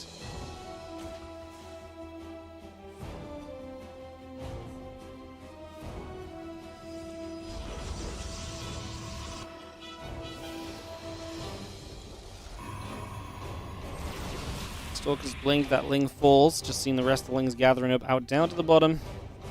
2 more gates, Nexus, Archon. Continue to come about here for the moment as our Storm comes up. The Prism is on the way. Lings onto the High Templar.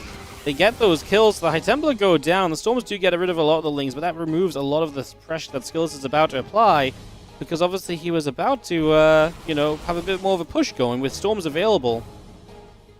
Bane's now coming up. No Baneling speed just yet, though. Take note of that. Link Hydra. Back up to the top. Move together here for the moment. A battery going down. 2 Spine Crawlers, Lings, Banes. All coming up. Like I say, if Bane speed finishes, I like this a fair amount for Lambo. I don't think it's terrible. I think he's got some opportunities to take fights. But he is essentially just going for big Ling, Bane, Hydra busts right now. Now Spines to help out. Zealots hopefully do move away from those rocks before they fall. Yeah, that's smart from Skillers. The whole idea is that he's just removing the amount of directions he can be surrounded from, which Lingbane Hydra is going to love to try and maximize. Oh, he's walking into this. He didn't realize these units were up over here. So the Zealot's walking into some splash damage right off the bat. He needs more Storms. It takes 4 ticks a Storm to knock down the Banelings, so you can't just have one Storm. Like, if Banelings keep running through a Storm, they will not die to that one Storm. So you kind of need to have, like, a Storm. That will be what really kills the Banes, but Skillet just wasn't really aware of this army being out the front, so he's immediately just running into trouble. And the surprise factor definitely helping Lambo get a jump on this. Storm's still available for Skillers, but I think this 4th base is in a lot of trouble right now. This is a game where Skillers threw the kitchen sink at Lambo. He was aggressive in every way possible. But the reality is, towards the end here, I think, is that... I think the reality towards the end of this really is going to be that Lambo has survived through it all. Skillers gave up a lot, and right now Skillers not taking good fights. That doesn't mean he can't still do okay, but he's now playing as a 3-base Protoss, so the room for error is going to be really, really marginal. You know, he needs to get this 4th back online, ideally with maybe even a bit of static defense. Probably needs to keep up pressure, but that's going to be hard because his Prism's trapped in a corner. That might be a recall angle, yeah. He needs to keep up some pressure, while also hopefully, kind of like I say, getting that 4th back online, not dying to Lingbane Hydra. Lambo techs to the Infestation Pit, Skillers techs to the Fleet Beacon, so you can see both are thinking about the future. Another massive round of Banes from Lambo. I mean, thinking about the future, but Lambo still wants to be the aggressor. He knows he put Skillers in a tough spot. Skillers has not mined from a 4th base for the last minute or so already, and that lack of economy is something that Lambo looks to capitalize on with a massive Lingbane Hydra wave of attack. And again, those Banes are so tricky for the Zealots to deal with. You need to get rid of the Banes before the Zealots come through. Another council on the 4th base, and at this point, Lambo doesn't even need to attack. At this point, Skillers is being forced to be nigh on all in himself, or sit back super passively. Either way, you've got another moment or two you can wait as Lambo. I don't know if he needs to attack, but maybe you still just go, well, before like the 3-base Protoss just becomes a little bit larger. There's one Storm getting used. Oh my god, the Banes very narrowly catch the High Tempo there. Storm over here, obviously with the aggression earlier as well. Something else to mention is that there's no Oracles left, right? They were all used up in those attacks that Skillers was making, and so there's no Stasis Wards, which makes it so much easier for the Lingbane Hydra to run on through, and that really does help a lot. Lambo brings the game back in this series, and this will not be a 3-0 sweep from Skillers. Honestly, at points of this game, it looked very possible for Skillers to 3-0. He really gave this up himself. I think he got too aggressive. Like, some of the crazy blink-ins, he really felt like he had momentum on his side, and he just was like, he got excited. I think he smelled the top 3 placement already coming through for himself. Crazy. Crazy.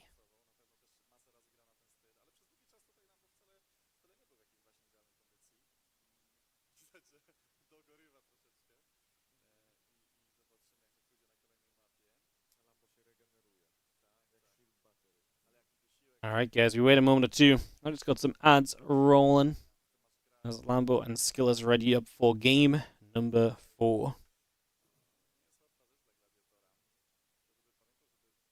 If the Zerg just survive the harass, they just win with numbers. No. This was more than just survive and harassment. Like, Skillus did really well harassment-wise. Skillus was in a good position this game. But he was a bit reckless with the first round of Stalkers. I think what was really crazy is when the second round of Stalkers blinked in behind that mineral line, and then they had to blink up into the main to try and get away. The main of Lambo, that is. Like, that was the attack I think Skillus really lost it on, because that was, not necessarily lost it, but to me, that's the attack that gave momentum back to Lambo. That was not a good fight for Skillus. The Oracle support was not there like it was in the original fight, where at the very least you were killing a load of Lings. Like, that was just a fight where it was fully reliant on just, I'm in a choke point, you can't get enough Lings to surround me. And it was not terrible, but you lost every Stalker with no potential to respawn, relocate them or reinforce them. So just losing the Stalkers really does takes away so much of your army, because Stalkers are expensive and you're obviously reliant on them as well, because, you're playing Blink and so. And then it really delays the High Templars too. And there was a good catch as well. Don't forget, Lambo killed 3 of the first High Templar of the game with the Lings as well. That was a great trade too. That took some more momentum out of Skillus' push. So it was just a lot of pushes from Skillus that really did not have the oomph needed. I think, like I say, he just got overly greedy with what he thought he could do with the Stalkers. He thought they were going to be way better, continuing to be thrown at Lambo. And they just didn't really stick when he threw them. They just didn't really stick in the end. Didn't quite work out. Probe coming over. Gateway Simulator coming through.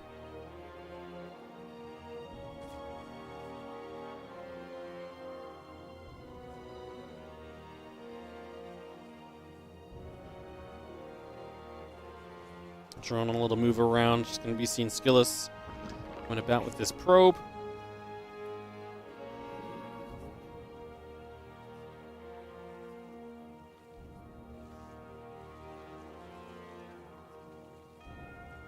Things drones hatch coming about.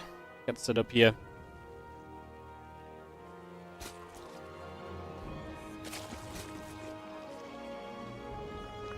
Things going straight after our probe before a moment. Again, Nexus and Cybercore coming through for now.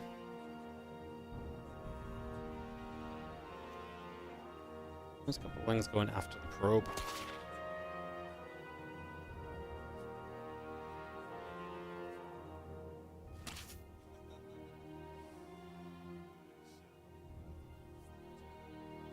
Cybercore about to finish. Nexus on the way. Simulator coming up.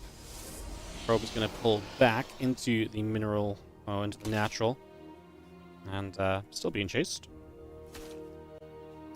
And pull first is obviously going to give you those Lings across early, but not really much else to it. I wonder if Lambo was afraid of something that Skillus might do here. Is the reason he goes pull first, or what the plan kind of is, or was. Not, pull first is kind of rare EVP, honestly.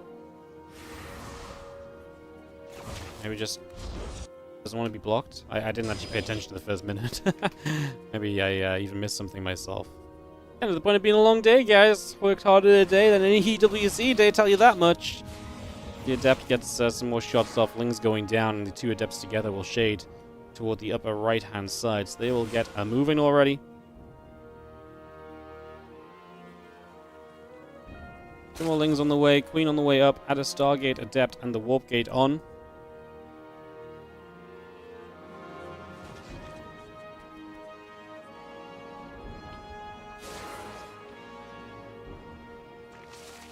Those Lings just going to go and chase up into the main. The Adepts will shade. The other 2 Adepts going to continue to gather about. The Queen's going to be there. As we have got damage being done. Link speed is on its way. Those Lings would like to chase after those Adepts.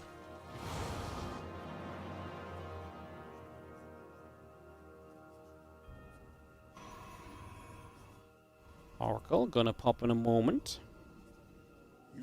We'll follow Mr. Oracle. onto the map as these two adepts pull back again.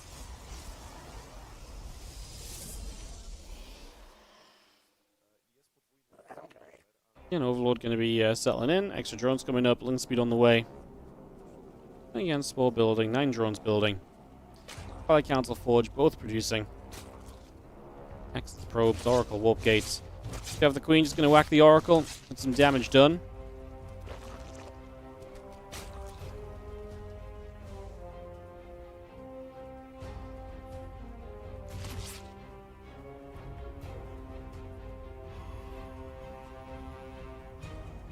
So we're going to head into the main base here. So just going to have a little bit of a scout through. See what's up as we have multiple gates going down. That Forge already coming into play as well. Things looking pretty steady for the moment.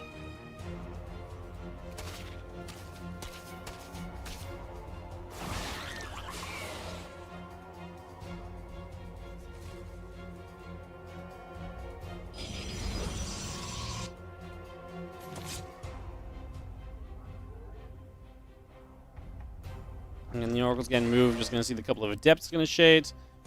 Just want to attack, Stalker, Gates, all building, get that charge going now. So, just going to see the couple of Lings trying to hit some probes here. And again, Lambo being good with some of these counters, trying to take some control early, which is something that has not really happened earlier in this series, right? So it's been kind of all about skillers attacking, harassing, killing workers, Stalker showing up, bam, bam, bam, wham, wham, wham, Lambo's sad.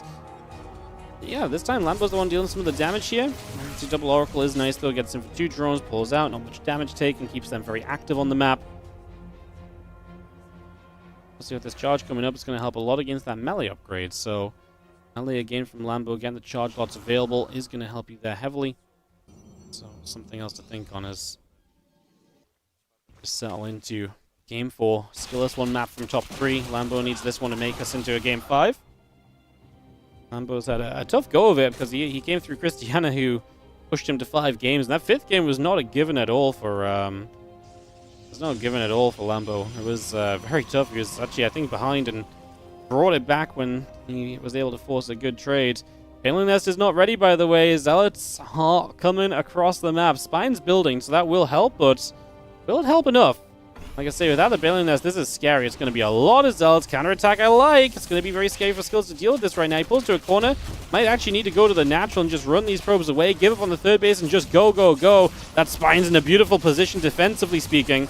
There's obviously Queens here to help out as well. This is all about positioning. This is about these Oracles getting involved as well. Can you get rid of these Queens to let the Oracles really reign supreme in the sky? Well, one Oracle gets taken down already. The Zealots are putting in work, do not get me wrong, but we have no reinforcement on this side of the map. And Lambo is working his way through the 3rd base during this. The few Zealots that remain are low HP. And Skillless, I think, is getting into trouble here. We do have the Zealots on the other side pushing those Lings away. Lambo is down on workers coming out of this, but the difference is that this is just charge loss. Like, there's nothing else to really aid this right now for Skillless. It's just Zealots. As Lambo builds Banelings, yeah, he's got Temple Archives now, I guess, but as Lambo gets into Banes, I don't think any more Zealots really do much at all, and this should really settle down a whole bunch and take us into a much calmer situation. Archon morphs in, a couple more Zealots come into play. Lings and a couple of Banes coming around as we run across. Zealots just going to be right there. Zerglings get turned back.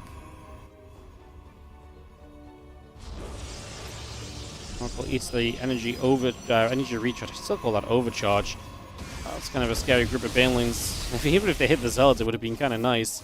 We do get 7 pros. 1 Oracle, though, will find some Banes in the middle. They do not have Baneling speed, and that's not solid. That's something Lambo needs to rectify, because Banelings with speed, believe it or not, roll to success, where Banelings with no speed waddle into failure.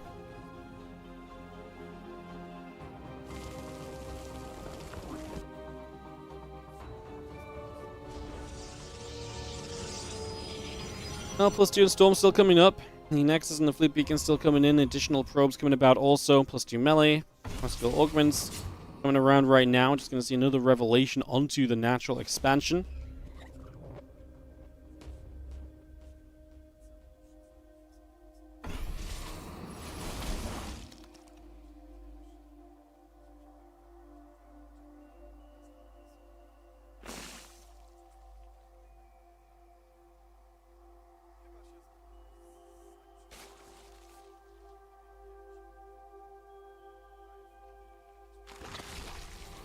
I see those Hydras, those Banes continue to gather together. Actually going to get the Hydras to pick off an Oracle already.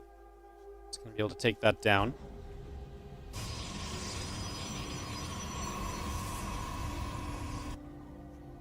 Overlord into the main base, trying to see what's going on. Mothership is building on the way in the main, so that's going to be chrono boosting out in the next few moments. Things and Hydra's pushing down the bottom. Zelt going to get caught. And Lambo, I think that's a 4th base count, so he started to step back. I was like, no, let's go, right? Mothership's going to be nice if it comes out here, but it's a long way off. Bailing speed finishing soon as we could probably take a fight here as Lambo. I do not think this is a lot of stuff. Okay, there's the storms. That obviously changes your opinion of whether you fight or not, but I mean, Lambo takes down the 4th base, already kind of controlling the map a little bit, and right now is absolutely making this comeback happen a little bit.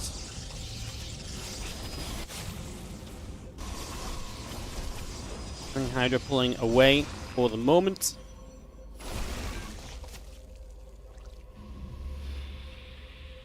Couple High Templars moving around, the Archon's gathering up.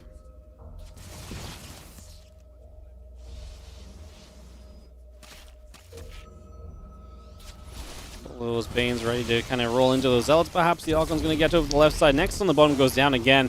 This is the beautiful part of what Lambo can do right now. He can spread out and really threaten to come in from all angles. And that makes it so tough for Skillers. All of a sudden, you're leaking an Archon on the left side as well, right? Like, these are all things which just continue to add up against you right now, putting you into a very tough position. And Lambo, does he want to commit to the fight? Honestly, I'm scared of him fighting into the Mothership. I guess if he doesn't fight, then it's troublesome too. That Storm actually hit a lot of Zealots. Zealots and some friendly fire for sure. Not going to be happy with that. Lambo. So a lot of units on the low ground that are still yet to really come into play. A couple of Lings stepping forward. The Zealots there defensively.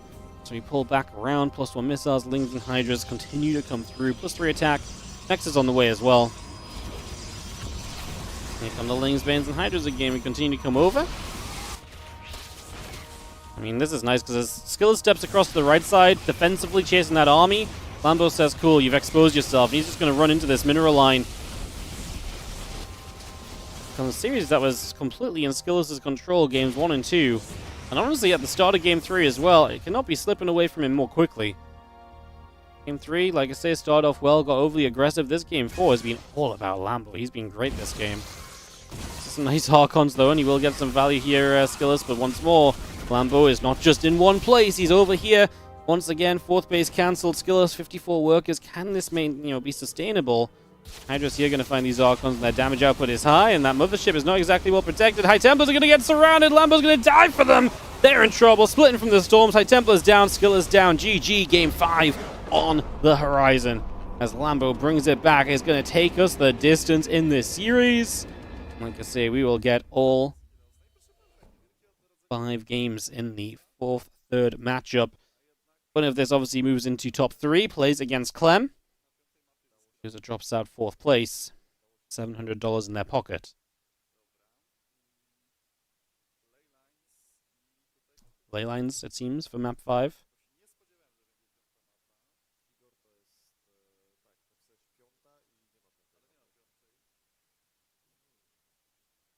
Lambo was down 0-2. It was honestly, like I said, it looked rough, the 0-2 as well. Like, he was not looking good. He was in a very difficult position. I'd be kind of excited to see Lambo against Clem, because Lambo actually played pretty good ZVT at, he actually played pretty good ZVT at, PWC. Against Björn, against Huramarine, he actually had way better ZVT than I thought he was going to come out with, so love to see what he could do against Clem. Like, he's going to be an underdog if he wins this, don't get me wrong, but still fun. It'd be fun to see that kind of matchup come to life a little bit.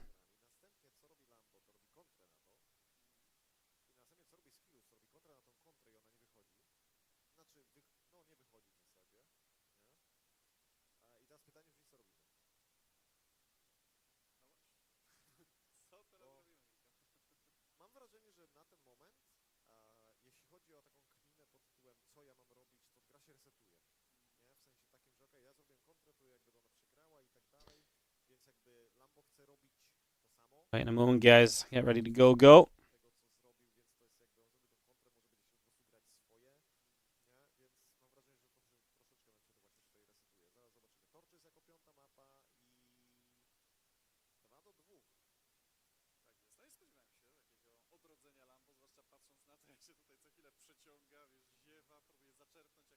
In the bottom right. Our blue Protoss here is skillless.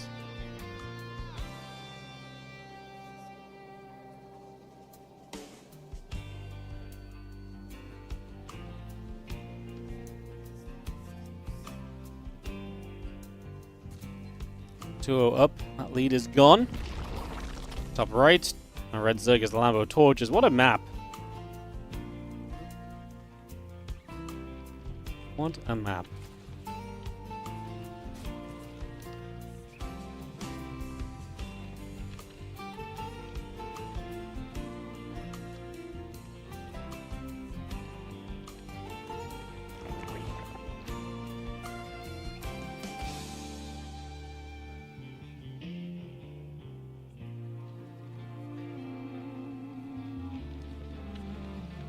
The early game, I think, is going to be very important because Torch's early game can get a little bit hectic.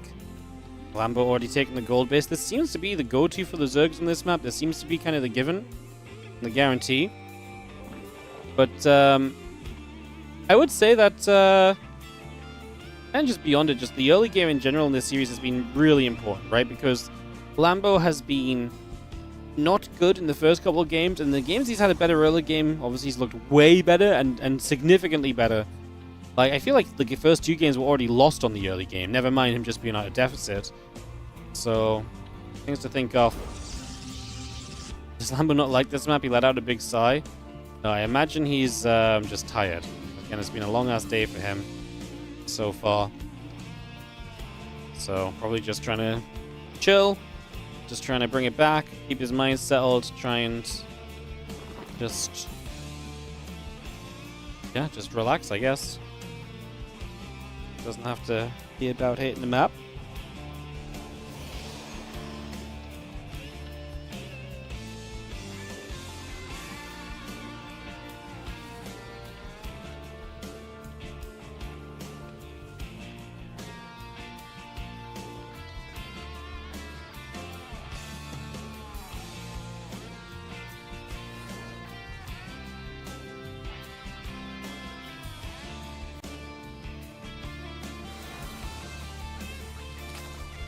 He sighed as his gold was into squad.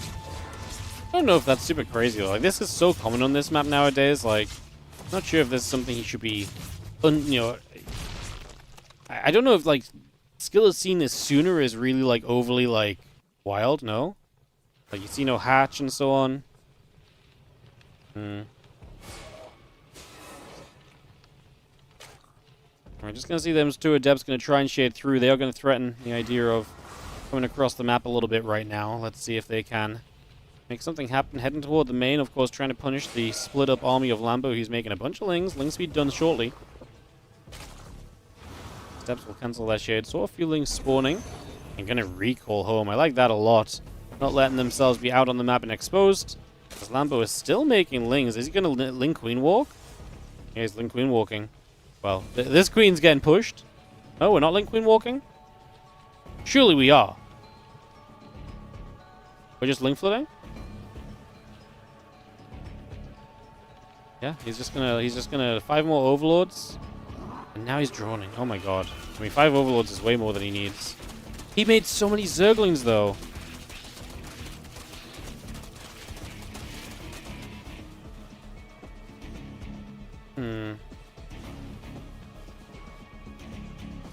I mean, is it just because those gold minerals are blocked by that pylon? Like, he just doesn't feel he can do anything? Opening right now. Overlord might see the opportunity. Things will take down those rocks. The depths are just shaded past, by the way, so all the units are out on the map. Like, this is go time for Lambo if there's a moment. He's just going to grab the adepts, but it's going to be the Oracle activating to help clean up a bunch of the lings. There's pressure onto the 3rd base. Pylon in trouble. Adept will get the warp in off, but do you have enough lings to get the Nexus? Probably not, right? We got more lings still on the map, like I say, but they're not coming over. They are backing away for now. Roadrun from Lambo. This was so ling heavy. He is trying to go all over. He's trying to make the best use of these lings that he can, but it's difficult because I wouldn't say any of this is really like truly painful damage where skill is like, you know, the pain. Can't believe you do this to me. And he reels back. It's not like that in the slightest right now. The Depths get through. Ling's taking shots. Rotron coming up.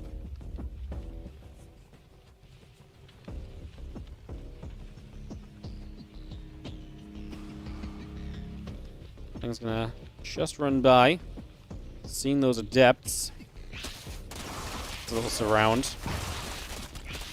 It's nice though. I mean, it's another group of Adepts going down from Skillers, so that's kind of painful as Lambo is back into building Lings. Now the Roach is coming up, so we are getting aggressive. No doubt. Uh-oh. Sentry there is actually maybe in some trouble as well. Ling's now going to start getting onto the gates that wall this area. As he mines out more minerals, he opens the space in which obviously you can kind of hit those, hit this gateway. Oracle shows up, but the Queens can obviously fight this Oracle as well, and the Oracle doesn't have tons of energy. Oracle tries to get onto the Queens, but it is not going to be good enough, and the Oracle has to pull back for the moment. Not sure if we have a battery nearby to heal that up. The Lings are in! Into the main base they go. No wall off any longer. Skillers, where do we want to fight this? Or Lambo, where do you want to fight this? Oh, he's just going after pylons. He just wants to shut down the production. Honestly, not a bad call. If there's not enough to stop this right now, you will not get many more warp-ins available. Oracle is the biggest issue. It has a lot of energy. Other Oracle's still down on energy right now. Skiller's supply block, never mind, losing power to the gateways. Roaches are arriving, so this is going to be more than just the Lings. There's more power behind this. A couple of Queens can fight that Oracle. This should be a winnable fight for those Queens as the Lings are up in the main base. Blink is nearly done, but we don't have any Stalkers left to utilize. Couple warp in behind the mineral line here as Lambo looks to get the damage done. Queens fighting on the natural as well. Probes will be going down, but Skiller says GG, and Lambo completes the comeback 0-2 to 3-2. He is able to get the reverse sweep with, honestly, just a complete turnaround in the series. When he was 0-2 down, he sat back in the chair a little bit. He shut his eyes, took a breath, took a moment, and just brought it back. GG's. Lambo 3-2 over Skillers. Skillers falls top 4. Lambo moves top 3. The 3 players that come out from EWC show why they were at EWC and finished top 3 in this tournament. Now it's time to finalize their placements. Lambo versus Clem. Winner versus Rainor. That's what's coming up. Not sure what the kind of downtime plan is here.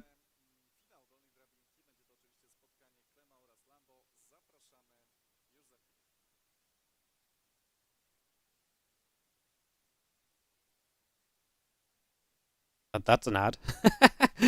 Alright, so yes, we probably have a couple of moments here, guys, where we figure out some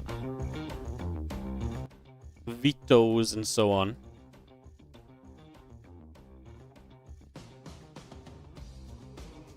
Oh, alright. Thanks for joining us, guys. Still great viewership on the YouTube. Usually that drops off after some point, but like, apparently just not today. Not today.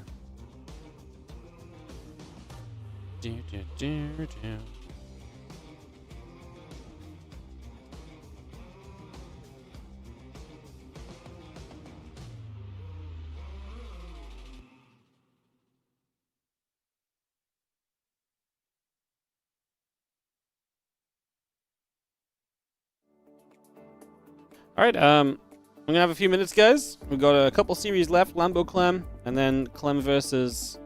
Oh, sorry, Rainor versus the winner of Lambo Clem. So that's what's coming up. I'm just gonna take a moment or two. I'm just gonna put you back on the screen with the ads and stuff. I'll be right back.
Hey gamers, are you a streamer and want to boost your channel? Streamer Zone is the best place to embrace your streaming potential. We are an official stream team and we take care of all the needs for our streamers. This expert team is helping you out with sponsorships, your social media presence, and your viewership growth. Over the years, we have helped plenty of streamers to finally get partnered and go into full-time streaming. You also want to be part of Streamer Zone? Then what are you waiting for? Reach new levels, make new friends, and join our stream team today.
Hello guys.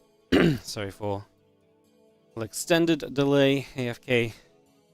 But, oh, they reset the timer again. But damn, I just run 1 minute of ads. Rather than 3. Scammed. Alright guys, what's up? Waiting for them to, do whatever they need to do. As, we wait for the lower bracket finals. Clem versus Lambo. Winner of that plays Rainor in the finals. Best of 5, then the best of 7 coming up. Hello, Ellie. Bye, Ellie. So yeah, we are just gonna apparently another 4 minutes. So they just kept resetting the time, but they didn't tell us anything in the chat either. So it's kind of waiting to rumble basically. So hopefully they're not gonna reset the timer again because it's been a long ass day. Sure, the guys would appreciate rolling through as well, to be honest. So yeah, we just chilling, guys. We are just chilling, waiting to see what the heck is in store for us next, I suppose.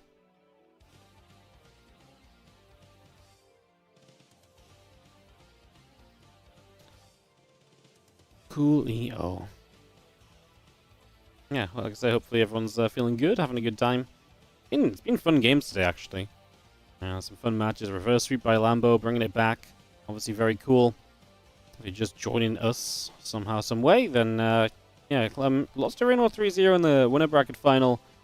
I think the finals is just a straight best of 7, no winner bracket advantage apart from not having to play as many games, so to, kind of, obviously, I think the expectation is we see a Clem-Rainor rematch. Obviously, Lambo does stand in Clem's way still. If we do get a rematch, I think it can look very different. Clem had some good momentum behind him in Game 1. I do think Game 2, 3-Rax was an interesting choice.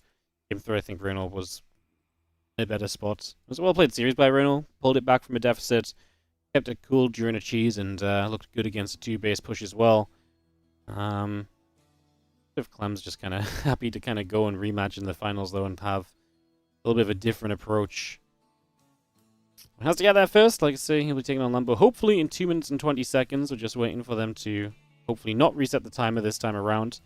They've reset it a couple times already, so like I say, fingers crossed that we're done with doing that, because it'd be nice to not have it reset again. I also don't have much more time to buy.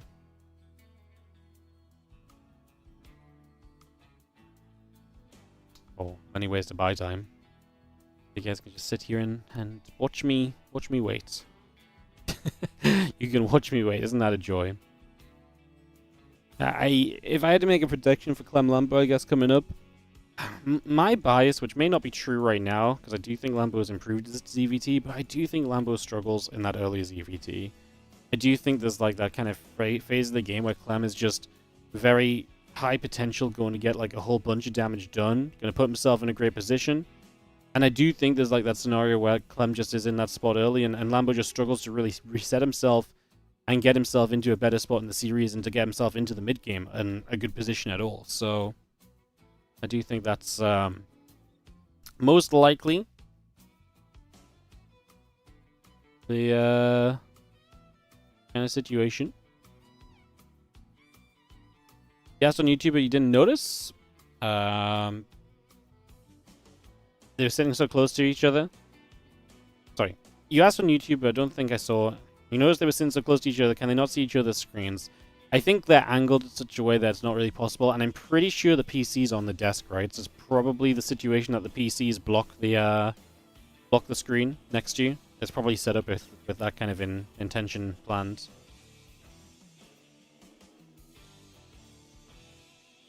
So, yeah. No, probably not is the answer. I'll have a look when they go to the big stage show, but I'm pretty sure the PCs probably block the view.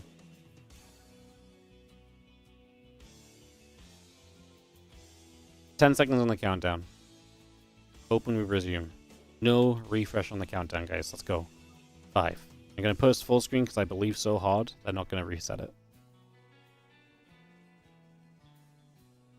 Okay. All right, guys, let's go lower final. Let's get ready. Let's get it started. So we have Shopify Rebellion, Lambo, and Team Liquid, Clem, who just drank a little bit of water. And you may say this was like a recovery moment for Clem, because I've heard that you were sleeping backstage a little bit, and I wonder if you perhaps did you sleep well? Did you have any dreams? I had a nice little nap, and now I'm powered up, ready to roll. Sounds good. Do you do power naps during longer tournaments such as this, or is it like this tournament thing? Usually I don't, but with the flight situation and everything this morning, I kind of had to, yeah. All right, and Lambo, you seemed extremely tired, especially when you were losing 2-0 to Skilos. And I wonder, like, does exhaustion affect you at all? You were more and more tired, yet you pulled reverse Uno on Skilos, and I don't know how. Yeah, I think I'm still fine. I'm still fine. I'm a bit tired, but maybe one more series. But I don't want to keep, like, I keep playing 2-1, 2-1, 3-2, 3-2. It's like time for a 3-0. Oh, time for a 3-0. I've heard that these guys will switch races for the map 1, so get excited for that. And please shake your hands and let's go with the lower finals. I feel like race switching for map 1 does not does not aid the aid the speediness of the series for these guys, but let's see. Yeah, I imagine because there's quite a lot of space on the desks as well, you can probably tilt the screen and stuff if you need to in terms of people seeing each other, but I don't think I imagine it's set up so it's going to be okay. Is Clem going to Z? I would imagine it's going to be ZVT, but Clem Z, Lambo T. I don't think Lambo would kind of agree to play Clem's Protoss while he plays off-race. Clem's Protoss is freaking good. So I would guess that's the case, but obviously we shall see in a moment as we enter this lower bracket final. Obviously this is news to me as well. I just heard it right there as you guys heard it too, so yeah, we'll be finding out together in a few short moments as the players take their seats. The games will begin, and we will get back on track in this match.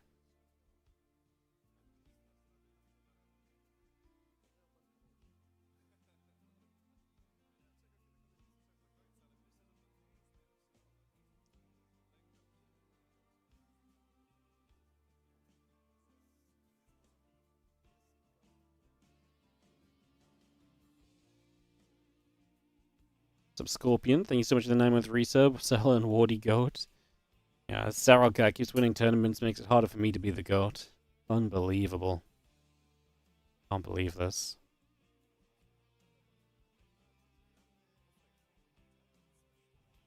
Kinda nice to see Sarah win again, man. Just feels like the world feels right, you know?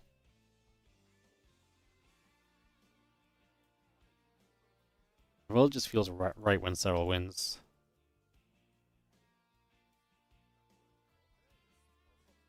I'm having a nap. Don't blame him. It's been, as we've heard, kind of long days for these two.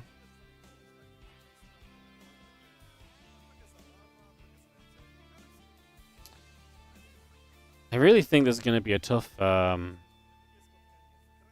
really think it's going to be a tough match for Lambo. I imagine he's got a couple builds prepared. He did play pretty aggressively against Hero Marine, and so yeah, they're going to play a reverse race for the first game. So it's going to be TVZ, but not the way you expect it. So be ready for me to mix their names up as we cast through this one. As we have in the top right side, Lambo. He's playing the Terran for game number 1 in this lower bracket final. In the bottom left, our red Zerg will be Clem. You've seen Clem's Terran, you've seen Clem's Protoss. This is Clem's Zerg. The only off-race people will agree to play against Clem because they know his Protoss is too good. It's not even fair. It's basically a main race at this point.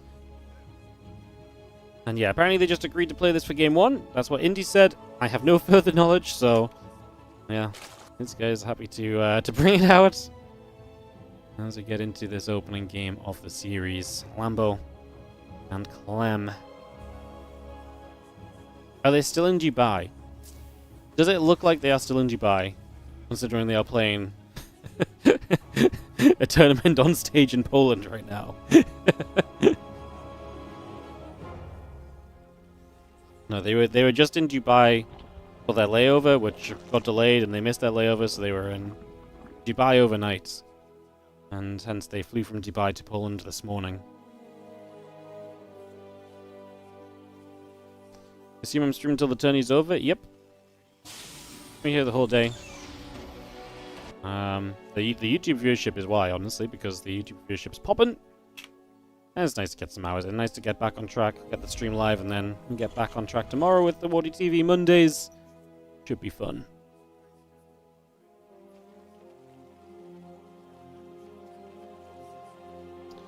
Reaper opening from Lambo, and he will take the chance to expand onto the low ground. Clem gonna send the overlord across, couple of queens on the way. Lings on the way as well as we get settled in the early stages. Man in the Moon, thank you so much for the 51-month resub. Welcome back. Thank you for the Twitch support. Much appreciated as the hatch rate goes down onto the third base. There's still there's a WardiTV Monday tomorrow? It's Monday. That means there's a Monday Cup. What time? Eastern Standard Time for the US? 7 a.m. Bright and early for the NA viewers.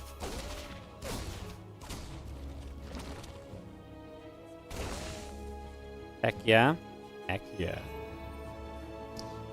So Lambo with the Reaper, no kills just to start us off. Third CC on the way from him as he gets set up back at home. Link speed building from Clem. Queen on the way. Hatchery building on the third base, so he gets himself ready and set up.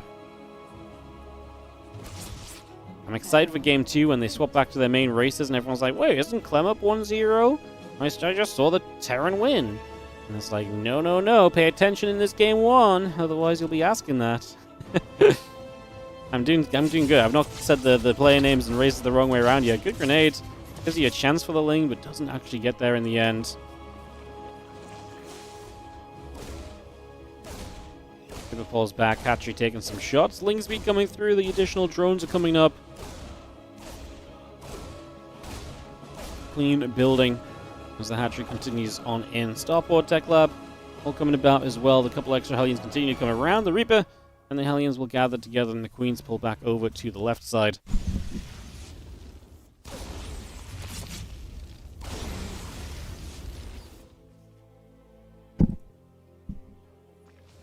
Just seeing the Liberator and the couple of Hellions then continuing through. So Lambo, very standard opener, right? Good harassment opener, good map control opener. Gives you a good range of options. Should just follow up into Stim and Bio pretty quickly as well. You're not going to be super tech heavy. The Liberator is not super micro-intensive like the Banshee is in terms of, like, you know, with the Banshees, you're always microing them pretty much if they're in a base.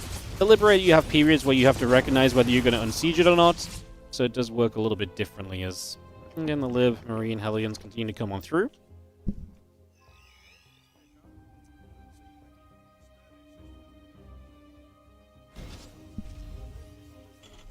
And that orbital just continues around. A couple of Hellions continue up, so we're actually going to try and land the third in the next few moments. Clem gets the lair on the way for himself. And we'll see a couple of Spore Crawlers on the way through as well. Extra drones, extra queens, all producing. Hellions going to come down the low ground. Orbital command will land, so the third gets set up already. And that stim pack upgrade is a building, so our Terran is going to have a full-on stim, engineering base, barracks. In Tokamak, I'm not sure if this is... I don't think it's necessarily 8 racks territory in terms of just the map says you should.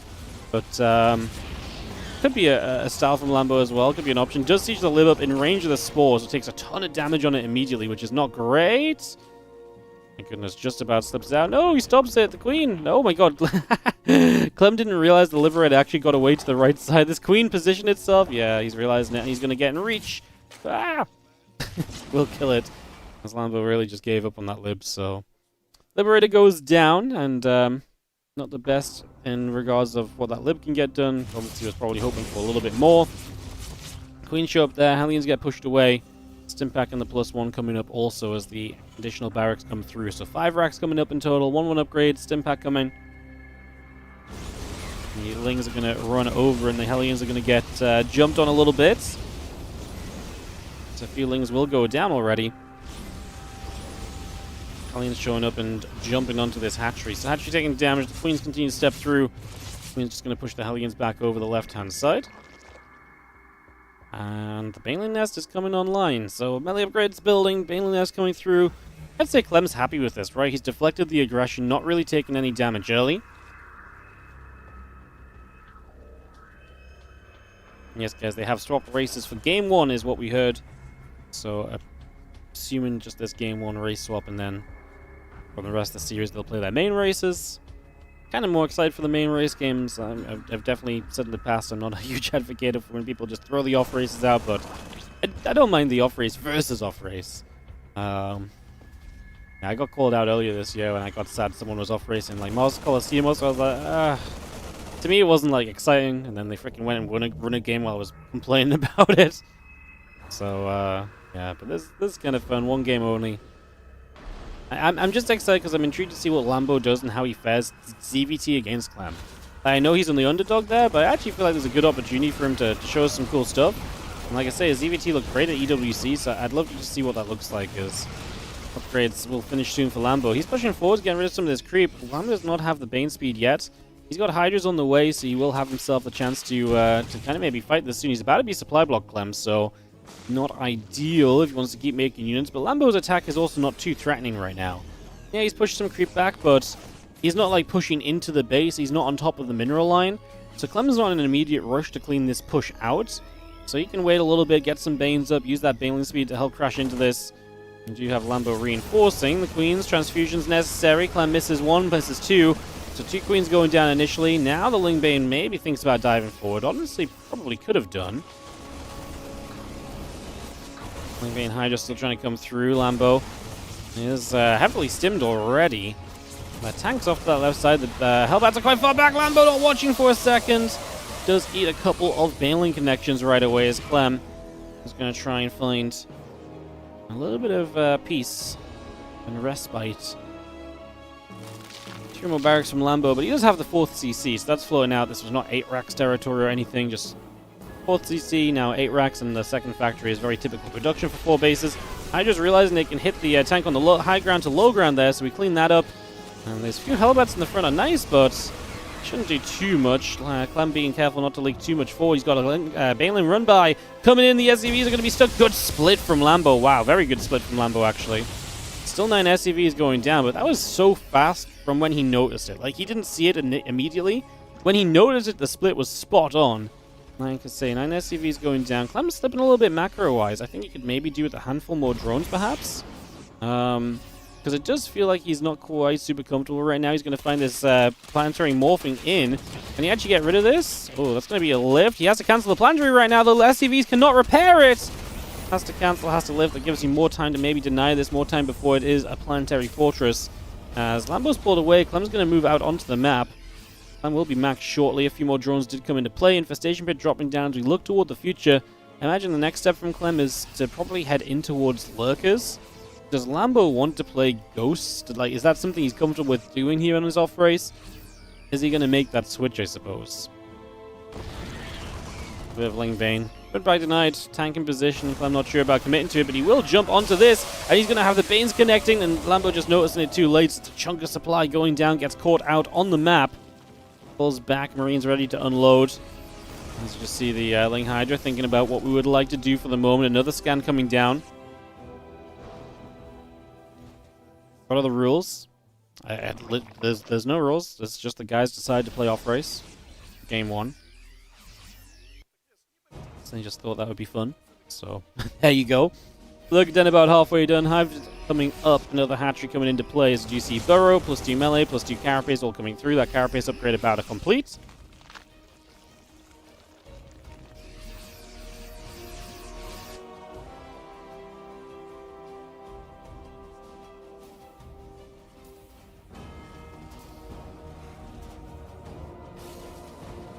Marines pulling back over. We are going to be seeing the Ling Bane continue to come through. A couple of Hellbats, the Marines going to continue to get chased away. The Bane's going to crash forward. The Ling's actually working on those rocks as well, by the way. Going to be fun.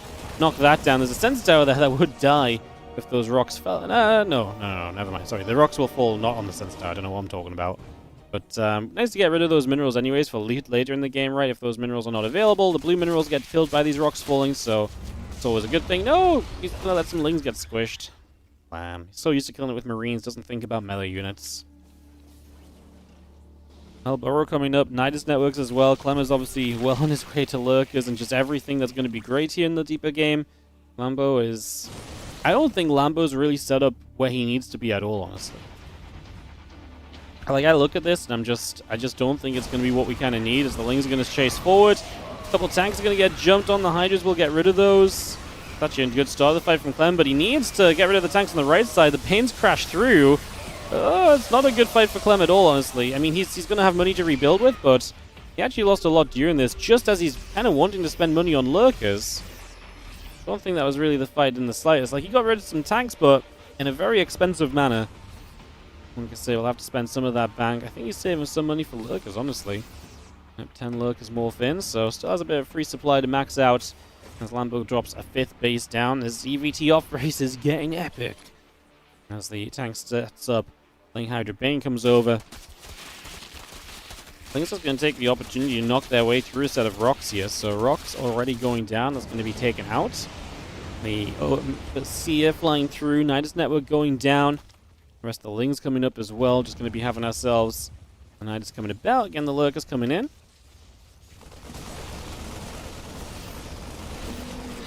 Nidus falls, Bio going to go to the left side, just going to get that Nidus as well. A lot of Ling Hydra coming through, Bio going to come across, a couple of Banes, Hydra's going to get jumped on. Again, not a good fight for Clem, do not run into that. Lurker's going to start putting some work in as Lambo just has enough to overwhelm the couple of lurkers that were here. Clem, with more lurkers, absolutely will dominate these positions. More Niduses, I love that. One in the natural, one on the left side base. Difficult to have enough units to be everywhere, right? And if you get one of these up, lurkers behind that mineral line could be huge. You can see the units trying to get in position. There's no way these lurkers don't get out, though. Clem knows the chance he's got, and he's going to unload these lurkers, then burrow them up.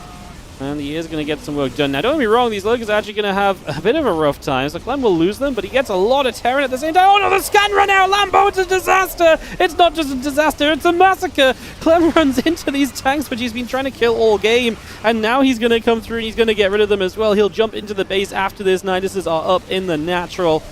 We'll see how Hydra's just pushing out the front. Again, 3-3 coming through. Another scan coming down. A couple of Lings leaking into the mineral line. SCV's taking damage.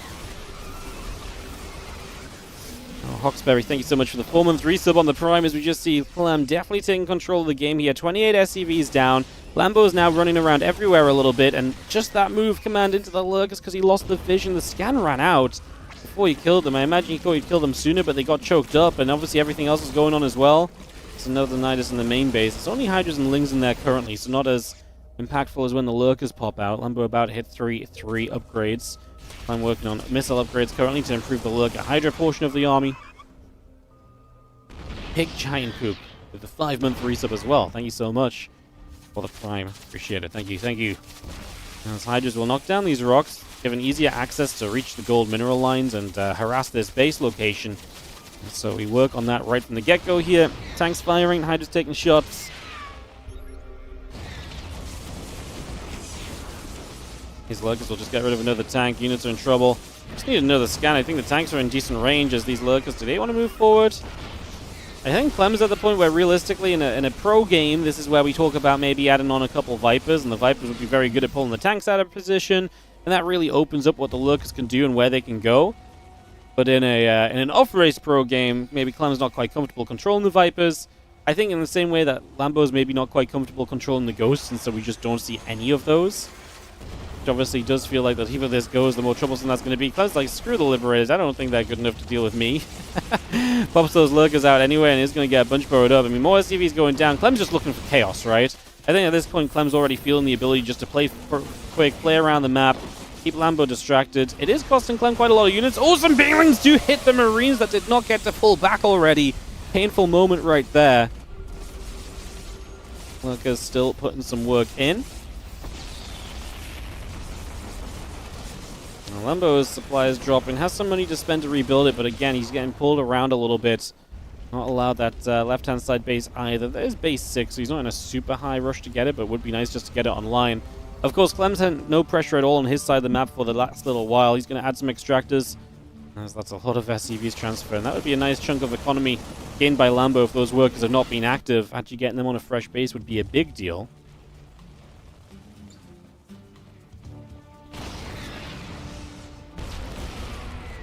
Hydra Bane pushing through. A couple tanks will go down.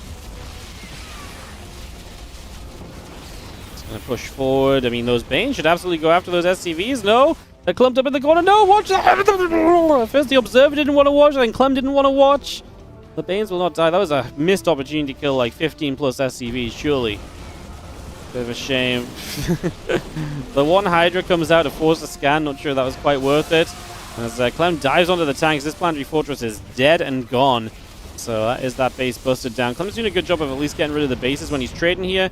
Also getting rid of a lot of the tanks. So these are expensive units that are going down. A Liberator that gets chased away. Looks like that might survive unless it turns to shoot into Overseers and then will go down instead. Although the only problem I have for Clem is that these Hydras are not exactly in getting out of here territory. Are they actually just going to return around and fight? Apparently they are.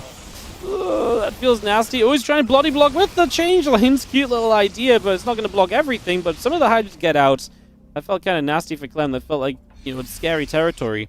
I'm very high on just Lingbane Hydra again right now. Not super lurker focused. Does not seem to feel the need to go into lurkers.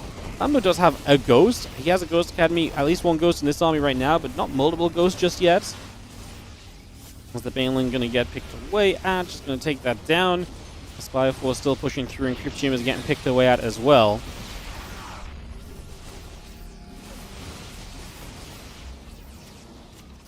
Spire pushing forward. Ling Hydra on the right side, just going to come through. Siege Tank going to get jumped on. Lambo going to get collapsed on from all sides. Is it good enough for Clem? I mean, it's a messy fight because there's just so many tanks here. The defensive Terran position is good. Clem rebuilds. Looks to go again with a similar army, just a new wave. 10 more lurkers, 68 more lings. Again, +3 missiles, +3 melee, all coming up. Just have ourselves another scan coming down. Nidus is in the main base. Clem's keeping up the momentum right here in this opening map. Bio tank pushing forward. Lurkers pull away. A couple drones going down. Tanks will siege.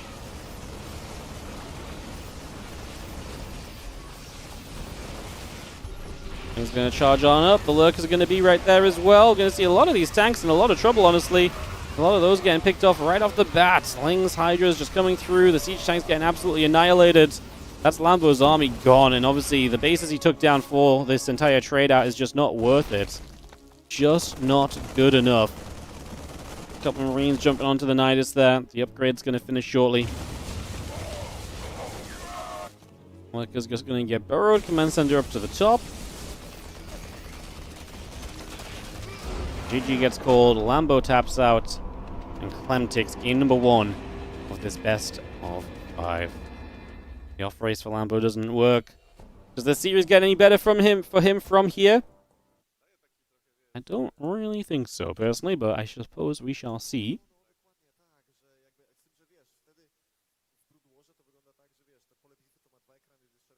Moving out in late game TVZ. I think the problem is the later that the game goes, the less comfortable Lambo is playing with like the ghosts and stuff. You could kind of see on both sides, right? Like there was definitely that kind of hesitancy for both sides to add spellcasters. Oh. Lambo's doing the move he did after being 0-2 down against Skill. It's the lie back, close your eyes, and breathe technique. Anyone 3 in a row after doing that against Skillis? Maybe this is how he powers up here against Clem. And you can see that these guys are a bit tired. No, like you can just... I really feel like... I know I've gone on about it a lot today, but it is a part of the storyline about that travel here. And like you can just see like... The weariness in their eyes. Like, I don't even think these guys are this tired when they play at home Story Cup, you know? Oh my god, Clem's got the mega bottle of water. He's like, finally, none of this 250 milliliter bottle of water eSport World Cup nonsense. I want a big bottle. Big bottle, big games. We are talking about a game 2 right here. More ZVT, but the races are swapped back to their main races, as in the top right corner, our blue Zerg player is Lambo.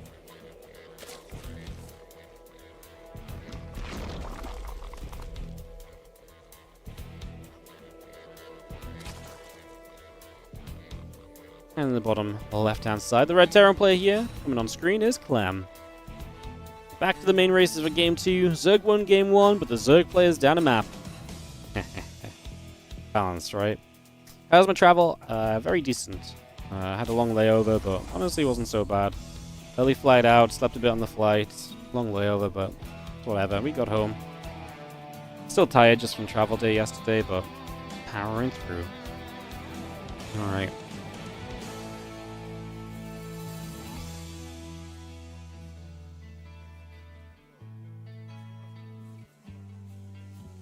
That's going down. A couple drones coming about. Barracks SCV building in.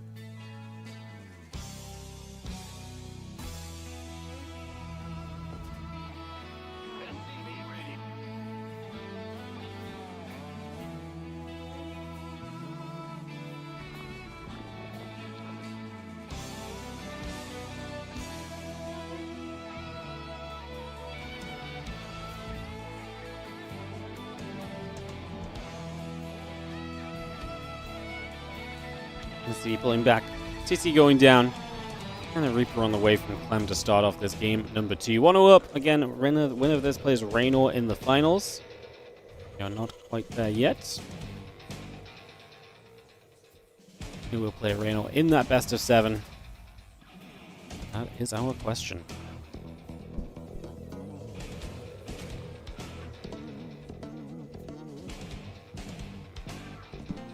Like I said, at eSports World Cup, Lambo had some really cool builds, some really cool aggressive openings, some trickery.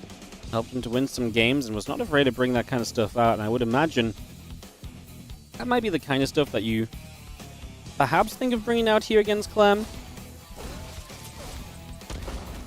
Unless Clem's style just does not really suit that as much. You don't feel as though you have as much opportunity as you do against someone, you know, against Bjorn. Like as much as he did against Bjorn against Hero Marine, where he was using that a lot, so...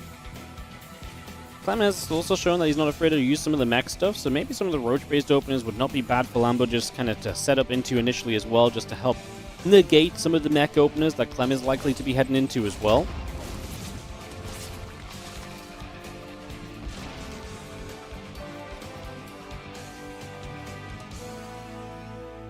Okay, we're pulling over the side. King speed building, Hellions coming up, CC and the orbital all on the way.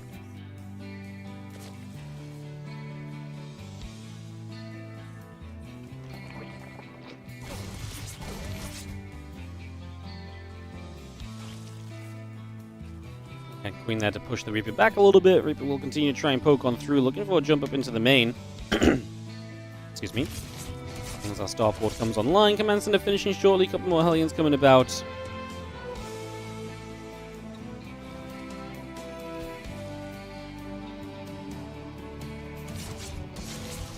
Big Queen's going to shoot the Reaper. That's going to get pushed back. And a couple Hellions pull around the left-hand side.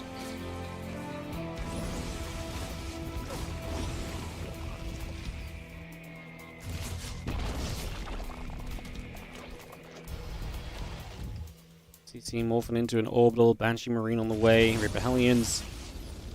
Talking about onto those Lings, a couple Queens step forward, and we will see the Hellions chased away. Queens gathering up. The Ling is going to come in from the right side. A drone going to go and build an Evo chamber. As Clem threatens this mineral line. There's not that many drones on it. I don't think there was ever going to be a time where it was worth committing those Hellions. It's, yeah, just, nice to threaten still, right? Not a bad thing, as our observer has opened the chat, but he will close it again. Ancient Cloak on the way through. A couple of additional barracks coming up. We're definitely starting to see where Clem is heading on this one. Hellions shooting, and again, the Zergons continue to get chased. Evo Chamber coming straight down. Those Lings looking for the wraparound. This might not have been the dive-in that Clem was hoping for. The Lings doing a good job of repositioning, but is it enough? We've still got some Hellions ready to chase. Enough for one-shot potential, but the Queens are going to zone right now. Clem's just playing for lost mining time. Zips up into the main base. 2 Hellions make it in here, which is obviously decent, but it's not enough for one-shotting, so it's still going to take multiple shots to get kills. Reaper can help a little bit. 3 drones down. Remember, Clem's given up every Hellion for this, so he wants some reasonable damage for all the commitment. I would not say you're super happy with 6 workers, but the chaos and an unsuspecting Lambo who does not have detection right now available to deal with the Banshee, which is going to cloak up here. Spore's just not ready. He's not even anti-air here because the Queen got killed. Clem taking that trade initially. Lambo just says GG. He's not messing around. He knows it's too far gone, and it's too late in the day. He's been up too long to mess around playing a comeback from that position. Genuinely one of those times where it is actually good to GG early, I think. And don't get me wrong, like, obviously not in the next game because he's down 0-2. But look, you're going to have to perform a comeback most likely. Let's save as much energy as we can and just try and send it, right? So, yeah, Lambo down 0-2. Clem just getting in there with the Hellions. The Banshee as well. The thing is, you were going to lose so much more to that Banshee because you just didn't have detection yet. The drones were being chased away as well. So, yeah, I think accepting that this was too far gone, Clem's follow-up is probably going to be very solid. let's just get to game 3 instead and try your luck in a new game. Like I say, have the energy to try and play that third game as well as possible, rather than taking a different approach. I like it. I like it. Clem, Lambo sat here thinking about this next map. I guess we'll see what that next map will be in a moment.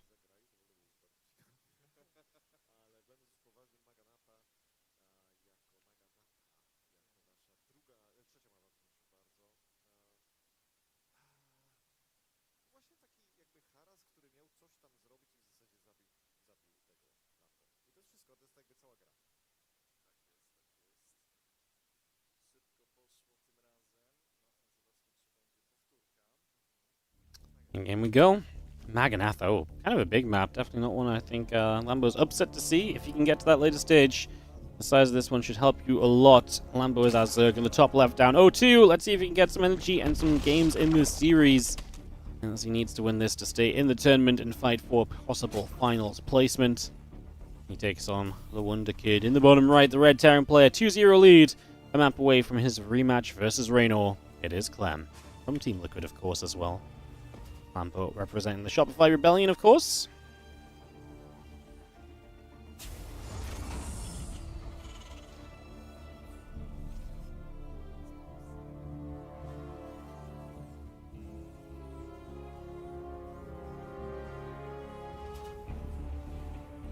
Next comes down, Refinery comes up.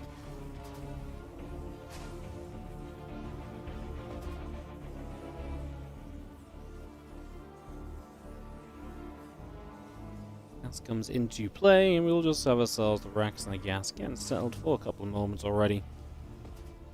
Match gas and Pulio on the way.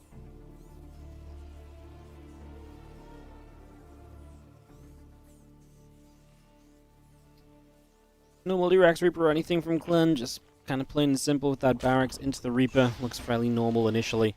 I'd not be surprised if Clem, it's a bigger map, I still think just Hellion Banshee 3cc is very solid to open. He might be able to get away with the non-Banshee build on this map, because obviously it's a bit bigger, maybe you don't expect the roaches as often. If the roach attacks come, you have more time to deal with it anyway. So if there is a map to maybe step away from the kind of Banshees, this is one of the better maps perhaps to do that on. So we'll see if, like I say, Clem takes that opportunity, or if he just respects the ability to kind of be very consistently putting himself in good positions here in this matchup instead. And that really is just an option that's open to him. So we'll see what the plan becomes.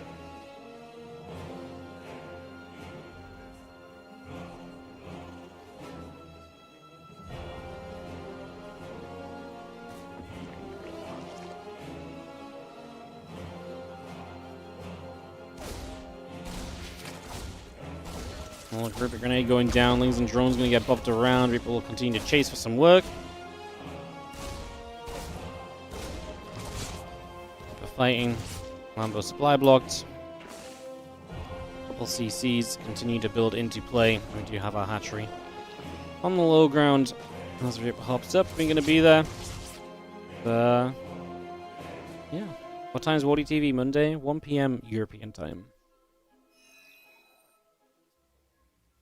As Reaper just pulls back. Queen is going to be in position again. Additional drones coming up. The hatchery will finish shortly. Starport, Command Center, Orbital Command all continue to produce. A little grenade goes down, going to bop the Queen and a few Zerglings away for a moment or two.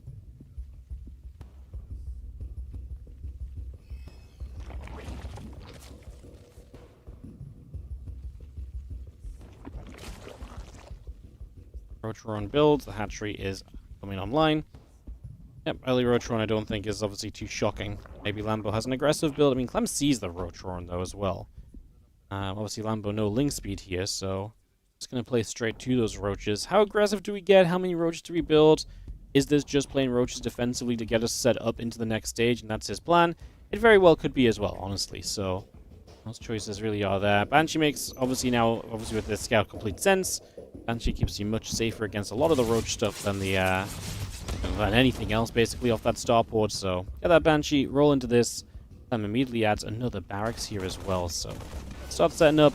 Lambo with the full Scout wants to try and get confirmation of what Clem is going into. Sees only the single gas still. Is going to see the cloaking on the starport is a pretty good indicator of probably the expectation. But in this current meta where mech is a real viable possibility, think it's not terrible to come scouting through and try and just get extra info at any possible opportunity. Queen's there to push the Reaper back. At any possible opportunity. You really only get one dive with that Overlord, but I don't hate that dive being right there. Like, he's clearly just wants to confirm everything that he's thinking. As he's drawn in heavily, as he moves into the lair, the roaches continue to stack up into reasonable numbers for now. Reaper takes the watchtower.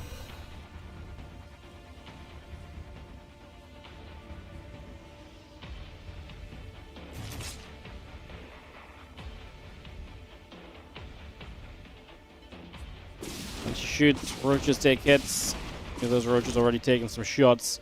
Queen's going to be there, the Reaper and the Hellions get turned around the right side.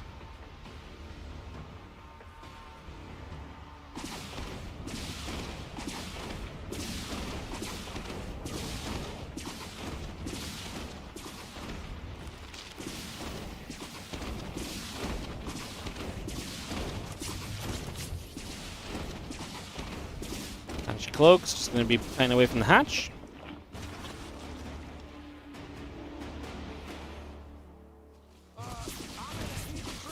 Hellions going to threaten. Uh-oh. The Queen's all to the right. The left, sorry. The Hellions are going to come over to the right. Evo chamber blocking. Go look at the Hellions, surely. Double Evo chamber block. Cool. Good defense from Lambo. That's very scary. No, Clem just flies into the Spore Crawl. Somehow doesn't lose the low HP Banshee. Oh, the Hellions, though. The Hellions are back.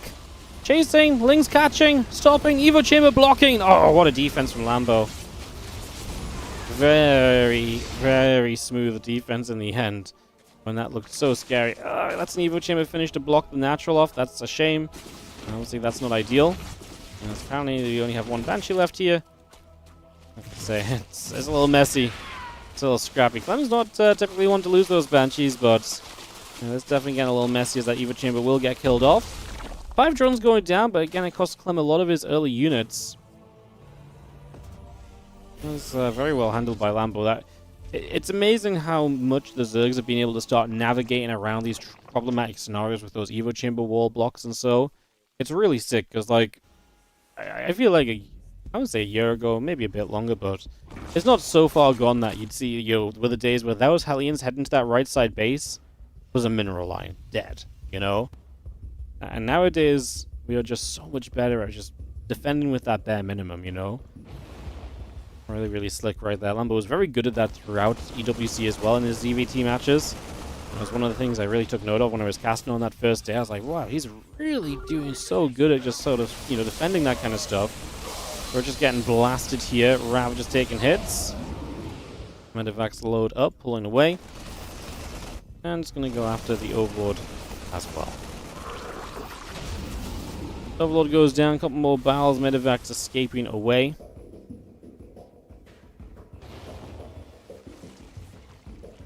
Medivac's gonna go through. Queen is there. Medivac's turned.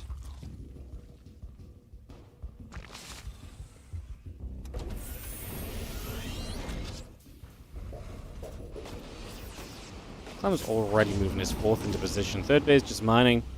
And already getting that 4th across. Lambo is obviously moving into his 5th base. Like I said, it's a big map. I feel like Lambo has survived well enough to have a good shot at playing a later game on this big map. I'm just going to look for some creep tumors here. It's going to be that constant duel of just, can I deny creep? Are you going to get it replaced? That back and forth is going to be a consistent, and it's going to be, like I say, on a big map especially, very important for both to do well in that fight, because obviously Lambo wants as much map control as possible. Clem wants to try and deny as much map control as possible. Big drop in here from Clem, actually. He's just going to left-click the hatchery. Oh, the bios! Oh, the double kill on the medevac! No, Clem, he saw it coming, but he was just, he just didn't move the medevacs in time. He must have probably been looking elsewhere. Kills 11 drones, another medevac going down. Clem's in trouble, no? Like, does Lambo not just attack here? Like, it's nice to kill the hatchery, but you just lost so much army. That was like triple medevacs of units. I mean, one empty medevac got away, and that was it on that left side attack for a hatchery. That's extremely expensive. Okay, Biles.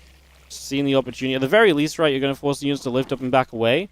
And obviously, in this case, the medevacs were right there too. Clem just saw it too late. He must have been on the right side looking, because when he looked back, he did lift in, even though it was a seemingly obvious trap. Lambo Max, a few more Banelings coming in. 10 of them morphing. Ultra Cavern coming up. Adrenal Glands +2 carapace. And the melee upgrade building as well. The bio pushes all the way over to that left-hand side.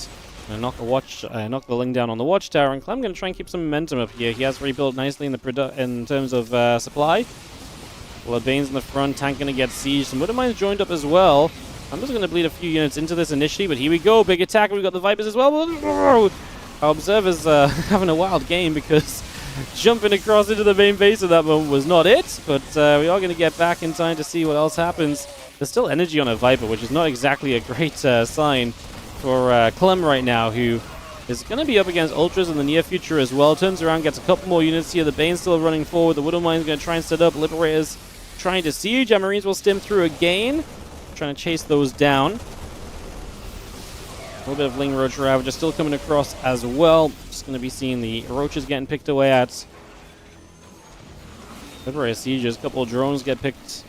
Overseers, Roaches, and Ravagers all on the way through. More vials, and that Liberator just dodges. Does Clem really have just a counterattack here that's not being stopped? The Banes are surely going to do something, right? Right. Baneling shows up, connects. I might just have to run away. He has a Widowmine that does not go off. The hatchery low HP off being consumed by the Vipers. Counterattack of Roaches will not do much. There's no way Clem doesn't kill this hatchery off. Parasitic Bomb Medivac splits away. Clem is suddenly in a fantastic position supply-wise. And this game is flipping as we go. Fire gets rid of a couple more Roaches. A few more shots coming through. Fire still pushing up. Overlord's in trouble. On the left side, we're going to come back down. Lings, Banes being chased. Two more Banes going to roll on forward here. The Bio going to kite backward. Banes is still chasing forward. A couple more Lings taking damage as well. Clem is maxed out, and I just don't think Lambo has a way to deal with this. Man, this really felt like opportunity for Lambo, and then just went too far. Clem takes a good fight. Right now is Clem of what he needs to hold on. That's a nice counterattack. That's sort of counterattack that could maybe turn the game around a little. Yeah. Clem being on 5 bases definitely helps him, though, because it does mean that he's got plenty to help the situation out with. Poof, and the Ultraless Divers appears in the shot of that Widowmine. Planning Clouds from the Vipers.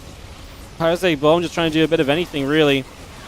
The counterattack of Lambo's dying out, and honestly saw the reinforcements as he's running Lings into Bio. It's only +1 melee Lings, so they're not even doing that much. Don't get me wrong, these units are super low HP, and Clem does not have much of an escape plan. Just going to kite away from this Ultra. A couple of chomps and everything dies, maybe even just one chomp, but he doesn't get it. And Clem just pulls back to a safer spot with Widowmines. No Medivac energy, so it doesn't actually have a way to heal these units up, although he will just try and drop onto these Infestors. I don't hate it. He actually only killed one. His units were so low, the Fungals were actually that effective at actually getting kills.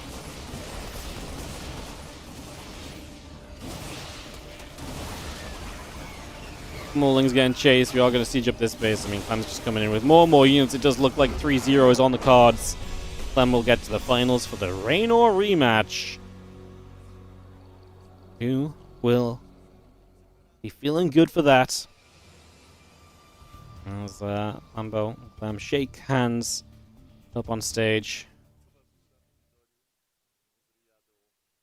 Have a little chat.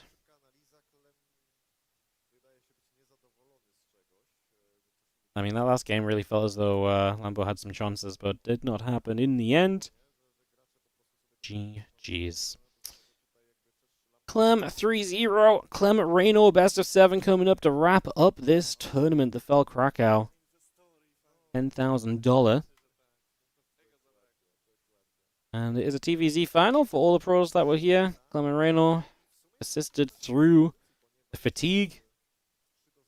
I do think, personally, that this should look different to what the first series looked like, but I still think there's going to be that... I do think there's going to be a little bit of sloppiness and tiredness, and I think especially from Clem, who's maybe not had as much rest time now. He had to play Lambo.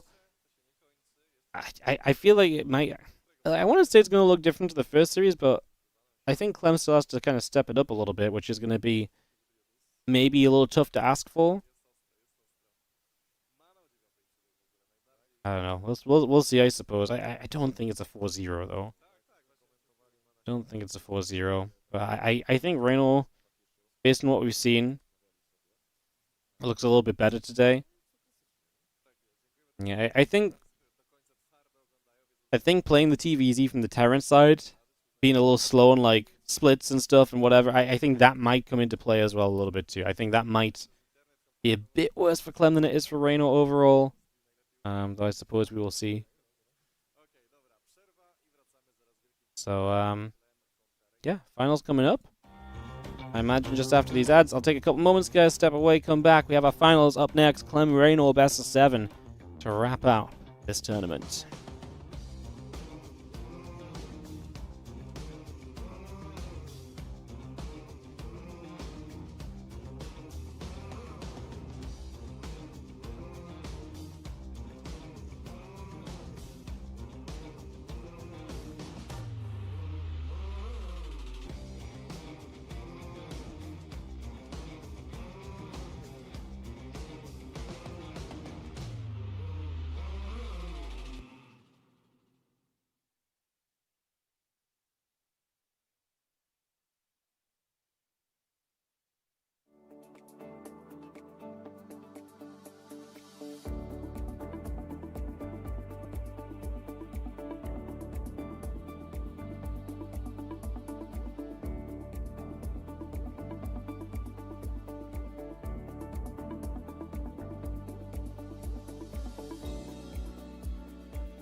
Hey gamers, are you a streamer and want to boost your channel? Streamer Zone is the best place to embrace your streaming potential. We are an official stream team and we take care of all the needs for our streamers. This expert team is helping you out with sponsorships, your social media presence, and your viewership growth. Over the years, we have helped plenty of streamers to finally get partnered and go into full-time streaming. You also want to be part of Streamer Zone? Then what are you waiting for? Reach new levels, make new friends, and join our stream team today.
Hello, guys. Obviously 2 minutes on the countdown here. Get ready for the final series. I'm just rusting the voice up a little bit because it's been a long day. We are 9 hours deep. I'm glad we didn't go from the start. We would have been 12 hours in right now. I don't know if I would have made it, to be honest. So kind of happy to be just 9 hours in and going into our final series. Best of 7 coming up. So just gonna give it a moment. Let you guys know we are here. Obviously, we're just waiting for the timer to count down, and we'll be right here with you when the game starts, and hopefully bringing some hype and excitement to this final best of 7.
Welcome, guys. Let's start the grand finals. Players are ready. I'm ready. We are all a little bit exhausted, but we have to finish this.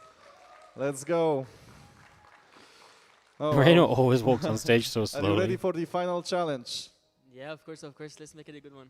Oh, nice. Let's make it a memorable one.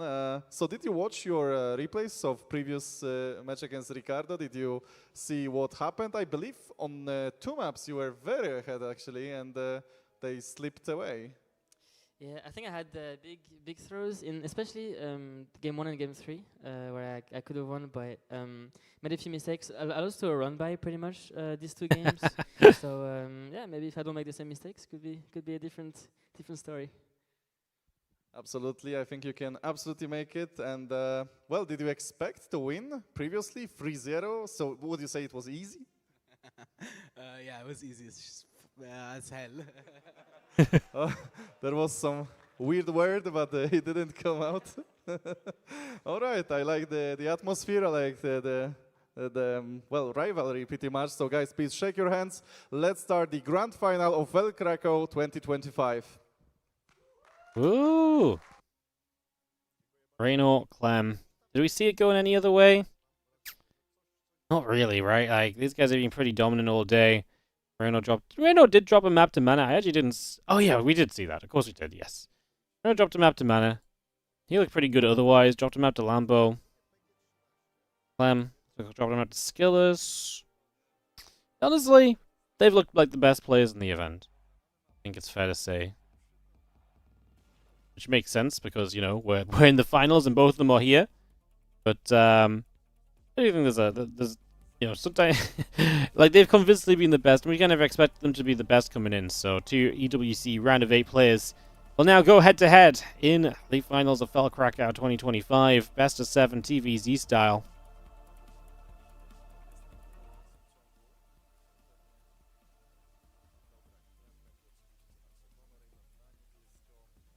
Here we go. The players are in their seats. The maps are set. The game will soon begin. Long day. These guys arrived at the venue less than 10 hours ago, straight from the airport, after a delayed Flight overnight, stuck in Dubai. Here they are in the final still. No stopping them. As Clem and Rainor prep themselves for this one. Should be up any moment now. How late is it where I am? It's not too late. It's only 10 p.m. But I'm a little bit tired because obviously I traveled yesterday, so I had a 17-ish hour travel day. So, you know, usually I take it pretty easy after that, but obviously this tournament was today, so not really much choice. And then we get thrown straight into the 9-hour solo cast. As we kick off in the bottom right side, the red Terran player here from Team Liquid in this best of 7 is Clem.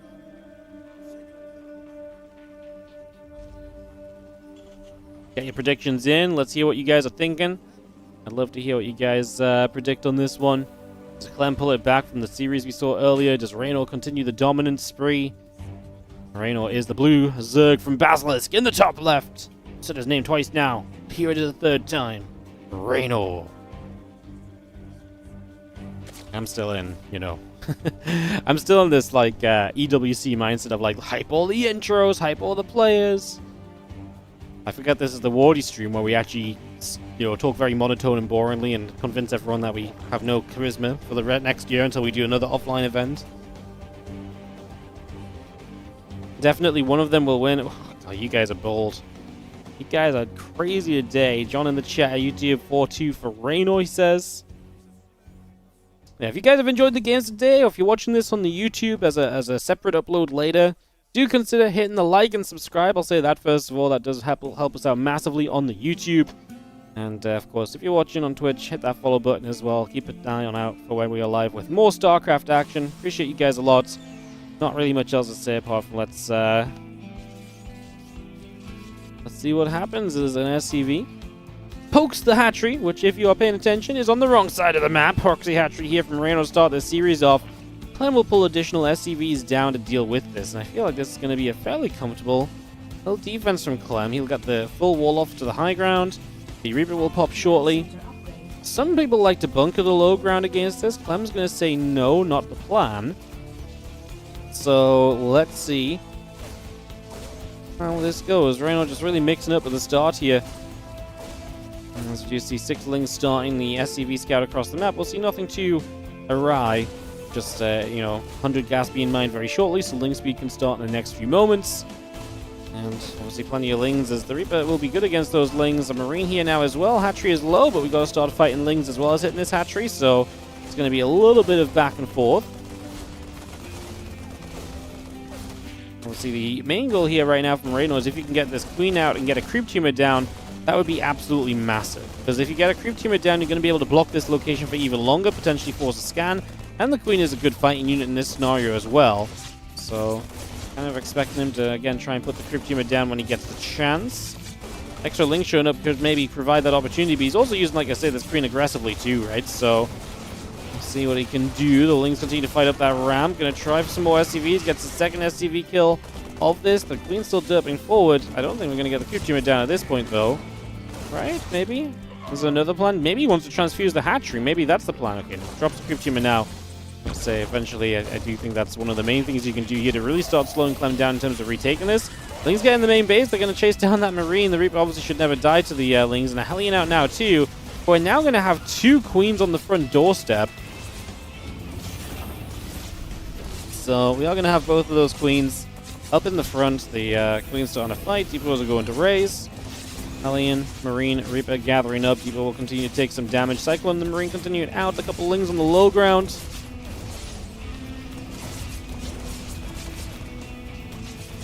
A couple of units popping through for the moment as we do just see that Marine going down. Another kill here from Rainor as Clem not quite having that picture-perfect micro we're so used to seeing. Gets transfused off.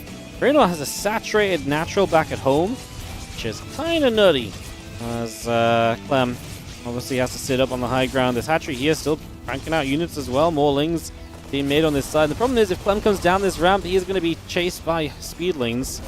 They try to get up there, but the depot raises, so Rainor just backs up again, and again, just let this kind of delay. He's spreading creep towards the upper left-hand side of the map from this base. One drone here goes down from the Cyclone already. And again, uh-oh, the Hellion is going to have to put some work in here. The Cyclone's surrounded. Don't get me wrong, it's in a small gap. But it will go down, so the Cyclone dies. The Hellion is 1 HP, perhaps. Oh my goodness, we're going to get the Hellion. He dives in for it. The Hellion goes down. Don't get me wrong, that's most of the Zerglings gone from Rainor, but that is the kind of the earlier game units here from Clem that were potentially going to be still useful. Kind of getting knocked down. Now Rainor has a lot more Lings built, and if Clem does not capitalize right now and get rid of this hatchery, I'm worried. I mean, he should get rid of the hatch, right? Hatchery will go down, so this will finally fall. This production structure from Rainor is going to be removed. And that's kind of been what it is. It's been a lava farm for the last little while. As we'll see the Brulings go up the ramp. Rainor will not dive his Lings in just yet. And yo, Angry Nickel, thank you for the Prime sub as well. He's going to go up here now, though. Lings looking for the wrap around the Marines. Hold the wall. Is it going to be good enough? Second Cyclone pops out. There's a secondary wall here. We are going to break through. Looking for the wraparound. SCVs are here as well. It's going to be chaos as the Cyclone gets repaired. The Lings will get rid of Cyclone number 1. But that will be all they get rid of for now. But still, it's reducing the unit count from Clem. And anytime you're killing off the units here, I do think we remain in a position where overall, as Clem, you're pretty sad. Because you need units to retake the low ground. You need units to retake this game into your own control. This is obviously going very badly wrong for the moment. So not great, not ideal. Starport dropping down. 4 barracks in the main of Clem. Obviously still has not gotten rid of the creep tumor just yet. So only just recently saw he got rid of the creep tumor. Oh, sneaky little move. Trying to get the queen to creep tumor over here. Cyclone is going to get the queen. And yeah, the tank just makes it so the Lings don't feel it's justified trying to get the creep tumor clean up. Nice idea though from Rainor. A little bit sooner it would have been an even better idea. As Rainor is still building Lings, by the way. Obviously, this is a position right now where there are, there's no wall on the low ground. So realistically, Rainor says, no wall, no fun for you, buddy. Like, I'm just going to be able to keep streaming Lings in and causing chaos. And it is scrappy from Rainor, but honestly, well, he's ahead on economy because obviously he's got the multiple bases to mine from. But he is down on work as Clem gets a natural. He will take a big boost in income. Cling's going to run forward again. Tank on the high ground is not necessarily going to be all it needs to be. It's actually taking Rainor a long time to clean up these Marines when he gets those surrounds. Rainor going to go Carapace. Honestly, I'm a little bit worried for Rainor. It's been a rough opening from Clem, but he's now on 2 bases. He's going to have 2 medevacs soon, and don't get me wrong, yes, he's lost a lot of Marines this game, but if he goes across the map and drops, Rainor has nothing but Lings right now. This is not a game where Rainor's been cranking queens the entire time, right? Because it's been a funky, slow kind of opening from Rainor as well. I'm not sure how much defense we really have here as Rainor. I actually think getting rid of those few additional Marines here and there was actually kind of a big deal, as Clem is just going to reveal these medevacs going over the creep that's on his side of the map. That's a problem. I mean, it's spread in all directions right now, so that's not great for the long run. I'm about to finish now. There's a lot of Lings on the way. If this was 16 Marines, if there was another medevac with 8 more Marines behind it on the way, I'd be a bit of a believer. 10 Marines just does not really have that firepower, right? We're not really in full kind of swing firepower mode right now. The Lings should be plenty. There's actually more queens here than I thought, I guess. We are 8 minutes in this game. I'm talking about this as though this was a quick counterattack, but it's taken Clem an eternity to break out and get going, so it does feel as though Rainor will be plenty safe enough, and with that safety, probably going to be feeling very good for himself here. As the Marines will boost away to the upper right-hand side, there's a hatchery right there that we can jump toward.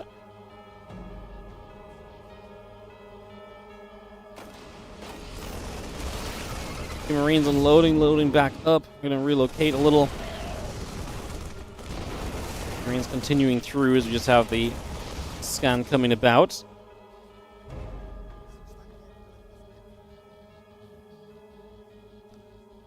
Things coming about. Infestation pit coming down. Command center going to move across to the 3rd base location. Do have our combat shield, our +1 coming in. Marine tank medevac all building. Marines trying to figure out where they want to be. It's looking rough. I mean, melee upgrade's going to finish shortly. Rainor, I think, is only going to get more and more control of this. Infestors are popping out. The Hive is on the way. This really does look like a better and better situation as time passes through at the moment. It's a lot of Lings. It's going to be Infestors to support it. Good upgrades. Rainor leading on those upgrades as well, especially. Plenty of Queens to target down. Medevacs here potentially as well. I mean, this feels truly disastrous. Rainor just steamrolling into Hive Tech.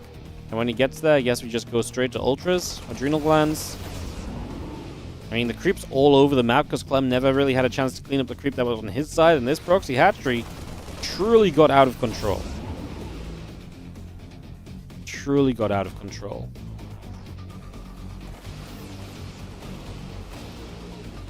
It's one of those games where Reynor's kind of playing Mass Ling as well, but I think it's absolutely fine to play Mass Ling. I just don't think Clem is ever going to have an army that's big enough to really contend against Mass Ling either. Especially, again, with these Infestors now open, Fungals available to help soften up these armies and to lock them in place and give the Lings really the fights that they're looking for.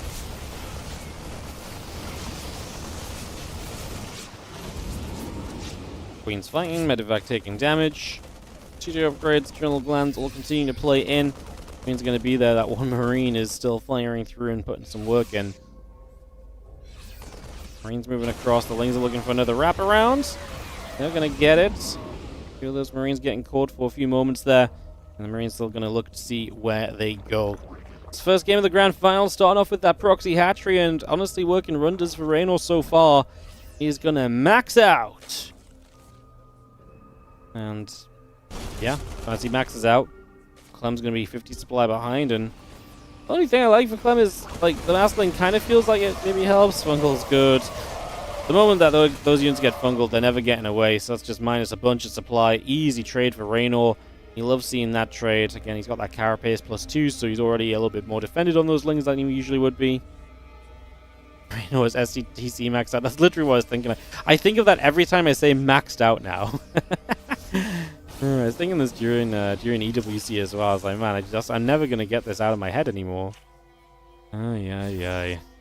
Pain. Marines gather. Let's just have the Lings coming down. Widowmine shots. Gonna be okay. The tanks are not exactly ideal against the Ling heavy styles. The Lings kind of just throw themselves at the army as well, though, which I don't love as much. There's a few SCVs on this location. We have the Infestor look, and there's a massive clump of bio right there. Oh, the Infestor popped up, but Clem pulled back, which does help. More Fungals available, though. Clem's just gonna be kind of caught in the corner. Don't get me wrong, the Fungals have been amazing. That clump is huge. And a lot of SCVs going down with it as Clem continues to take damage and continues to stay in a whole lot of trouble for the moment. And Festa gets caught. That will get chased away. Lings turn around. And again, just swarms of Lings.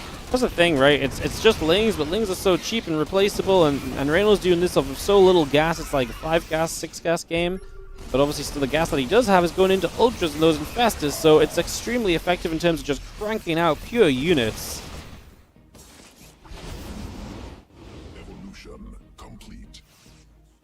Medevac's boosting over to the right-hand side. 2 upgrades coming about. We get those brought in. And extra Ultras, +3 Carapace coming online. The situation for Rainor only gets better, and I think Clem truly is in a spot of bother right now as the Widowmine will go for a couple Lings. Another Widowmine going to get picked off. Double Medevac down the right side, going to head toward the main base already, so diving straight through over here. Get rid of a couple of these Zerglings. We just got Infestors lurking everywhere, Clem. Take your pick, which Infestors in range that you want to actually use right now. As we pop them up. Well, actually, we don't even pop them up. Doesn't even feel the need to. Ultras and Lings just chasing this army down. Attempted attack to the top right from Clem is not going to go very well either. Ultras pull back. Ultras re-engage. I mean, anywhere you look on the map, right, it's Reynor's units chasing Clem down and for the most part having a good time. Maybe the straight-up attack into the natural is not as beautiful as you want it to be, but that's a huge fungal to close out game 1. And Rainor looking good to open up this series 1-0. And the best of 7 now, 4-0 against Clem on the day. I will say I think we throw that earlier series score away. I do think this really does reset and refresh pretty heavily, especially between these two who, you know, typically can both take each other down on any given day. It's a great opener, man. Rainor coming in, something a bit funky, something a bit weird, and boy, did it work wonders. Really able to find value in this and get that 1-0 lead. Game 2 coming up in a few moments' time. I was like, oh, better drink all of this now. It's going to get cold real fast. As it looks like they're typing go, go, and readying into our second map here.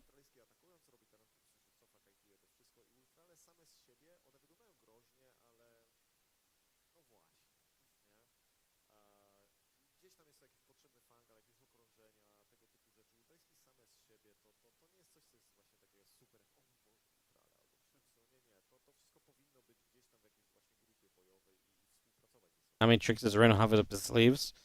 I kind of agree as well, because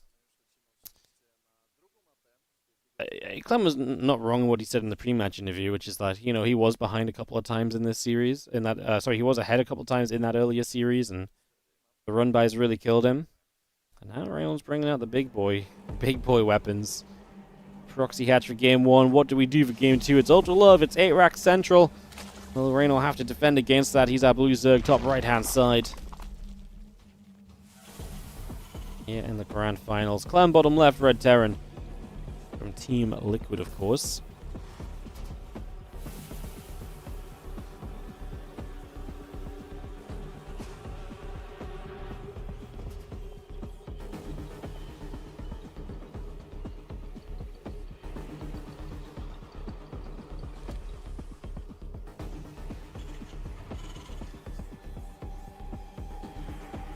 Overlord of Rainor down to the bottom left.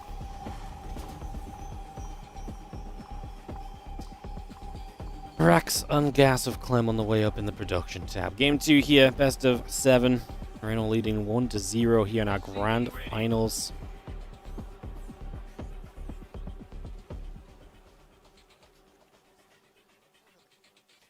Should be announcing Kitty F first blood, yeah.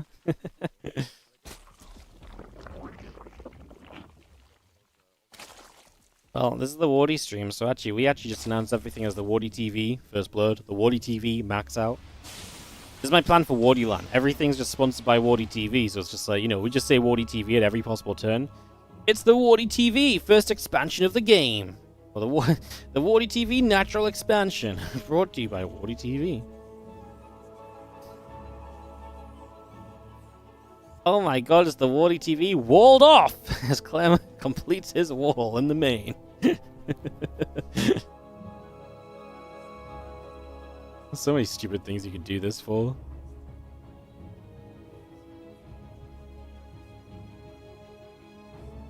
If we really brought like max advertising into StarCraft, you could honestly do this for so many things. Then again, the walled off sponsor would be kind of a little bit more upset about ZVZ. Like, it happens sometimes, but not really that much.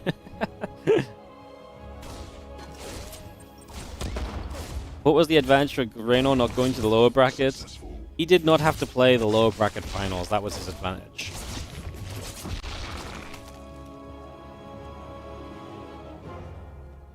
The WardiTV supply blog.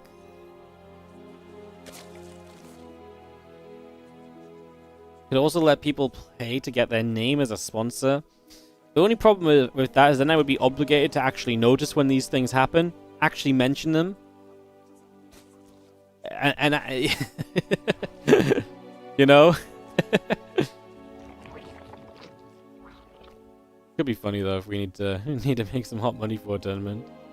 I need to automate that. Yeah, this is where I'm out of my realm of probability. My level of production is doing everything myself and multitasking like Serral winning a world championship, only not playing StarCraft. You know, doing the production, not figuring out how to automate this stuff. Ay. Too much for me, man. Too much for me.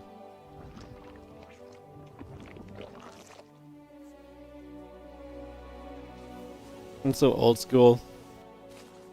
I do those ESL regional shows, and I was producing. I automated everything. BMO's doing all this fancy. BMO's doing all this fancy automated stuff, and I'm out here like control, like updating the logo overlay and updating the file it's gonna load from and stuff.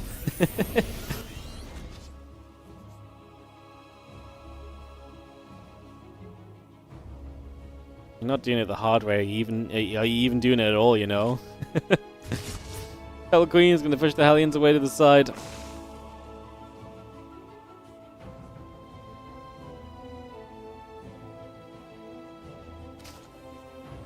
XP coming up, a few lings on the way. It's going to be having our Overlords producing, Evo Chamber on the way up, couple drones, stim pack, starport, marines. Building for the moment.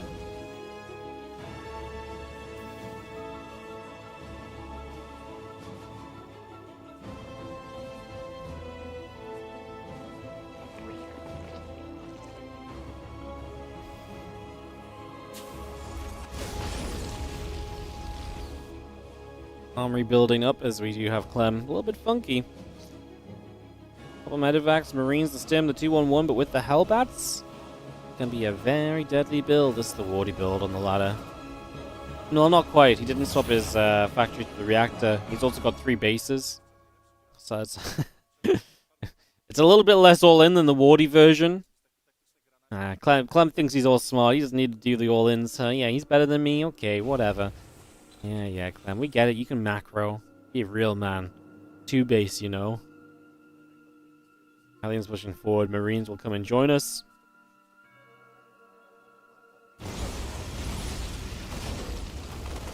We unload. I mean, the preparation for Rainor, I think, is actually not great. It's going to be the queens that have to join up together here.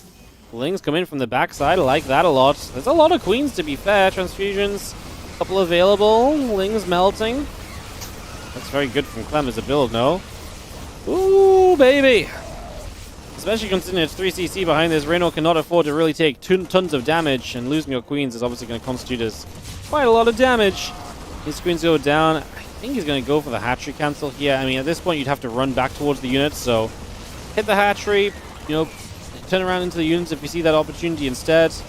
Medevacs are starting to get out of energy, so maybe this is where the Lings can play cleanup. There's only 1 hellbat left. Medevac nearly goes down with shots from the queens from the high ground, but that was a fantastic opening from Clem. Kills a lot of the queens. Resources lost 900 to 2.3k. 40 Lings dead.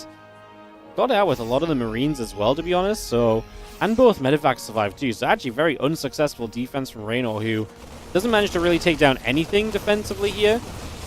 I like this from Clem as well. Comes back in with a few of the units, sends the hurt Medevac back.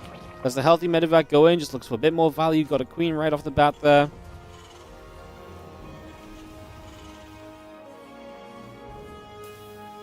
Two bases overkill. Look, if he was 2 bases, he would have smashed Rainor in the face. Now, Rainor might have realized that he was 2 bases and would have done something different, but trust me, the Wardy build variation is a very viable and competitive choice, I'm sure.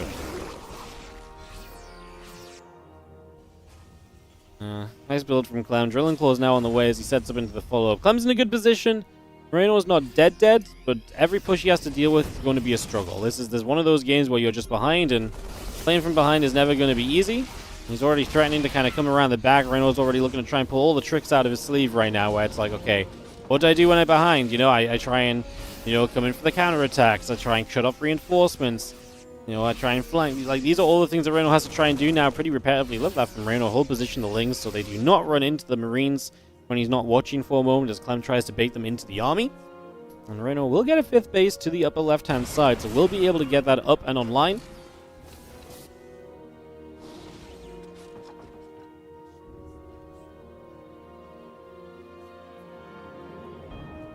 Things run to the upper left. Obviously, a hatchery coming up over there, so that seems to be where Rainor is aiming to be.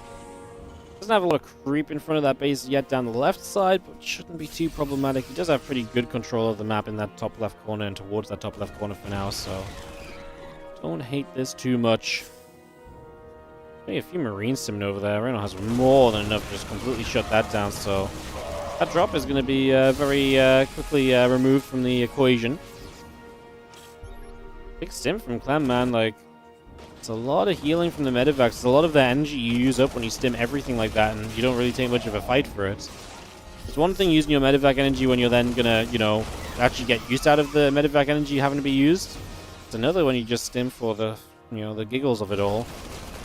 Honestly, like, Clem's supply is very good. He's 103 to 74 homie supply, and yet for some reason I'm kind of, I don't know why, but I'm concerned for him. Rainor starts to counterattack. I mean, we know that's been exactly what he was very good at earlier today as well. Clem is extremely well pre-split. I think that's very worth noting here as well. Upgrades going to be a little bit favorable to Rainor. He might be able to take some 2-2 versus 1-1 fights. That's the reinforcements that are going to get cut off. But Clem, no, Rainor's going to pull it back. Okay, maybe he's just going to commit onto this army in full then instead. No, now he turns around. Uses the Banes to blow up that first Widow Mine.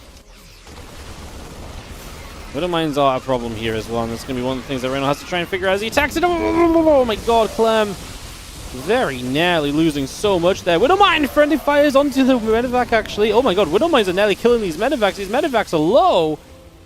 So much lost for Clem, and so much more even nearly lost. He'll drop a 4th base down as the Marines unload. And Clem gets ready to go for another round. Going to push forward here very shortly. Lings come down, Marines get caught. Clem just going straight on forward again. Like I say, these medevacs are actually really low on energy now. That's something we can... I mean, do we have enough chance to take advantage of that as Rainor, or is this just doomed? Good question, isn't it? A couple Lings trying to run in. Lings on the counterattack will not do too much, honestly. So we are going to get a little surround here, but man, it would have been nice if these medevacs would have been caught by the Queens. Queens do feel as though, oh, Parasite Bomb will work. Oh, what an instant split from Clem. The first low HP medevac just pulls out of there. Blind Cloud trying to help Rainor out, but his supply is not in the greatest of positions. Don't forget that Clem basically has a whole new army back at home, and he's winning already with what's just on this side of the map.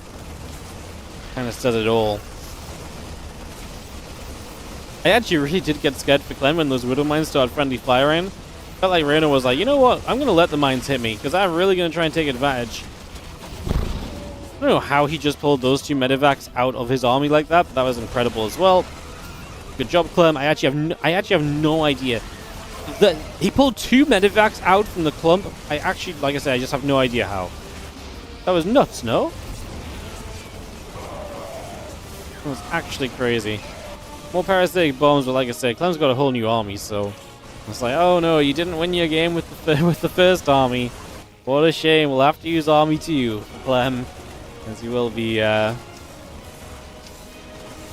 looking to keep pushing and punishing and doubling army supply for Rainor does mean that we are not too far, very likely, from this game wrapping up. If the Widow Mines actually have a fire, Clem will probably find himself just stimming through to victory very shortly. There's a lot of Vipers. Blinding Cloud probably going to come down. Nope, and a Parasitic Bomb instantly pulls them back again. I mean, he just split the medevac. God damn. That's the medevac micro in this game was actually disgusting. Like against those Parasitic Bombs, that was actually ridiculous. Like, he did multiple forms of micro against these bombs. He pulled medevacs out. Well, he preemptively figured which medevac was going to get bombed one time. He pulled them out as multiple medevacs and the clump got hit. And he pre-split them as the bombs came in at the last one. Like, multiple ways to deal with parasitic bombs in quick succession. That was genuinely pretty darn sick from Clem. So cool. So freaking cool. 1-1 in this best of 7 tied up. What's up, Xiao Yo? Oh, he probably just murdered your name. I apologize, but thank you so much for a 5-month resub on the Prime.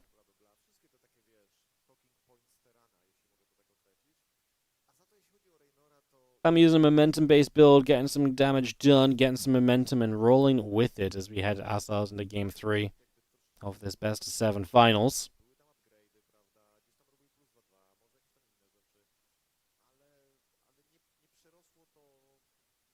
Reynolds removed his rings. Yeah, that's what I mean, right? Like, he gets serious. Like, when he's playing seriously, I feel like he removes his rings. That's why I brought this up earlier, because, like, it genuinely was different to how he did it in EWC. Crazy. Top left, Blue Zerg, Rainor. From Basilisk, of course.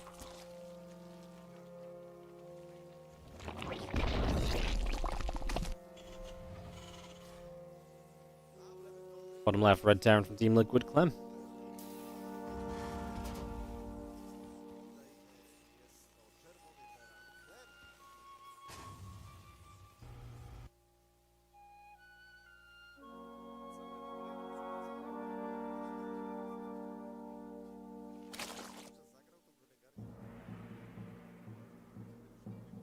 Drone is on the map. And it's like, well, you know, that last game was cool. You know what was cooler? Game 1. Let's play that again. Catching the low ground. Now, this question is going to be, what does Clem do differently? Like, is this just a case of Clem just needs to micro better and keep a couple of units alive, keep them behind the wall a bit better, and do the same thing otherwise? Does he completely change how he tries to build up against this? What will the plan be? We'll see this as the SCV finishes the barracks and comes to the low ground. That will be his time to pull the SCVs in potentially. As yo, Hinjima, thank you so much for the 6-month resub as well. Thank you for continuing to support the channel. Appreciate it. Thank you so much. Whoop whoop. That's a lot more SCVs, so he's way more serious about stopping this hatchery from coming into play. A very different response immediately from Clem. I like it. I think being more serious about getting this hatch down sooner is only going to be a good thing. Reaper will pop out, will come to the low ground, help damage this. The other thing is a very realistic chance the Queen doesn't get out, right? There's a very realistic chance the Queen doesn't get out. Marine's over halfway. There's no chance. No chance at all. He'll build a couple lings here, but these SCVs can start going back to the high ground as soon as this hatchery dies. Make sure the broodlings don't get any kills. Yep, perfectly done. Spot on. But takes a bunch of damage on the Reaper that didn't need to happen, but otherwise spot on. Now, obviously, Rainor looks at this and says, okay, well, yes, this time you killed my hatchery, but yeah, that's exactly what I was about to say. Thank you, Observer. Look at the income lead he gained, because that was a lot of units pulled, a lot of SCVs pulled early in the game to stop this from coming up. And so Rainor looks at this as like, okay, you chose to defend it by making sure it didn't get online. That's also fine for me because you took an economy hit for that to happen. The things are sitting on the bottom side of the map unseen for the moment, which I don't think matters too much. Clem's obviously not on the low ground just yet, so no problems just for now as Clem checks out the main base, sees if there's anything funky going on. There really isn't. Reaper backs away for now.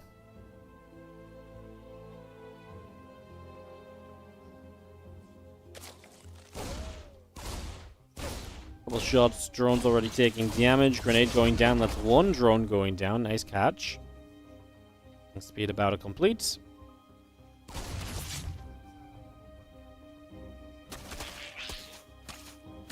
Things would like to get that Reaper, and they do get the kill. KO'd.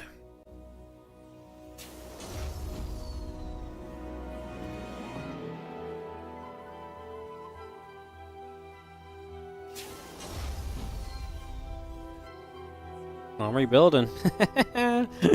Sounds like, you know what, I suddenly love Hellbats today. 2 games in a row. You see your Hellbats so rally, now we're going to get them back to back. Obviously 2 very different variations of going Hellbats. But I love it nonetheless. Clem coming in with a little bit of a different way of getting set in this as Extra Queen's on the way from Rainor. More Lings building as he obviously lost a few trying to run by there. I wonder if this earlier Hellbat attack really kind of punishes Rainor for, obviously, the proxy hatch a little bit, perhaps. I wonder if there's this is kind of going to hit in a moment where it's like, well, surely you don't have enough to do what you need to do here. Poke starts behind this as the Marines will unload. The Hellions will field a morph. Ooh, this is actually kind of nasty because he actually takes a lot of damage initially on the Hellbats as they're morphing. Rainor is going to be in trouble. The Eva Chamber's coming down. Actually do play a pretty good block. That's genuinely some decent time bought right now. Clem starts microing with the medevac. Time to get fancy. The problem is Rainor's fighting this in the mineral line, which means that drones are instantly in trouble. Queens are dropping. Rainor is going to be in quite a bit of trouble right now as the medevac sits high ground and just gets some extra healing done. Extra Hellbats morphing in. Actually wouldn't have hated if these Hellions stayed as Hellions, and went drone hunting off to that right-hand side because they were all just right there. A couple of Hellions could have chased them very comfortably. Obviously, the Hellbats do have the firing power, and they will clean up the Zerglings and Queens more effectively. But, yeah, maybe we could have chased some drones there. I mean, this probably doesn't matter either way, because Clem's in a very convincing spot following this so far.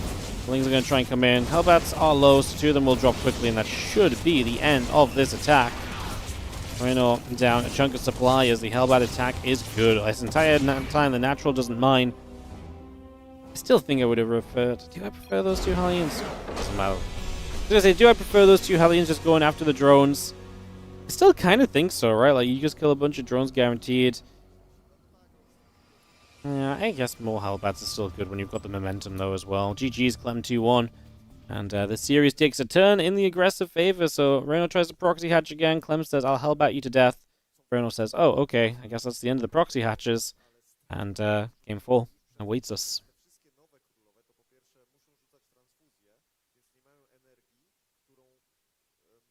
Grand finals heading to game 4. 2-1 lead for Clem. It's a best of 7, remember, so 3 maps does not win it. It's 4 to win.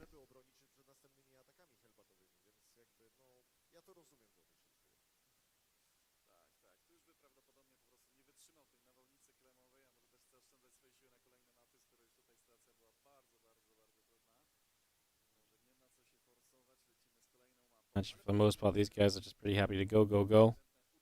We're going to try and drink some water. Stopped by the headset wire. It's not easy being a pro gamer, guys. The challenges just in doing everyday activities such as drinking water is increased difficulty mode.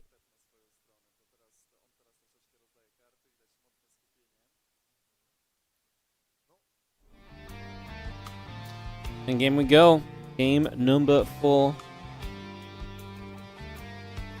Top right side representing Basilisk. We have the blue Zerg player, Rainor.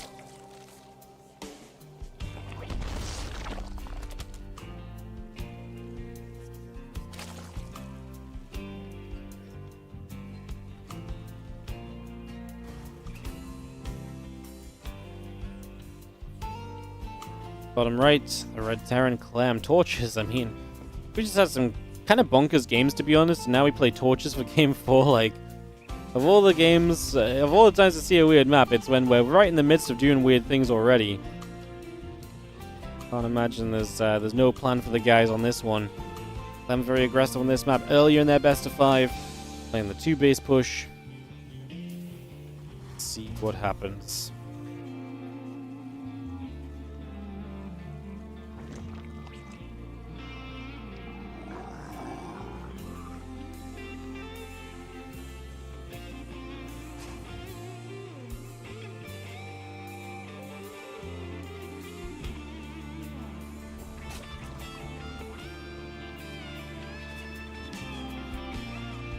Overlord moving over.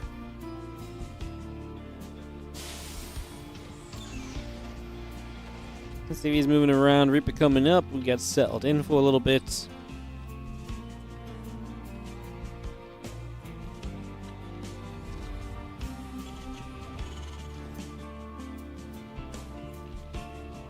Overlord moving. CC coming by. Actually continuing up for the moment as well. So just take a couple moments, a couple queens, few zerglings all on the way about. That SCV. It's gonna go moving around as well.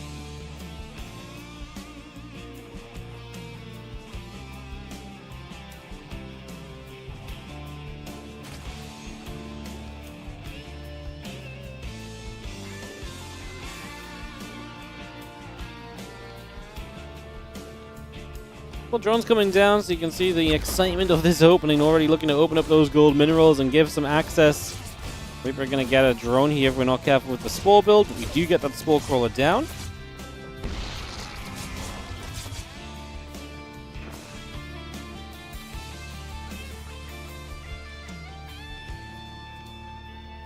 Yeah, opening up this line on the right side is just a few lings, but Rainor is going to have the chance to run these lings in.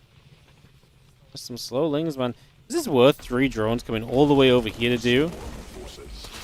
Indecision from Rainor. Kind of goes after the Marine, pulls back. Couple lings to the low ground. Marine's going to live. I feel like he had like a split second of indecision that cost him the chance to really push this as much as he could have done. Now, it's honestly kind of an expensive run by because you took 3 drones all the way down the right side of the map to kill zilch, 0, nada, nothing. Like, minor mining time lost? Kind of, not what you're looking for, to be plain and simple about it, as the Reaper goes back up to the top side of the map. Starport on the way in from Clem. Reaper hops up, hops down. Good team on the front. Could maybe be one we grab. Maybe a bit too late for the Reaper. One more shot. Actually needed 2 more shots, but he gets it anyway. Again, always nice. More energy on the queens that is replacing creep rather than just adding to the creep is always good.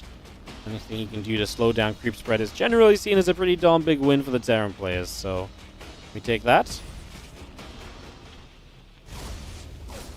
Hellion just going to go poking away through the rocks here, open up this right-hand side.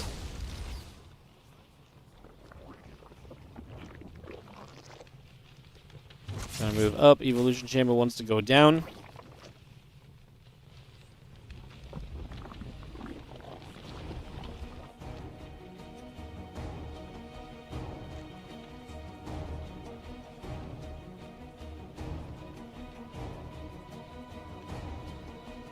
Couple units just gathering.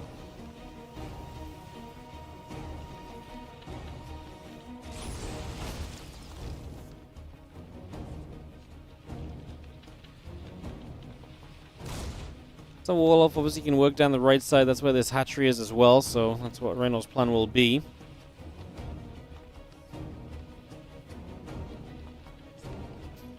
Ripping the Hellion gathering up, Banshee and the Cloaking coming through.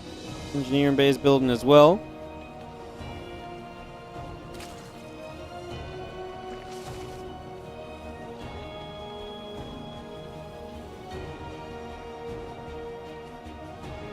Hellion gathers, Reaper moving off to the side.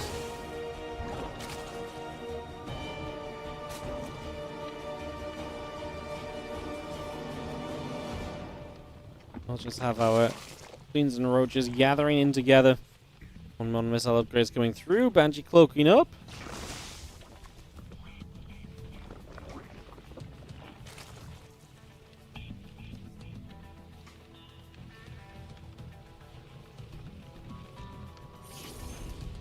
Those Banshee's gonna cloak, man. They're gonna start moving forward.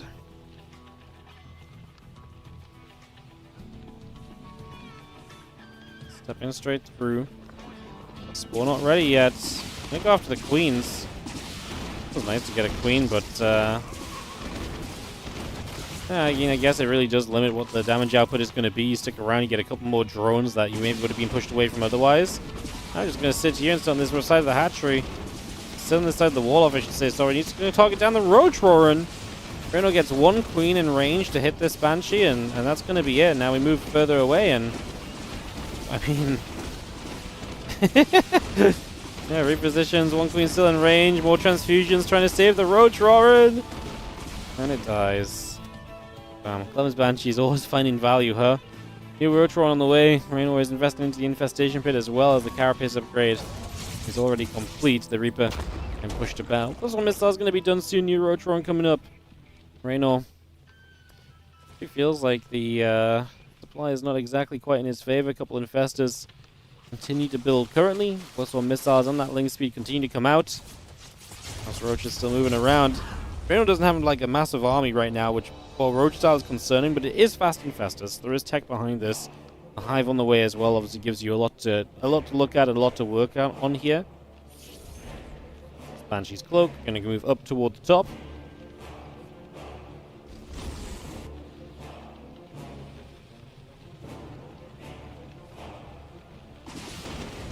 Find a couple more drones, man. These Banshees are finding openings. Really not ideal from Rainor. Damage being done. Come back in. Another drone going down. Queens will take some damage as well. So a few more shots coming about. Banshees get pushed over the left-hand side there.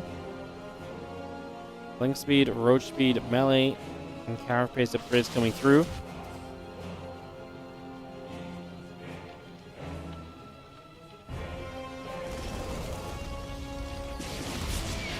Those queens.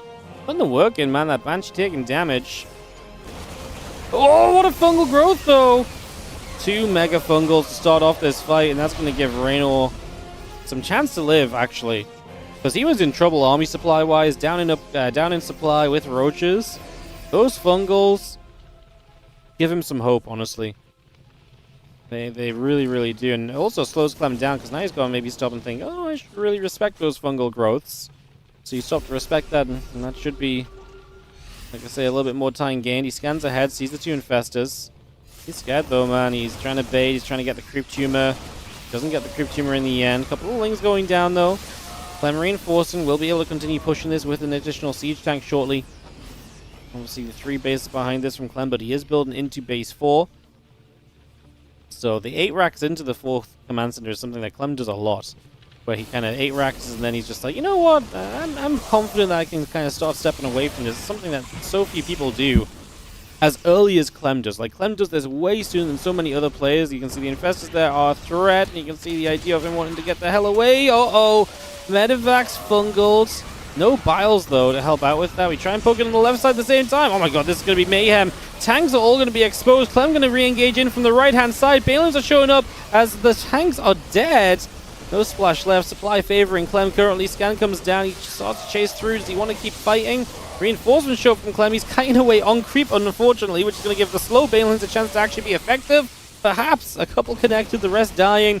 Clem splits, and he's going to run up that right-hand side, goes towards this base here. He knows what he wants, and he is very likely going to get it as the rest of the bio coming across as well. His hatchery is, not going to go down. A couple of Banes did reach, and Clem's supply plummets a little bit. As Rainor, man, this was a messy fight. So much going on, so much on the screen. Units everywhere. 2-2 about to finish up from Clem. Should help him out. This carapace upgrade +2 in play right now is a nice save on the Infest. The Queens not only get the transfuse, but they will get the kill. They're still pushing up right on the edge here. Got to be super careful. Infestors have energy again. No. Oh, there's a Baneling right in the center there. Did that not connect? Well, I don't know what that Widowmine was hitting. I've got no idea.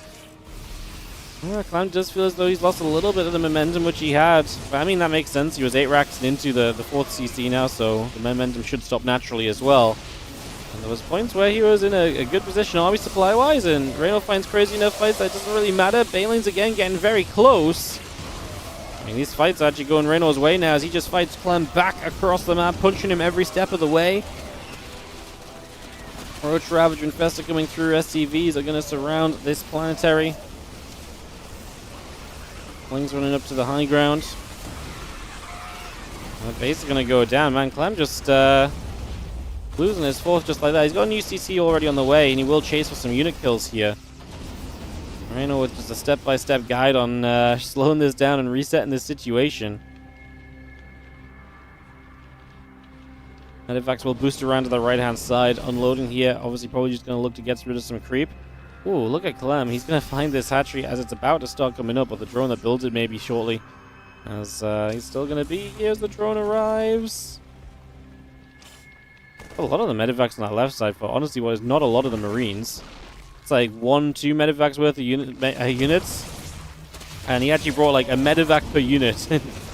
He does snipe this base on the right, so he gets back in over here. So Rainor will lose that hatchery. Double drop is good. Parasitic Bomb. Clem shows some magic. Fungal growth. Splits them. I can only imagine he must be selecting all the medivacs and seeing which ones change health in the and clicking them away, no? I don't know how else he's picking these medivacs out so precisely from that cluster. Like, that's kind of nuts. Am I wild? I really want to ask him how he does it. Maybe he does just pick them out from the cluster. Maybe he just sees it. Just sees things laser focused that I don't from the observer perspective. Army's going to kind of flash once again. This map's kind of weird because you've just got kind of a lot of up and down kind of avenues of attack, and there's obviously one very major kind of pathway. Rainor, though, does find the wrap around, the run by from the right side, and he's going to come straight through for a lot of SCVs on that base. So 8 SCVs go down. Clem, supply is not great, and that's a CC dead right there as well, so I think he's in trouble, guys. I think Clem is going to be feeling it here as the Banes do chase him off. Now this left side base taking a lot of damage as well. Rainor's done a great job of just dismantling this entire game from Clem. Really well done. That's a very poetic way to die. As the medivacs will mega split at the end of this, but Parasitic Bombs are still claiming victims with Marines inside. This game is definitely done now. What an absolutely beautiful game by Rainor. Like, it's going to be a little scrappy at the end perhaps, but realistically he's up 80 supply. Like, he looks good. Just a fantastic game. Some clutch fungals when he needed to buy time. Some great movement with the army. Some great stuff. Like, he was in some trouble for sure at certain points, but very nicely done. Really hits the run-bys when they mattered the most as well. And that's going to tie us up 2-2. Game 5 coming up here between Rainor and Clem.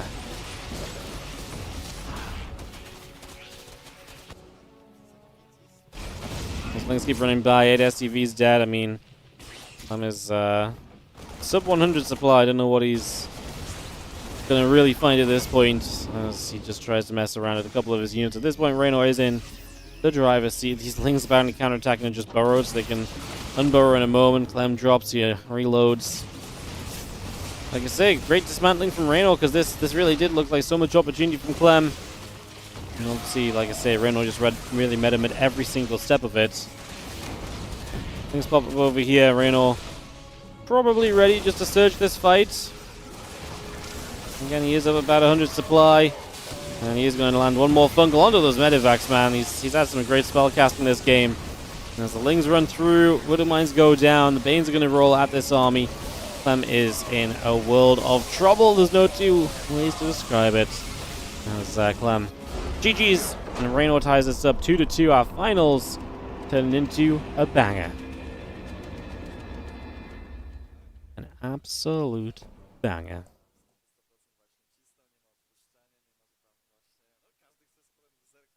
Love it. Absolutely love it. All right, coming up next, guys. Game 5. It's 2-2. Don't know if the players are going to take a break or what the plan is going to be.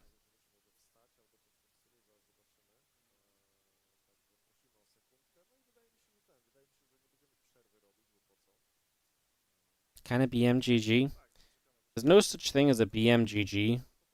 You're within your right to stay in the game as long as you want to.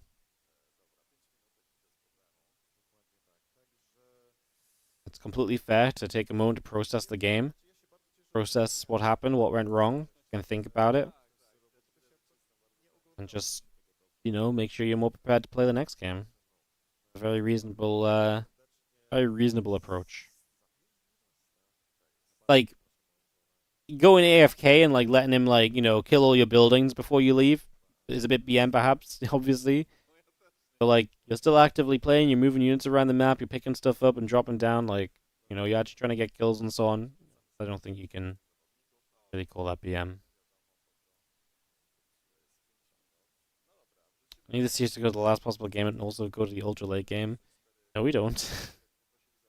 I have stuff to do. Oh, the 5-minute break time, and no!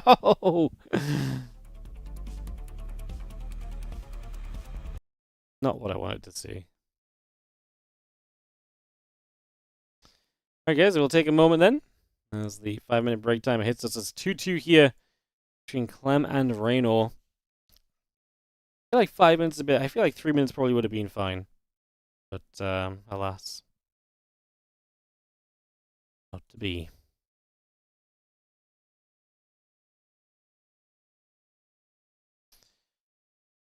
Oh. Take a couple moments.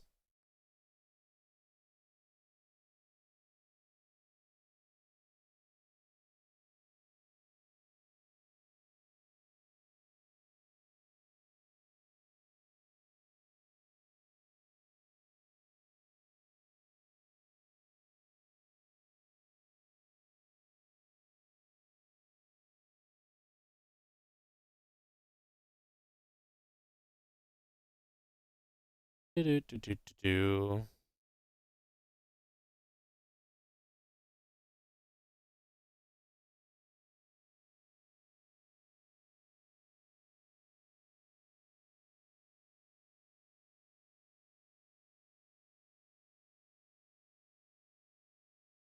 $10K USD? Yep, $10K dollars.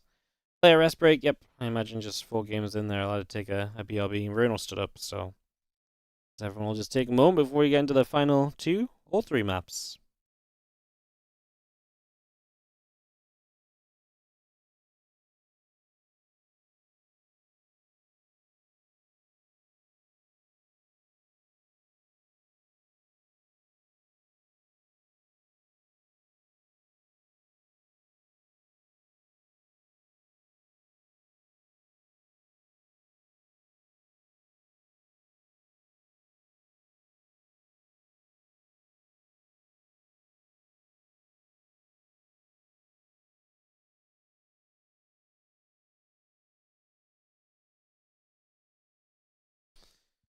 Oh, I just got the stuff muted, guys, just in case the audio is not good for YouTube, but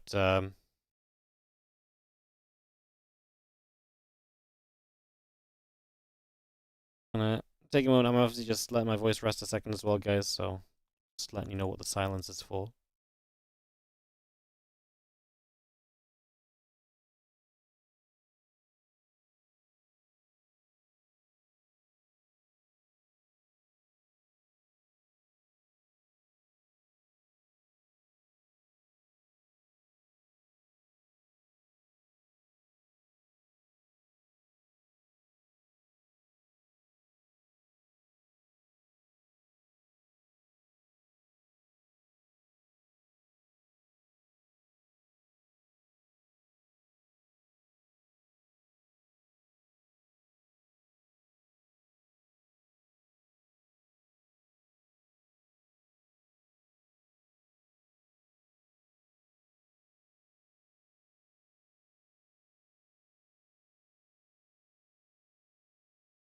What do I eat for breakfast?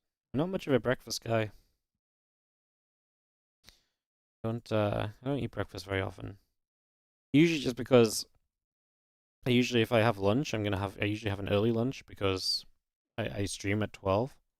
I usually like to, if I have lunch, I usually eat lunch before I stream. So I don't really feel the need to have breakfast and lunch so soon unless I'm particularly hungry, so yeah.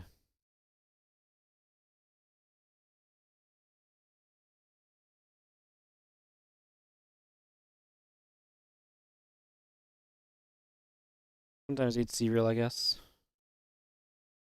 Honestly, it's not very exciting.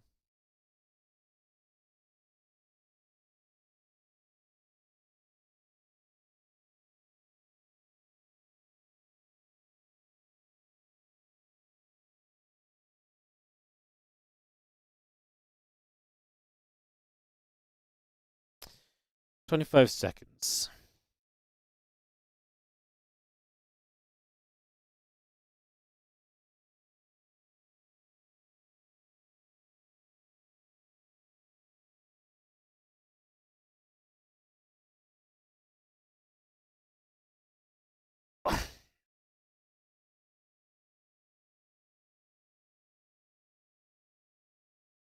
They're back.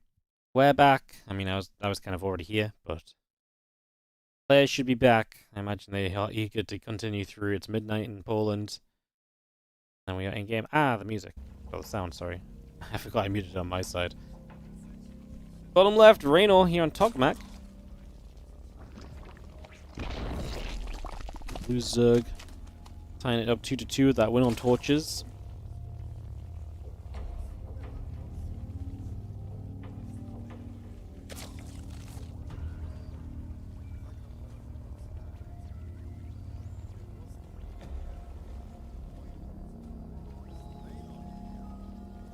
The top right. Come off of Rainor.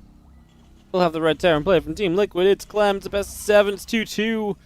2 more maps. The winner of this map has a match point on their hands. I'm refreshing his hot drink.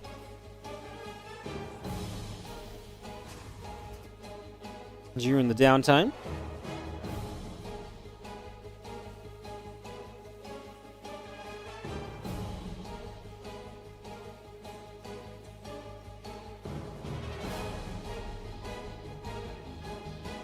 Yeah, appreciate you all dropping by and hanging with me today, guys. It's been 10 hours.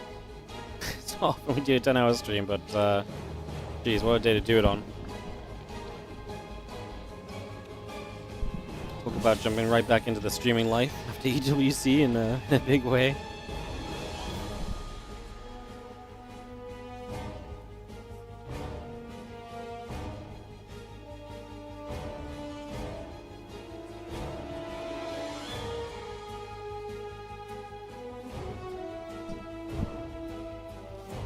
Plans are coming up, Reaper coming through. I'll take a few moments early to see where Game 5 is going to take us. Again, Clem has had some success with Hellbats. Both the games he won was off the Hellbats.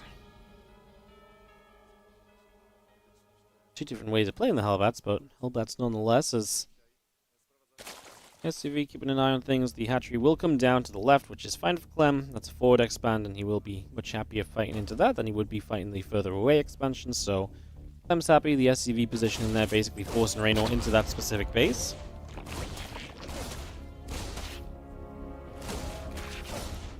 And the feelings going around, and the Reaper pulling back a little bit as well. Queen's going to be there, Reaper taking some shots. Grenade going down, Queen will be bopped.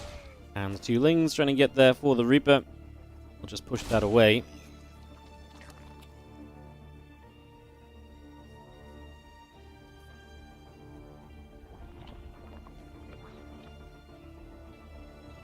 Queen's going to fight, Reaper is going to get chased away. Overlord, the drones, and the Queen again. A bit of everything coming up for the moment.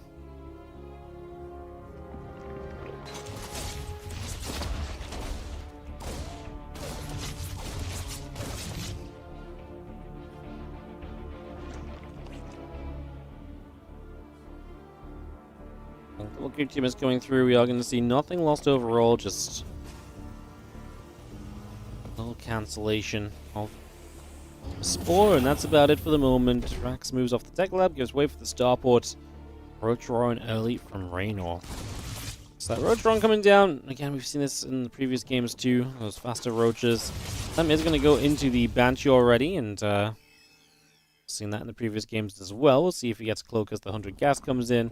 He's extremely fond of going with the Cloak, so not be too surprising. Very nearly gets that Creep Tumor, by the way, just accidentally splashing via the Queen. Comes back around. Just going to let some units get rid of the Creep Tumor here in the end, so it will go down as it spreads forward. And we pull back. Maybe even worth repairing those Hellions. They're kind of low. So if you're going to want to keep skirmishing on the map with them, get them repaired, get them healthy again, get them back out if you would like. Another couple Hellions going to step through as well. To just have Reaper joining up with the rest of the Hellions also.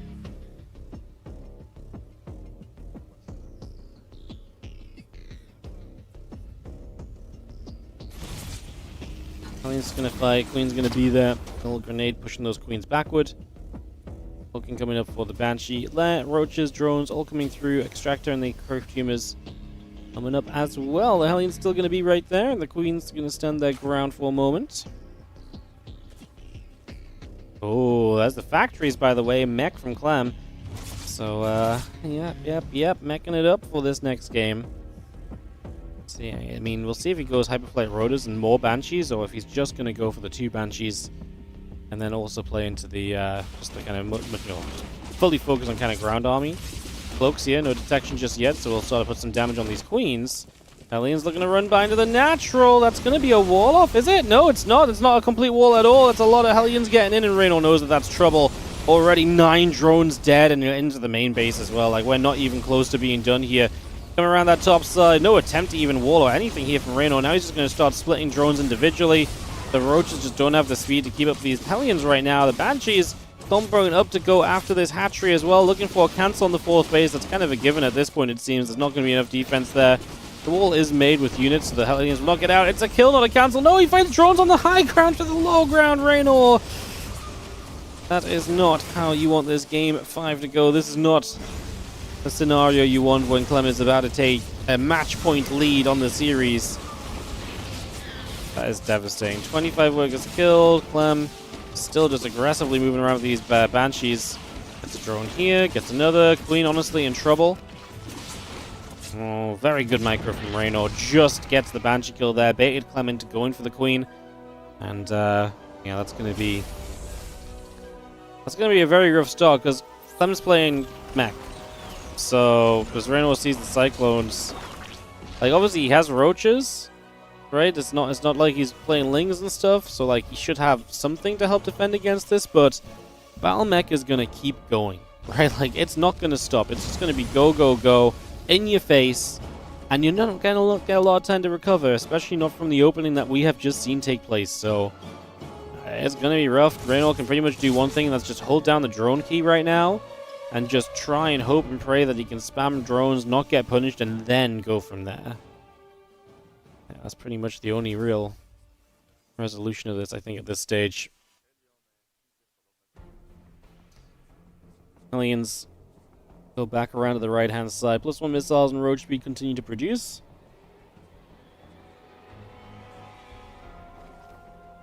Down over here, Queen's in position straight away.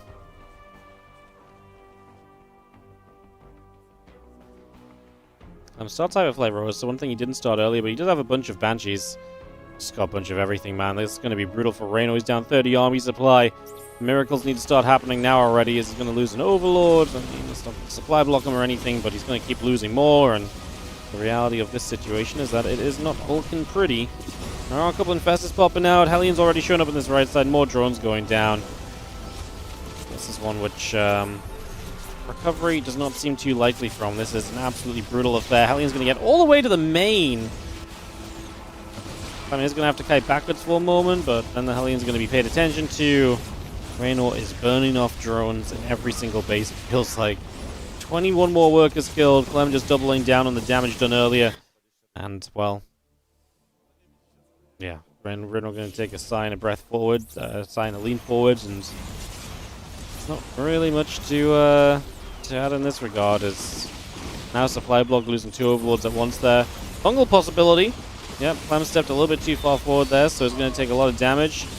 Banshees kind of nicely split, honestly. Taking a good chance of just like minimizing the fungals that catch them. Yeah, I mean, Reynor's going to catch up on supply, but you're playing roaches, so equal supply roaches against mech is not exactly going to be the entire dream that you want it to be, as the roach is going to try and cut the distance. Banshee's going to jump on the infestors. Good transfusions, by the way. It's the second time he's transfused infestors while the Banshees try to dive them.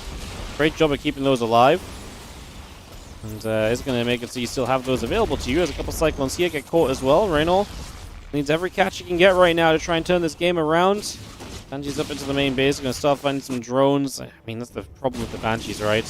They're such high DPS units. When you add that speed to them, unless you've got a solid answer to them, it's so frustrating. It's a nice fungal, though, and these cyclones are going to go down, so Clem will lose quite a few units here. 7 drones killed. Rainor is playing a valiant effort to try and step back into this game. This is a horrible start for him. It's been a horrible follow-up. But he's doing enough to stay in it. He's using the fungals very well, and he's only got those fungals because, again, he also played well defensively with the Queens transfusing those infestors and keeping them alive. So, again, credit to Rainor. He's actually playing a great follow-up to the game. It just all went wrong early against those Hellions. Again, the infestors are going to get jumped on a little bit here. You do get rid of a couple of them, or one, and force to fungal as well. Again, just going to continue trying to do the same. Catches another high-energy infestor. Those Banshees again. I'm just trying to find as much as possible. Is again, definitely rightfully so afraid of these fungals.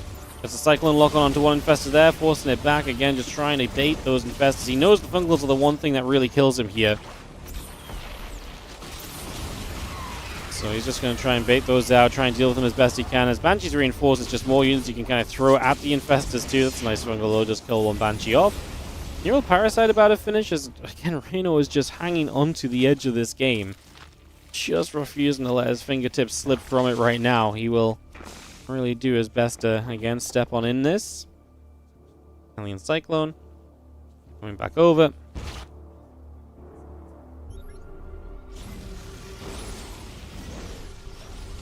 Alien Cyclone pushing through again. Creep going down. Roach is getting some good fungals. And the Roaches will close the gap onto a bunch of those Cyclones. I'm up 20 supply still currently. Plus 2 missiles, plus 1 melee. Continuing in. Banshee around the back again, just being annoying. Speed Banshees are freaking...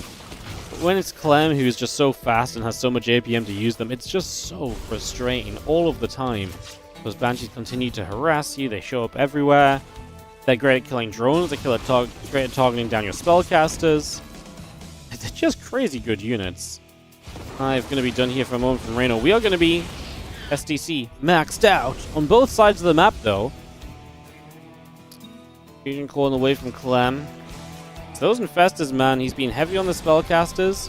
It doesn't give him the mobility and the chance to move out as much as he might like, but it does give him the chance to kind of stay alive in the game because it allows him to be defensive. And I mean, I think that's more than you can ask for otherwise. Now we're going to drop a Neural Parasite or two. Cyclone's going to be fighting Cyclones. Roach Ravager taking a step forward. Clem actually dropping his supply a little bit here. And at the same time, Drone's going to go down to the right-hand side. That run by going to be scary. As Clem just repositioning and taking that as an opportunity to get a few more kills. Rainor clawed his way back into this.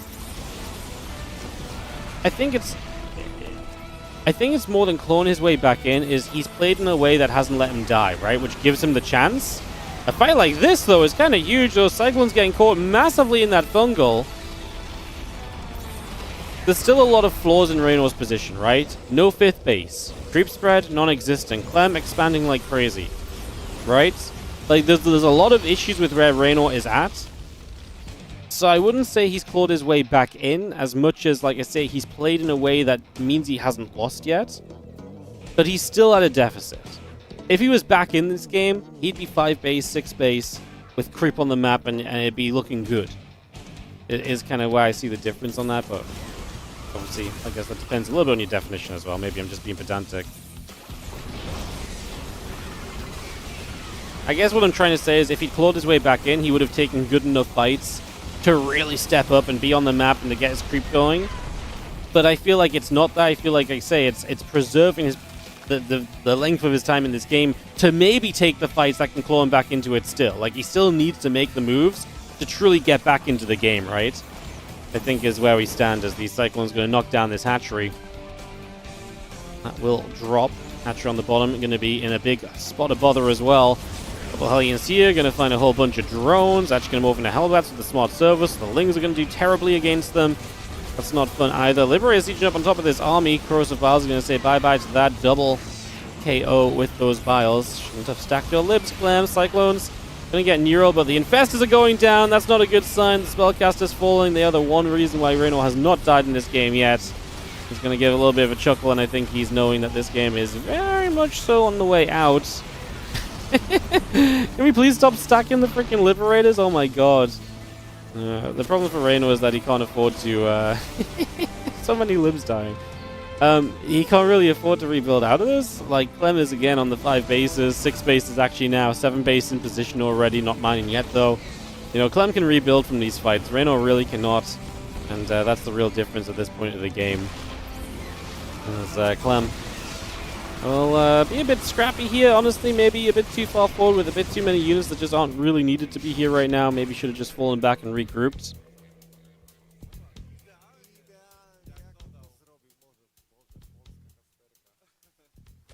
"82 dead drones." He's going to run in. A few more drones going down. 11 workers. I mean, again, just... that's been the story of this game in general. Wait, was he at 82? Now it's going to be like 96, 97. He's 3 off the 100. Yep, he's 3 off the 100.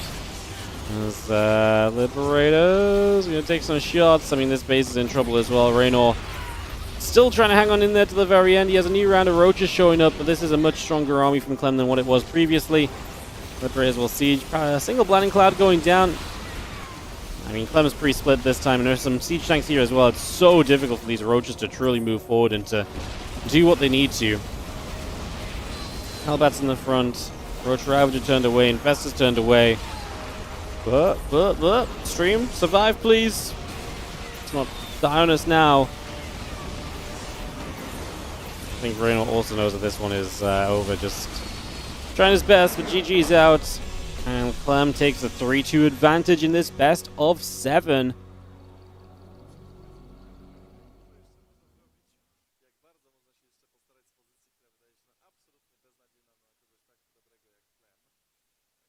One more map for Clem. Rainor has to take 2 in a row.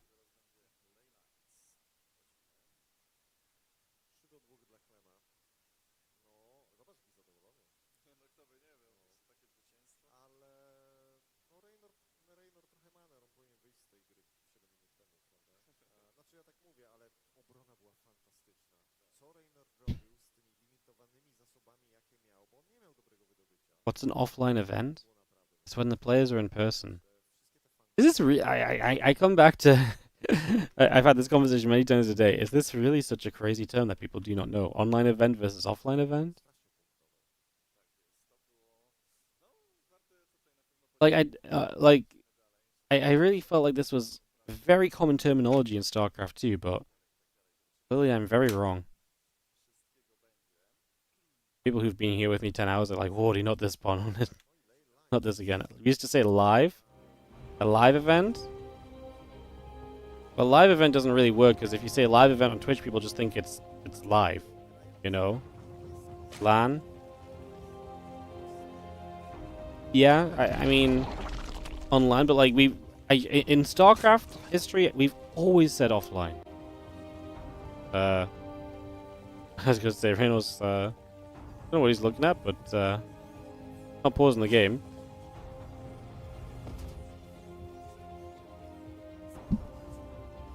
Like, we do say it on LAN sometimes in StarCraft, I guess, but like, I feel like saying offline versus online, because we have so much online, is what we say so much.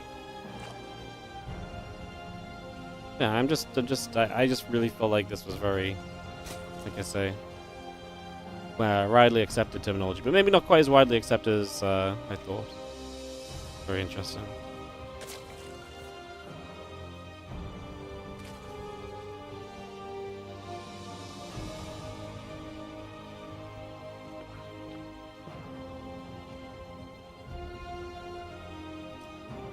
Alright.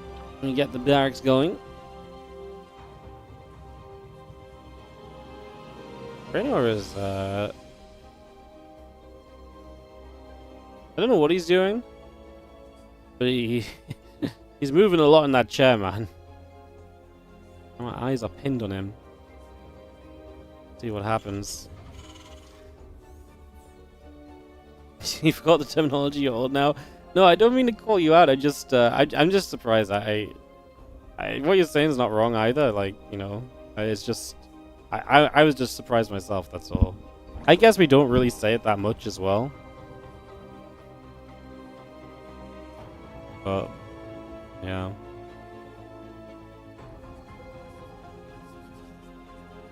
Let's see if he sees the drone. Gonna go down the bottom. He's gonna come up here. For the moment, ley lines for this map 6.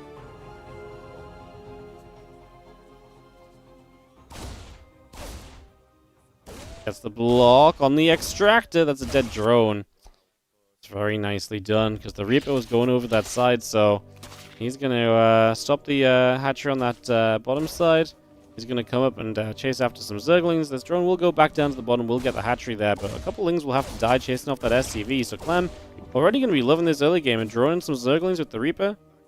In the end, Rainor is going to expand to the top with the drone moving in there. Little grenade. Doesn't have the DPS to get through the creep tumor at this point. Too far along.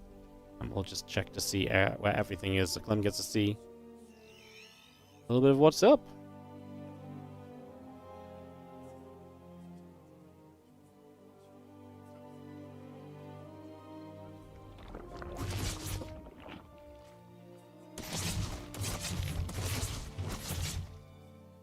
Infested counter cyclone is hard.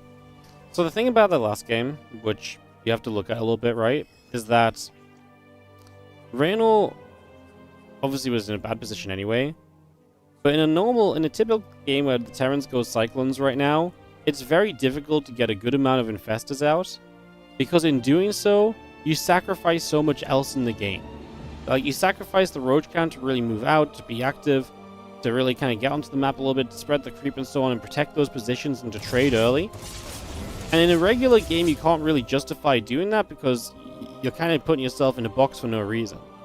Rainor was already kind of boxed behind in this game early by the drone losses, and so it's a lot easier for him in that game to go, you know what, let's just try and get a bunch of Infestors and let's just try and catch great fungals and fight from a terrible map position, from a terrible infrastructure position, right? And that's why Cyclones are really good, because the Zergs can't just be like, haha, let's spam Infestors and we'll be okay.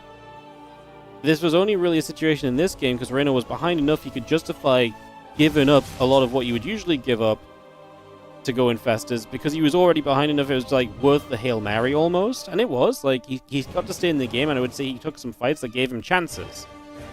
Right? In the end, that wasn't enough because Clem was just stupidly far ahead. But what's crazy is if Rainor doesn't lose those drones and tries to play in the same way, he also gives up so much of the map control and so much of what he can do that I actually feel he ends up kind of killing himself and putting himself in the same position anyway. So yes, the Infestors are good, but it's very difficult to do what Rainor did without just hemorrhaging your own kind of game plan. And so what we saw was a very weird game where these Cyclones actually really struggled to kill the Zerg, but because the Zerg was playing not to die rather than to win the game almost. And like I say, in that situation, playing not to die is probably better than playing to win the game. Because sometimes if you don't die, your opponent makes the mistake and you can't capitalize, right? So... yeah, it's very interesting. It's the beauty of StarCraft in a lot of ways, right? But, yeah, I think there is definitely something to think on in that regard. Cyclones are definitely pretty good right now. Banshees, good DPS units. Gonna find the Queens with no detection nearby. The Spores a bit further back, but the Lings get in on the other side of the map. That's terrible for Clem. Rainor is gonna start losing his Banshees, but oh my, I mean, this is horrible for Clem. The Hellions have to run home. He's gonna lose a bunch of SCVs. Marines are gonna be there. 7 SCVs down. How many Lings do we kill? Because if we kill a lot of these Lings, I'm not gonna say I love it for Clem, but like, I don't hate it as much, right? Because at least it costs Rainor a lot. Stream lagging a little bit, guys. It's not on me again. That's the clean feed just having a couple of issues, so I'm seeing exactly what you're seeing with the buffering and loading. Hopefully it doesn't. Hopefully it just holds up. It's been fine for the last few hours. It'd be a real shame if the internet gave up in the last few minutes of this final potentially. Stim finishing 1-1 on the way. Clem's actually equal supply right now, so we'll see. Actually, maybe a tough couple moments for Raynor. As Medevac's come out, and Clem's gonna have 1-1 in Stim, and Raynor's gonna have no Banelane speed and no 1-1. Like Raynor is actually in a very tough position early here. As Marine's gonna go after the Overlord, that will go down. This is genuinely very difficult for Raynor, no? Down in upgrades. Oh no, the Hellions! Ooh. A sad mistake from Clem, because if those Hellions tank those shots while the Marines are here, that's so much damage output the Marines get to make while not having to just run away. So that's actually a pretty big deal. Good mind set up. Raynor's already counterattacking, which always suggests the idea that you're not loving the position for a straight-up fight. Clem's just going to let him straight in, though. Not going to deal with this well at all. Let the SCVs try and do their thing. A few Marines heal, be saved by the medevac. 5 SCVs going down. Again, it's a lot of Lings given up, and still opportunity across the map for Clem in a scenario where obviously we have a, an army still sat here waiting to kind of trade. I'd say that Clem's still dealing with this pretty well. Those slow Banes struggling to do much. Widow Mines here should be effective. Oh, the medevac blows up to the Widow Mines. Everything. I lost my voice. Everything dies, I said, but I actually lost the breath to get the dies out. It's the second game where Widow Mines have done very heavy friendly fire, and this time it's actually going to kill Clem's army. I was about to say, I actually really like this for Clem. If he just pulls back and the mines hit, he's going to kill so much because all the mines were still active. But he lifted up, and I actually don't think lifting up's the play. I actually think if he just runs back and lets the mines hit these units as they come in. Another counterattack from Rainor. Clem can't keep letting these counterattacks come in. Bane's on the third. Clem's flustered. He's all over the place. He's outsped. And Rainor is going to take a heavy, heavy advantage right now as he takes a lot of good trades. 19 SCVs down, and it's all gone horribly wrong for Clem.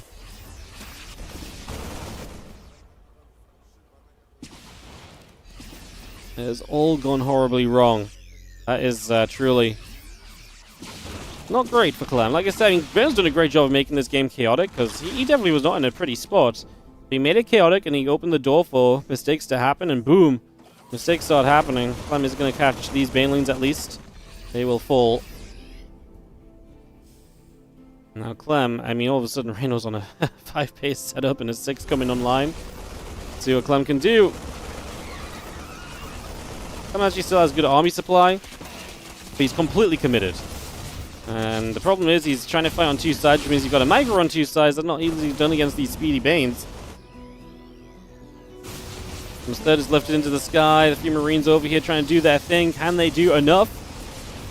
I mean, honestly, not a bad effort from Clem on this left-hand side. He still has the Marines on the right, but Rainor pulling the Lings back home is going to make this a Game 7 series.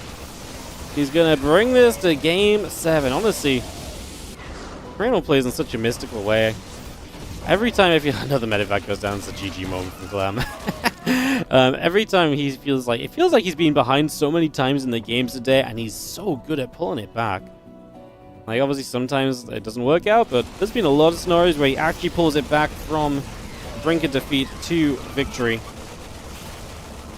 What did the mines do? They blew up the 2 medevacs. Clem was super reliant on dealing damage because of the fact that counterattacks were going on.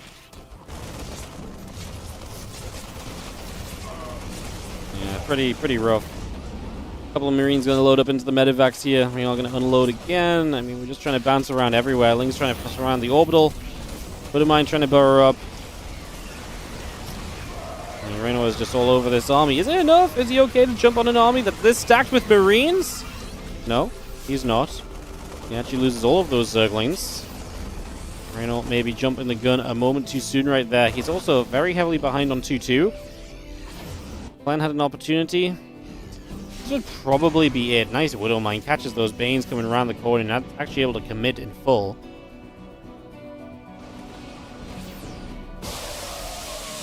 Couple more Banes connect. The Marines all going to go down.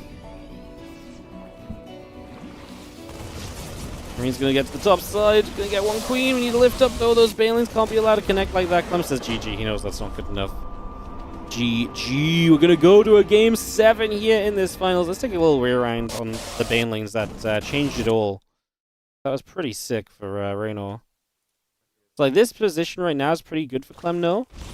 And Hellions get caught. Yeah, it was here. So, it's pretty good for Clem right now. Like, he just lost 7 SCVs, but he's pretty fine. He trades very well here. Like, right now, he was pulling back. I wonder if he should have just ran a little bit instead of stub stepping. He always thought he could get in the medevacs. And then oops, sorry. Then the Widow Mines, bam! And then the Queens. The Queen's got the final shot, but only because he was dodging mine shots, actually, I think.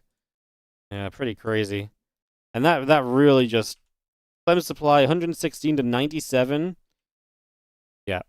And he really needed that to do something, because he was obviously taking some damage from the run-bys and everything.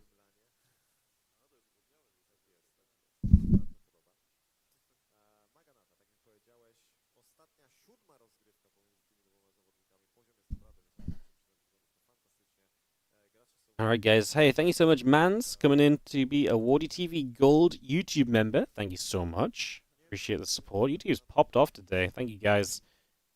One final map between us and the GG's.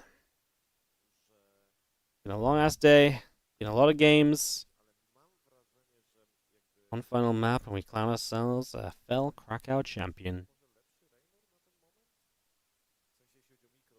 Maganatha, massive map for the final game.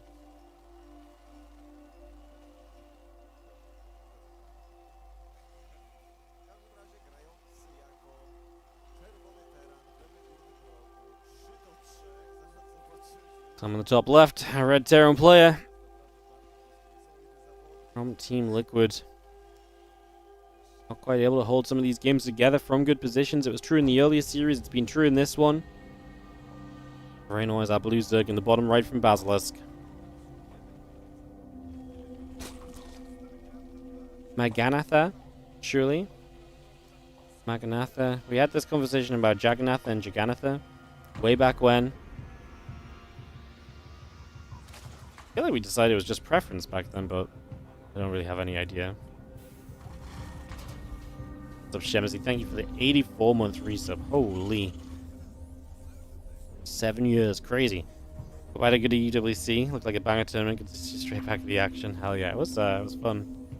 WC was great. As Clem's going to open with the Reapers for the final game of this grand final.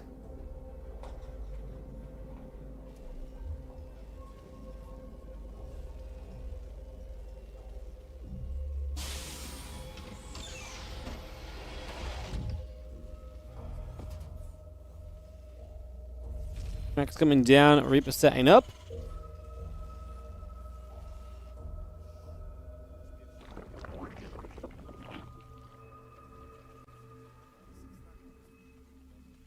Drone just gonna gather a couple of Reapers coming through. Shemzy supports for 7 years, the no 7-year badge. Look, we ran out of colors for the badges. I only got so many made when we got the sub icons made years and years ago.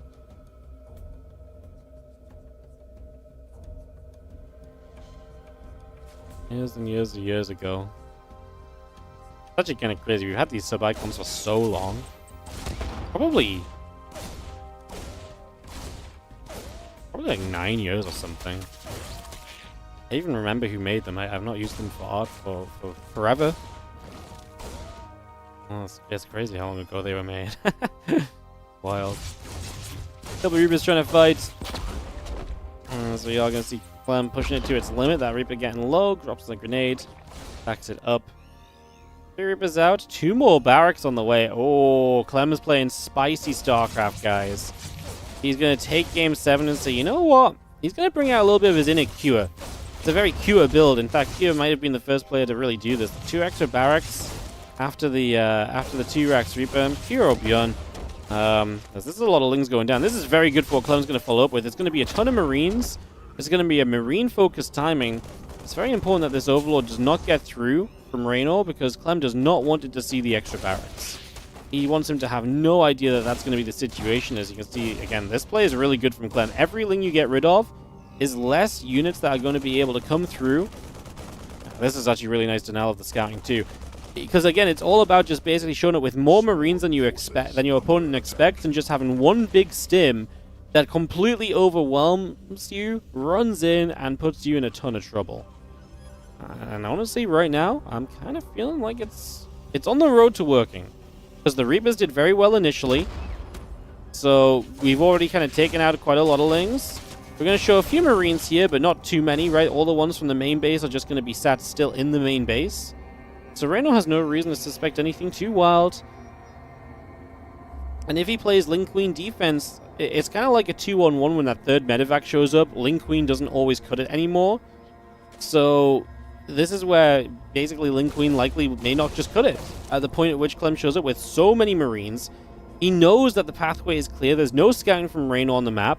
Just those few Lings that moved out, and he's going to find them right now at the Reapers, which are going to continue to trade very well. He's going to keep the Lings busy. Yep, love that, because again, every Ling we're killing is even less against the Marines. Rainor makes a few Lings, but he is still droning, and I feel like he's droning himself to death in this Game 7. This feels like trouble for Rainor. As Clem's Marines show up, Stim is ready, and Rainor has barely anything to defend. The third hatchery going to be in trouble.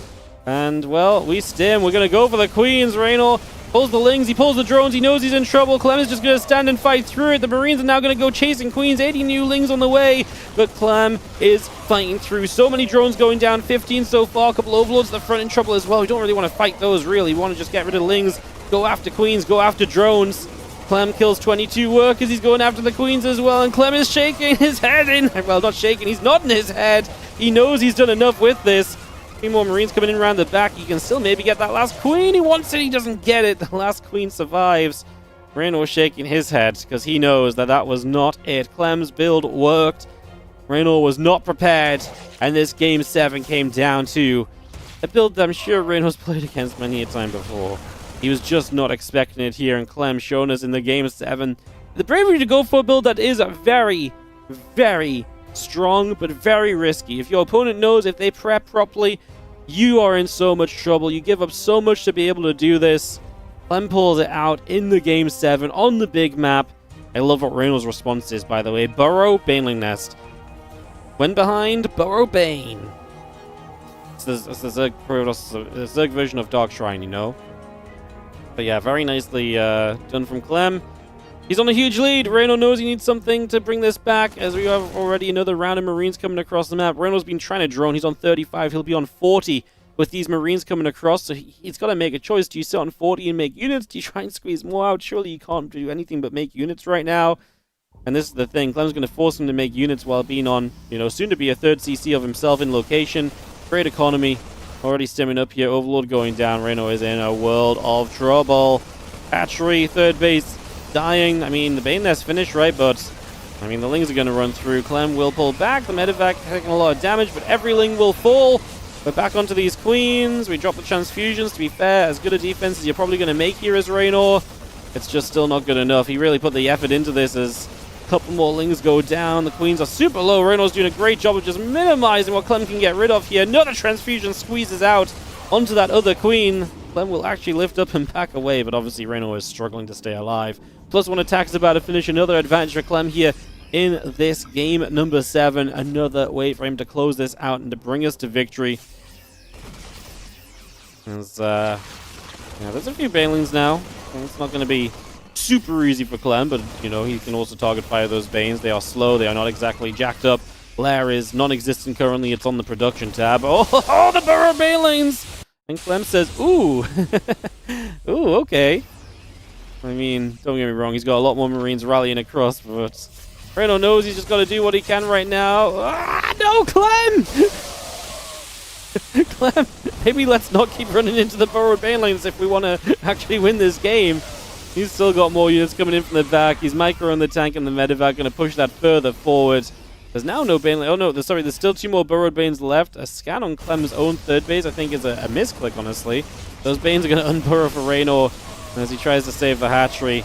The Brilliance come through. GG is called, and Clem with the fist bumps, loving the win, and is going to get the FEL CRACOW event in his back pocket. GG's well played. Oh, Clem gets it done in a 7-game banger. Rainor Clem, I'm not going to say at its best, simply because I truly believe that these guys are freaking tired, and Rainor Clem at its best has a few more macro games in my eyes, you know? So, don't get me wrong. A fun series, a lot of trickery. Yes, huge congratulations. Maybe not exactly Clem. It was super long day, but you managed to somehow gather the energy, the confidence to win it all. How does it feel to win FEL CRACOW 2025? Yeah, that feels great. That feels great. And yeah, first even here, and it's been great so far. So yeah, I'm really, really happy. Very happy. All right, well done. There's of course the trophy. Trophy, woo! There's of course the trophy that we are supposed to give to Clem. So please welcome Vice President of Krakow, Łukasz Sęk is coming with your trophy. Great job, Clem. It's yours and yours only. Please enjoy it. Make some photos, guys. Very nice final. You fight to the end. It's a new day. It's a new day, so it will be very, very tough final. So congratulations, and I hope also you enjoy your visit in Krakow. And I think that we will organize another event in the next year. So we are invite you all to Krakow again. But the most important thing, congratulations for the winner. Great job. That's your trophy. Hey. Yeah, another one for you. And I would also like to thank to all of the people that managed to help us create this tournament. And yeah, thanks to our sponsors, thanks to everybody watching. Thank you very much, guys, who are here still after over 13-hour broadcast. It was only a one-day tournament. And yeah, thank you very much to everyone involved. Hopefully see you next time, and yeah, that's your champion, Team Liquid Clem. Great job. See you. Bye bye. Thank you very much. GG Clem. Dziękuję wszystkim za oglądanie. Cześć, cześć. I follow the StarCraft. GG Clem. Good job. Thanks for watching. Guys, I'm knackered. I'm going to bed. Running some ads, making some moolah. Thank you for being awesome today. If you enjoyed, hit the like, subscribe button, follow button, subscribe on Twitch if you're feeling super generous. We've been live for 11 hours. I'll be back in 12 hours for WardiTV Mondays. It's just in case, you know, just in case you didn't think we were doing that tomorrow. We are! So be here tomorrow, WardiTV Mondays. And I'll see you guys there for more StarCraft 2. You guys have a great rest of your day. Thanks so much for watching. I'll see you guys tomorrow.